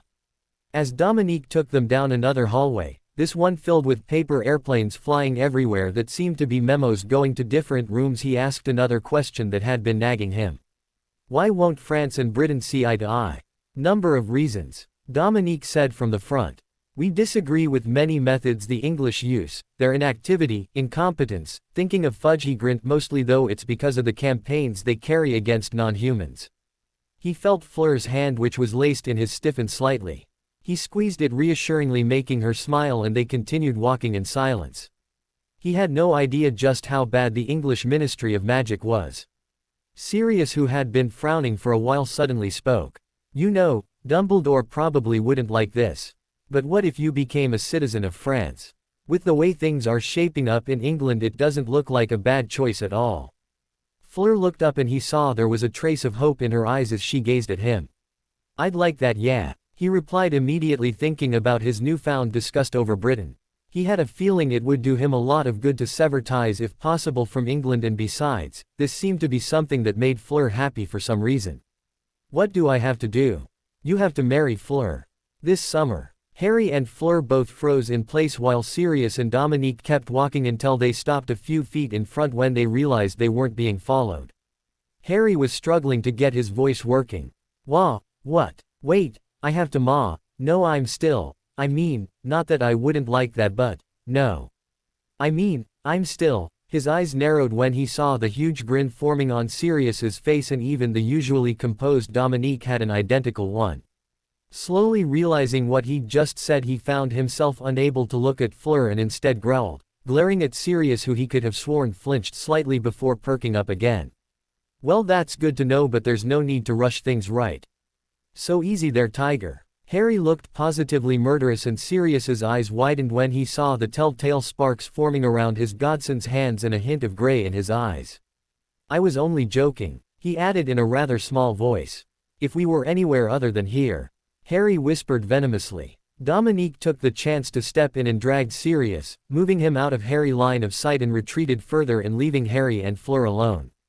An extremely embarrassed Harry half-heartedly started forward but was held back when he felt her arms wrap around him from behind and her breath on his ear. Good response, she whispered, sending delightful shivers running down his spine. He felt his cheeks redden when she planted a kiss on his cheek before pulling him with her after her father and Sirius, hiding her smile from him. He'd never know just how much his slip-up had made her happy. They finally reached their destination, which turned out to be another magical transportation chamber, although this time he recognized the fireplaces and felt a sinking feeling in his stomach. He hated magical travel, and this one was by far the worst. Still, it was a sight to behold as the fireplaces kept roaring in green flames almost every 3 seconds as someone used it. It was just like the train stations in the Muggle world. Harassed-looking people intent on getting to their destination were hurrying about around the room. Harry noticed again the slight difference in laws in the French ministry, as he could see that the so-called non-humans had mixed well with the normal wizarding community. He caught sight of gleaming fangs on a man who was talking with someone else. A group of 4 Velas suddenly appeared from the fireplace on their right as they walked past it, making Sirius's eyes glaze over and immediately turn towards them. He wasn't alone, as many of the wizards around them had similar reactions. Fleur's grip tightened on his hand for some reason, but Harry didn't feel anything at all. The only thing he could feel was the pull from Fleur, and it was something he had long since accepted. The Vila looked irritated at the crowd that gathered up, and Dominique, who was the only one unaffected apart from Harry in the vicinity, tried valiantly to pull Sirius away but was unsuccessful.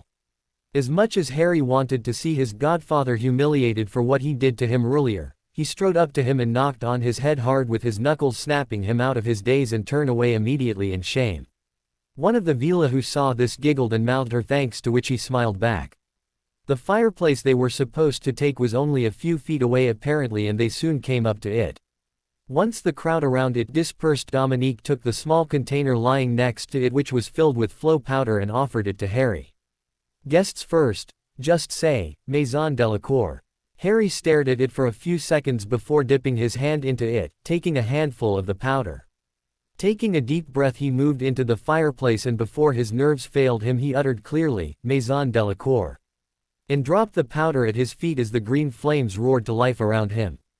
The next second he was engulfed by a sickening sensation as he was spinning fast and struggling to keep his eyes open as different fireplaces flew past him. It was barely a few seconds before he was wishing it would stop when quite suddenly, it did, and he slowly became aware that he was lying on his back on something soft. He barely had enough time to fix his glasses, which were lying crooked on his face, when there was an emerald flash and someone came tumbling out of the fireplace and fell right on top of him. From the flowery scent and the trace of silver he immediately recognized her, and with a grin put his arms around her, preventing her from getting up. "You're bad at this too," he murmured softly in her ear. "Seems so," she whispered back with a small smile playing on her lips. "And I think you haven't seen my mother standing behind you." Quickly letting go of her, he got to his feet to the sound of laughter behind him, and sure enough, there was Apolline Delacour watching them with mirth dancing in her eyes. Hi Mrs. Delacour." She closed the distance between them and pulled him into a warm hug, sparing him from further embarrassment. "Welcome to our home, Ari," she said brightly. "Avenue made a room for you, Fleur will show you to it soon." "Thanks," Harry said shyly. Something else shot out from near her legs and slammed into Harry, hugging him tightly and knocking the wind out of him.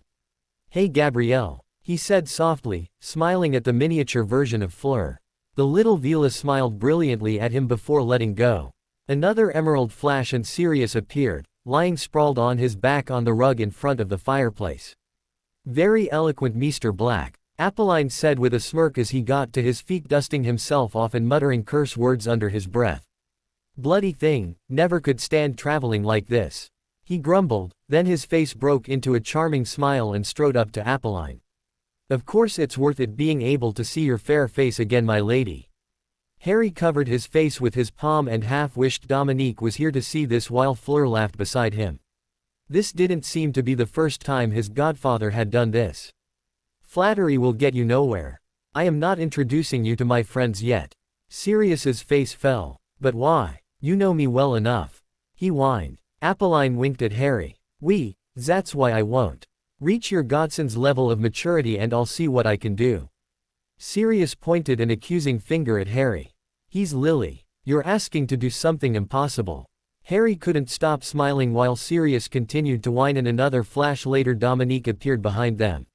He wasn't any luckier than Sirius, and Harry sent a prayer of thanks that at least with flow powder, nobody had an inhuman capability of remaining upright on their feet. Getting to his feet he eyed Sirius warily, who still hadn't stopped whining. "Same thing again?" he asked, looking at Fleur and Apolline, who shrugged noncommittally.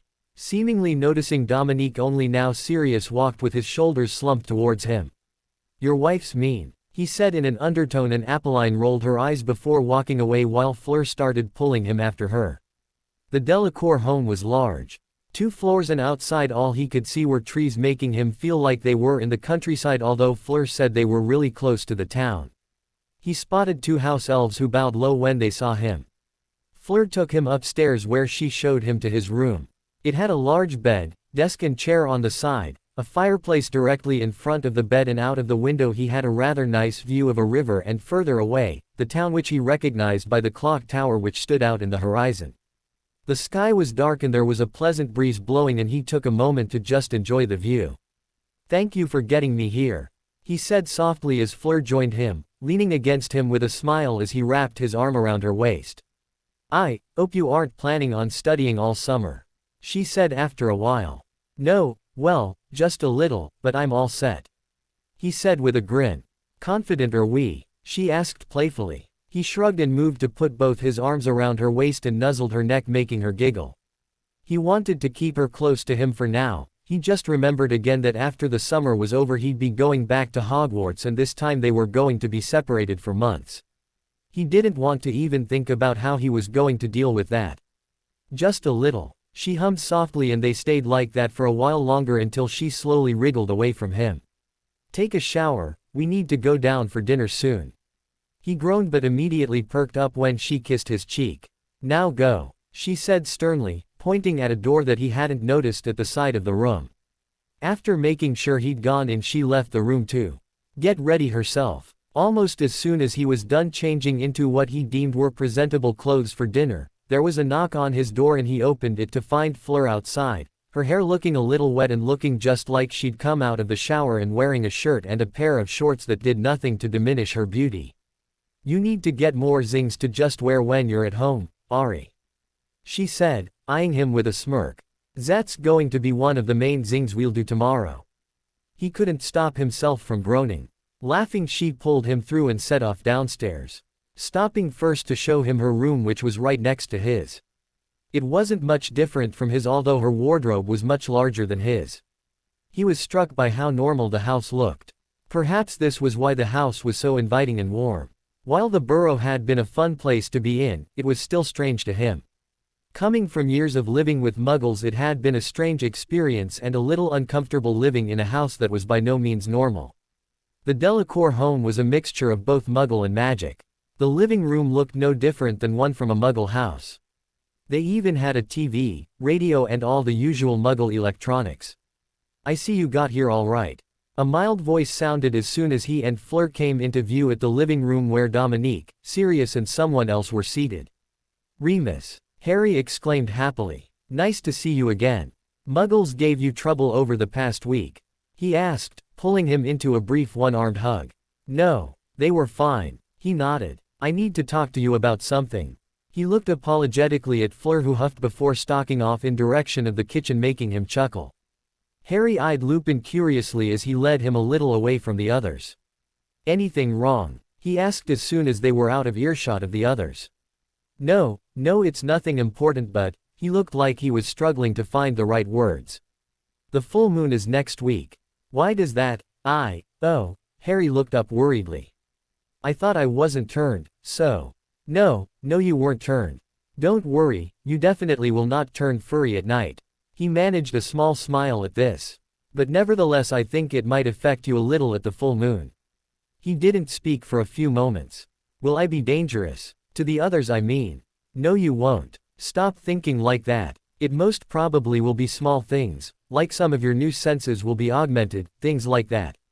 Your mind is your own, so you don't have to worry about anything like that. Harry nodded slowly. He had told Lupin about his improved hearing and other subtle changes, like his newfound cravings for meat, faster reflexes, and higher awareness of what went on around him. There were small changes that he himself hadn't noticed but others had. There was something inexplicably feral about him now. The way he moved was slightly different, his movements were too refined to be normal. Just take a while, get help if you need it. It will take some time getting used, that's all I wanted to warn you about. This will only happen at night, yeah? Yes. Harry nodded again. They talked for a while longer as Lupin was curious about how much more he had progressed in the wandless magic side, smirking as he described how he had been able to scare the Dursleys with a cheap parlor trick. Soon it was time for dinner and they all retreated to a large dining table. The house elves kept hanging around as they ate, trying to help in any way they could. The food was actually better than what he'd eaten at Hogwarts, and that was saying a lot. It was an enjoyable and lively affair as Sirius kept taking every available opportunity to ask Apolline about her Vila friends. Fleur had explained to him while they were upstairs what Sirius had been whining about. Harry had more fun listening and having quiet conversations with Fleur as he ate. Soon after the plates were cleared and taken away, Sirius sighed. Gotta start heading back, he muttered, getting to his feet with Lupin. Harry looked up in confusion. Where are you two going? Meeting, we'll explain later. Sirius added quickly before Harry could open his mouth. Oh, and when do you want to go to Diagon Alley? I heard something about Ollivander. Yeah, I need to get my wand checked up. There is something else to do too, he said softly, unconsciously touching his chest where his necklace was. Sirius nodded and glanced at Dominique. Do you need to go tomorrow or anytime soon? He asked. No, around next week or the week after should be good. Fleur looked relieved at this. All right, later then folks. Thanks for dinner, Sirius said brightly. Lupin nodded and added his thanks. They were almost at the front door when Sirius turned back with a mischievous grin. Be good, Harry. I don't want to hear anything about you sneaking into Sirius. But with a wink they left, closing the door leaving a blushing Harry while Fleur and the others laughed. Soon afterwards Apolline left to put Gabrielle, who had fallen asleep at dinner, to bed. Dominique left to get an early night's sleep as he had to leave for work early the next day, leaving Harry and Fleur alone. They went up to his room where she snuggled up next to him with her head on his shoulder like she always did back when they used to spend time in her room in the carriage. He proceeded to tell her about his week, which mostly involved how he'd met Matt, Linda and Leah.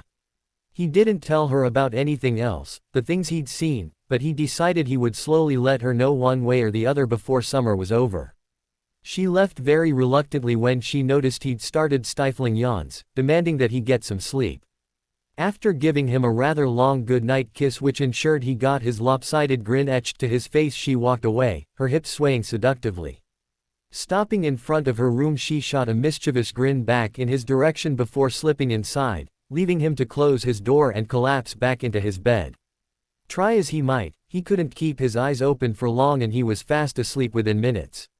Nothing troubled him for the night again as his dreams were centered around the woman next door. How dare you walk back in here, you worthless. Shut up, you old hag. Sirius muttered tiredly, pointing his wand at the portrait of the woman he had long since stopped calling his mother. The covers snapped back into place, covering her face from view and effectively stopping her tirade of insults. Looking over at Lupin, he grimaced. Charming as always, Lupin said with a hint of amusement. Yeah, now you see why I never wanted to get you guys over for summer. He hated being here, the place that was no better than Azkaban in his childhood.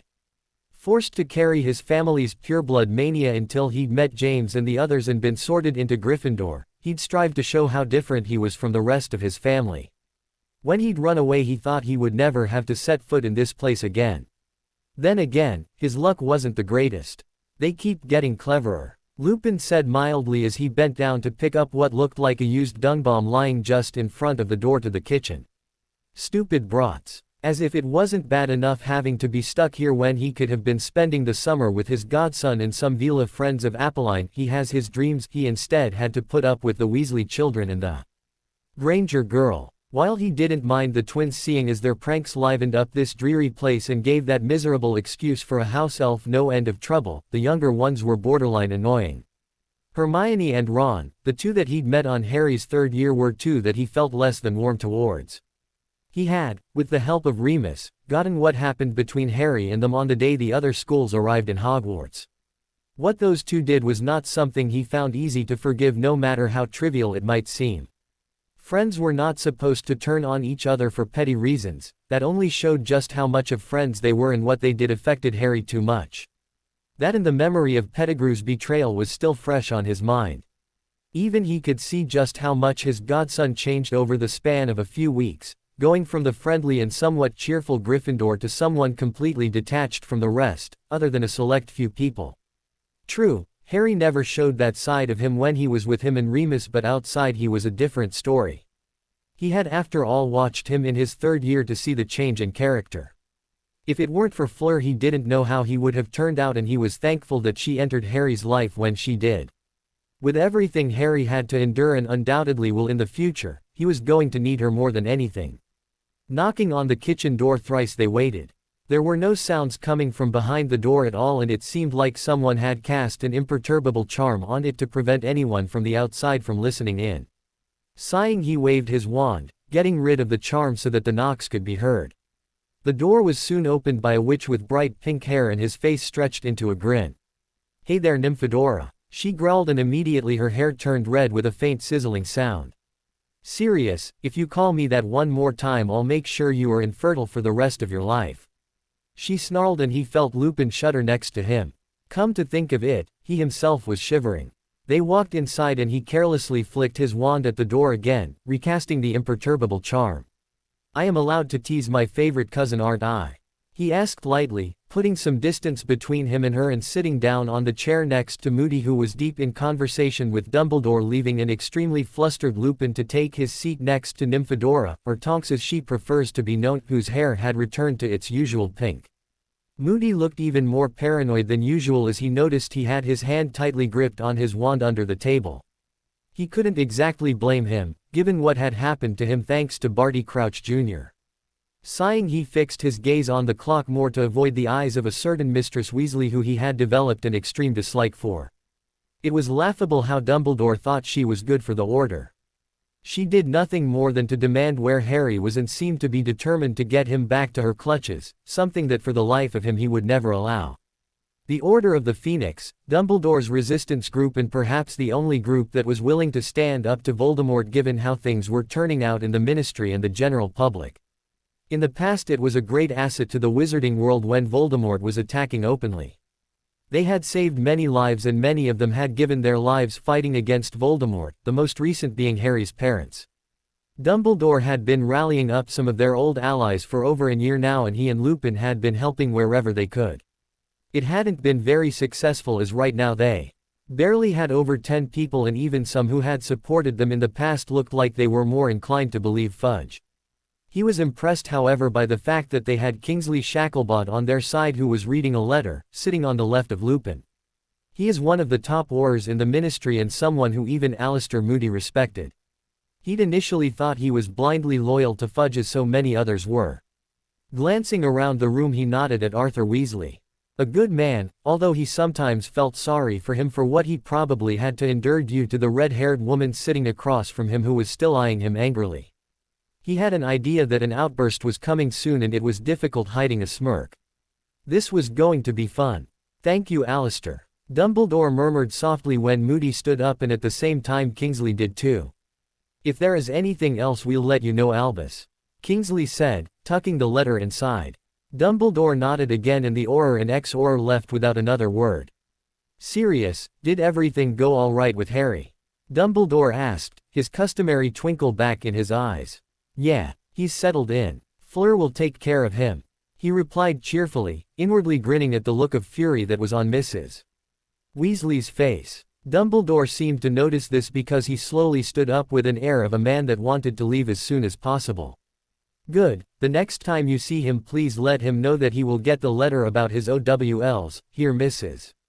Weasley got an incredulous look on her face and made signs of interrupting, although she was silenced by a glare from her husband. "By next week. Also he would do well to visit Ollivander soon. I'll let him know." He nodded and made towards the door when Mrs. Weasley finally spoke. "What OWLs, and when is Harry coming back here?" He stopped at the door and turned around. Those damn eyes twinkling brightly. "That will be up to Harry, but I dare say he will be here a few days before the 1st of September. By your leave then." He disappeared through the door and Sirius smirked. The sly old man, he wasn't as noble and righteous as he made out to be. Mrs. Weasley rounded on Lupin and him. What was the headmaster talking about? Harry will be taking his OWLs this summer.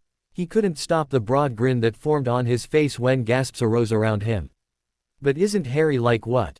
14 years old?" Tonks asked wide-eyed. He nodded. "Turning 15 on July, but yeah, he will be on his 6th year this September if all goes well.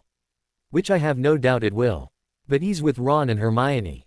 How could he be going to a year higher than them?" Mrs. Weasley asked loudly. He grinned. "Maybe because he's a few shades higher than them." Lupin caught his eye and shook his head in amusement. He didn't care, he was allowed to boast about his godson, right? "But that's a big decision. How could you let him do this? He'll be out of Hogwarts within 2 years this way. When he's just turning 17 he will be out." "Yes he will. Minerva herself made the proposition to him and he asked us all before agreeing to it. He didn't ask me." He couldn't hold it in as he burst out in laughter. Tonks was grinning widely as she leaned back in her chair and started twirling a strand of her hair while Lupin looked slightly annoyed. Arthur, poor Arthur, looked like he wanted nothing more than to disappear. "Why should he be asking you?" he asked after he'd managed to calm himself down. Mrs. Weasley looked to be at a loss for words and opened her mouth a few times although no sound came out. I have been taking care of him for the past few years. She snapped and he cocked an eyebrow at her. Really? At least I was there for him. You didn't even come into his life until last year. You weren't there for him for all those years and now you come in. Why wasn't I there for him? He asked venomously. Do you think I chose Azkaban? Do you think I wanted to spend 13 long years in jail rather than take care of him? My own godson. She opened her mouth but shut it again. It seemed like she was thinking furiously, trying to come up with a way to counter him. You don't know the first thing about taking care of him. How could you just leave him with that Vila woman and her family? Especially now of all times. He chuckled despite himself. He's safer there than anywhere else. That Vila woman cares a lot more about him than I or you or anyone else put together. She began again but he cut her off. He doesn't need a mother. He snapped, making her flinch. He already has one and there's no need for you to try to fill that role. Lily still watches over him.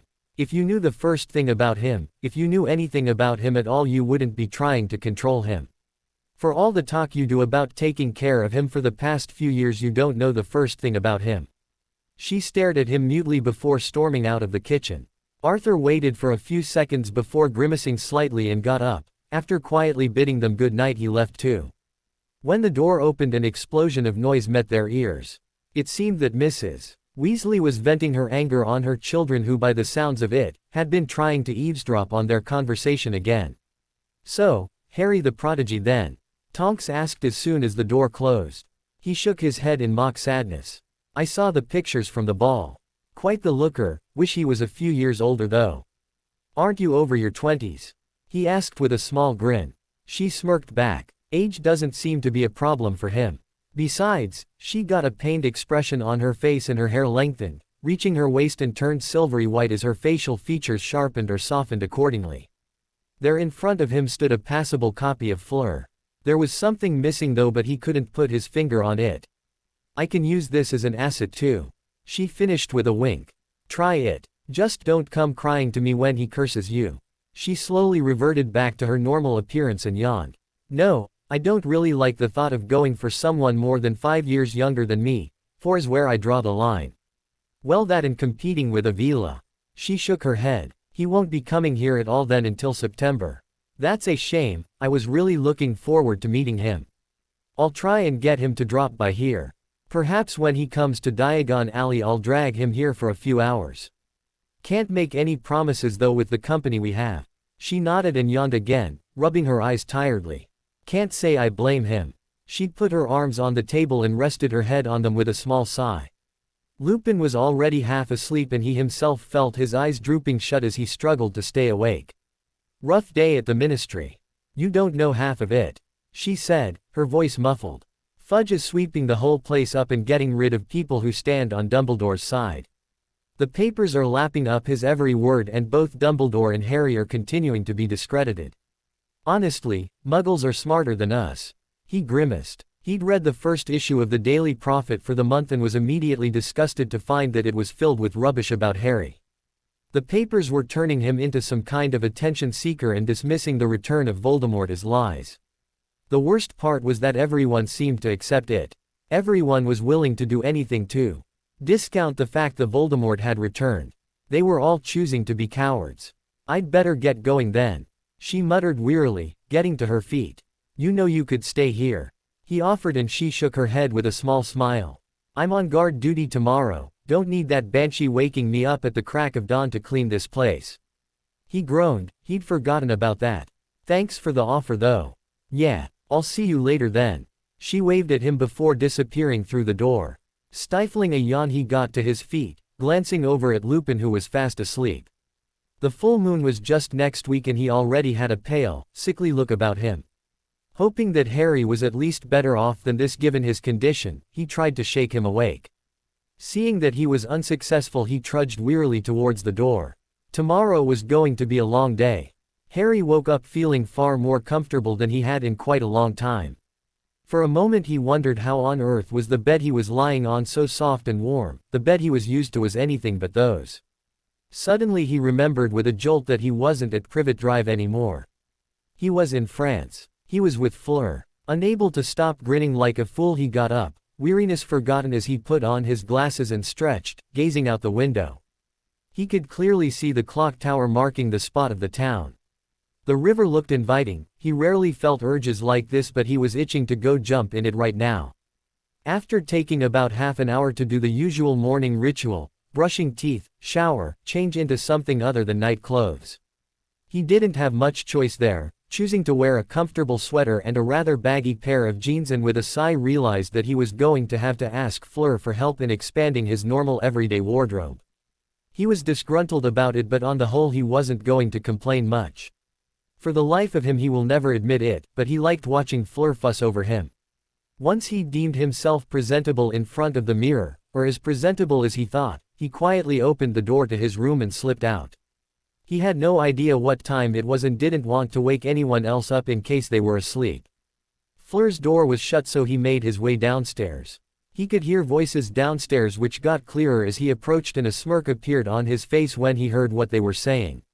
Apolline was speaking in rapid French, but after spending a full year in constant company of 4 French-speaking women and with his unusually fast learning of the language, he was able to understand it, or most of it. It seemed that Dominique had forgotten to eat breakfast and was now getting chewed out by his wife for it. Ari. A small bullet slammed into him, knocking the wind from him. With a grin he bent down and picked Gabrielle up, making her squeal. She and Leah were both very much alike, and if he had to guess, both were probably at the same age. He was very fond of both of them, and they easily felt like his own little sisters. Remembering something, he walked towards the living room with her still in his arms and sat down, setting her on his lap, and glanced around searching for any sign of Fleur. Deeming that she was nowhere in sight, he turned to Gabrielle, who was watching him curiously, her eyes large and gleaming just like Fleur's. "Can you keep a secret?" he asked softly in French, and her eyes widened. "You can speak it." He grinned at her and nodded. She grinned back. "It will be our secret for now, okay?" She nodded vigorously. "Just don't tell your sister for now." "Got it," she chirped happily. She then jumped off him and took his hand, pulling him towards the kitchen area. He caught sight of Apolline bending in front of the fireplace. Dominique's head was sitting on the fire, seemingly undisturbed by the flames that were dancing around him, and Apolline was feeding mouthfuls of toast through a fork while he protested weakly. "It feels weird eating like this," he whined. "It's all your fault for not eating. Now be quiet," Apolline said sharply, and Dominique wisely stopped protesting. Harry couldn't stop smiling. The position Dominique was in was unnervingly similar to the one he was in with Fleur whenever she was determined about something. Dominique suddenly spotted him and Gabrielle and greeted him. "Morning, Harry," he said cheerfully. Apolline smiled and greeted him too. Then without warning she popped the last bit of toast in her husband's mouth, making him choke slightly while he watched grinning. "Morning," he returned brightly. He was still a little shy of addressing them by their preferred names, or in Apolline's case, well. They refused point blank to respond when he called them Mr. or Mrs. Delacour. Dominique insisted that he use his first name, as did Apolline. Much to Sirius's glee and Harry's extreme embarrassment last night over dinner, she suggested he call her Mother, which made his and Fleur's faces glow red while Sirius dissolved into a fit of laughter. "Just a minute, dear, your breakfast will be ready in a few minutes," Apolline said as she got up and walked into the kitchen with a few plates in her hands. Gabrielle took off after her, but not before waving at her father, who grinned back. A house elf suddenly appeared out of nowhere in front of Apolline and took the plates from her, insisting that she go back outside while she in turn was protesting that she wanted to help. Both men chuckled at the scene before them, and Dominique shook his head in amusement. "My wife will never understand that they like having a lot of work to do." Then he looked apologetically at Harry. "Sorry, but I need to go now, my break is almost done." "It's all right," with a grin and a nod, his head disappeared with a pop. Apolline came back with Gabrielle clinging to her hand and carefully set her down on the chair. "Where's Fleur?" he asked curiously, glancing at the clock which displayed 9 a.m. She glanced at the clock too, momentarily distracted from feeding Gabrielle, who always seemed to throw tantrums when it was time to eat. "She's still asleep," she muttered with a sigh, then she turned back to him with a smirk. "Will you wake? Go. She will sleep all day otherwise. I usually go up to wake, around now anyway." If I don't, she'll sleep until lunchtime. Further zat if she can get away with ET. He tried to protest, but she was adamant about it. The mischievous twinkle in her eyes was also making him wary, but nevertheless he got up and went back upstairs, and after quietly knocking on the door he opened it. When he got no response, he immediately had to stop himself from staring and felt the color rise in his cheeks. She was lying on her side fast asleep, her face hidden behind her silvery white hair. The thing that was making him blush was that her shorts looked like they had rolled upwards during the night, exposing her legs a lot more than what he was used to seeing, and her shirt was pulled up slightly too, exposing her navel.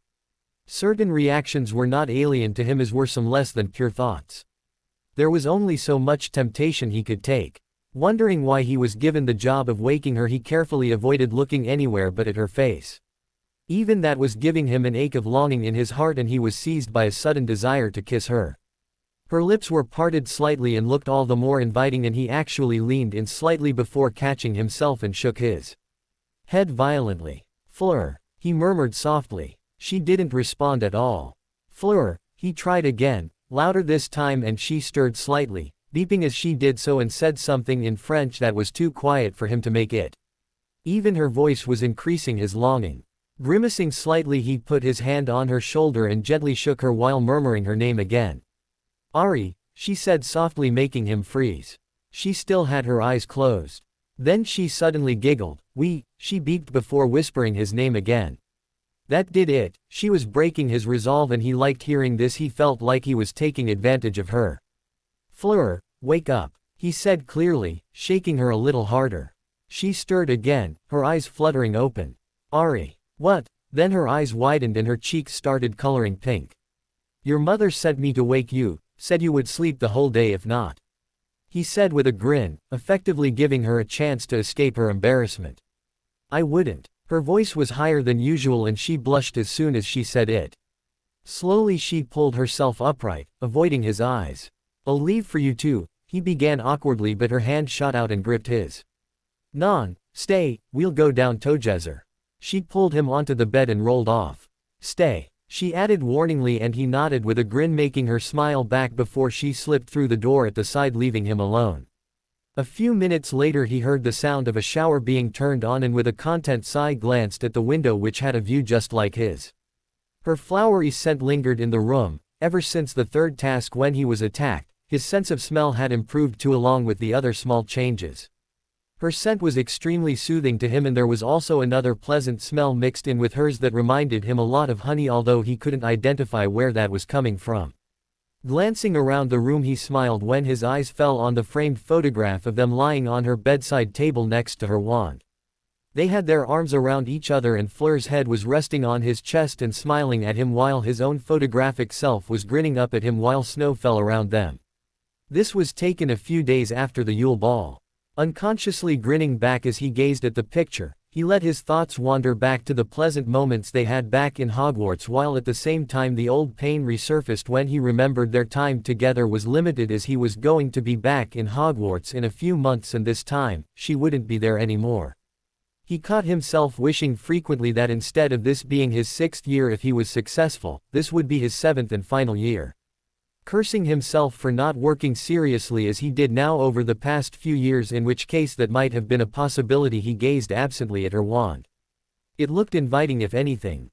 There was something about it that was calling out to him in a way that he'd never felt before when looking at another's wand. There was an inexplicable urge to pick it up, and he couldn't stop himself as he slowly reached over and picked it up just as the door behind him opened.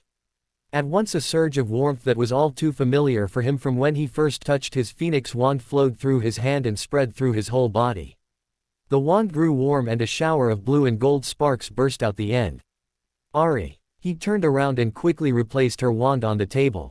"I didn't," she shook her head.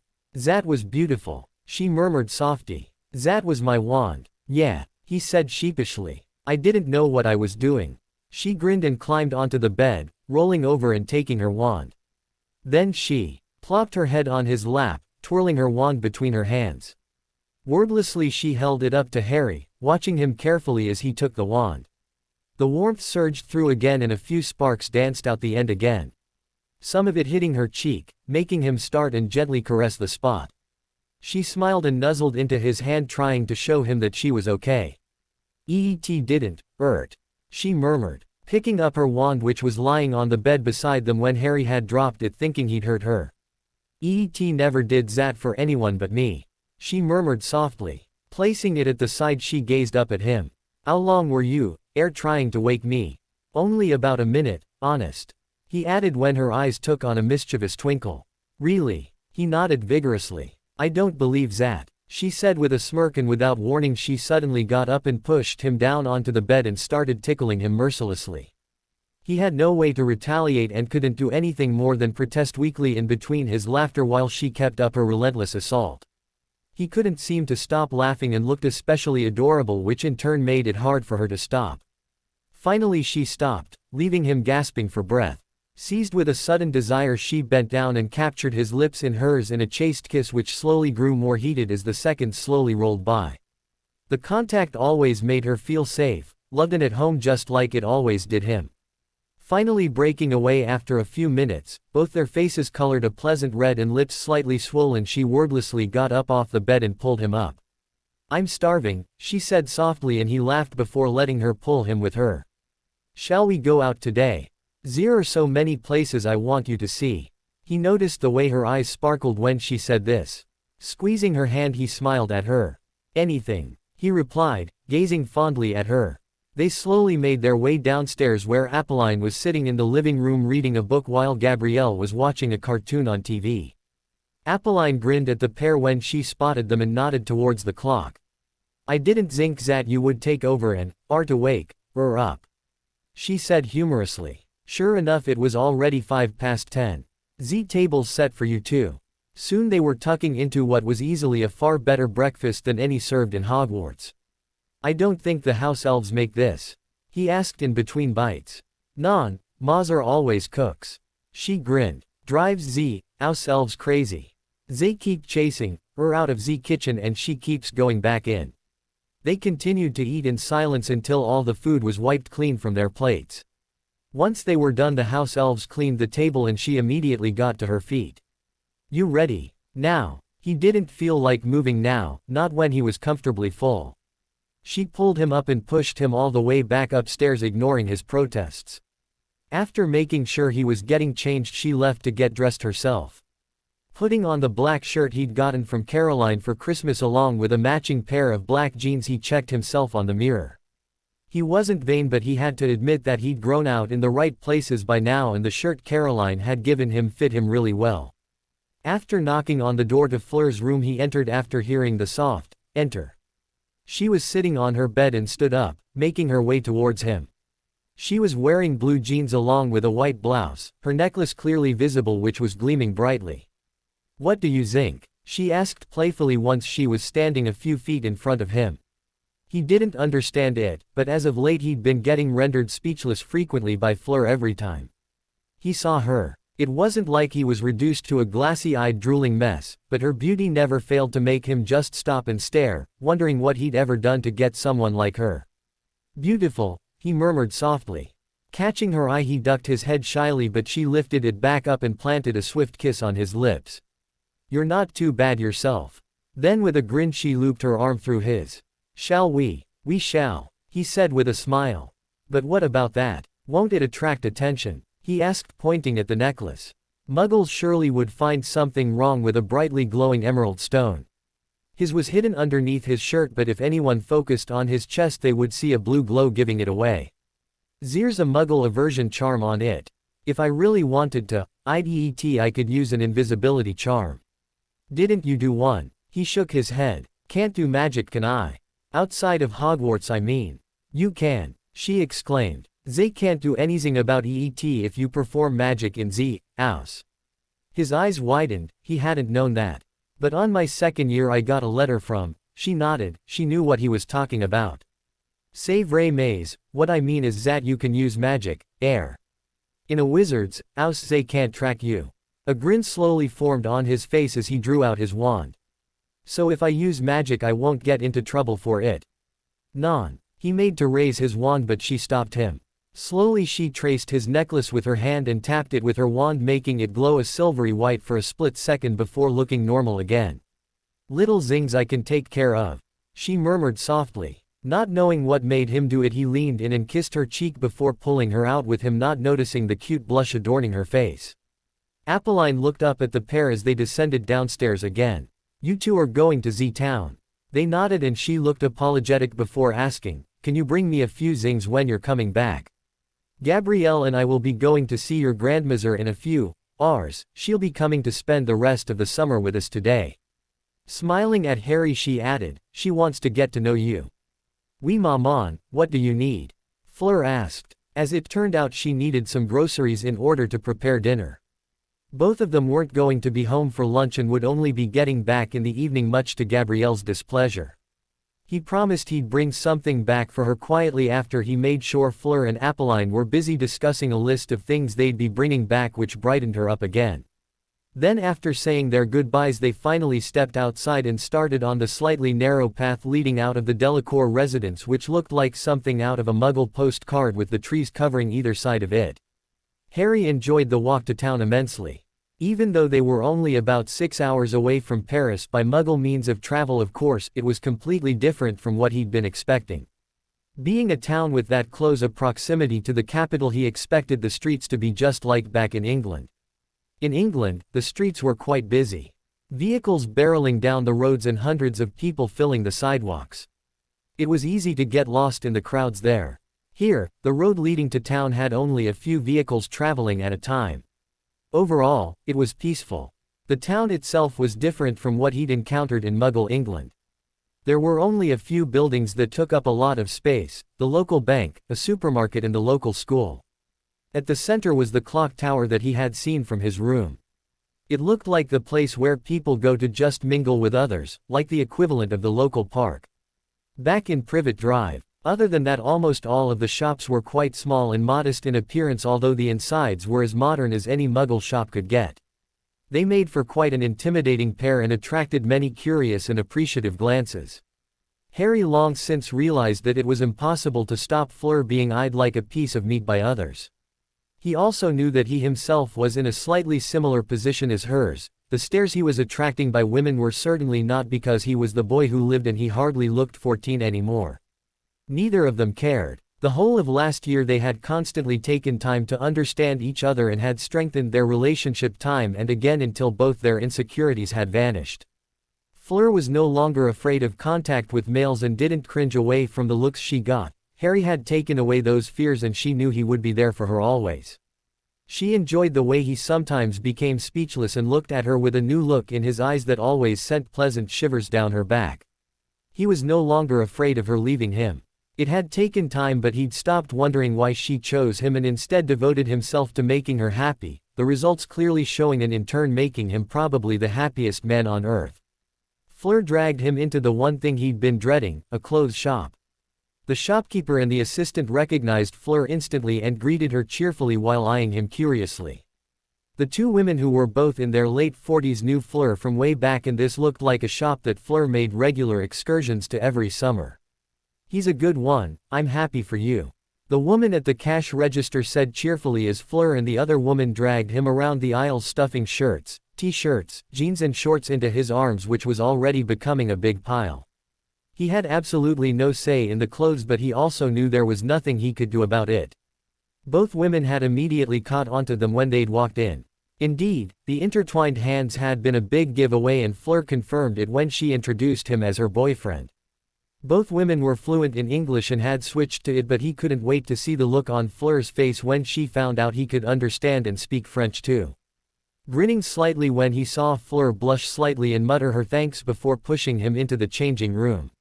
He ducked inside and began the tortuous task of trying on each and every article that she had picked for him and walking outside for her to see and deem whether satisfactory or not, helped by the other women. This was rinsed and repeated about 13 times until he finally lost count. 2 agonizing hours later, and with a noticeable dent in his wallet which he'd gotten from Sirius the day he arrived in France, Sirius had taken the liberty of giving him an early birthday allowance, and provided him with a substantial amount of money for use in the Muggle part of France. They left the shop laden with multiple bags in their hands, all filled with clothes for him. Ducking into a deserted corner, she quickly sent the bags home with a wave of her wand so they wouldn't have to carry them around for the whole day.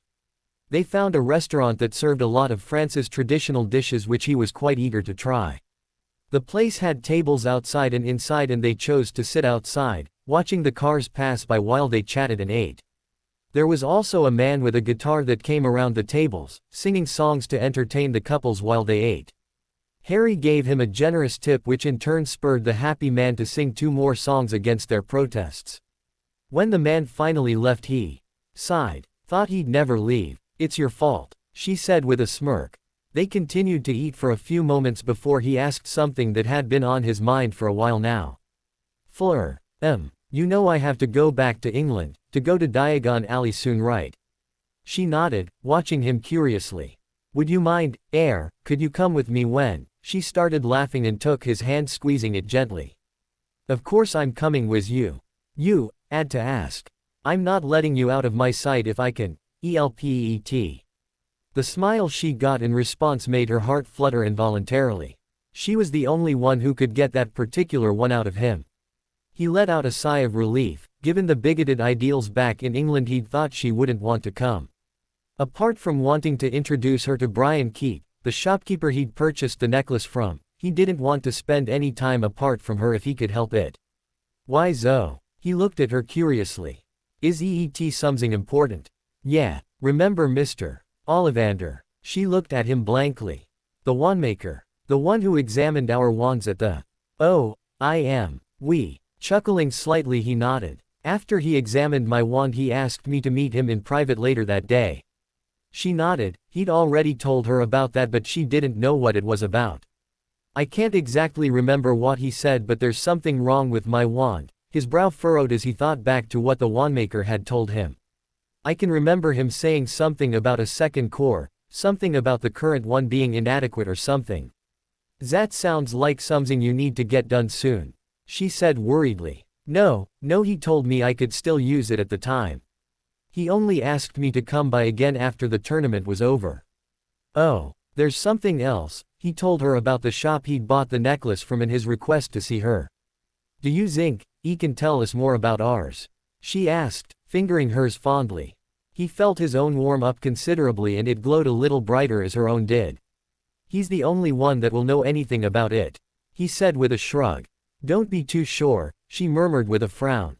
Catching sight of the confused look on his face she added, I think my Mother knows something about these too, even my grandmere. They continued discussing about the necklace well into dessert and even after it was cleared up both were content to stay a while longer.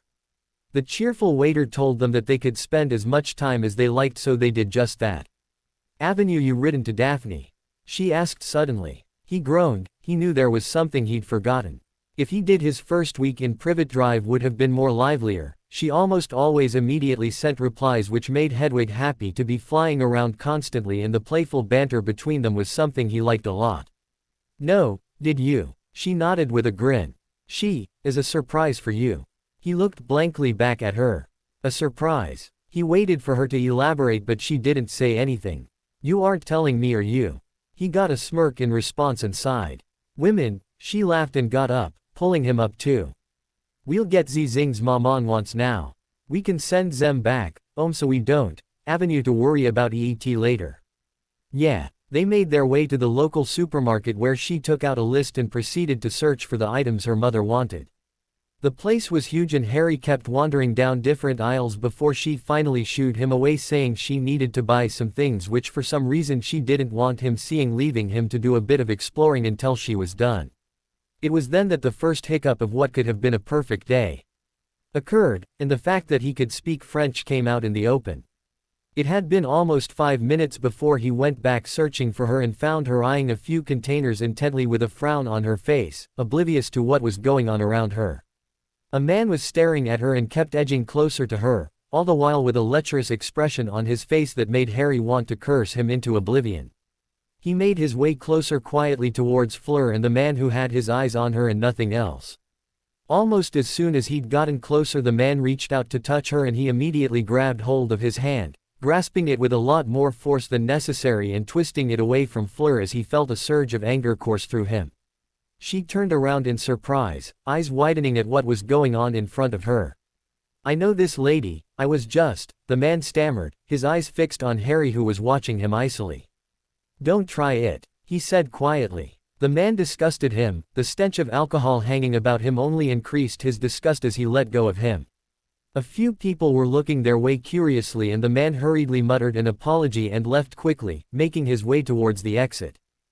Fleur didn't say anything but pulled him towards the cashiers and he was still a little moody when they walked out with the bags. How long? She asked suddenly. Been learning it for a while. He replied sheepishly. She giggled slightly and when he looked at her in confusion she started laughing. What? You sound funny, your accent, I didn't notice he et back zeerbutt. Yeah, he muttered. She suddenly grabbed hold of his shirt and pulled him into a kiss without warning and without regard for the people walking around them making him melt in her warm lips. Merci, she said softly, breaking away a few moments later. He only nodded with a small smile and they resumed walking oblivious to the stares around them. We, avenue to work on your accent Zoe. Oh, her eyes gleamed with excitement. We can trick Caroline and the others. As long as you keep Caroline away from me when she finds out. Coward. Laughing again at the annoyed expression on his face they continued on their way, their hands firmly intertwined. As before she disposed of the bags the usual way. Then she led him to the center of the town which was rather crowded now. People were seated in benches around the clock tower or in some cases on the floor and generally just enjoying themselves. He noticed that quite a lot of the people around were couples that were quite oblivious to anything but each other, the observation making him blush slightly as he stuck closer to Fleur unconsciously not noticing she was doing the same. They finally came across an unoccupied bench and once they were seated she leaned her head on his shoulder with a content sigh and he in turn wrapped an arm around her waist pulling her closer to him. Neither spoke for a while, content on just looking at nothing in particular and taking comfort in each other's comfort. Both of them had found it a difficult week spending time apart which in turn raised the worry of how they were going to spend months apart from each other. They needed each other in a way that was inexplicable to anyone but themselves and Harry realized that if he was given the choice, he would give up Hogwarts, the magical world, anything to just have moments like this each day. This place is where you wanted to get me to the whole day, right? He asked softly. She nodded. I always wanted to come, with you. Ever since we got Togezer. He looked at her curiously but didn't say anything. This place carried some significance to her and although he wanted to know what it was he didn't want to pressure her. Especially if she didn't want to reveal why. I used to come, a lot since I was legal. With my family, she said quietly after a while. Must have been nice. He murmured softly as he got a picture in his mind of Fleur and her family here some time ago, behaving just like the one he was watching now. The father was chasing the little girl who was giggling and trying to take cover in her mother's arms. He finally gave up and sat down on the floor and the girl broke away from her mother's arms and ran straight into his. Try as he might he couldn't help the sense of loss he felt as he watched them. Would he have been behaving like any of these children with his parents if they'd been alive? Ari. Fleur whispered, startled he looked to his side to find her watching him. I'm so sorry. He smiled and shook his head. She looked upset so he did something she never expected and pulled her with surprising strength up and onto his lap, wrapping his arms around her waist and resting his chin on her shoulder. After her initial surprise she leaned into him. I have you now, he said softly making her smile up at him before pecking his cheek. They stayed quietly for a few moments, watching the sky steadily darken before he spoke again. Go on. The gentle tone he used was enough to spur her onward. This was an old wound that he'd helped heal and he deserved to know what it was. Since I started Bobattons, Zir was a muggle girl I was good friends with. He nodded, waiting for her to go on. We met in town, every summer and usually spent a lot of time in Z's place. She was one of the only ones that didn't resent me for how I affect Z boys around me. She smiled at the memory. She told me that she wouldn't want to be in Z position I am and helped me a lot to mix with Z people, When we're both 15 years old we started to get interested in boys. He smirked and she playfully scowled at him. I knew by then that it was going to be difficult for me to find a man that cares about me for reasons other than my heritage.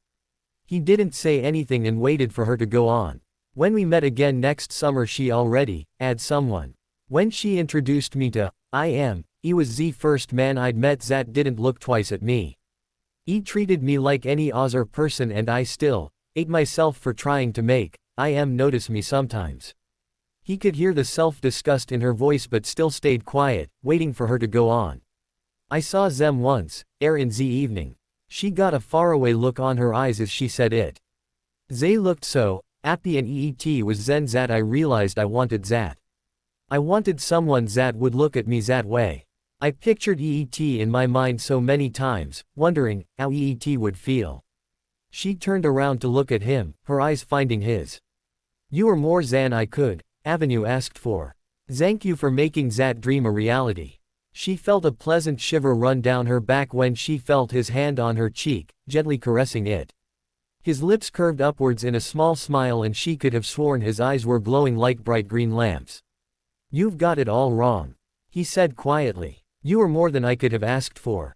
With a small smile she nuzzled into his chest, closing her eyes. I wish we could stay like this forever, he murmured softly, making her eyes snap open. She looked up at him to find him blushing slightly and looking away in embarrassment. With an evil grin she tugged on his shirt until he was forced to look at her.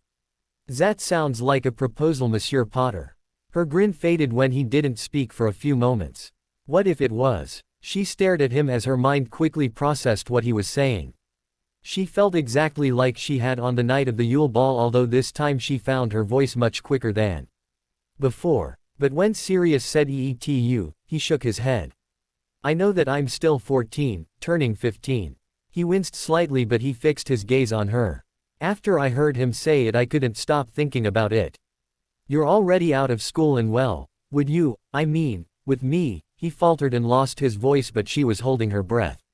She felt her heart hammering in her chest as she held his gaze, hoping that he'd find his voice again. He closed his eyes. There's no one I can bear to have a life with other than you. If you would have me. It was like that night was playing over again, although there was no uncertainty this time. It wasn't like it had slipped out like last time. He was telling her directly.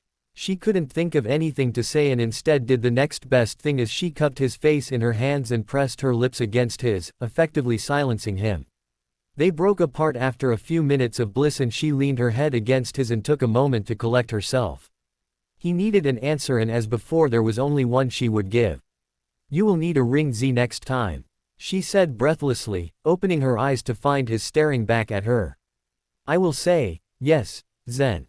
All of the smiles she'd seen appear on his face in the past paled in comparison to the one he had etched on his face just now.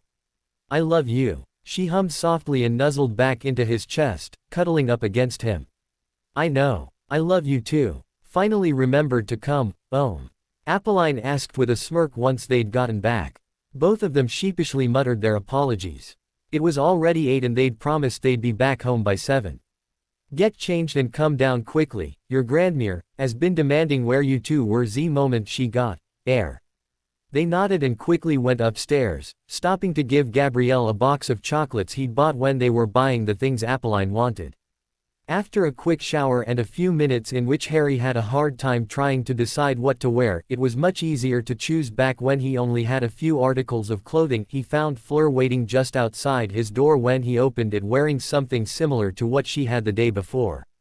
Catching his eye, she smiled rather shyly before taking his hand and leading him downstairs. He had a permanent one etched on his face that he was having a hard time getting rid of, and they attracted curious glances from Apolline and Dominique when they came upon them. Fleur. A pleasant voice called from the direction of the dining table and Fleur hurried towards the woman sitting that looked unnervingly similar to Apolline. Oh, you've grown again, she laughed as Fleur hugged the woman tightly and stopped her from getting up. The woman who he by now had identified as Fleur's grandmother looked like she was still in her mid-30s, her eyes the same bright sapphire orbs as Fleur's. The only thing that gave away her old age was her posture and the note of fatigue in her voice. Where is this mysterious boy? Ah, that's him right. He smiled and moved closer to Fleur and her grandmother while Dominique and Apolline took their seats. Harry Potter, she took his hand and smiled up at him. She held his gaze and after a few seconds her smile grew wider. Whatever she had been looking for, she had found it in him and he knew at that moment that he'd gotten her approval. You chose well, she said, grinning at Fleur, who inclined her head, returning her smile. Please tell him how sorry I am for not being able to speak his language. That won't be necessary, ma'am, he said with a grin of his own, and stifled his laughter when Apolline and Dominique's faces went blank with shock before looking at him with wonder. The woman's eyes were twinkling so brightly that they'd put Dumbledore's eyes to shame. I like you already. Let me introduce myself, Alana Ducauto.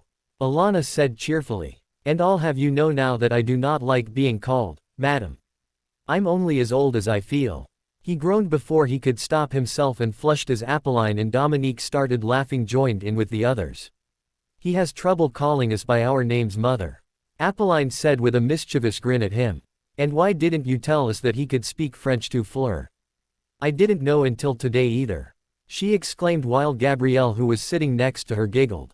When did you start learning? Dominique asked curiously. I don't think you knew when we met, did you? He shook his head. No sir. Here Dominique mock glared at him, making him grin sheepishly at him. It was a force of habit. I started learning after the third task. Impressive, he murmured. To be able to speak like you do within months is no small feat. He blushed at the praise. I still sound funny, don't I? He asked, looking sheepishly around the table as Fleur grinned evilly at him. No, I like it, Apolline assured him. Soon the house elves brought the food and everyone were tucking into a wonderful dinner that beat anything he had eaten before. The family talked throughout the meal. Alana was content to learn as much as she could about him, and Fleur was only too happy to provide a rundown of all that transpired in Hogwarts. Dominique and Apolline were deep in conversation with each other, although they kept joining in with the others whenever they heard something interesting. He was embarrassed at the looks of astonishment and awe when Fleur told them about the Chamber of Secrets. You're a Parselmouth? Dominique asked, and he winced, avoiding looking at anyone's eyes. Yes, he said quietly. He didn't see the glare Fleur shot at her father and the look of realization on his face. Harry, please don't take me as the type that jumps to conclusions. I'm not blaming you or anything, I'm simply curious about that ability. He nodded and Dominique looked relieved. He was in turn treated to some memorable experiences of Fleur and Beauxbatons in her childhood, courtesy of both Alana and Apolline. He couldn't stop smiling when he heard that she had first shown magic by turning Dominique's hair a vibrant purple, which he had to sport for the whole day at the ministry because no matter what he tried he hadn't been able to reverse it. Soon the plates were wiped clean and Apolline suggested they all turn in early, spotting the tired looks on Harry, Fleur and Dominique's faces. Only Gabrielle and surprisingly Alana seemed to be full of energy. Bidding them good night, Harry and Fleur trudged upstairs to their rooms. Almost as soon as they were upstairs, Fleur pinned him against the wall and kissed him hard. The feeling of her soft lips moving against his and gently coaxing his mouth open drove all weariness from him as he returned the favor. Her sweet taste was making his head spin, and he had no idea how long they stayed in locked-in embrace before she slowly pulled away, and with a final peck on his cheek and a quiet, "Good night," she entered her room, closing the door quietly. Once he was in his own room he fell on his bed without even bothering to take off his glasses and fell asleep almost instantly. "Move aside, girl." The woman shook her head frantically. "Not Harry, please, not him. Take me instead." Everything seemed to blur as he watched his hand move, pointing his wand directly at the red-haired woman's heart. A jet of green light erupted from it, striking the woman, who immediately crumpled to the floor, and he felt savage pleasure coursing through him as he stared at her prone form.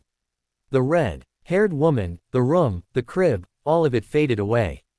His eyes fell on a boy who was kneeling on the floor, tears running down his eyes with a wand lying in front of him. There were men standing around him, all of them wearing masks, and two of them had their wands pointed at a woman with hair who was lying on the floor, her back exposed with long slashes covering it. "Just do it, boy, end her suffering," he whispered. The boy looked up at him, pure hatred mixed with anger, sadness and helplessness. Still defiant. "Look around you, your family lies dead around you. I will give you a chance to join me. All you have to do is kill your last remaining kin. Is that so hard?" He nodded at one of the masked men. "Crucio!" The woman screamed again. "Mom, no. Stop it, please," the boy pleaded. The men kept their wands trained on the woman and he snapped. "Stop it. Stop. The boy yelled and grabbed the wand on the ground frantically and turned it towards the masked men, but one of the others kicked him, making him cry out in pain and drop the wand. The woman was shaking now as her screams died down. "Just kill her. End her suffering," he murmured again. The woman's screams filled the air again, and this time it didn't stop. The boy was screaming too, calling for help, calling for his father, but no one was coming. "Kill her," he whispered. "Imperio." The boy suddenly stopped struggling and reached for the wand with a blank expression on his face. He pointed his wand at the woman, who now had her eyes fixed on the boy. That expression she had, as if trying to tell the boy that everything was going to be all right, was so amusing. The wand moved and the boy uttered the fatal words, and the woman crumpled to the floor after a flash of green. He removed the imperious curse and the boy just knelt there, staring at the lifeless body of his mother. He was surprisingly quiet and strangely unresponsive. With a sigh he nodded at one of the masked men and he strode forward, roughly grabbing the boy's face and looking at him. A few moments later he looked up and shook his head. A pity, the boy was too weak. He was broken. He couldn't be of any use to him. "Get rid of him," he said, disgust evident in his voice. Everything faded away again and he was slowly moving forward along a narrow path. Tall hedges were on either side of him and in front of him he could see nothing but mist. Slowly he came upon a woman lying on the ground, her eyes glassy as they stared unseeingly into the heavens, silver hair splayed out behind her. "Fleur," his voice was different now, it wasn't higher, as cold as it was earlier, and didn't carry any malice in it. "Fleur, please, not you." He dropped to his knees in front of her. "Fleur," he kept pleading, but she wasn't moving at all. He thought he could hear his name, but he was alone. She was gone and he was alone. There was someone standing in front of him, watching him with a cruel smirk. Those red eyes gleaming with badly hidden glee. He saw a pale, almost skeletal hand raise a wand and point it at him. "Now it's your turn." He didn't even try to raise his wand. There was no point. But there was still a voice in the background that sounded familiar, saying his name again and again.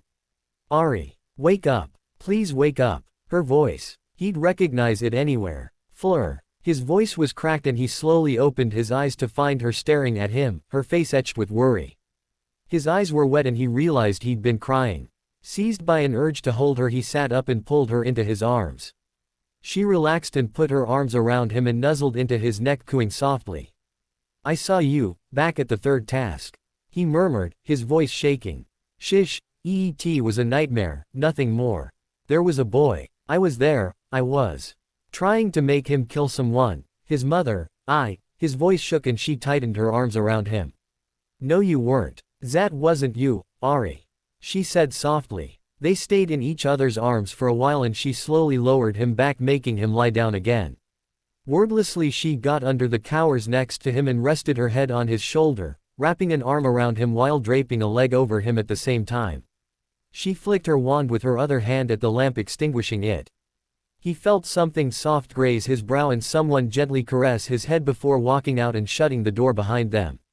It was a long time before he was finally able to sleep again, even with Fleur next to him. Thankfully none of the horrific visions troubled him again. The next morning he woke feeling slightly panicky before a pleasant flowery scent calmed him. Looking down he smiled when he saw the mass of silver on his chest. She still had her arm and leg draped over him and was still fast asleep. He had no desire to wake her, so he stayed still. Soon enough he felt his eyes shut slowly and he was fast asleep again. A short while later someone was shaking him awake gently. From the weight on his shoulder and the flowery scent he knew Fleur was still fast asleep next to him. Realizing this, his eyes snapped open to find Apolline with a small frown on her face. "Add a good sleep, Ari." He felt the color rise in his cheeks and looked helplessly between the sleeping form of Fleur, who still had her arm and leg over him, and the other Vila in the room. Mrs. Delacour, I swear." He started stammering and her frown vanished to be replaced by a mischievous smirk. "Don't worry," she said soothingly, sitting on the edge of the bed. She then turned to look at him again, concern evident in her eyes. "You gave us all a scare last night. Are you all right now?" "Yeah," he muttered embarrassedly. "I'm sorry, it was just a nightmare." She shook her head. "More than a nightmare from what we could hear. Don't be ashamed," she added with a small smile, catching sight of his sheepish expression.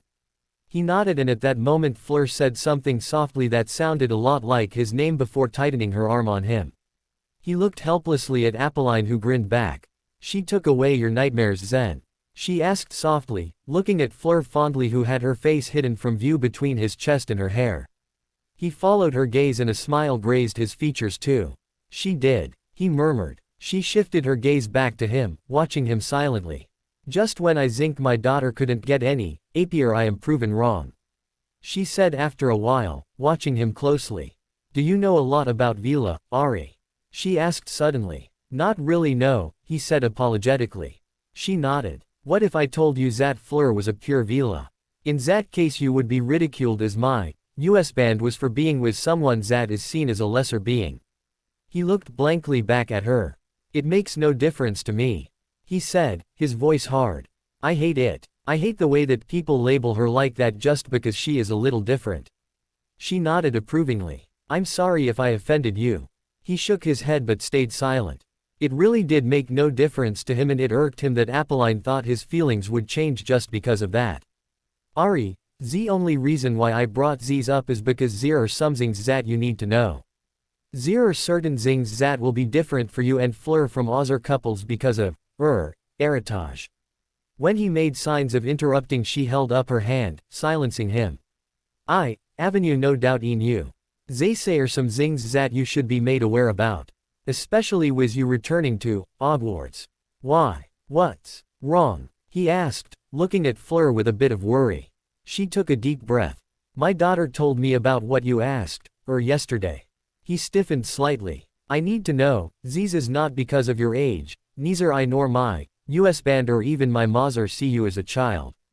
What you asked Fleur was the turning point in her life. I need to know from you that you were serious about EET." "I am," he said, letting a bit of steel enter his voice. He looked up straight into Apolline's eyes. "I love Fleur and I want nothing more than to spend the rest of my life with her." A few moments passed before her eyes softened and a small smile appeared on her face. "Fleur was right," she said happily. "You really are easy to read." She laughed at the sheepish expression on his face. "Keep happy, okay." He knew then that he had gained her approval and inwardly sighed in relief. "I will." Then he frowned. "But what did you say about me returning to Hogwarts?" She smiled rather sadly at this. "I and Alana will explain all these to you later. But tell me, art is EET for you to be apart from I feel like I need her with me at all times," he muttered, looking away, not wanting her to see the blush creeping up on his face. She nodded knowingly. "That is one of the positive and negative things about being with our kind. It's our magic, Ari, just as Fleur is fallen in love with you, another deeper bond is forming between the two of you, and it's only going to get stronger. Despite our nature, you will see that once we Avenue chosen the one we want to be with, we are extremely monogamous in nature and our magic adapts according to our feelings. In Fleur's case, magic is now calling out to you and you only. From what I've seen, yours is already accepted EET. Sooner or later you two will find that spending more than a few days apart from each other will Avenue negative effects on each other. I know these because EET is the same thing that happened between my US band and I. Also the past week Fleur hardly talked to anyone. You two are getting closer together much faster than my US band and I. In other words, the relationship you will Avenue already Avenue with is much stronger than any other. No one will be able to come in between you two." She shook her head with a small smile. "You will understand. Fleur will eventually mark you as soon. You will see what I mean then." He looked at her in confusion. "Mark, she has probably been restraining herself from doing so, but I believe she made her decision yesterday. The mark, I'll just let you find out for yourself, but EET will be a lot of ELP to you two when you are apart. As will that," she added, pointing at his necklace. Then her smile grew predatory. "Enough pretending to be a sleep flower. I am out of bed and come down for breakfast." He jumped and looked down to find that Fleur indeed was awake and was now shaking in silent laughter. Looking back up at Apolline, who winked at him, she left the room, leaving an extremely red-faced Harry. Fleur refused to move for a while and he resignedly stayed still, although he wasn't complaining much. It felt so peaceful just lying there on the bed with her that he almost drifted off to sleep again before she spoke. "Does it scare you?" she asked softly. He looked at her in confusion. Does what my mother said scare you? That you and I will be, that close." Her voice steadily grew quiet towards the end. He shook his head and cupped her cheek with his hand, making her look up at him.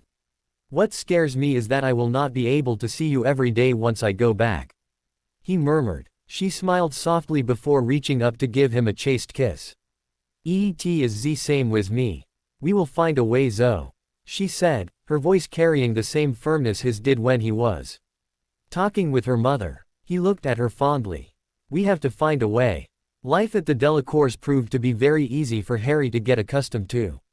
Initially he was a little awkward of being around Fleur's parents. After all, it wasn't a pleasant thought knowing that you just might be watched by the parents of your girlfriend who might be judging you and trying to deem whether or not you were a worthy match for their daughter. Within a few days he was thinking about how stupid he was about having those kinds of thoughts about Fleur's parents. Perhaps what surprised him the most was that they honestly did like him. From Apolline he could see the same hint of fondness Sirius had for him whenever she looked at him, and that put him to rest. What he didn't know, or maybe he did and just refused to acknowledge it, was that he had already gained the approval of both Fleur's parents and her grandmother, and that he was already seen as a member of their family. Ever since that night, Fleur had taken to sleeping next to him. It gave him a strange feeling of happiness and embarrassment to find how much her presence affected him, to an extent that she could take away his nightmares, or calm him after seeing one. Nevertheless, he couldn't deny that he loved the feeling of having her lithe form pressed against him every time he went to sleep or woke up in the morning. He had been worried that Dominique would have raised an eyebrow at this, or even Apolline, but both of them seemed to have no problems with it. It seemed they trusted both him and Fleur to behave responsibly, something which he was determined to prove them correct about, even though the temptation to go a few steps further than their usual physical contact was agonizing at times. Fleur wasn't exactly helping him out either. She knew exactly how she affected him and was only too happy to keep torturing him. Also, something told him she wanted as much as him to just give in to their desire for one another. He could decipher most of her emotions just from her eyes. What he saw in them whenever she stared at him or kissed him sent pleasant shivers running down his back. Even with her near him, however, there were certain things that even she could not prevent him from seeing. Death, ignotus, he still visited them from time to time, and to be honest, he welcomed those visions compared to what he saw with Voldemort, which, despite being quite short, sickened him to no end. Still, he couldn't help but feel as if he was missing something. Like there was something he was supposed to gain from them. No matter how much he racked his brains, he couldn't work it out, and felt like there was something he needed before he was allowed to see the rest of whatever the things Death was trying to show him. Death had been strangely unresponsive since the time he revealed himself.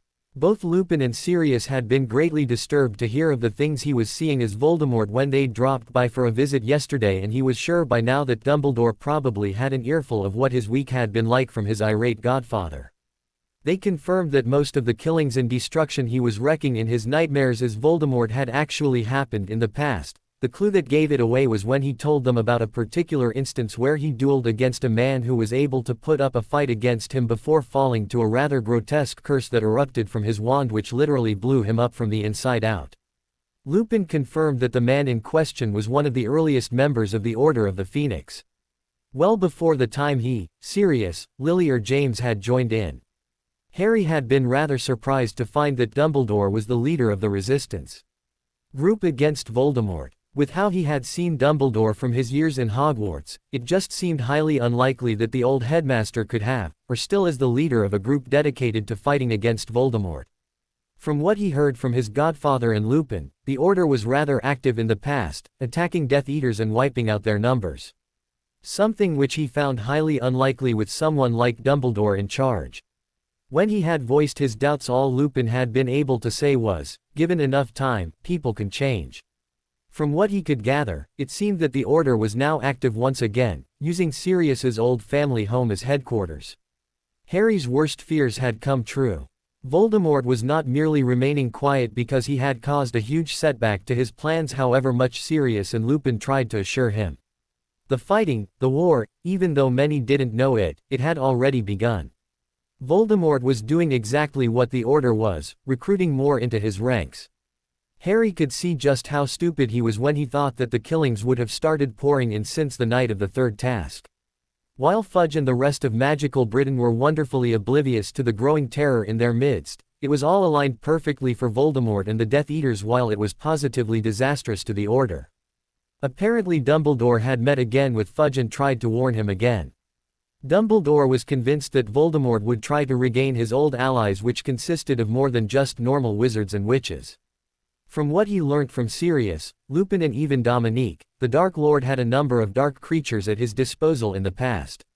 Harry was shown a few copies of the Daily Prophet, and what he saw in them made him shake his head sadly, wondering how people could just be so blind. The papers were accusing him of being a glory hound and a liar. One particular part that caused Fleur to burn the paper to a crisp with a positively murderous look on her face that he prayed he would never see when she looked at him. As if winning the Triwizard Tournament was not enough, Harry Potter has come out with claims that he who must not be named has returned. Rest assured that these claims are nothing more than an effort by the boy who lived to return to his previous level of fame, which had been gradually diminishing over the years. He wasn't the only one. Dumbledore was getting discredited along with him. The headmaster was stripped of his titles along with the many positions he held in the Ministry of Magic. He still couldn't help smirking a bit when Lupin told him that Dumbledore was still as cheerful as ever as long as they didn't strip him off the chocolate frog cards. Even with all this, he was rather surprised at himself to find that he cared little to almost nothing about what the papers said about him, or about the fact that he was now probably the most laughed at and hated person in all of magical Britain. He'd given up caring about what people thought and stopped trying to convince them.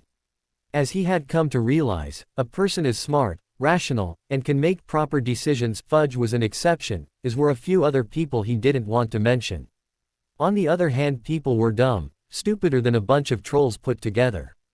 Much better to just let them see reason than to try and gain their acceptance.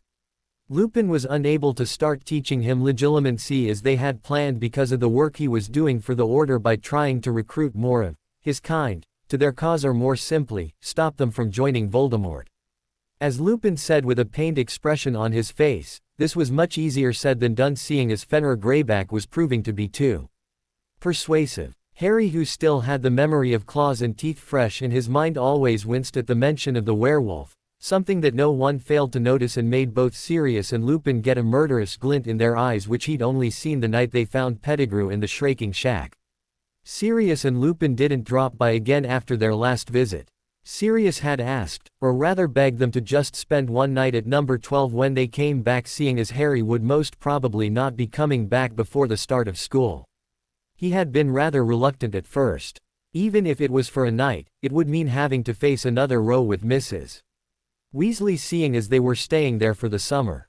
However, he could tell from the look on Sirius's face this would mean a lot to him. He had realized then that number 12 was probably the place Sirius had in mind when he had asked if he wanted to live with him on his third year in Hogwarts before the situation had gotten out of control. As much as Sirius hated it, number 12 was still his home and the only home he could offer to Harry if he ever needed one.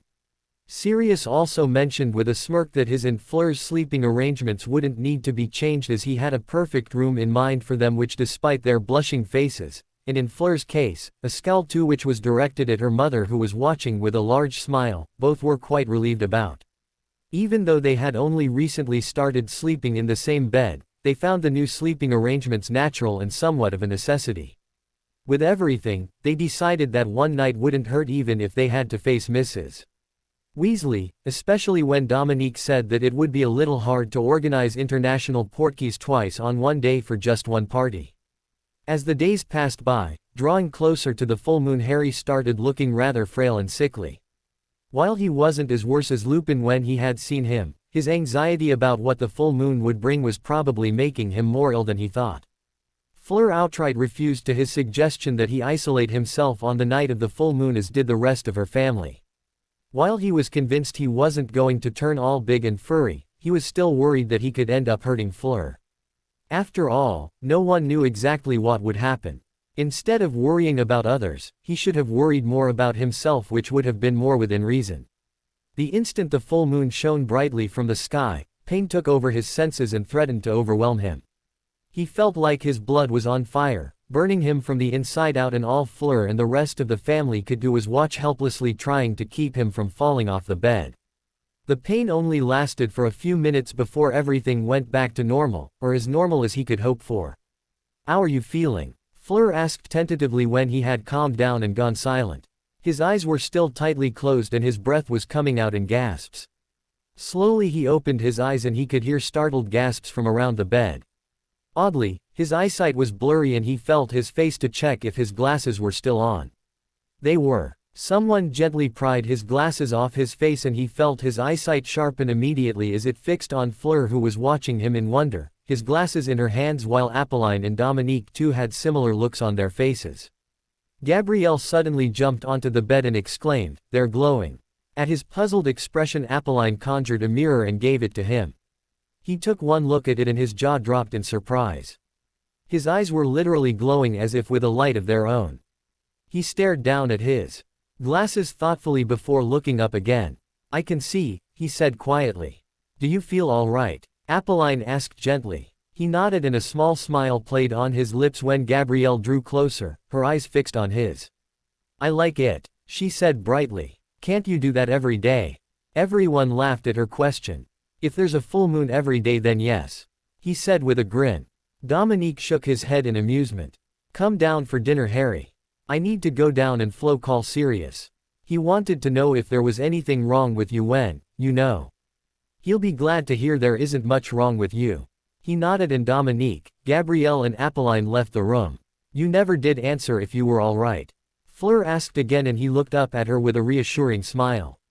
There was honestly nothing wrong with him. The only thing he felt off about was that he felt unusually full of energy, earlier weakness forgotten. Apart from his perfect eyesight now, there wasn't much else. "I am," he said softly, taking her hand in his. "Aside from the fact I feel a little BPD without my glasses." She smiled and set his glasses on the bedside table. "How will these work when you're at school?" she asked, her expression darkening at the mention of school. "I don't know. Do you think everyone knows?" He shook his head. Hard to believe Dumbledore would go around parading something like this. "Although, it wouldn't surprise me if the students got wind of my air condition somehow." Fleur looked at him questioningly and he pressed on. "That night," he faltered, and she squeezed his hand gently. "That night Malfoy must have been there. I'm willing to bet my life on it. If he knows, I'm sure his son does too." "Would he really spread something like that around?" she asked worriedly. He snorted. "He will do anything that will make me look bad in front of everyone else. The people there will believe anything." Catching sight of her pained expression, he sighed and shook his head with a humorless smile. "I don't care. That place means nothing to me anymore." She nodded and leaned into him as they both were lost in their own thoughts for a while, forgetting about the fact that they needed to be downstairs for dinner.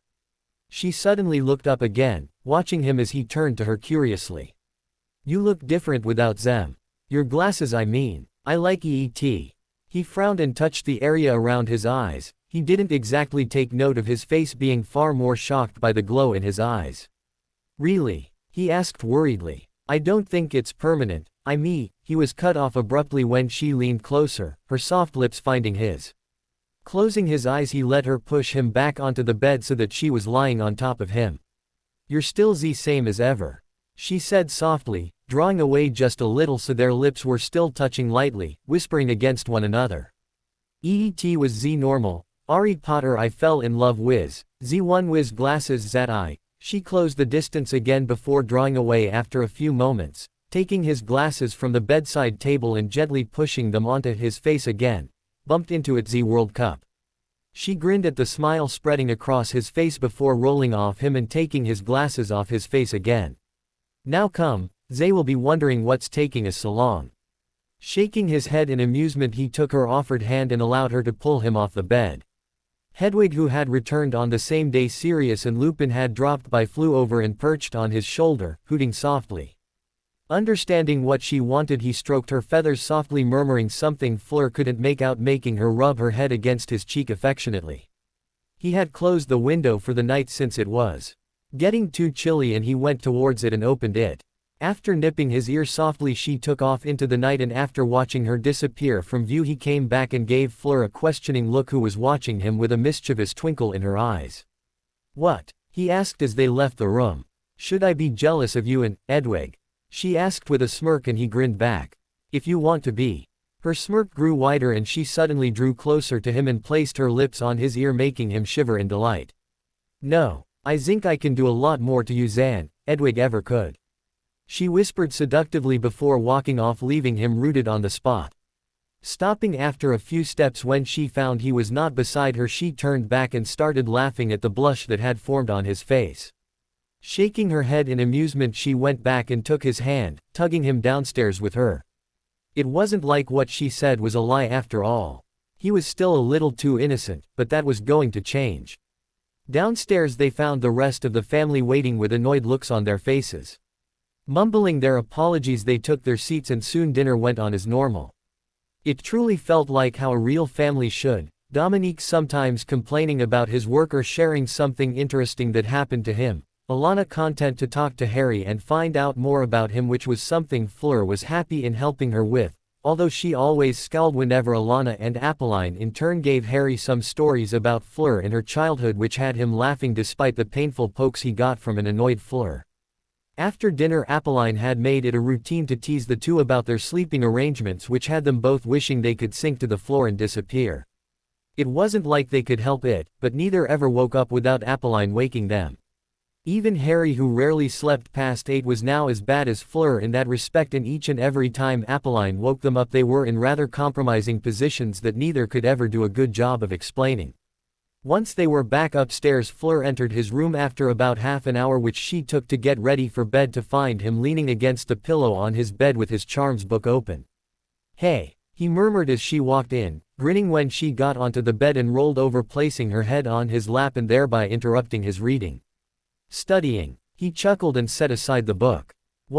She laughed and sighed contentedly when she felt his hands running through her hair as he unconsciously started playing with it. "Caroline and the others want to know when we can visit them," she said after a few moments of silence. "Anytime, although, do you think we could finish Diagon Alley up first?"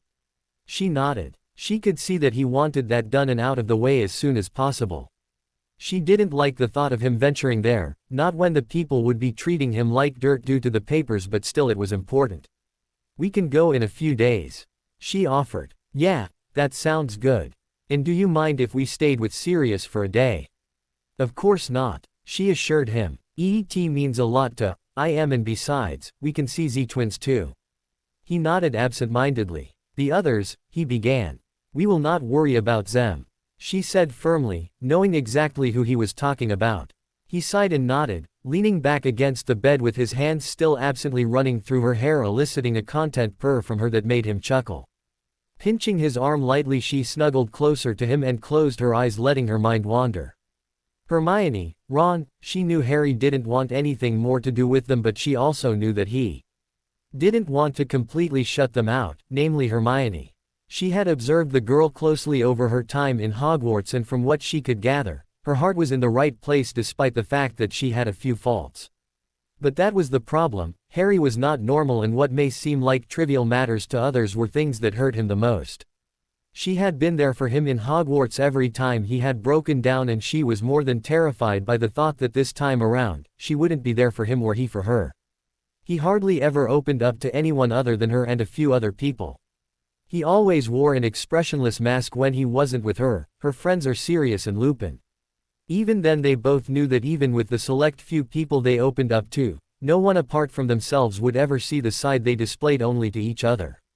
Even Aurelie and the others have never and would never see Fleur behave the way she does when she's alone with Harry, and at the same time, they would never see Harry behave the way he did when he was alone with Fleur.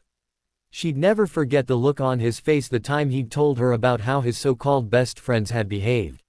No matter what, she could never find it in her to forgive anyone who had hurt him. Mrs. Weasley, the woman who tried to separate them, was a person she outright hated. The others, even if Harry could forgive them, she could never do it. She held them responsible for the way he'd turned out. Each and every one of them. Beginning from the muggles that raised him, making him believe that he was nothing more than a freak to his friends who weren't there when he needed them the most. She blamed them for his disregard of his own life. How many times had he risked jeopardizing his life for the sake of others just last year? First for her, then for Charlie Weasley and a few wizards he barely knew about, then for Aurelie and then for Cedric. Fleur. Her eyes snapped open to find him watching her with a small frown on his face. What's wrong? She opened her mouth to speak, to say that nothing was wrong, but she found she couldn't do it. After staring at him for a few moments she closed her eyes again. "It's nausing," she said softly. She felt him shift under her and could almost feel his piercing gaze on her. She felt his hand gently caress her cheek and unconsciously a small smile played on her lips and she opened her eyes to find him watching her intently. She loved the feeling of his hands. Despite the years of Quidditch training and everything else he'd done, they were still soft. "Just worried about how it will be later this year," she murmured. He nodded slightly with a sad smile but remained quiet. After a few moments she slowly readjusted herself so her head was on the pillow and an arm was wrapped around his chest. No more words were exchanged as they drifted off to sleep, taking comfort in each other's presence. The next few days passed with little incident. Fleur still made sure they spent more than half their time outside than they did inside, and at times Gabrielle accompanied them too, and very rarely Apolline, although upon reaching the town she would disappear to find her friends, leaving the couple on their own. Harry kept trying to study at random times. True, he was as prepared as he could hope for, but the old feeling of anxiety for exams kept forcing him to take up one of his books and go through them. Both Fleur and Gabrielle took it upon themselves to distract him as best they could. Fleur being the most effective, seeing as she was his weakness. She always left him in a daze and it was quite easy for her to tug whatever book he had in his hand out. In the end, taking pity on him, she allotted time in which she helped him study. On a bright and early Tuesday morning they left for the French ministry with Dominique. They'd informed Sirius the day before that they were coming back to take care of things in Diagon Alley, and they were to meet up with Lupin and a few other people at the Leaky Cauldron who were to escort them to number 12 in the evening. Dominique insisted on accompanying them through the portkey, which was unfortunately connected to the English ministry this time. This would be the first time he was facing the public again after seeing what the papers were writing about him. Who knew what more the papers had written about him over the span of last week? He had a pretty good idea of what to expect from people and was more than thankful that he had Fleur by his side. He wasn't stupid, he knew the reason why Dominique was accompanying them to the English ministry was for him, and for that he was extremely grateful. Taking a deep breath he grasped the handle of the portkey as he, Fleur and Dominique gathered around it. A few seconds later he felt the familiar jerk below his navel and the room they were in along with the people became a blur and a rush of colors. A few seconds later then he was used to his feet slammed onto the ground and he lost his balance, but someone quickly grabbed his shoulder, steadying him, and he looked gratefully up at Dominique, who smiled slightly. Fleur was for once not giggling at Harry and he felt her draw up beside him, her hand finding his. It was only then that he looked around to see that they were in a large room a lot similar to the one they'd left, although the tiles and walls were not the midnight blue that were at the French ministry, they were black. He looked up warily, taking note of the silence as he felt the penetrating gazes of everyone around him and mutterings that were growing louder and louder by the second. There were a multitude of faces, all of which were fixed on him. He thought he saw a hint of red hair in the crowd that looked familiar before it disappeared. "Let's go," Dominique muttered stiffly, his hand on Harry's shoulder. They slowly made their way through the crowd that was muttering darkly, their eyes fixed on them, and they quickened their pace. Fleur's presence helped him relax somewhat, letting him keep his head held high. Dominique swiftly led the way, followed by Harry and Fleur. A few reporters tried to converge on them, but Dominique gave them a dangerous look which made them back away. They came across what Harry presumed was the atrium. There was a large monument at the middle and there were a multitude of people in purple cloaks walking around mixed in with the huge crowd. They were able to avoid much of the staring in the crowd, but Fleur stood out quite a bit. However, they were moving quick enough that just as people were starting to recognize who they were, they had already gone. The place was huge and Harry noticed that unlike the French ministry, which consisted of hundreds of floors leading skywards, the place seemed to be leading underground. They soon came across a large area in front of the atrium that had fireplaces placed around them, about 50 or so, which kept flaring up every 3 seconds or so as someone stepped through it or appeared. Dominique led them to the very end of the hall where there were a few fireplaces which seemed to be less active than the rest that were closer to the atrium. As soon as one became free they walked up to it and Dominique turned around to look at both of them. "All right, you two will be going to the Leaky Cauldron and then to Diagon Alley, right?" Harry nodded. "Once you two are done you are to meet Remus at the Leaky Cauldron in the afternoon and he will take you two to number 12. He smiled slightly as he moved to give his daughter and Harry a hug, who was a bit embarrassed yet pleased. "Be careful, all right?" They nodded and he gripped Harry's shoulder reassuringly. "Don't let these people get you down, all right?" "I won't," he replied with a small smile. "And take care of Fleur. I don't want to hear about anything happening between you two just because we're not there." "Papa!" Fleur exclaimed, looking scandalized, and he grinned. Harry couldn't help it as he chuckled softly. "Don't worry about having to come back through here. You two will be able to port back to France straight from number 12. Harry heaved a small sigh of relief. "Remember, the portkey is set to bring you two back at 6 in the evening tomorrow." "We know, Papa." Fleur sighed. After exchanging final farewells, Harry went first, grabbing a fistful of the flow powder from the small container attached to the wall near him. Standing at the fireplace he said clearly, "The Leaky Cauldron," and dropped the powder at his feet and felt the familiar rush of warmth as green flames engulfed him, followed by the not-so-pleasant sensation of the worst form of magical travel. It lasted only a few seconds and he was unprepared as always as the sensation stopped and he landed sprawling on the soft mat in front of the fireplace of the crowded pub. The fireplace used for flow travel was thankfully set at the corner which only had a few tables around it. Yet he still did attract some sniggers as he got off the floor. He kept his face turned away and from the looks of it, no one had recognized him yet, and if he could, he planned to keep it that way. Another emerald flash later, a small smile lit up his face as his silver-haired goddess stumbled out from the grate. She had managed to remain upright but was losing her balance and he quickly wrapped his arm around her waist, keeping her from falling as he had. She smiled up at him and planted a swift kiss on his lips as thanks before taking his hand again, and the two slowly made their way through the crowd, uncomfortably aware that the chatter was slowly getting quieter and quieter as eyes turned on them. It wasn't every day Avila entered the pub. Unfortunately the eyes found Harry too, and he could almost hear the idiots putting two and two together as they finally recognized who he and the woman beside him was. The Daily Prophet along with the tabloid magazines had nothing better to do than to expose as much of his life to the public after all. "Move on please." He recognized the voice belonging to Tom, the elderly barman. Slowly the crowd dispersed but the eyes were still on them as Tom came up to them with his usual toothy smile. "Good morning to you, Mr. Potter, and you too, dear lady," he added to Fleur, who smiled back. "What can I get for you today?" Harry was slightly taken aback to find that Tom was behaving the same as ever towards him and returned his smile. "Nothing today, just passing through. If you want a more." Tom looked around at the crowd that was still muttering amongst themselves, frequently casting their looks on the couple in front of him. "Private setting than this, it can be arranged." "No, we have a few things to do," Harry said apologetically. They'd already had breakfast before they left for the French ministry with Dominique. "Thanks for the offer though." "It was my pleasure." The man bowed and stepped aside, letting them pass through. Once they were out back in front of the brick wall leading to Diagon Alley, he let out a frustrated sigh. "Let's just get these over with, Ari," Fleur said softly. "Ignore them." He looked at her and smiled a little sadly and nodded. "Sorry about dragging you into all this." She frowned and pinched his hand, making him wince, but his smile gained some humor. Wordlessly he took out his wand and tapped the wall like he had done so many times back in his third year, and the two watched as they bricks parted, letting sunlight stream through as they gazed at the crowded narrow street. Sighing in resignation he started forward, his hand unconsciously gripping Fleur's more firmly as they slowly made their way through the crowd.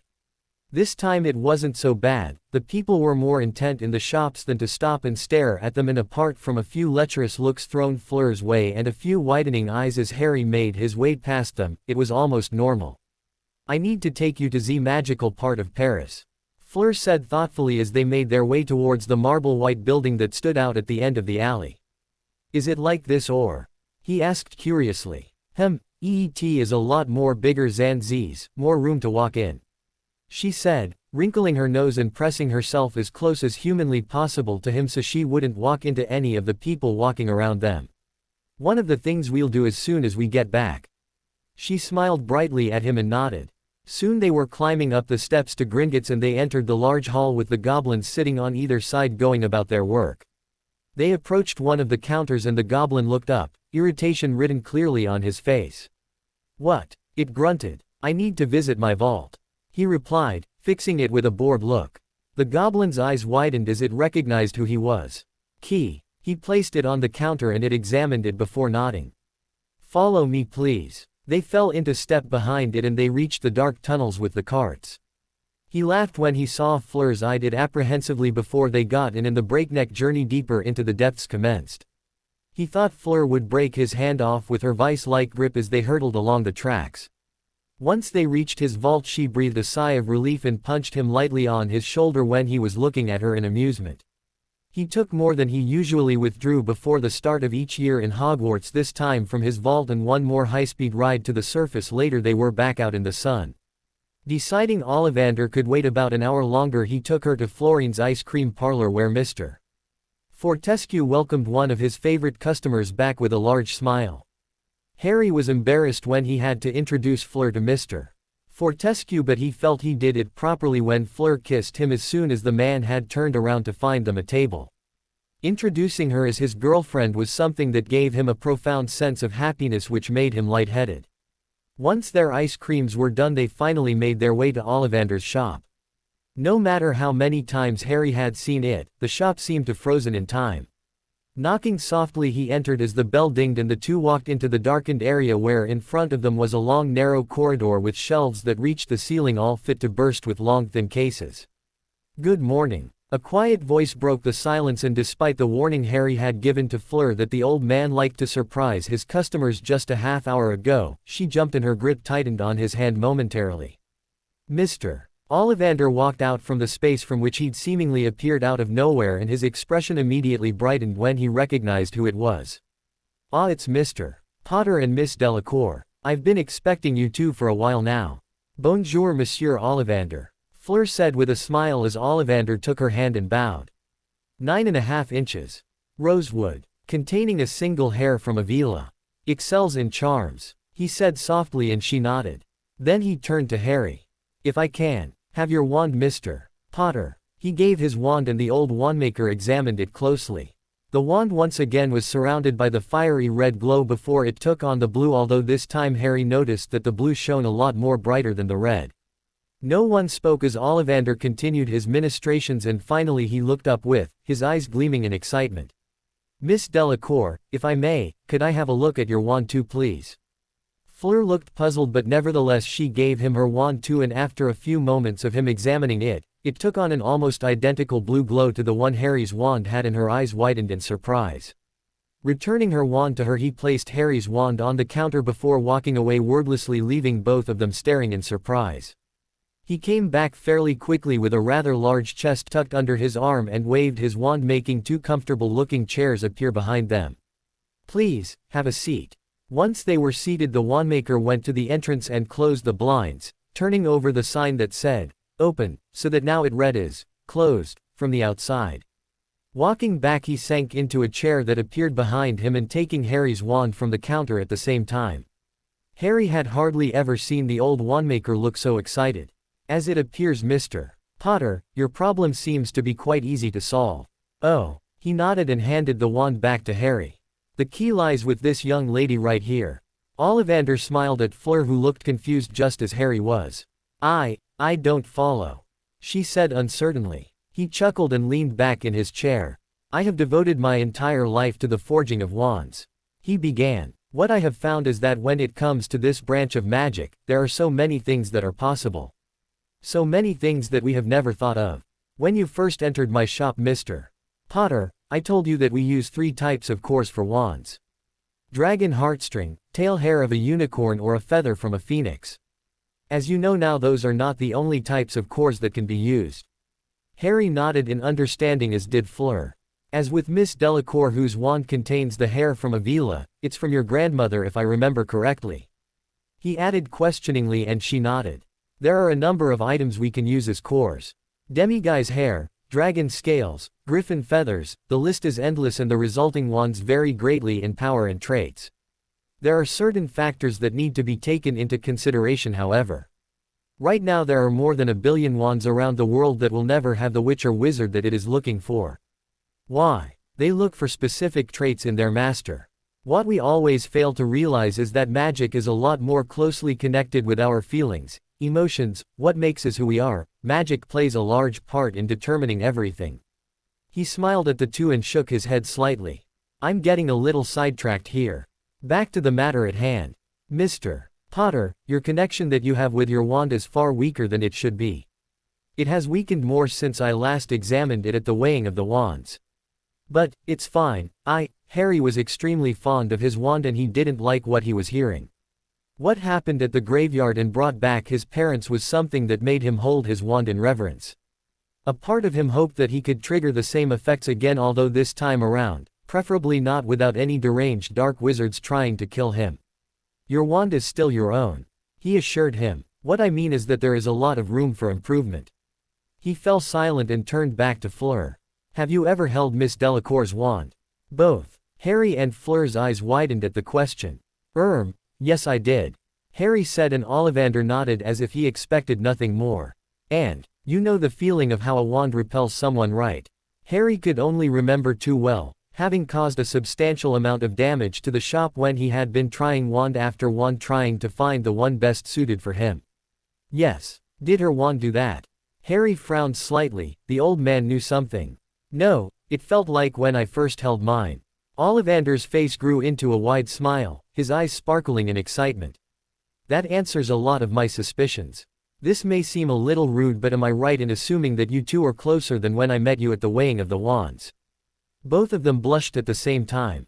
Harry scratched the back of his head sheepishly. We are together. Ollivander nodded, smiling widely. I am happy for the two of you, he said sincerely, and both of them mumbled their thanks, fighting to get rid of the blushes covering their faces. You may be wondering what this has to with anything. The answer, as I've said, lies with Miss Delacour. I believe the core that will bring your wand back to its perfect connection with you is extremely similar to the one that resides in Miss Delacour's wand. Vila, Fleur blurted out in surprise. I am now 100% sure. Harry looked like he was at a loss for words. It is not a coincidence that Miss Delacour's wand responds the way it does to you. If I'm right, and I rarely am wrong about these things, a single hair from a specific vila will solve the problem you have with your wand. Fleur's expression hardened when he mentioned specific vila, something that both Harry and Ollivander noticed, and the old wandmaker smiled knowingly. Vila hair being used for wands is extremely rare. I believe there are only about 14 wands in existence, counting yours, Miss Delacour, that contain vila hair. Even then I believe 13 of those wands are hereditary, passed down from grandmother to mother to daughter and so on. Yours was custom made for you. There have never been records of a witch or wizard using a wand containing hair from a vila. The reason for this is because vila hair will only function as a core if the donor already has a strong connection with the wielder of the wand. Your wand's core came from your grandmother, Miss Delacour. It works for you because, as with all family, your grandmother loves you. Harry's eyes widened as he realized what Ollivander was getting at, as did Fleur's, as a small smile played across her lips. You mean, Harry began, and the old wandmaker chuckled. A single hair from Miss Delacour will be the answer to your problem, Mr. Potter. Ollivander sighed. Magic works in mysterious ways. This goes to show just how much we don't know about it even after all these years. Harry gazed at Fleur, not knowing what to say. She smiled softly at him, and keeping her eyes fixed on him, she slowly pulled one strand of her hair which she placed in the container Ollivander gave to her. It was extremely long, not surprising given that her hair reached her waist, and it seemed to shine with a light of its own as Ollivander closed it, gazing at it almost reverently. If you will leave your wand with me for a few hours, it will be done. Harry nodded. Wait though, I need you to do something. They watched curiously as the wandmaker opened the chest at his feet. It was filled with blocks of wood, varying in colors from pure white to a black that looked almost blue. Holly will not be able to support both cores together. I will have to reforge your wand from scratch, so please place your hand over these blocks of wood and let me know if you feel a pull to any of them. Harry slowly ran his hand over the blocks, feeling slight pulls at some, but something told him to keep going. He felt a very strong pull from a pure black block of wood and almost stopped before he felt his hand move of its own accord towards the pure white block lying right next to it. He gently traced it with his finger and looked up at Ollivander. I must say that I'm not surprised that particular piece stood out to you. What is it? Ollivander smiled and shook his head. These are some of the rarest wood in existence, Mr. Potter. Every wandmaker likes to have their secrets, and I'm afraid I will not be telling you where that particular one came from. Rest assured, however, that the prices I had to pay to obtain it, along with all the pieces in this chest, were extremely high, and I'm not talking about galleons. There was no trace of annoyance or anger in his tone, and Harry understood that this was something that was private to the old wandmaker. He respected his privacy, although he, like Fleur, whose eyes were gleaming bright with curiosity, wouldn't mind at all learning what they were. They were shooed out of the shop by the Ollivander, who looked anxious to get started on the wand. They were told to come back in 3 hours, and the door shut abruptly behind them once they were outside, the closed sign still in place. Shall we go to Z place? You got Z necklace now? Fleur asked as they slowly mixed in with the crowd of people who were hurrying here and there. Harry had momentarily forgotten about that. Yeah. They walked slowly, taking in the sights as they did. They did have 3 hours to kill after all. Hey Fleur. She turned to look at him. Thank you, for the wand, he said haltingly. EET was nosing. But, are you sure you want my air in your wand? Won't there be something that will be better? She had been worried about that, although she hadn't said it back there. It was her hair after all, how good could that be? I like the thought of having a part of you with me, he said quietly, and his eyes widened in surprise before they slowly shut as he felt himself get pulled towards her, his lips claimed by her in a tender kiss in the middle of the crowded street as her arms came up around his neck. A few moments later they pulled apart and she wordlessly tugged his hand, continuing on their way, paying no heed to the people around them. Fleur had to literally pull Harry away from the quality Quidditch supplies store where a brand new racing broom was on display, the Firebolt 1000. Along the way they came across many familiar faces from Hogwarts. Harry's face hardened when he caught sight of Dean Thomas and Seamus Finnegan staring at them. To both Harry and Fleur's disappointment, they didn't see any of the people they wanted to, which was understandable seeing as the list was very small. It took a while for them to find the shop that they were looking for. Harry was, after all, quite unfamiliar with the part of Diagon Alley where the shop was and had only walked into it by pure chance last year. Finally, to both their delight, they found it, and Harry held the door open for Fleur to enter first before following. How may I help you? A friendly voice that Harry found familiar called, and the familiar old man walked in from the back of the shop, and catching sight of Harry his face broke into a smile. Harry Potter, you've changed a lot since the last time I saw you, lad. Mr. Keep right. The man nodded happily. I'm honored that you remembered. And who might this fair lady be? Harry grinned. Fleur Delacour, she is the recipient of the necklace I sold you. Keep finished, eyeing the gleaming emerald stone which was visible on her neck. If I'm not mistaken, his eyes widened when Harry drew out his own pendant, which was hidden beneath his shirt. He looked at it for a few moments, then back at Fleur's before throwing his head back and laughing loudly. I had a feeling, I just had a feeling. We were hoping that you could tell us what this meant. Harry asked, and the shopkeeper nodded, his eyes bright. They could tell the man was immensely pleased about something. You are aware by now that those necklaces aren't exactly normal, even by our standards. They nodded. I told you when you bought this, Mr. Potter, that it was surprising you noticed this. In truth, I was shocked that someone finally noticed it after all the years it had been on my shop. What do you mean? Fleur asked, genuinely interested. The man leaned forward and gestured towards two seats at the corner. I suppose I'll start from the beginning, he said as they sat down. Forgive me, but I feel even my knowledge is limited. Oh, just a minute. He stood up again and disappeared to the back of the shop. They only had to wait a few minutes before he came back. I don't think either of you have heard about the Guardian Stones. Harry shook his head, and he could see from the blank expression on Fleur's face that she didn't either. That is what the stones on your necklaces are called, Keep said with a smile. The reason why I was so surprised you noticed this when you came in is simply because, well, you did. Catching sight of the confused looks on the couple's face, he hastened to explain. There is something about it that doesn't let just anyone walk away with. Even I didn't believe it at first when I acquired it. I am not usually one to look deep into these things, that was my father. He was always going on about magic. How it did things for us, pointed us in the proper way. Supposedly the stones will only make themselves visible to you if you genuinely care about another. Let me tell you now, Mr. Potter, that to me, the necklace you bought that day did not have either a green or blue stone on it. Harry's eyes widened. Is that why it cost so little? He chuckled. I am a salesman, but let me assure you that I wanted you to have it. Harry looked slightly embarrassed and muttered an apology, to which he waved his hand airily. Don't worry about it, if I were you I would have picked up on the same thing. The stories go on to say that after certain conditions are met, the stones will bind the two people together. He then pointed at Harry. What you have around your neck is a physical representation that shows that the conditions have been fulfilled. I don't think I need to go further into what those conditions are, do I? He added slyly, chuckling at the blushes that covered the couple's faces. This is only what I'd heard, but the stones are meant to connect you two in a way that you will always feel the other's presence and that at any time you will be able to find each other by using the stones no matter where the other is. He then sighed exasperatedly. I'm afraid this is where my knowledge about the stones comes to an end. I'm sure you could find more about this if you know where to look. I'm sorry I can't be of any further assistance. He finished apologetically. That's all right, you've been a lot of help, sir. Thank you, Harry said with a smile, and Fleur nodded in gratitude too as they got up. Both of them were quite pleased with what they'd heard and were content enough with what they'd learnt.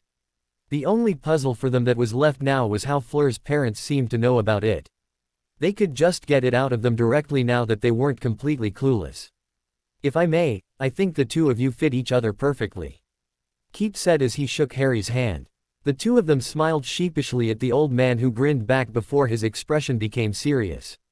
And, please don't take this the wrong way, Mr. Potter, but there is something I must ask. Harry eyed the man curiously, waiting for him to go on. Is he really back? Harry didn't answer immediately, and he felt Fleur come up beside him, taking his hand discreetly. The question had been blunt and his tone didn't carry any sarcasm or malice behind it. He didn't need to know who he was. All that I have said is true, he said quietly, and the old man nodded. I lost more than half my family to that man. The people today have no idea who or what they are dealing with. Keith murmured, smiling sadly up at Harry. Do not think we all have forgotten what you had done for us, Mr. Potter. If there is any way I could be of help to you, please don't hesitate to ask. Thank you, Harry said softly. The man nodded again and with one final bow, saw them out of his shop. Seeing that they still had about an hour and a half before they were due back at Ollivander's, they decided to get a late lunch in a small cafe next to Madame Malkin's. The waiter, a blonde-haired man with a weak chin, eyed him scathingly and stood a little closer than what was usually seen as socially fit next to Fleur, eliciting a low growl from him. Fleur on the other hand gave the waiter a dangerous look and asked icily for him to move. The waiter scurried away and another one came to serve them instead a few minutes later. They finished their food quickly, not taking time to just relax and talk like they always did back in France. Being under the gazes of everyone around just didn't make it appealing. Thankfully time passed by quickly as they were walking around and they started making their way to Ollivander's once the 3 hours were up. Harry was slowly getting excited now, something which made Fleur smile as she noticed the way his eyes were gleaming. He couldn't help it, he felt like he was going to get his first wand all over again. Almost as soon as they'd knocked, the door opened and Ollivander quickly ushered them in. It's done, he said. Harry noticed that the man's looked extremely fatigued despite the smile he had on his face. It came out better than I'd ever expected, I might even go so far as to say it's one of my finest creations yet. He disappeared to the back of the shop and came back holding black, long and thin box. Taking the lid off, he offered it to Harry, who stared at it in wonder. His wand was not the usual brown anymore. It was white. It was a few shades darker than the pure white he'd seen on the block of wood though. What surprised him the most were a few extremely thin swirls of red at odd places, looking as if it had been imprinted on. All in all, he felt like he was looking at the best wand in the world. Go on, Ollivander prompted him, and he slowly took the wand. He wasn't prepared for the rush of energy that surged through him as wand was reunited with him. A shower of blue and gold sparks shot out the end, exactly the same as the ones he'd produced with Fleur's wand. Ollivander looked like a child that had been given a brand new toy. I was unable to determine where this wand excelled at. All I can tell you is that this ranks among some of the most powerful wands I've made. Harry nodded slowly, still gazing at the wand. How much do I owe you? He asked. To his surprise, Ollivander waved his hand airily. Nothing. It was my pleasure to do this, Mr. Potter. But, no charge, the old wandmaker said firmly. The only thing I ask of you is that you take care of it and use it wisely. I will, Harry said. Thank you. As I said, it was a joy to create this, so no thanks is necessary. He said with a smile, leading them to the entrance. Oh, and make sure no one apart from you two comes into contact with it. Anyone who does will be faced with less than unpleasant repercussions. Finally, with everything done, they started making their way back to the leaky cauldron. Once inside, they'd just started wondering how on earth they were going to find Lupin in this crowd when they spotted his familiar face approaching them quickly, weaving through the crowds. Hey Remus, Harry said with a small grin as Lupin finally reached them. How you two doing? Listen, pleasantries later, let's put some distance between us and the crowd, all right? They followed Lupin as he led them out to Muggle London. Lupin didn't say anything as he walked on briskly as they followed in his wake. They finally came to a stop at a deserted alley and Lupin turned to them. I know you are unfamiliar with this, Harry, but bear with me. He gripped Harry and Fleur's shoulders tightly, and before Harry could get another word out, he felt like he was being squeezed through an extremely narrow tube for a few seconds before it was suddenly gone again and he was taking in large gulps of fresh air, his knees shaking violently. What was that? He asked. Congratulations on your first journey by apparition. Lupin replied with a grin. You okay? Fleur asked softly and he nodded, not before throwing a scowl in Lupin's direction. I thought traveling by flow was the worst. This is, he fell silent, struggling to find the proper word, and she laughed. It was only then he noticed they were standing in a deserted-looking street. He could hear the faint noise of a radio coming from the house at his right and looked questioningly at Lupin, who took out 2 small scrolls and gave it to him and Fleur. Headquarters of the Order of the Phoenix. Think about what you read. Lupin said, and slowly the space between the 2 houses in front of him started widening slowly as another house was forcing its way through the small space between them. The radio in the other house went on as if there was no disturbance, although he could see that both houses that were getting pushed were shaking. Gesturing at them to follow, Lupin strode up the front door and slowly turned the knob, taking care to make as little noise as possible. Try not to trip over anything, he advised before opening the door wide and letting Harry and Fleur through first. They were standing in a long, narrow corridor that was dimly lit. Something about the house gave Harry the creeps as they slowly walked, taking care to make as little noise as possible. At the end of the corridor there was a sort of a clearing which he guessed was like the living room. The wall had an extremely large portrait which was covered with drapes, and he noticed that Lupin took special care to tread slowly around it. He felt Fleur stiffen and draw closer to him, gazing up at something. Following her gaze, his eyes narrowed when he saw there were about 12 house elf heads mounted on the wall. Remus, he asked, coming to a complete stop and backing away slightly with Fleur, his hand in his pocket, gripping his wand. He felt it vibrating, as if trying to restrain itself from letting go. There was something off about this house. It felt like they were in the home of a dark wizard. What are we doing here? Lupin turned around and stared at Harry for a few moments before a small smile formed on his face. Understandable. There is nothing to worry about, Harry. I am R.J. Lupin, a werewolf, and I taught you back in your 3rd year at Hogwarts. I was the one that taught you how to cast the Patronus charm, which takes the form of a stag. He paused. Let me get serious, he will explain everything. He nodded wearily but stayed his ground, his wand still gripped in his hand. Inwardly he was cursing himself for following blindly without questioning where they were going. Lupin knocked on the door in front of them, and barely 3 seconds later it burst open, and Harry felt his heart lighten considerably when he saw his godfather. Finally, thought you two would never get here. They grinned as Sirius pulled them into a hug at the same time. How are you? Fleur asked. Harry slowly slipped his wand back in his pocket. All right. He was cut off by Lupin, who muttered something in his ear, and his face broke into a smile. Glad that you were on guard, Harry. Would have preferred if you checked before following Remus, but I guess better late than never, right? Harry nodded sheepishly. Why? He asked, gesturing vaguely at the house elf heads. Sirius's expression hardened. My parents were not exactly the pleasant sort. That, he pointed at the heads, is tradition. When every house elf who served in the Black family home dies, they are given a place on the wall. He shrugged. It's supposed to be an honor for them, and let me tell you, the house elf we have now can't wait to take his place beside them. That's crazy, Fleur exclaimed, and he grinned at her. That house elf's crazy. Anyway, he held the door open, gesturing for them to go inside. There was a table in the middle of the room and a fire blazing merrily at the side. Sirius oh hey Harry. A woman with vivid purple hair and violet eyes exclaimed, who was sitting on one of the chairs, a bunch of scrolls spread out around her on the table. She quickly waved her wand, getting rid of the scrolls before standing up. Hi, he said uncertainly, and she smiled brightly, getting up and walking towards him. Tonks, at your service. She then spotted Fleur and moved to greet her too, while Sirius got an evil smirk on his face. Don't you mean Nymphadora, Tonks?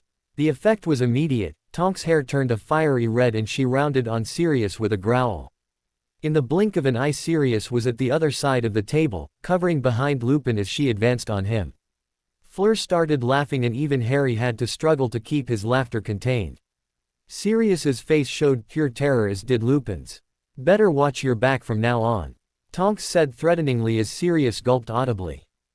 She prefers to be known as Tonks, Lupin said rather quietly. Both Harry and Fleur exchanged a look and nodded vigorously. Caroline's temper seemed almost cute when compared to Tonks. How did you do that? Fleur asked curiously as Tonks's hair turned back to purple. Her smile hitched back on her face so fast that it was unnerving. I'm a metamorphagus. We can change our appearance at will, she said proudly, and her hair suddenly lengthened and turned a silvery white and her eyes shifted to blue just as her skin became paler. He felt Fleur stiffen slightly beside him. Can you learn to become one? Harry asked, staring at her as she slowly reverted back to her original appearance again. No, you have to be born one, I'm afraid. She then looked him up and down, nodding her head approvingly. Don't know why you would want to be one though. You look just fine as you are, she finished with a wink, making him blush slightly. Spotting Fleur's frown, she added quickly, just saying. At that moment the door burst open and Harry stifled a groan as Fleur's face hardened when they saw who it was. Harry, how good to see you again, dear. Mrs. Weasley said brightly, moving to embrace him. He remained perfectly still, taking note of the way she acted, like Fleur wasn't even in the room. There is a lot I've been meaning to talk to you about, young man. What about? He asked shortly, shutting her up momentarily as she winced at his toneless voice before she regained her composure. Oh, that can wait, dear. I'm sure you're hungry. Dinner will be ready in about an hour. I've made another bed in Ron's room for you. They're all waiting to see you. Oh, and Miss Delacour. Hermione's room is all set for you too. That's all right, Molly, they won't be needing those rooms, Sirius said cheerfully. Harry noticed that Tonks was trying and failing to hide her grin as she sat back, twirling a strand of her hair as she watched Mrs. Weasley, who was slowly turning red. Lupin looked torn between annoyance and amusement. Harry moved to stand beside Fleur and wrapped an arm around her waist, making her grin up at him, and leaned towards her ear. And here we go, he murmured, making her cough to hide her laughter. Mrs. Weasley froze momentarily, looking between the couple and Sirius, who was regarding her with a bored expression on his face. Surely you don't mean to give them a room to themselves? Mrs. Weasley asked dangerously. I was thinking the room we cleaned just today would be perfect. Are you crazy? Mrs. Weasley hissed. You mean to tell me they will sleep together? It's what they want. Just a moment, he added, holding up his hand, and Harry was impressed that he actually managed to stop Mrs. Weasley from speaking, whose mouth was already open again. This is my house and you are a guest here. This house is also as much as Harry's as it is my own, so those two can sleep wherever they want. You need not be concerned about them. Then he turned to the couple and gestured with his head upwards. Second floor, door at the end of the corridor, he said with a smile. I'm sure you want to get changed and freshen up. Harry nodded and muttered his thanks, and the two left the kitchen uncomfortably aware of Mrs. Weasley's gaze on them. It was a relief when the door swung shut behind them, drowning out what he suspected was another outburst from her. Fleur eyed the staircase leading up rather wearily, and he understood why.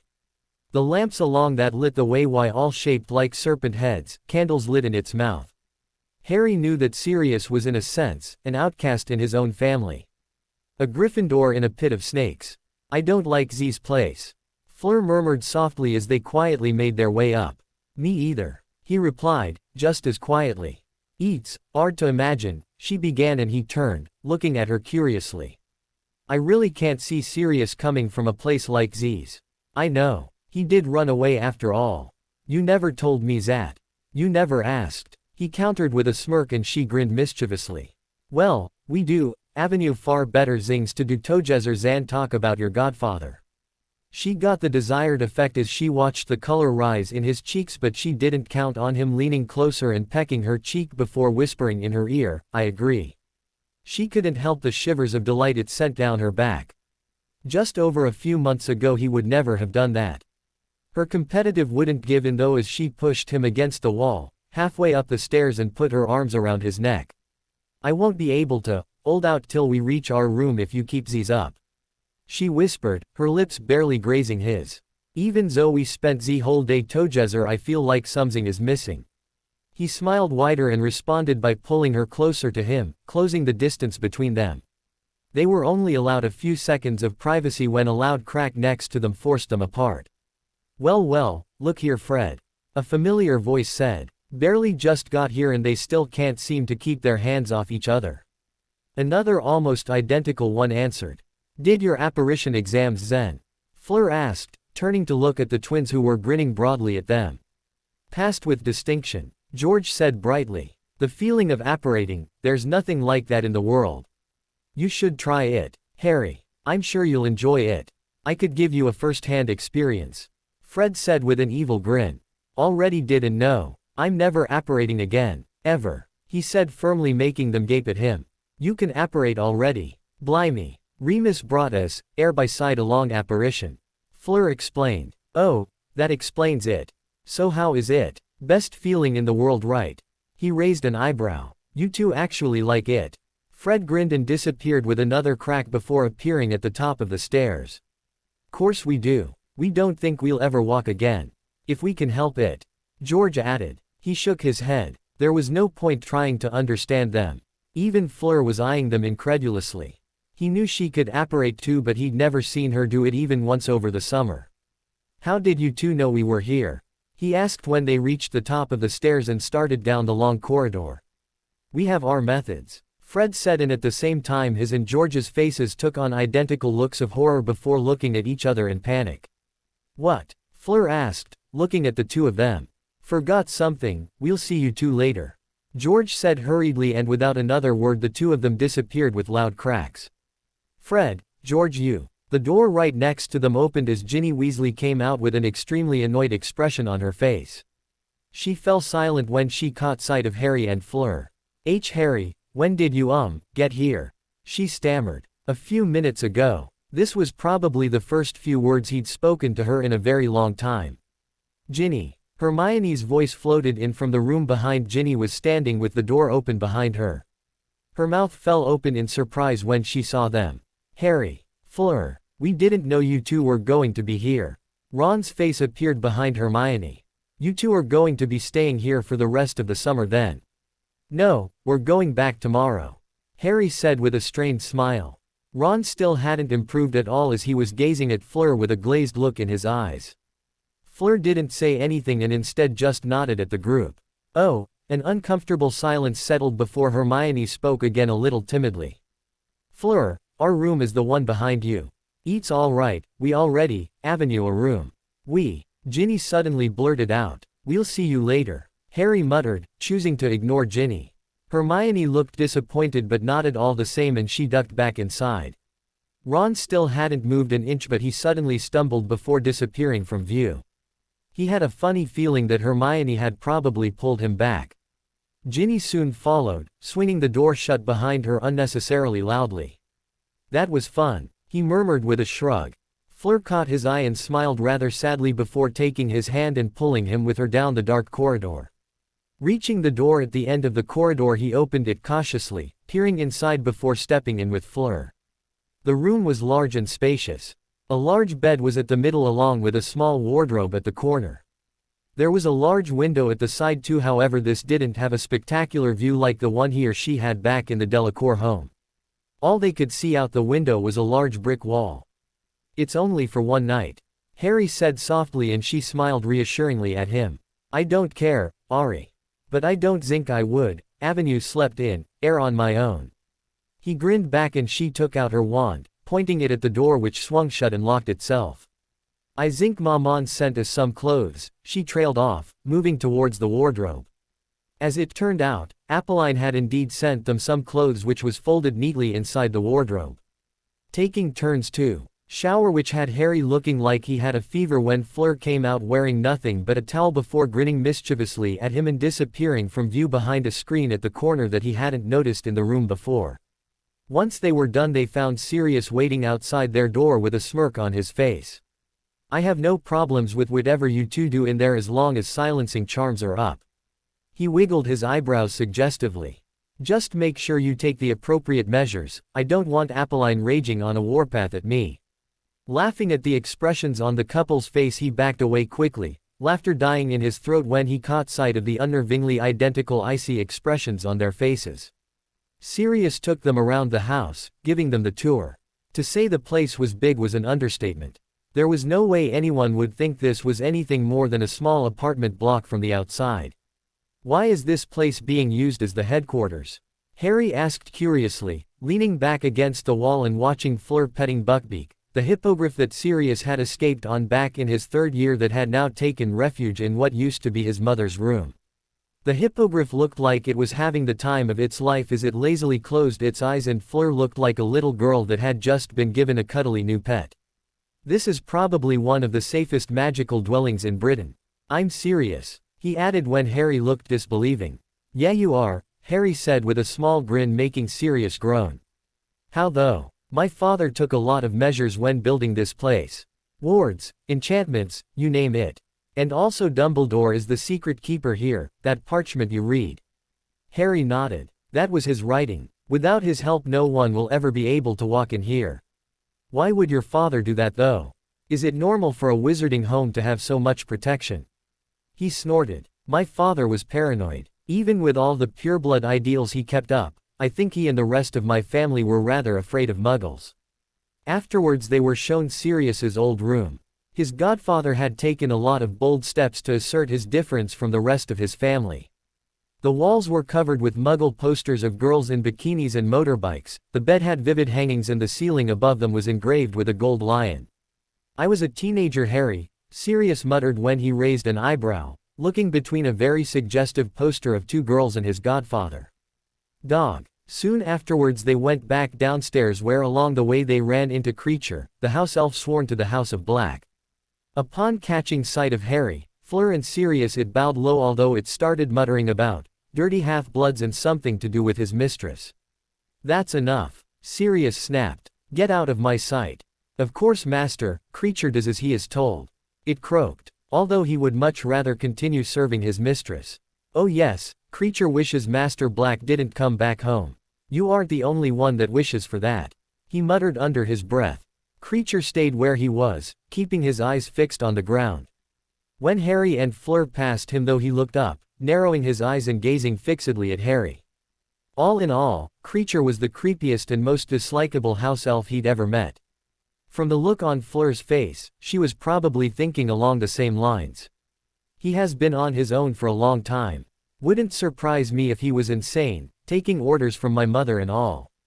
Sirius muttered when the two caught up to him as they started down the spiraling staircase. "Your Mauser?" Fleur asked, puzzled. "Oh, I keep forgetting you two. Haven't been properly introduced to that hag. Count yourselves lucky," he said in an undertone. "That's her," he said after a few moments, pointing at the large portrait that was still covered. "She's asleep for now, make enough noise, she wakes up. Let me tell you now that it isn't pleasant at all." Harry opened his mouth to ask something, but then fell silent again. He didn't know how to voice his question. Sirius however caught sight of this and sighed. "As far as I'm concerned, she isn't my mother. Heck, your father's parents treated me like their own son. This woman hated me from the day I was born. I don't know why and I don't care." He shook his head and looked apologetically at Harry and Fleur, who looked troubled. Sorry for going off like that, she's a sore topic with me as is anything to do with my family and this house. It's all right, Harry said quietly. Let's get inside, I guess. Dinner will be ready soon. Sirius said brightly, his dark expression brightening up so fast that it was alarming. Sirius knocked twice before opening the door and they stepped inside. Tonks spotted them and waved cheerfully at them. Charlie Weasley was beside her and grinned broadly when he noticed them. Was wondering when I'd see you two again. You're in the order too? Harry asked and he nodded. Yeah, me and Bill. And Fleur. There's something me and a lot of people back at the reserve want to thank you for. Me? Fleur asked curiously, sinking into a seat beside Harry. Yeah, you remember the dragon you faced at the first task? How could I forget? She asked with a grin while Harry and Charlie chuckled. That enchantment you cast over it changed it somehow. It used to be one of the most vicious dragons we had, but now it's as tame as a krupp. We can even walk right up to it and touch it without fear of losing our heads. He shook his head in amusement. If Hagrid knew about this, he'd be in Romania in a heartbeat. Harry laughed, that sounded exactly like him. I didn't mean to, Fleur began with a worried expression. Trust me, we love how it turned out. You on the other hand, Harry, would be in deep trouble if you ever came over. What? Why? Charlie looked at him incredulously. Are you serious? Harry smirked and Sirius caught sight of it from the other end of the table where he was sitting with Tonks and groaned loudly. Don't give him the chance. Fleur giggled and Charlie looked confused before a grin formed on his face, matching Harry's. Oh, but anyway, Harry, you blinded our Horntail and as a result it's become much harder to contain than ever. I'm sorry. Maybe if it stopped trying to eat me for a few seconds I would have just ignored it. He said defensively. Charlie shrugged. It's not only you. Krum wounded our fireball too. I hear that the organizers of the tournament are getting an earful from the reserve, demanding compensation. No one was expecting the dragons to come out with injuries. They went on talking about the reserve and the dragons, a topic which Harry found interesting as did Sirius. Meanwhile, Fleur had gotten into a conversation with Tonks, who took the seat beside her. More people came in as the minutes ticked by. Lupin joined them, taking a seat beside Sirius. He was curious about how Harry had fared on the night of the full moon.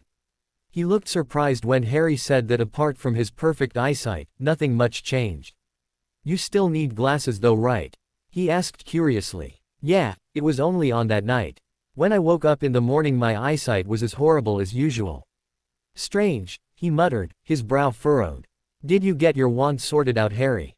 Sirius asked suddenly. Yeah, he replied, taking it out of his pocket. Everyone at the table except him and Fleur gasped when they saw it. Did you get a new one or something? Sirius asked. No, although Ollivander did say he had to make it again from scratch, so, he shrugged. Still, a white wand, can't say I've seen many of those around. The red color is unusual too. How did he solve the problem though? Lupin asked curiously. Did you find another core for it? Harry had already told him and Sirius about the problem with his wand when Ollivander had made him aware about it. Yeah, I did. He said quietly, catching Fleur's eye as both looked away, blushing slightly. Silence settled over the table as 4 questioning gazes bored into him. Well, what is it? Tonks asked eagerly. Sirius was waiting for an answer too, as was Lupin and Charlie. He felt Fleur's hand slip into his under the table and turned to her to see a small smile on her lips as she nodded ever so slightly. It's a single strand of hair, from Fleur, he said, grinning slightly when he saw the stunned expressions on their faces. No way, Charlie said in an odd voice. Vila hair can be used as wand cores? Tonks asked, staring at Harry's wand. My wand, is an heir from my grandmother. Fleur said softly. Thankfully they all dropped the subject after that, although Harry did see Sirius looking between the two of them with a smile on his face that looked strangely familiar. He couldn't place where he'd seen that look on Sirius's face, but he was also sure he'd seen it somewhere before. They were soon joined by Fred and George too, who looked extremely annoyed and angry about something, taking their seats next to Harry. Before any of them could ask what was wrong, however, the door opened and Mrs. Weasley followed Ron, Ginny and Hermione came in. Sirius's smile, which he had just a few seconds ago, became fixed. Mr. Weasley followed soon after and didn't seem to notice the strange tensed atmosphere around him as he made his way over to Harry with his usual kindly smile. "Harry, it's been a long time since I last saw you." "You too, Mr. Weasley," he replied, shaking his hand. Mr. Weasley nodded and turned to Fleur.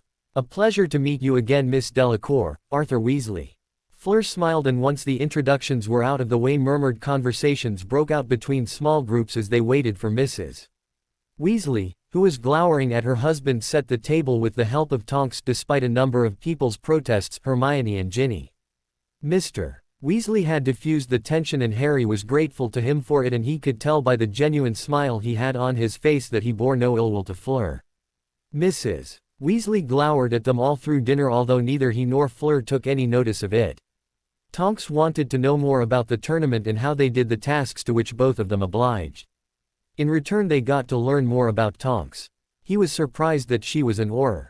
Even though she was still a cadet, it was impressive all the same. Fred, George, Sirius, Charlie and somewhat Lupin, although he was more concentrated on his food, were all breaking out in laughter from frequently as Sirius detailed some of the pranks he'd pulled in school. Fred and George looked like they'd found the person they were going to look up to for the rest of their lives, and Harry couldn't stop smirking at the thought of how their faces would look like if they found out that they were in the presence of two of Hogwarts' marauders.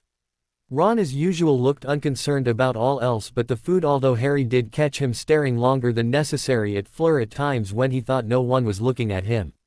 Hermione and Ginny were huddled together, sitting with Ron across the table. The small attempts Hermione made to speak to him were awkward and strained, mainly due to the presence of Ginny, who, even though she made no attempt to join in, stared at him in a way that made him extremely uncomfortable. After the food was cleared up, the earlier charged atmosphere had somewhat diminished. Fleur leaned closer to him and the two enjoyed the moment of peace as they quietly talked about what they'd do once they got back, priority being paying Aurelie and the others a visit.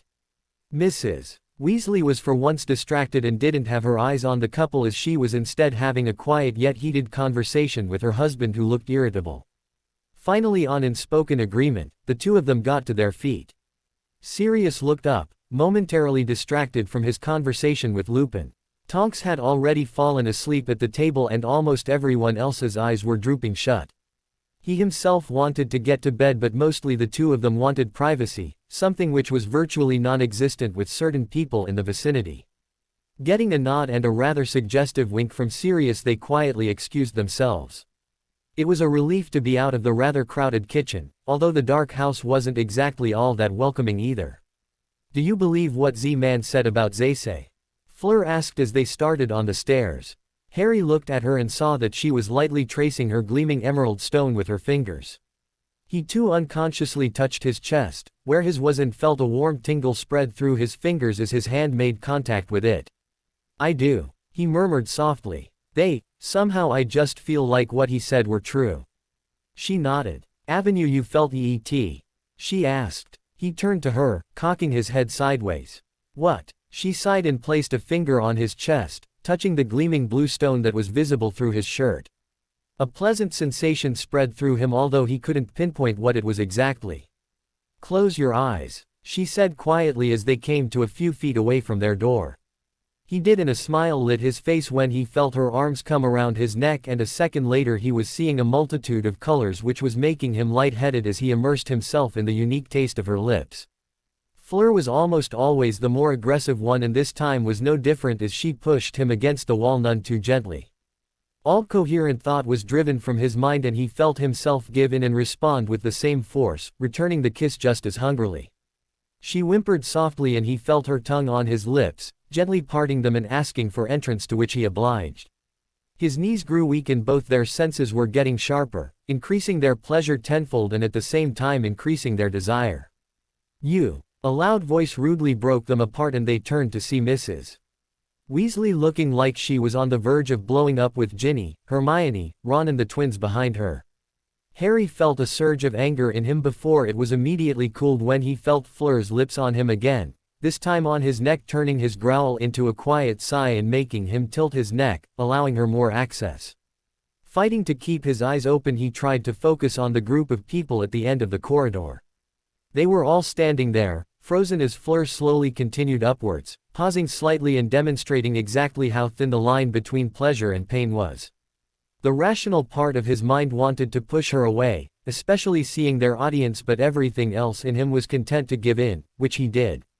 Suddenly the door behind them leading to their room opened and Fleur pushed him through it, breaking away momentarily, and he could see she had her wand in hand. Behind them Mrs. Weasley had started towards them, but the door slammed shut again with a deafening bang at her face, and he heard a number of clicks as the door was tightly secured. Fleur flicked her wand at the door again and it glowed a pale blue before she pushed him to the bed. Her eyes were much darker than the usual blue he was used to. She was emitting a pearly white glow, making her look, if possible, more beautiful than ever as she crawled onto the bed and straddled him. Fleur, we. His body was screaming in protest against his mind, which was trying to grasp what was going on. She silenced him in her own way before drawing back slightly, breathing hard. I need to do these. She whispered. We won't go too far, I know we aren't ready for that. But there is something I need to do.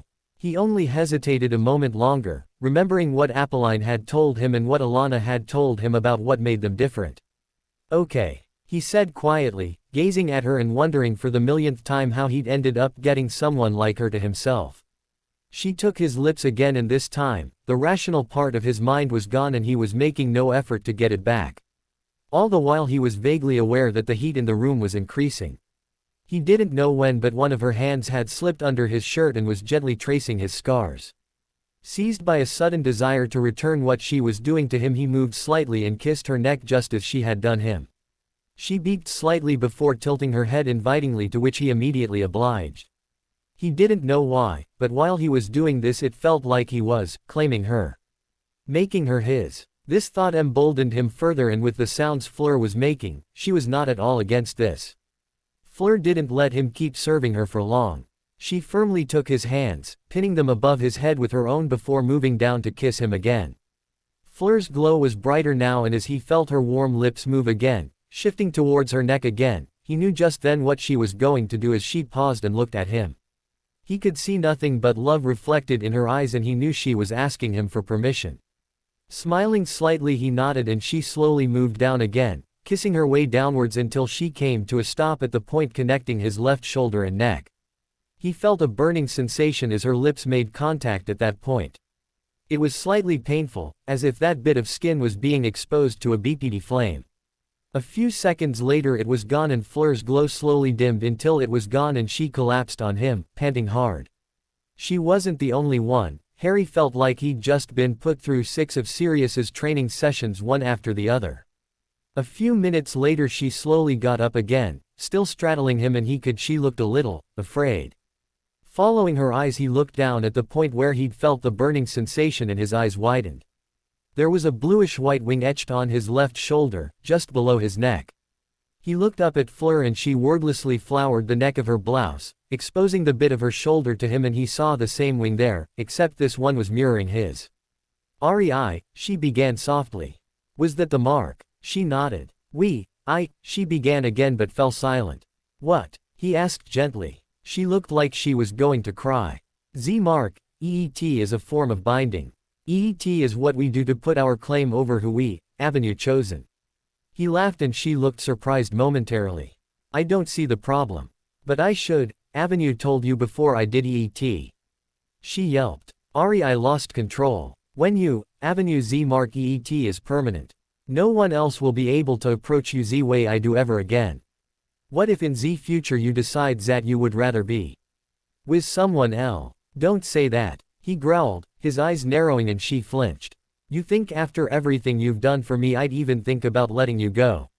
She looked like someone had hit her over her head, and she didn't speak for so long that he began to get worried. "Fleur?" he asked, his anger long gone. She suddenly started giggling before it became full-blown laughter as she collapsed back on him, burying her face in his neck. "EET used to be I that gave you that lecture back then," she murmured softly after she'd calmed down.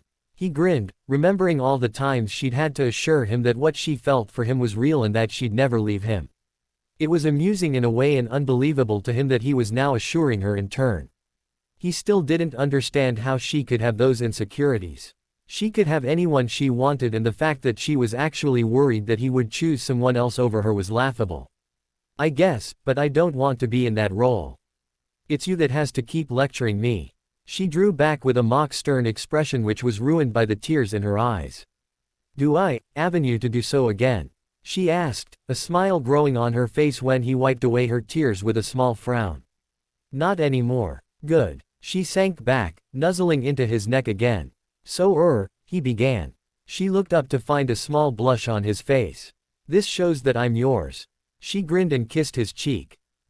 That mark is recognizable by any villa, and I suppose people will know EET when they see EET, if they know Z villa, of course. Z mark 1, avenue shows that avenue been claimed. He nodded and mumbled something that was too quiet for her to hear. What? She asked, and he looked up. She almost burst out laughing. Even with how much he'd changed, he still had retained the ability to go bright red on his face whenever he let something slip. I said I like the sound of that. She leaned down, capturing his lips in a slow, tender kiss before turning and throwing the bedcovers over them and resting her head with a content sigh on his shoulder, draping an arm and a leg over him. They hadn't changed to their night clothes, but the two were too lazy to get up as sleep was slowly taking over them. Why did you wait until today? He asked softly, his hand entangled in her hair and once again playing with it absent-mindedly. Didn't want to be interrupted, came her muffled reply, and he grinned when another thought entered his mind. Oh, Sirius is going to be unbearable tomorrow. He groaned. Why? Well, we were interrupted in a way. She looked up and her eyes widened as she remembered Mrs. Weasley and the others standing down the corridor. It was only a very vague memory, though. She had hardly paid any attention to them. They might think you know. Both of them blushed at the thought, and she turned to him with a mischievous expression on her face. If you want to, she said quietly, trailing a finger along his chest and taking delight in the way his whole body trembled at her touch. And now, she smiled and silenced him again in her own way, stopping him from stammering. Not today. I don't want our first time to be in a dark, cold room like Z's. His cheeks had a permanent red tint on them, and judging by the burning on her face she knew she wasn't any better off. But if they think we did, I'm not going to correct them. Maybe that will keep that legal girl from thinking she could take you away from me. Harry only needed a few seconds to realize who she was talking about. She settled back on his shoulder and their breathing slowed as they felt sleep take over them. I'm glad you did this, he said softly, before closing his eyes. In response he felt her tighten her hold on him. He honestly had no idea what he'd have done without her. Half an hour ago. Sirius Black. Ow. What the hell is that? What died? Tonks yelped, woken from her sleep and looking around wildly. Oh, sorry about that, Tonks. I lifted that damned imperturbable charm Molly keeps putting on the door. Sirius said apologetically. Is that her? Lupin asked mildly. She doesn't sound too happy with you for some reason. What have I done now? I was down here with you two the whole time. He asked. Oh no, I hear dear old Mum, that woman's woken her up too. They waited silently as the thundering overhead meant footsteps were descending down the stairs. What was she so mad about? He knew she'd gone upstairs to check on Fleur and Harry, taking the rest of the kids with her. Maybe she finally found out that if you locked a door in this house with an additional silencing charm, it will be impervious to any spells that are cast at it, preventing anyone from coming in or hearing what was going on inside. He'd foreseen that Molly would try something like this, which was why he'd given the hint to Harry and Fleur. From the sounds of it, the couple had used his hint and she had been unsuccessful in her attempts. Sirius. Mrs. Weasley yelled, opening the door with unnecessary force. He could see the rest of the children behind her and they looked like someone had knocked them very hard in their heads. Ron had an idiotic glazed look on his face. Shut up, woman, did it cross your mind that people might be trying to sleep? He asked irritably. His patience with her had been running thin and this was the last straw. He didn't care what Dumbledore said. He was forced to live in this godforsaken house and there will be hell to pay if he couldn't get a moment of peace in it. Mrs. Weasley looked like she'd been slapped very hard on her face, but that didn't stop her. Harry and that woman, they're in that room together. He rolled his eyes. No way. I didn't see that coming, you know, even after I made it clear it was their room. he muttered, his voice dripping with sarcasm as the twins and Tonks tried to stifle their laughter. Even Lupin had an uncharacteristic smirk on his face. He couldn't help but notice that the youngest Weasley looked like she was going to cry. No, I mean they've locked the door. No one can get in and she's having her way with him right now. How do you know that? Aw, never mind that, I'm happy those two finally got around to it. Tonks couldn't hold it in anymore as she burst out laughing. I will not have those kinds of things happening here. Mrs. Weasley bellowed, and he moved so fast that Lupin stepped forward with a look of alarm, his wand outstretched and a shielding charm ready on his lips to protect Mrs. Weasley when he saw the dangerous glint in Sirius's eyes. As it turned out, Sirius was too fast and had indeed used a spell, but it was nothing more than a simple silencing charm as Mrs. Weasley's mouth kept working yet no sound was coming out. All right, now listen, he said icily. Firstly, this is my house. I will deem what can happen here or not. Secondly, whatever Harry and Fleur do is up to them. Both of them are adults. Harry more so than Fleur, I trust them both to take measures and act responsibly. Thirdly, you have no right to stop them or come in between them in any way. It's his life and he can do whatever the hell he wants with it. I will not allow you to take away the one good thing he got after everything that happened to him. Flicking his wand, he removed the silencing charm. And lastly, he growled, stay the hell away from him. You are not his mother and you never will be. Make sure you understand that before I take matters into my hands. I don't give a damn what Dumbledore says about you. Or anyone else for that matter. She looked stricken, and after only a moment's hesitation where she looked like she was going to argue, she ducked out of the room without another word with the children in tow. That woman will drive me insane if this keeps up. He sighed, collapsing back on his chair. Do you think that Harry and Fleur are, you know? Tonks asked, gazing up at the ceiling as if trying to see through the walls. He suddenly felt glad Mad Eye didn't come today. Who knew what that old lunatic was capable of? I really don't know. Don't care, in my opinion it's been long overdue. Lupin chuckled. He's not like you or James, but then again, he trailed off. How's it feel like, knowing the son of your best friend is probably getting some while you two are here reminiscing? Tonks asked with an evil glint in her eyes. Hey, I'll have you know that back in Hogwarts I was a man women were lining up to sleep with. Lupin started laughing and he looked up, a growl forming on his throat. What are you laughing at, Furball? I don't think you got any at all to this date. That shut him up. Tonks looked like Christmas had come early. No way, Remus, how old are you? Lupin looked like he wanted to tear Sirius apart with his bare hands, who was now laughing fit to burst. You believe him? He asked, looking at her, and she nodded enthusiastically. I always thought you played for the other team, now I have proof. I think, Sirius actually fell off his seat, gasping for breath, but he recovered fairly quickly. Like you do, Nymphadora. I heard so many things about you, a few ladies in Hogwarts and broom cupboards. Why, I think there was a very recent one. I might have heard from a few contacts about you and a new recruit to the Auror department. I hear she's from France. I swear, if you weren't my cousin I would. Whatever else he was going to say was lost in a scream of pain from both men. Lupin was always at the wrong place at the wrong time. Fleur couldn't remember a time when she'd felt like she did now, when she stirred awake only to find that she couldn't move an inch because of the arms of the raven-haired boy that encircled her from behind. He was still asleep, surprisingly. It was always him who'd wake up before her, not moving an inch so that he wouldn't wake her up. Now their situations were reversed and she was more than content to stay still if it meant they could stay like this longer. His breath was tickling her ear and she shifted slightly so that she could look up at him. She couldn't place emotion she was feeling as she stared at his face. She loved him, she knew that. But what she was feeling now was different. He was hers. The possessiveness was a new feeling to her, but it had always been there over the past year when they'd been in Hogwarts. She'd never been one to take something and put a firm claim over it. Anything she had, she didn't mind sharing it with others. But she wasn't proud of herself, but she'd never share. Ever since the Yule Ball she'd been thinking about marking him. It was something that was unique in her heritage.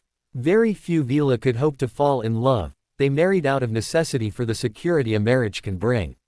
The best they could usually hope for was to find someone that treated them with respect, at least most of the time, and in return serve his needs and provide him with a family.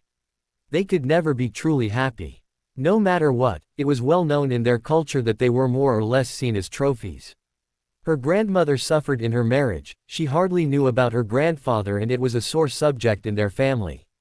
However, Alana's wish came true. Dominique treated her mother exactly like Harry did her, and so both she and her mother were one of the few lucky ones of their people. All she could hope for now was that Gabrielle would be lucky enough to find someone like Harry in the future. The mark is something that is used to assert a firm claim over the one they'd chosen. It was a form of binding which was more or less the same as marriage. It could even be considered something more than marriage, as they were now bound together by the laws of magic rather than just taking up vows which are so easily broken. By the laws of magic, they were already joined together as, in lack of a better word, mates. She hadn't really thought she'd find someone she'd fall for as hard as she had for Harry when she'd learned all about her heritage from her mother. She had resigned herself to the fate that usually befell those like her. She never thought she'd find someone she'd even dream of marking, but she was proven wrong by meeting Harry. For it to work, however, both the Vila and her chosen need to have the same feelings for each other on an equal basis. If Harry didn't feel as she did, the mark wouldn't have appeared on either of them, and she didn't even want to think of how she would have felt if that happened. Now she was silently cursing herself for even considering the possibility. No matter how much she'd assured Harry that she'd never change, she never got over her fears of him leaving her. They were long gone now, and she'd be damned if she ever doubted him again. A light blush crept up on her face when she thought of the one thing they hadn't done yet. Age was not the problem, consent was not the problem. She had already seen the desire in his eyes when he gazed at her. While it sometimes contained the lust that she'd detested for so long in the eyes of other men, when Harry looked at her like that, she thrived in it. Last night she had to restrain herself from giving in and having her way with him. They were alone, no one was going to disturb them. He wanted her in the same way she did him, and she knew him well enough to know that the only thing he was waiting for was her consent, which she'd already given a long time ago, even if he didn't realize it. That, and he was never one for taking such bold steps with her, something that she found remarkably endearing. There was no point in denying each other any longer after everything that happened between them. Now it was only a matter of time, and she was not going to let him go again before she'd given herself to him. The only reason she didn't take anything further last night was because, like she told him, she didn't want their first time to be in a place like this with an enraged woman standing right outside their door. A few minutes later she couldn't help giggling when she felt something against her back that she didn't realize at the beginning. She could just imagine the look on his face now if he was awake and fully aware, and glancing up at him again she made a split-second decision. This was too good a chance to pass up. With a wicked grin she turned to him and lightly kissed him. A few seconds later she felt him respond, and his eyes slowly opened, exposing the gleaming emerald orbs. After a few moments she drew back and turned back, slowly adjusting her hips so that he was pressed more firmly to her. "Bonjour, monsieur," she whispered, adjusting herself again so that she felt him brush against her back again. Turning back for another look at his face she couldn't help laughing. He was exactly how she'd pictured in her mind, extremely red and looking like he wanted to do nothing more than to throw himself out of the window. "Oh come on, Ari. It isn't the first time I've felt that in the morning." He went, if possible, even redder.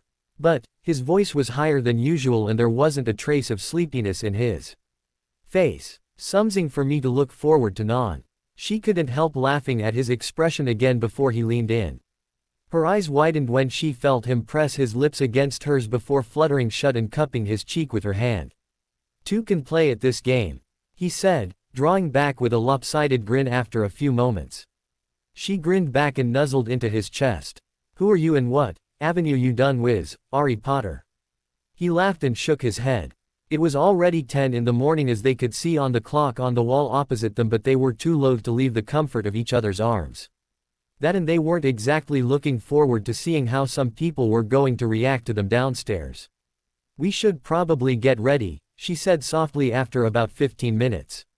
Almost as soon as she'd said it her stomach grumbled, making her blush as Harry burst out laughing.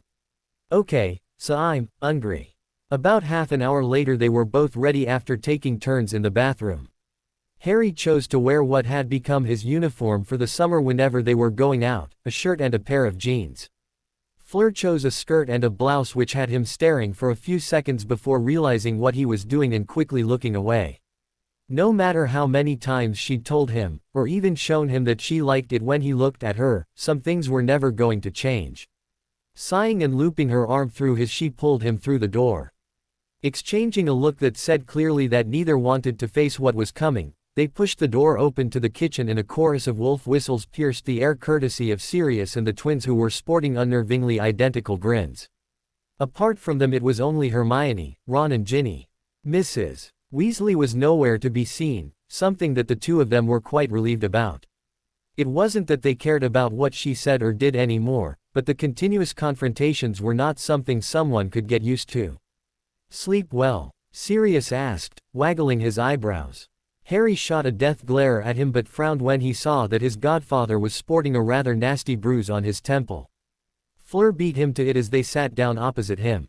"What happened to you?" His face suddenly grew pale while the twins, Hermione and Ron, stifled their laughter. Tonks. Tonks, I meant Tonks." His voice grew hysterical near the end and Harry looked around the table hoping to get some explanation why his godfather looked like he'd just been forced to remember a particularly traumatizing event. It was like someone had mentioned the Dementors or Azkaban to him. There, Tonks isn't here," Fred said soothingly. "Yes, she left earlier in the morning, remember?" George added. Catching sight of Harry and Fleur's looks of confusion, he leaned in. "He annoyed Tonks again. Not only me, you should see Remus." Sirius muttered darkly. "Damn, I don't ever remember her being this, no wonder she's already an Auror. You two looking for something to eat?" "Sorry, but you're going to have to wait till lunch, I'm afraid," he said, his grin flickering back on his face.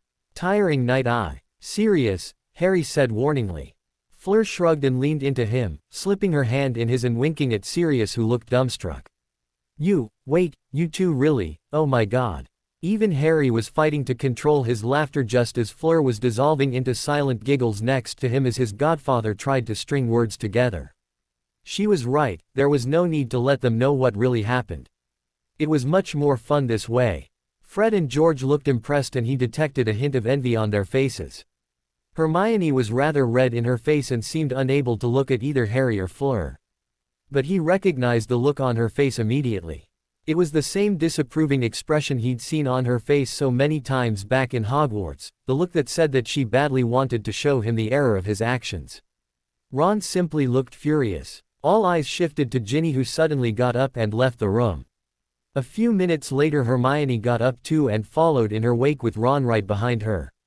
He remembered something that Hermione had told him about Ginny, back in the Ollery the day after he'd been chosen as one of the champions. How he felt about it had not changed though, at least now he hoped she'd stop looking at him like she doesn't give up on her infatuation with him. It took quite some time for the remaining people in the room to bring themselves back to reality. Harry and Fleur were unconcerned, choosing to converse quietly among themselves while Sirius, Fred and George were still extremely quiet, stealing quick glances at the couple before looking away again. Finally the twins left, shaking their heads, and he could have sworn he heard one of them mutter, "Lucky sod," before disappearing out the door. Sirius finally looked up and Harry was relieved to see that his godfather had chosen not to dwell on the two of them. He could tell that Sirius was truly shocked to find that neither he nor Fleur were denying anything, but from the serious look on his face Harry knew that Sirius had something important he wanted to talk to them about. "Or not. Did you two use, Harry groaned loudly. "Sirius, we didn't do what you're thinking. That's not what I was led to believe. And besides, don't think that Lupin is the only one with a good nose around here." Harry looked at his godfather in confusion, but Fleur blushed slightly and muttered something too quiet for any of them to hear. Thankfully though Sirius seemed to decide to drop it as his cheerful grin vanished. "There is something that happened that you should know though."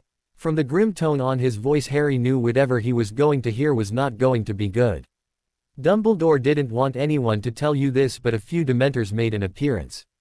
Sirius paused before adding, "In Privet Drive. Isn't that where we took Ari from?" Fleur asked worriedly. Harry just stared, not believing what he was hearing. "Dementors? In the Muggle world? When was this?" 4 days ago. Catching sight of the worried look on Harry's face he added, "Don't worry, no one was hurt." Muggles can't see or hear them and they ignore Muggles for the most part unless told otherwise. Poor Arabella almost had a heart attack. Harry found the name, Arabella, strangely familiar, but he pushed that to the back of his mind. Were they looking for me? He asked tonelessly, feeling Fleur's grip on him tighten. Sirius grimaced. It was a stupid question anyway. There was something wrong there. This didn't make sense at all. He knew now that everything was working in Voldemort's favor, what with him and Dumbledore being seen as lunatics. Why would he do something that might make people start asking questions? Those are exactly the questions we are trying to answer. Sirius muttered when Harry voiced his thoughts. Nothing adds up. Dumbledore had warned Fudge that the Ministry will lose control of the Dementors, but that doesn't seem to be the case. How do you know that? Fleur asked curiously. Harry looked at his godfather too, waiting for an answer. For all they knew, Voldemort might have already begun recruiting them to his ranks. A small smile appeared on Sirius's face as he eyed them. You two still have quite a bit to learn. He straightened up in his chair. Think about it. He pointed at Harry. Just as you said, why would Voldemort send Dementors after you? It would raise suspicion, and that is exactly what Voldemort doesn't want. Besides, don't you think that if he wanted to kill you that badly he'd send a few of his Death Eaters or even show up himself rather than send a group of dark creatures? And also, if he really did gain control of the Dementors, the Death Eaters that were locked up would now be free. The only Death Eaters in Azkaban right now are the few that were part of his inner circles. I'd be damned if he would just leave them to rot in there. They are far too valuable to him. Then who would send Dementors after me? Harry asked. Your guess is as good as mine. We can't rule out the possibility that this was just a freakish coincidence, is what Fudge and the Ministry wants us to believe. But that's just too far-fetched, and Fudge is making sure that this incident never appears on the papers, which in turn makes us suspicious of him and the Ministry itself. Did they know I'm not there anymore? Sirius shook his head. No, don't worry, they don't have the faintest clue where you are. The Dursleys' memories have been modified and they have gone on a small vacation, supposedly taking you with them. Harry nodded. That was good enough. Oh, and about what you asked me? Not now, Harry said hurriedly, but the damage was done. Sirius was grinning widely and Fleur looked intrigued. What? Fleur asked, looking between Sirius and Harry, the latter who has become interested in his fingers on his free hand. Harry here seems to be reluctant to return to Hogwarts this coming year, he said, earning him a glare from Harry. What? Why? She asked, turning to Harry, and Sirius laughed. Come on, Fleur, you know why. She noticed the small blush on Harry's face and smiled before pecking his cheek. You'll thank me later, right, Harry? Both she and Sirius burst out laughing at Harry's expression. Back to it then. Once your OWLs are done, I will put you up for French citizenship. But you will be going for it the Muggle way, so that might be a little slower. Why? Sirius grimaced and got up, going to the kitchen door and locked it. Waving his wand, Harry recognized the same silencing charm Fleur had used the night before. There, now we can speak freely. I don't care what Dumbledore says, but certain people here get too pushy for their own good. He muttered. Then turning to the couple he sighed. I'll try to explain as best I can. Don't blame me if you don't understand these things, it's Remus who knows more about these than me. Wizarding laws don't always take priority over Muggle ones. Everyone, even the purebloods, are registered when they're born like normal Muggles. There's a department at the Ministry that handles all these things, but you do see why I don't want to hand your case over to them, seeing as how things are now. Harry nodded. Even though they're trying to discredit you, I really don't think they'd like, especially Fudge, to have you out of their grasp. To keep it under wraps, at least for the time being, you'll be submitted to the process like any normal Muggle. Dominique will help speed it up, but it will still take a bit of time. I'm not sure how long, but once it's all over you can withdraw from Hogwarts anytime you want. But that means I'll have to go back in the end, Harry said sadly. Only for the time being, he assured him. If you try to withdraw from Hogwarts now, you will be met with a lot of resistance from everywhere. Harry frowned, studying Sirius's face for a moment before speaking. There's something you aren't telling me. He had become quite good at reading other people, and he could see for the fatigue on his godfather's face, the ghost of the face that he had back when he'd seen him since he first broke out of Azkaban. Sirius fell silent and stared at Harry and Fleur, who was also watching him with a small frown on her face before sighing and leaning back on his chair, tugging at a few locks of his hair which was now almost the same length as Harry's. "You don't think Dumbledore would say anything against this?" he asked wearily. He fell silent and stared at the darkened fireplace for a few minutes before saying quietly, "I don't trust him." Catching sight of their faces he added, "You two don't know everything there is about him. He was very different back then, but if there was one thing I learned about him, it was that everything he does is part of something bigger. But I'm not trying to turn you against him. What I mean when I say I don't trust him is that I disagree with a lot of things he does. Or more specifically his willingness to sit and watch as everything keeps getting dragged further into an ever-growing mess. Neither I nor Lily ever trusted him as much as James or Remus did. We're all on the same side, but it doesn't hurt to put some distance between us." "Where is all this coming from?" Harry asked quietly. "Think about it. What happened last year? You were thrust into the Triwizard Tournament and what did he do? Nothing. You almost died on each and every one of the tasks and still he just stood by and watched. Sure, he asked us to prepare you, but it's almost like he knew Voldemort was going to come back. If he knew, then why didn't he just use his time to find Voldemort and stop him from coming back instead?" Harry found himself unconsciously agreeing with what Sirius was saying. It wasn't like he'd never thought about this, but he accepted everything that came his way. "I don't want you to be someone that answers to Dumbledore, Harry. The Order, it's not what it used to be. Dumbledore isn't what he used to be. Whether that is for the better or for the worse I don't know, but it will be wise if you two," Fleur looked surprised at the inclusion, "are completely independent. Worry about Voldemort when you have to, but for now get on with your lives. If Voldemort decides to remain hidden for another 10 more years, let him and use that time to carry on with your lives. For that to work you need to be free of control from anyone here. Make sure you get through the upcoming exams, Harry," he said, looking uncharacteristically stern. "If you get through them you will be one step closer to being out of Hogwarts, and by that, free of anyone who can enforce their rules on you." Then he smiled, looking at Fleur, who looked slightly ashamed. "I'm not telling you two to stop fooling around, but I need you to help him out, all right?" "I will," she said softly, and Harry grinned. "She's already been helping me." "Sure, cover up for your girlfriend, why don't you?" he shot back. Fleur opened her mouth before closing it hurriedly, making both him and Harry look at her questioningly. She looked embarrassed for some reason, and before Harry could ask what's wrong she spoke. "Sirius, about Ari's citizenship," he nodded, watching her curiously and waiting for her to go on. "If we were married," his face broke into a wide grin. "Whoa, so soon? You know I was only joking that day, but let me finish," she exclaimed, blushing slightly and carefully avoiding Harry's eyes, which wasn't too difficult since he was once again interested in his fingers. "Just answer me, if we were, would it be faster?" His grin was still on his face, but he nodded. "Of course it will. I'm not sure exactly how much faster it will be, but well, you get the idea." "So, you two going to elope or something?" he asked, wiggling his eyebrows. "I can help you there."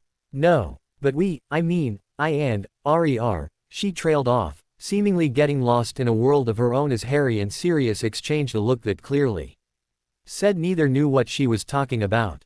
It wasn't entirely true though. Harry had a slight suspicion of where she was heading with this, but he honestly had no idea if what he was thinking was true. "What? Don't tell me you two went and got married behind our backs." Harry opened his mouth to reply but fell silent when his eyes met Fleur's. He couldn't explain why, but something told him that he would end up hurting her with the response that formed in his mind without a conscious thought. Shrugging, he smiled at her and nodded his head ever so slightly, and her lips curved upwards in a grin, squeezing his hand gently. They forgot about Sirius, who was watching the whole exchange with wide eyes, and only when he made a funny noise did they look up. "It's just a little too much to take in, but," he began shakily, and Harry smirked, enjoying the way they messing his godfather up. Fleur decided to take pity on him. "Non, again, EET isn't what you think." Sirius stared at her for a few moments before throwing his hands in the air and before clutching his head. "You two will be the death of me." Shaking his head at the evil grins on their faces, he asked again with a small smile, "Indeed, it would be a lot faster and much easier too if you two were together by law, so where are you going with this? And is it something I, Apolline and Dominique should know about?" "EET is something Mammon must know along with Papa and you." He nodded, waiting for her to go on. "Last night I marked Ari using my magic. Marked? He asked with a grin, noting the way their cheeks colored. Could you clarify though? He added, losing the grin and looking at them expectantly. She gave a brief rundown of it, which was also news to Harry. He could see why she was worried that she was taking away his freedom. But he just couldn't imagine someone else he'd rather be bound in that way to, and besides, he'd never admit it, but the idea of belonging to her and vice versa was a pleasing thought indeed. I see, Sirius muttered thoughtfully. I think it will definitely help. From what you've said, it could be just what we need. He smiled at the two of them. Thank Merlin that the French ministry is different from the English. So, both Harry and Fleur instantly grew wary of the mischievous look in his eyes. I believe congratulations are in order. They muttered their thanks and Sirius got up, stretching and waving his wand, making the door glow faintly. Harry glanced at the clock and was shocked to find that it was already 12:30. Leaning closer to Fleur he whispered, "Can we go to Diagon Alley again? Didn't you get everything you need?" She asked curiously. That was true, they had done everything they came to do, but there was something else on his mind which he didn't want Fleur to know yet. That, and he'd been waiting to take her back to Florine's for ice cream, which he knew she liked a lot. Not quite. She looked puzzled but nodded. After asking, Sirius was just as surprised as Fleur, but nevertheless suggested they wait for Tonks, who would be back soon. About an hour later, Harry was leaning against the wall of a dark alley trying to recover from the sensation of being squeezed through an extremely tight tube, which was much more uncomfortable than when Lupin had taken them sidelong apparition. It was actually painful this time. He had no idea what it was with him that made him so weak to magical travel. Fleur looked a little winded but was rubbing his back comfortingly while Tonks looked on in amusement. Triwizard Champion, boy who lived in Merlin knows what else you've done but make you apparate, and we have. Well, this, she said cheerfully, gesturing at Harry while Fleur giggled, making him scowl at the two women. After navigating their way a short distance through the Muggle streets to the Leaky Cauldron, which was quite an uncomfortable journey since Tonks with her vibrant purple hair and Fleur as just herself commanded the attention of almost everyone. Harry could feel the jealous glares of the entire male population on him, as Fleur as always had her hand in his and Tonks was beside him, walking much closer to him than was deemed appropriate social distance. Stepping into the crowded pub, they quickly made their way to Tom, who was pleasantly surprised to find Harry and eagerly agreed to give them a more private setting for lunch. Both Harry and Fleur liked the cheerful Auror a lot, who they were becoming fast friends with, and enjoyed listening to stories about her time in Hogwarts. She had been a Hufflepuff and she'd even been on the Quidditch team as a chaser. Now that Harry thought about it, back in the trophy room he could remember looking at a picture of one of the old Quidditch teams in school where there had been a girl with bright purple hair holding up the house cup with the rest of the yellow-robed team. When asked, she confirmed that it was taken back in her 6th year when they had finally won the house cup. Once they'd finished eating, Harry had a hard time trying to explain to Fleur that he wanted to go to this place alone. Tonks was trying to control her giggles as she watched him quail under Fleur's gaze. She knew Fleur was only teasing him, but he was taking it way too seriously. Once he was gone, she leaned close to Fleur and murmured with a grin, "Did you see his face when you glared at him? He looked like a wounded puppy." The Vila grinned before turning back, watching him disappear into the crowd. "He's cute when, does that non? Would you hex me if I said he was?" Both women started laughing before they immediately sobered up, seeing as the rest of the pub were watching them. "Want to look around a few shops before we meet with him by Florine's?" That sounds good," Fleur replied, eyeing a man that was staring at her with a look that could kill. It wasn't surprising he backed away when she walked past him with Tonks, who smirked at him. Harry sighed and took a deep breath before knocking. He was worried that he'd made Fleur angry by saying he wanted to go alone, but this was something he didn't want her to know about at any cost for now. Not until the time was right. What led him to do this was something he remembered Sirius telling him back at Hogwarts a few days after he'd told him about what had happened on the night of the Yule Ball. That and a great deal of thinking he'd done last night, technically today, when he'd woken up in the early hours of the morning with Fleur's head resting on his shoulder. What she'd done by marking him, binding him to her, but at the same herself to him, put things in another perspective. Sirius had asked him exactly how serious he was about being with Fleur. His godfather showed him that although the age difference was trivial to them, as time passed by the gap was never going to change. Fleur was the older one and her future was more rapidly approaching than his in a sense. She needed to settle down, she needed a sense of permanence in her life before more years passed. He had thought about those words a lot while lying in bed, watching her angelic face fondly. She gave him everything to live for. She gave him a future. She gave him so much that he was frustrated at the thought of not being able to give her what she needed. Everything he did for her felt inadequate. She loved him for a reason he didn't and would never understand. The mark, her mark, he felt like he didn't deserve it. He didn't deserve to have someone as perfect in every way as her. All he could do was do his best to make her happy. In the end, he was in love with her and couldn't think about anyone else even if he tried. She was the one he wanted to spend the rest of his life with, and no one, not even Voldemort, was going to stop them from getting together. Sighing, he knocked again, a little louder and urgently this time. A few seconds later the door opened and the Keep's face broke into a smile when he saw who it was. "Mr. Potter, come in, were you standing outside long?"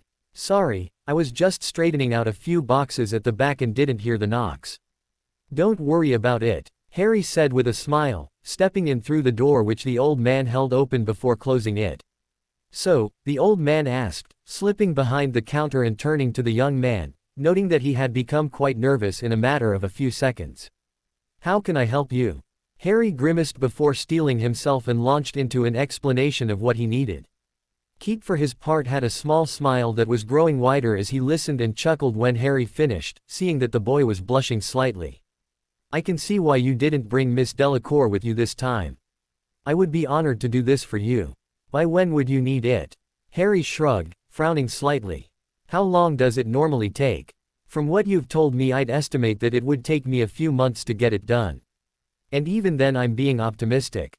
"That long?" he asked in surprise. Keep nodded. "Oh yes, magic isn't used at all during the forging, Mr. Potter. We find that using magic reduces the value of the final outcome as it leaves chances to shoddy workmanship. All runes, inscriptions and everything else are added once it is done. That, and to gather the materials required for this, would take me quite some time." Harry grinned sheepishly. "Do you think you could get it done before Christmas Eve?" "Please." Keith thought about it for a few moments. With a sigh he nodded. How could he refuse the boy? He looked like his life depended on it, maybe in a way it did. "I think I can, but I warn you, the cost will be high." Harry nodded. Of course he expected that. "I understand." Keith grinned and shook his hand. "I will keep you updated. Give my best to Miss Delacour," he added with a twinkle in his eyes. Harry returned the smile. "I will, thank you." Fleur and Tonks had quite an interesting time together. Tonks kept dragging her to shops and forcing her to try different clothes on. Tonks always put on something and changed her appearance multiple times, trying to find which would fit the clothes the best. Fleur for her part didn't understand why Tonks was even trying. When she mentioned that she looked just fine with her normal purple hair and heart-shaped face, she earned herself a hug from the Auror, who then proceeded to buy each and every item they had. All the while she kept wondering where Harry had gone. She always got worried whenever he wasn't around her anymore, something she noticed ever since their time apart. She couldn't think of any reason why Harry would want to leave her behind if he could help it. Something told her that whatever he was doing concerned her, and if he didn't want her to know about it yet, he must have a good reason and she wasn't going to question him. But still he was late. "Where is E?" she muttered, gazing up and down the crowded street as they stood outside Florine's. "It's already been an hour." "Relax, Fleur, he should be coming back." As a matter of fact, Tonks trailed off, staring at the crowd. "I think that's him." Fleur gazed at where Tonks was pointing, and sure enough she could see him trying to navigate through the crowd. He wasn't that hard to pick out from a crowd anymore. There was something about him that made him stand out, and it wasn't just about his looks anymore. The way he moved, his demeanor, everything had changed. He carried himself with a confidence that hadn't been there before. Although he himself didn't realize it, anyone who'd known him could see it. A relieved smile graced her lips as she watched him get closer, but spotting Tonks's smirk she quickly schooled her features into a stern one. He was just too much fun to tease. She almost broke out giggling when he came up to her, tugging at his locks nervously. He looked at her with wide green eyes and she had to struggle to keep her icy expression, which was threatening to melt off her face at the imploring look he was giving her. "You're late." "I know. It took a little longer than I thought it would, sorry." He added the last bit quietly. Sighing, she took hold of his hand and pulled him next to her. There was no way she could carry and act too long with him. Some things that will never change was Yunnan, she said with a grin, feeling her heart skip a beat when his eyes brightened and returned the smile. Tonks cleared her throat and the two looked around. So we going to go in or what? She asked, and they nodded before opening the door to the parlor. Wow, she muttered as soon as they stepped inside. It was crowded. Even Harry, who had spent much of his time here back in his third year after he'd left the Dursleys, couldn't remember Florian's having this many people given any time of the day. Hello, table for 3. Came Mr. Fortescue's voice from the side. They turned to the source and Mr. Fortescue's face brightened when he recognized who they were. Welcome back. Afraid you three are going to have to wait a little though, today's really busy for some reason. What about that one right there? Tonks asked, pointing at a corner. It's only for 2. Tonks shrugged and looked at Fleur, whose face broke into an evil grin that made Harry instantly wary. "EET should be fine." Mr. Fortescue blinked before grinning and stepping back, welcoming them to go ahead. As soon as they reached the table with 2 chairs on either side of it, Fleur made Harry sit down before dropping into his lap while Tonks took the other chair, chuckling at the embarrassed yet pleased expression on his face. He wrapped his arms around her waist while she leaned back against him, and Tonks couldn't help but feel a little jealous of the two. The 3 were soon digging into their ice creams. No matter how much Fleur and Tonks tried, they couldn't get any clue of where Harry had gone. Tonks finished her ice cream faster than the other 2 and insisted that she get the tab. In her eagerness, she got up and knocked her leg on the table, making it jerk violently, making Harry, who was just taking a bite of his ice cream, to jolt in the process and getting a bit on his nose. Tonks burst out laughing at the look on his face as he crossed his eyes trying to see his nose, making him grin in turn. He immediately froze when Fleur leaned closer, licking the bit off his nose as his face went an unbelievable red, which only got redder when she moved lower, kissing him tenderly, making Tonks and the few people around them watching look away hurriedly. "Shouldn't let EET go to waste," she whispered, her lips hovering just centimeters from his, which were quirked up in a smile. "Can't have that," she giggled before closing the distance again, both of them completely oblivious to anything else. I'll go and pay," Tonks stammered before making herself scarce.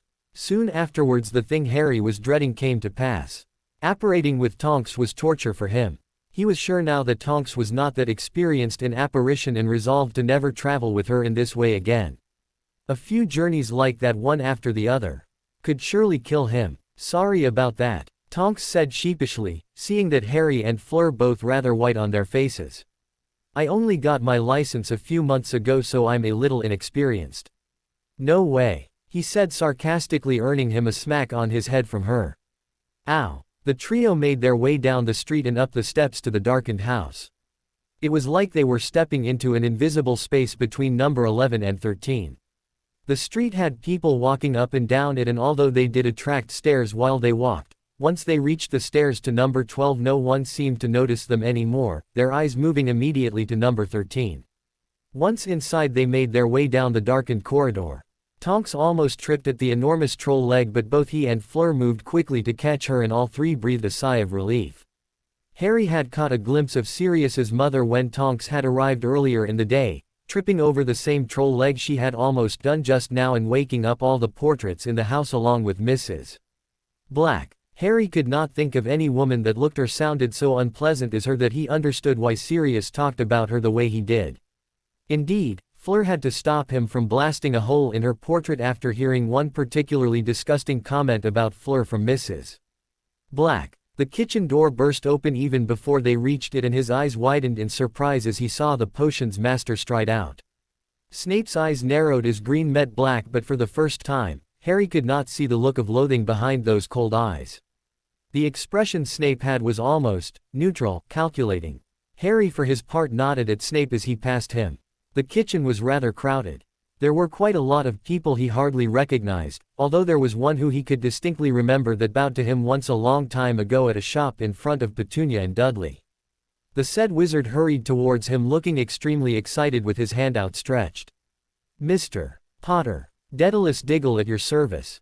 Harry smiled, taking the offered hand. "Weren't you the one that bowed to me at a shop once?"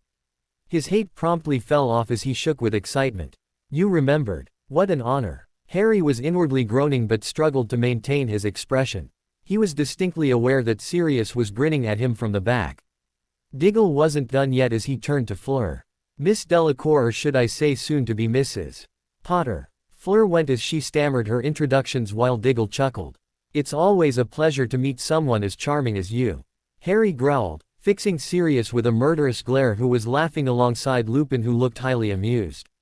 If there was anyone that would put a complete stranger up to this, it was him. Once Diggle was done, a few others came to introduce themselves. Emmeline Vance and Hestia Jones, two middle-aged witches, Mundungus Fletcher, a grubby man with shifty eyes who he immediately disliked, as did Fleur, who stepped back behind him when the man got closer. The stench of tobacco around him was too much to take. Apart from him there was Kingsley Shacklebot and Mad-Eye Moody, the real one. There was no difference between the Moody he had come across last year from this one, except that this one seemed to be a little jumpy and a little bit more paranoid. Understandable with what happened to him after all. Having a good summer so far, Mr. Potter? A stern voice called, which made his eyes widen as he turned to face Professor McGonagall, a thin smile on her face. Yes, Professor, he said nervously. She peered at Fleur through her spectacles before smiling a little wider.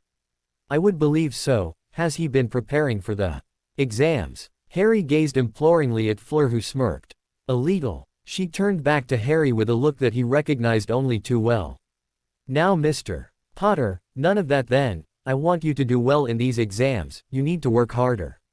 Harry nodded sheepishly. Yes, Professor, he mumbled. She nodded. Aurora and Bathsheba have high expectations of you, especially Aurora. I've never seen her quite so excited about a student before. Her Sirius let out a wolf whistle which made Harry groan and Fleur scowl. She had seen the young professor and she hadn't been too happy about her tutoring him back at Hogwarts. Professor McGonagall was not pleased. Sirius Black, even after all these years I see you have yet to grow up. Be quiet. Remus looked like he was struggling to keep his face straight and Fleur was giggling behind him while Sirius immediately fixed his gaze on the ground. Yes, ma'am, he muttered. HMPH, she turned back to Harry. I will see you back in Hogwarts on the 1st of September. Harry noticed that Fleur's face fell at this statement. Apparently McGonagall noticed it too, because she smiled gently at Fleur. Miss Delacour, I trust you will make sure he's on the correct path till then. Oui, madam, she said, perking up a bit. Nodding at the two, she walked out, following after the others who were leaving. Harry looked around the room, spotting Mrs. Weasley, who was unsurprisingly glaring at them. Choosing to ignore her, they made their way towards Sirius and Remus. Are all those people in the order? He asked curiously as soon as they were within earshot. Yeah, Daedalus and Emmeline were in the order back when it was formed. The others were one of the minority that we managed to convince. Is that it then, or are there more? Are all the teachers in Hogwarts in the order? Remus nodded grimly. That's basically it, and no, all of the Hogwarts teachers aren't in it. I think it's only Minerva, Phileas and Severus who are in it. Just then Tonks walked up to them looking extremely sheepish. Both Harry and Fleur noticed with smirks the way that Sirius and Remus flinched away from the purple-haired Auror. Hey Sirius, I just found out I'm on duty tomorrow morning. Would you mind if I spent some time here? Could use a few hours of sleep. Sirius nodded. Sure. I'll let you. No, wait, actually you can use their room. I forgot, but Dumbledore came when you two were gone and set the portkey up for you to take back to France. It will activate in another, he glanced at the clock, hour and 12 minutes precisely. And before I forget, it's that thing right there, he added, pointing at a small metal box sitting on the counter at the corner of the room. Soon afterwards Tonks left, surprising Harry and Fleur by pulling them both into a hug before tiredly bidding them goodbye. Not a few seconds passed before a loud crash was heard outside and all hell broke loose, announcing that she had tripped on her way to the stairs. Sirius left grimacing slightly as he opened the door, making everyone wince as his dear old mother's voice reverberated throughout the whole room. Harry hardly saw Ron, Hermione, Ginny, or even Mrs. Weasley again, and he was quite thankful for that. Mrs. Weasley had slipped out sometime while he, Fleur, Remus and Sirius had been sitting at the table, and not once had she even tried to chastise him, something which he was sure Sirius had a hand in at the glare she kept directing at him. The twins dropped by again a few minutes before they were to take the portkey and presented Harry with a box which they said contained the prototypes of their inventions. According to them, seeing as he was their partner, no matter how much he tried he couldn't shake them off that idea, and in the end gave up when Fleur told him to just accept it. He was entitled to be the first to use them to wreak havoc with. Even though they generously supplied him with an instructions sheet, he was still wary about using them any time before they got back to Hogwarts, knowing them something could go wrong. After hugging Sirius and Remus, they took hold of the small box which was now bathed in a pulsating blue light. Harry grinned and waved at them before the all too familiar yet unwelcome sensation engulfed them and they pulled into the torrent of colors. A few seconds later his feet slammed to the ground and he immediately lost his balance, the floor rushing up to meet his face before a strong arm wrapped firmly around his waist, holding him steady. Looking up he muttered his thanks to Dominique, who was grinning at him with Fleur next to him, who, as always with an inhuman act of balance, managed to stay upright. "You don't sound too grateful," Dominique said in a mock-hurt voice while he grumbled incoherently, allowing Fleur, who had reattached herself to him, to pull him through the crowded room which he recognized as the chamber they used for magical transportation at the French ministry. "Slow down," they heard Dominique's voice behind them, but Fleur laughed and kept going. She looked extremely happy to be back. Even he would be lying if he said he wasn't looking forward to returning to the Delacours. It just felt different being there, it felt like home, and it wasn't the same feeling he got when he thought of Hogwarts. It was different, he couldn't explain it, but he felt like he had finally understood the true meaning of home. The only thing that he missed was not having Sirius around. Sure, he had experienced something similar back when he had been with the Weasleys at the Burrow. But he just melded into the crowd. Mrs. Weasley may have treated him like her child, but that was just it, he was one of her children.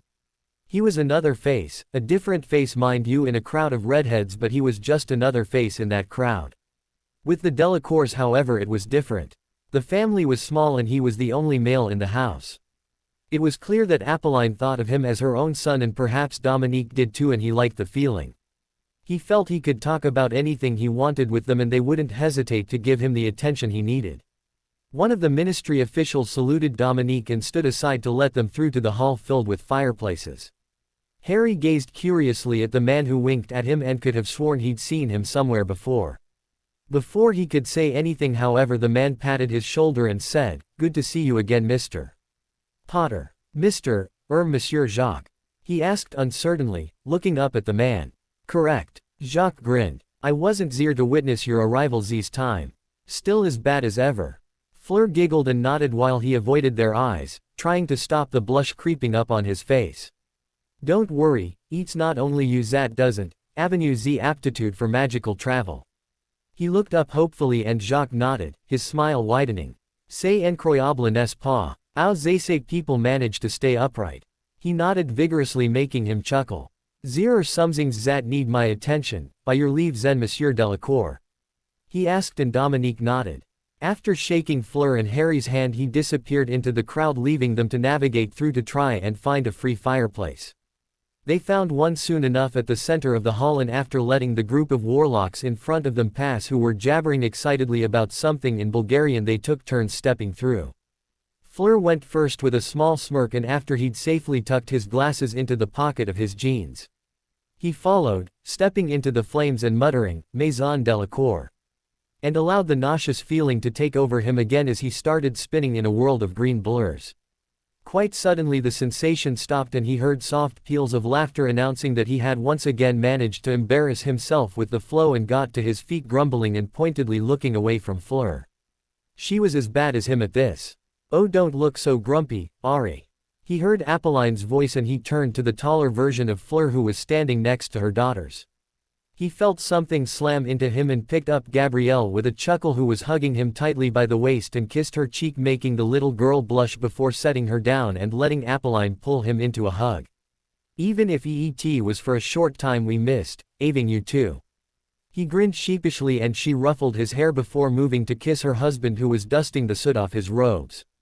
After looking in on Alana, who was sitting outside in the garden, Harry fell back into the bed he and Fleur shared, now back in his room, with a sigh and closed his eyes, not bothering to get undressed.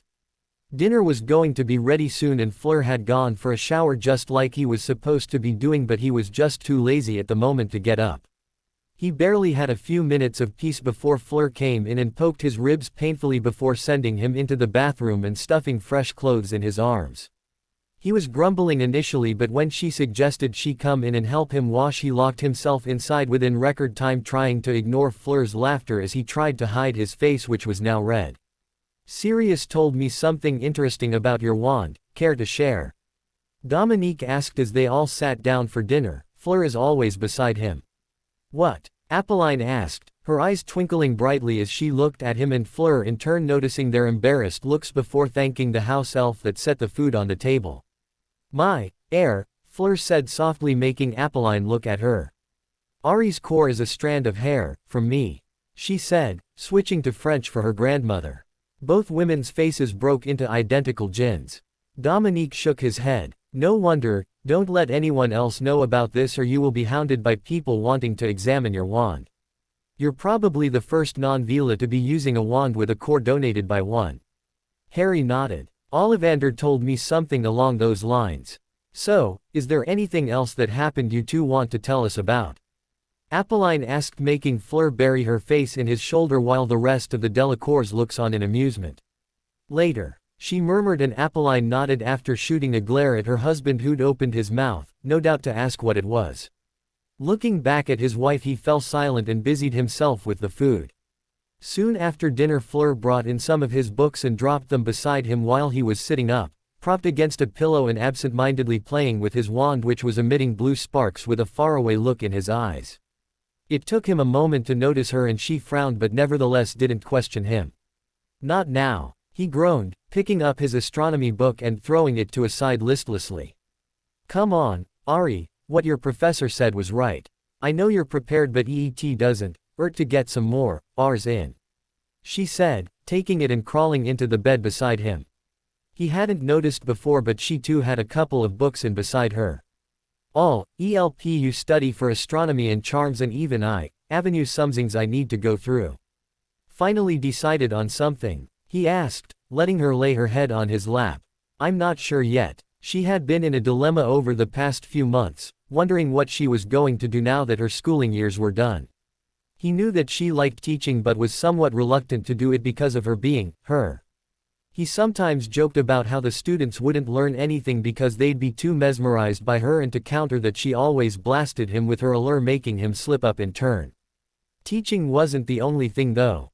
She liked accounting, something which he knew he'd never even think about doing.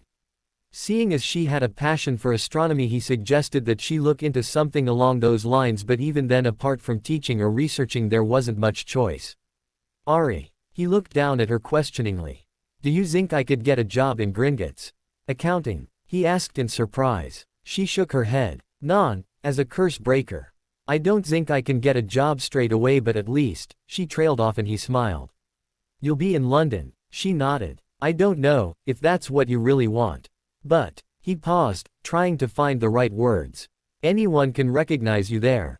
And I'm a nutter there, remember. They might, she glared at him, making him uncomfortable. They might look down on me for being with you. She finished for him. Do you really think I care? He shrugged. I know that. I'd just feel a lot better if you aren't anywhere in England.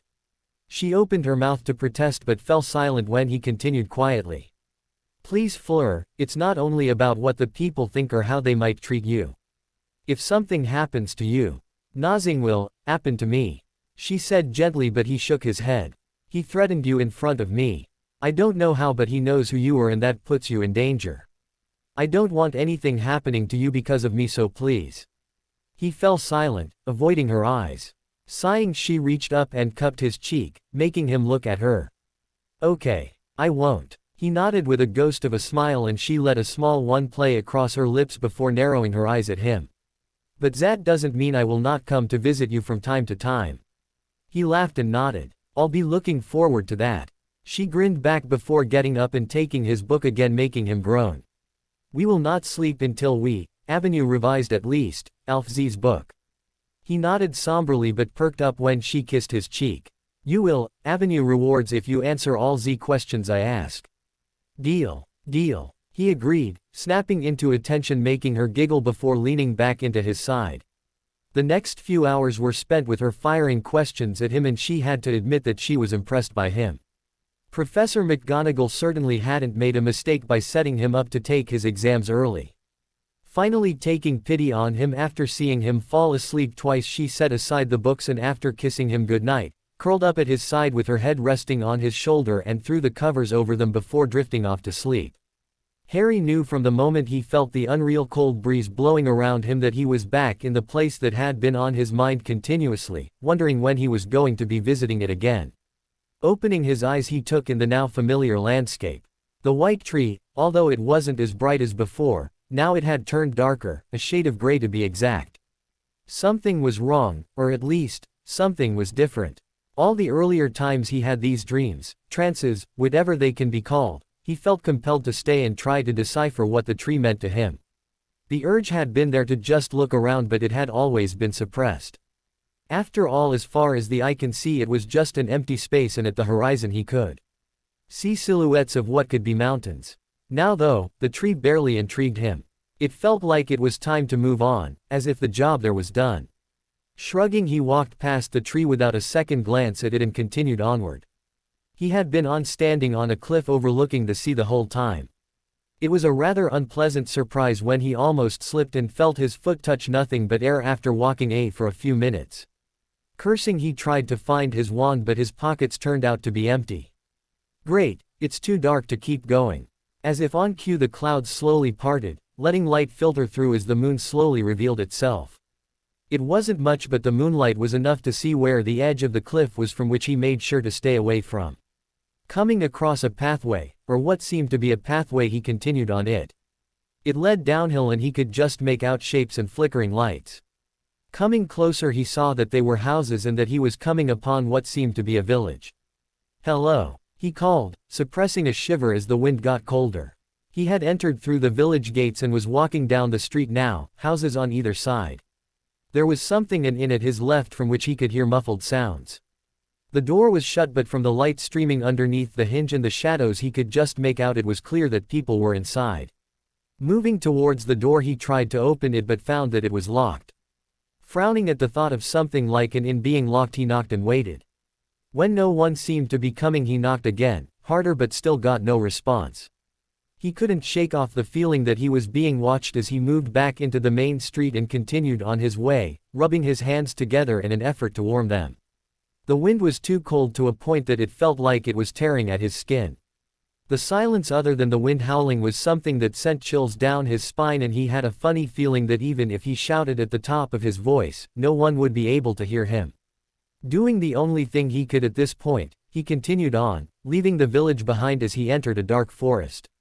Almost as soon as he entered it, a dense mist surrounded him, making him falter and look behind him in panic, which only grew when he found that all traces of the village had gone. If he had a choice, he would have turned back and gone the way he came, but there was something pulling him, making his legs take step after step. It was as if his body wasn't listening to him anymore. His ears picked up the sound of running water and, unless he was mistaken, voices. As he drew closer, he could just make out 3 cloaked figures walking just a few feet in front of him. Finding himself free to walk now, he cautiously approached the 3. The middle one seemed to be a tad shorter than the 2 beside him, and they were all laughing and talking in a language he couldn't understand. "Hello." None of them gave any sign that they had heard him, and he wasn't surprised. This was eerily similar to the experience he had with Tom Riddle's diary back in his second year at Hogwarts. The difference was that everything wasn't in black and white as then, and he could literally feel everything, the wind biting at his skin, the frigid cold air, and he could also hear everything, the leaves rustling, footsteps, howling of the wind, and a faint sound of running water indicating a river was somewhere close by. Deciding there was nothing else for it, he quickened his pace and caught up with the trio, who were still completely oblivious to his presence. Walking past them, he turned to look at them. They were all males. The one on the right was the tallest of the 3, and his face had a kind of roguish look to it, and he was smiling at something the one beside him said while stroking his goatee, reminding him forcefully of Karkaroff, even though this man looked nowhere as unpleasant as him. His hair was strikingly similar to Harry's, at shoulder length with a messy look to it that was something he'd thought was only possible with him. The one at the left was roughly around the same height, but his hair was short, although the bangs at the front were long enough to cover half his eyes. Even as he was watching, the middle one leaned over and took hold of the bangs, lifting them up with a huge grin so he could see his eyes and saying something which made the three burst out in laughter. The middle one was roughly around the same height as him, perhaps a little taller than him. His face was angular rather than shaped roughly like the other two. If anyone saw Harry and him together, they could have sworn they were twins except for the one main difference. The eyes. All three of them had pale, almost colorless eyes, giving them an intimidating look. There was no mistaking it, the three in front of him were related to each other. He fell into step with the three, following them through the dark forest. The three had fallen silent, and he noticed that the earlier laughter in their eyes had gone and they seemed to be more cautious in their steps. He felt another chill down his spine and instinctively turned back just as the middle one mimicked him. He had the feeling that he was being watched, and it was only growing more prominent with every step he advanced. The sound of water running kept increasing until they finally came to where the path they were following ended. They were standing in front of a large river which was flowing too fast for anyone to cross, and the bank at the other side had the path which was a continuation of the one they were on. In front of them were the remains of what seemed to have been a bridge which connected this side to the other, offering a safe passage over the water. "This is a small problem," the middle one murmured, making him jump. He stared curiously at the one that resembled him so strikingly, who was watching the river with a frown. He had understood him, but he still had the feeling that it wasn't English he was speaking. The words that escaped the man's lips were foreign to his ears, however it was like his brain was translating them at the same time. It was a lot like when he had the occasional conversation with a snake. "What? I don't see how this could be one," the one at the right muttered, stepping up and reaching into his robes. "Brother, you think too much. Have you forgotten what we are?" The middle one smiled, although it didn't reach his eyes. "I know that, but do you not see him? I had the feeling we were being followed ever since we left the village," he said quietly, pointing at the other side. "What are you?" the one on the left asked, shaking his head so the bangs were moved from his eyes. His eyes narrowed as he stared at the opposite bank, and Harry turned too, and a quiet gasp escaped him. There, standing on the other side, was a black hooded figure that he recognized only too well, floating just inches above the ground and watching the three. No, he felt death's eyes on him too. "How about we find another way?" the middle one asked quietly. "Ignotus, you know this is the shortest way through," the right one growled. "But Antioch, no, we came too far to turn back now. If we try to find another way, it will take us days or even longer to find another way." "I agree, brother, but I think Ignotus is right," the one on the left murmured, watching death warily. "Nothing good will come from brushing with him. Even you, Cadmus. We are not cowards. This is a challenge. Father warned us there might be something like this. Father also warned us to avoid this path," Ignotus muttered. "We were forced off our normal route," Antioch said, shaking his head. "We must play the hand we have been dealt with." Cadmus sighed while Ignotus watched death silently before nodding. "All right, but please, I implore you, let us not linger under his presence longer than necessary." Antioch nodded and pulled out his wand, which Harry noticed was far from the straight, fine models they were today. It was crooked, as though it had carelessly been broken off from a branch on a tree. He waved his wand and slowly a bridge formed, connecting the bank they were on and the other side together. Death still stayed his ground, watching them. Taking a deep breath, Antioch started on the bridge with Ignotus and Cadmus right behind him with their own wands drawn. All three of them trudged forwards cautiously. Even Harry found himself shaking slightly as he followed the three brothers. Once they reached the other side, Death suddenly inclined his head. Almost automatically the four of them, even Harry, nodded back, and Antioch started forward to move past him when he spoke in his distant, cold voice. "You have done well to elude me here." Ignotus stepped forward. "Thank you, now if you can please let us pass, we would like to be on our way." Harry smirked slightly when he saw Cadmus, who was frantically trying to hold Ignotus back. Death watched them silently before nodding. "Yes, you may pass. But first, a reward must be given for besting me. Tell me, what is it you desire?" Antioch strode forward with an air of confidence, and before Ignotus could stop him, spoke. "I require a wand with unrivaled power." Death nodded, and Antioch gasped when the wand in his hand slipped out his fingers and floated to Death's waiting skeletal hand. He ran a finger, tracing the wand, and it was momentarily surrounded by a dark haze before it disappeared, and handed it back to Antioch. Antioch's eyes widened and he seemed to be satisfied with it as he took a few steps back, staring at his wand. Cadmus stepped forward next. The power to recall those from beyond the grave. Ignotus growled and shot his brother a murderous look, but Cadmus only had his eyes on death. Harry knew it was crazy, but he was certain death was smiling.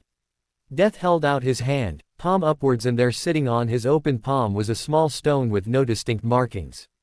As you requested, you will learn how to use it, Death said. Then he fixed his gaze on Ignotus expectantly. Ignotus turned, staring at his brothers, who were now too entranced by their gifts, before turning back. Harry noticed that his eyes colored a dark gray suddenly, which narrowed as he stared at Death. I only wish to pass and never be found by you until I am ready. Death stayed silent for a few moments, and Harry was sure of it this time. He was certain Death was smiling, although for the life of him he'd never know how he knew, seeing as there was nothing inside the hood except darkness.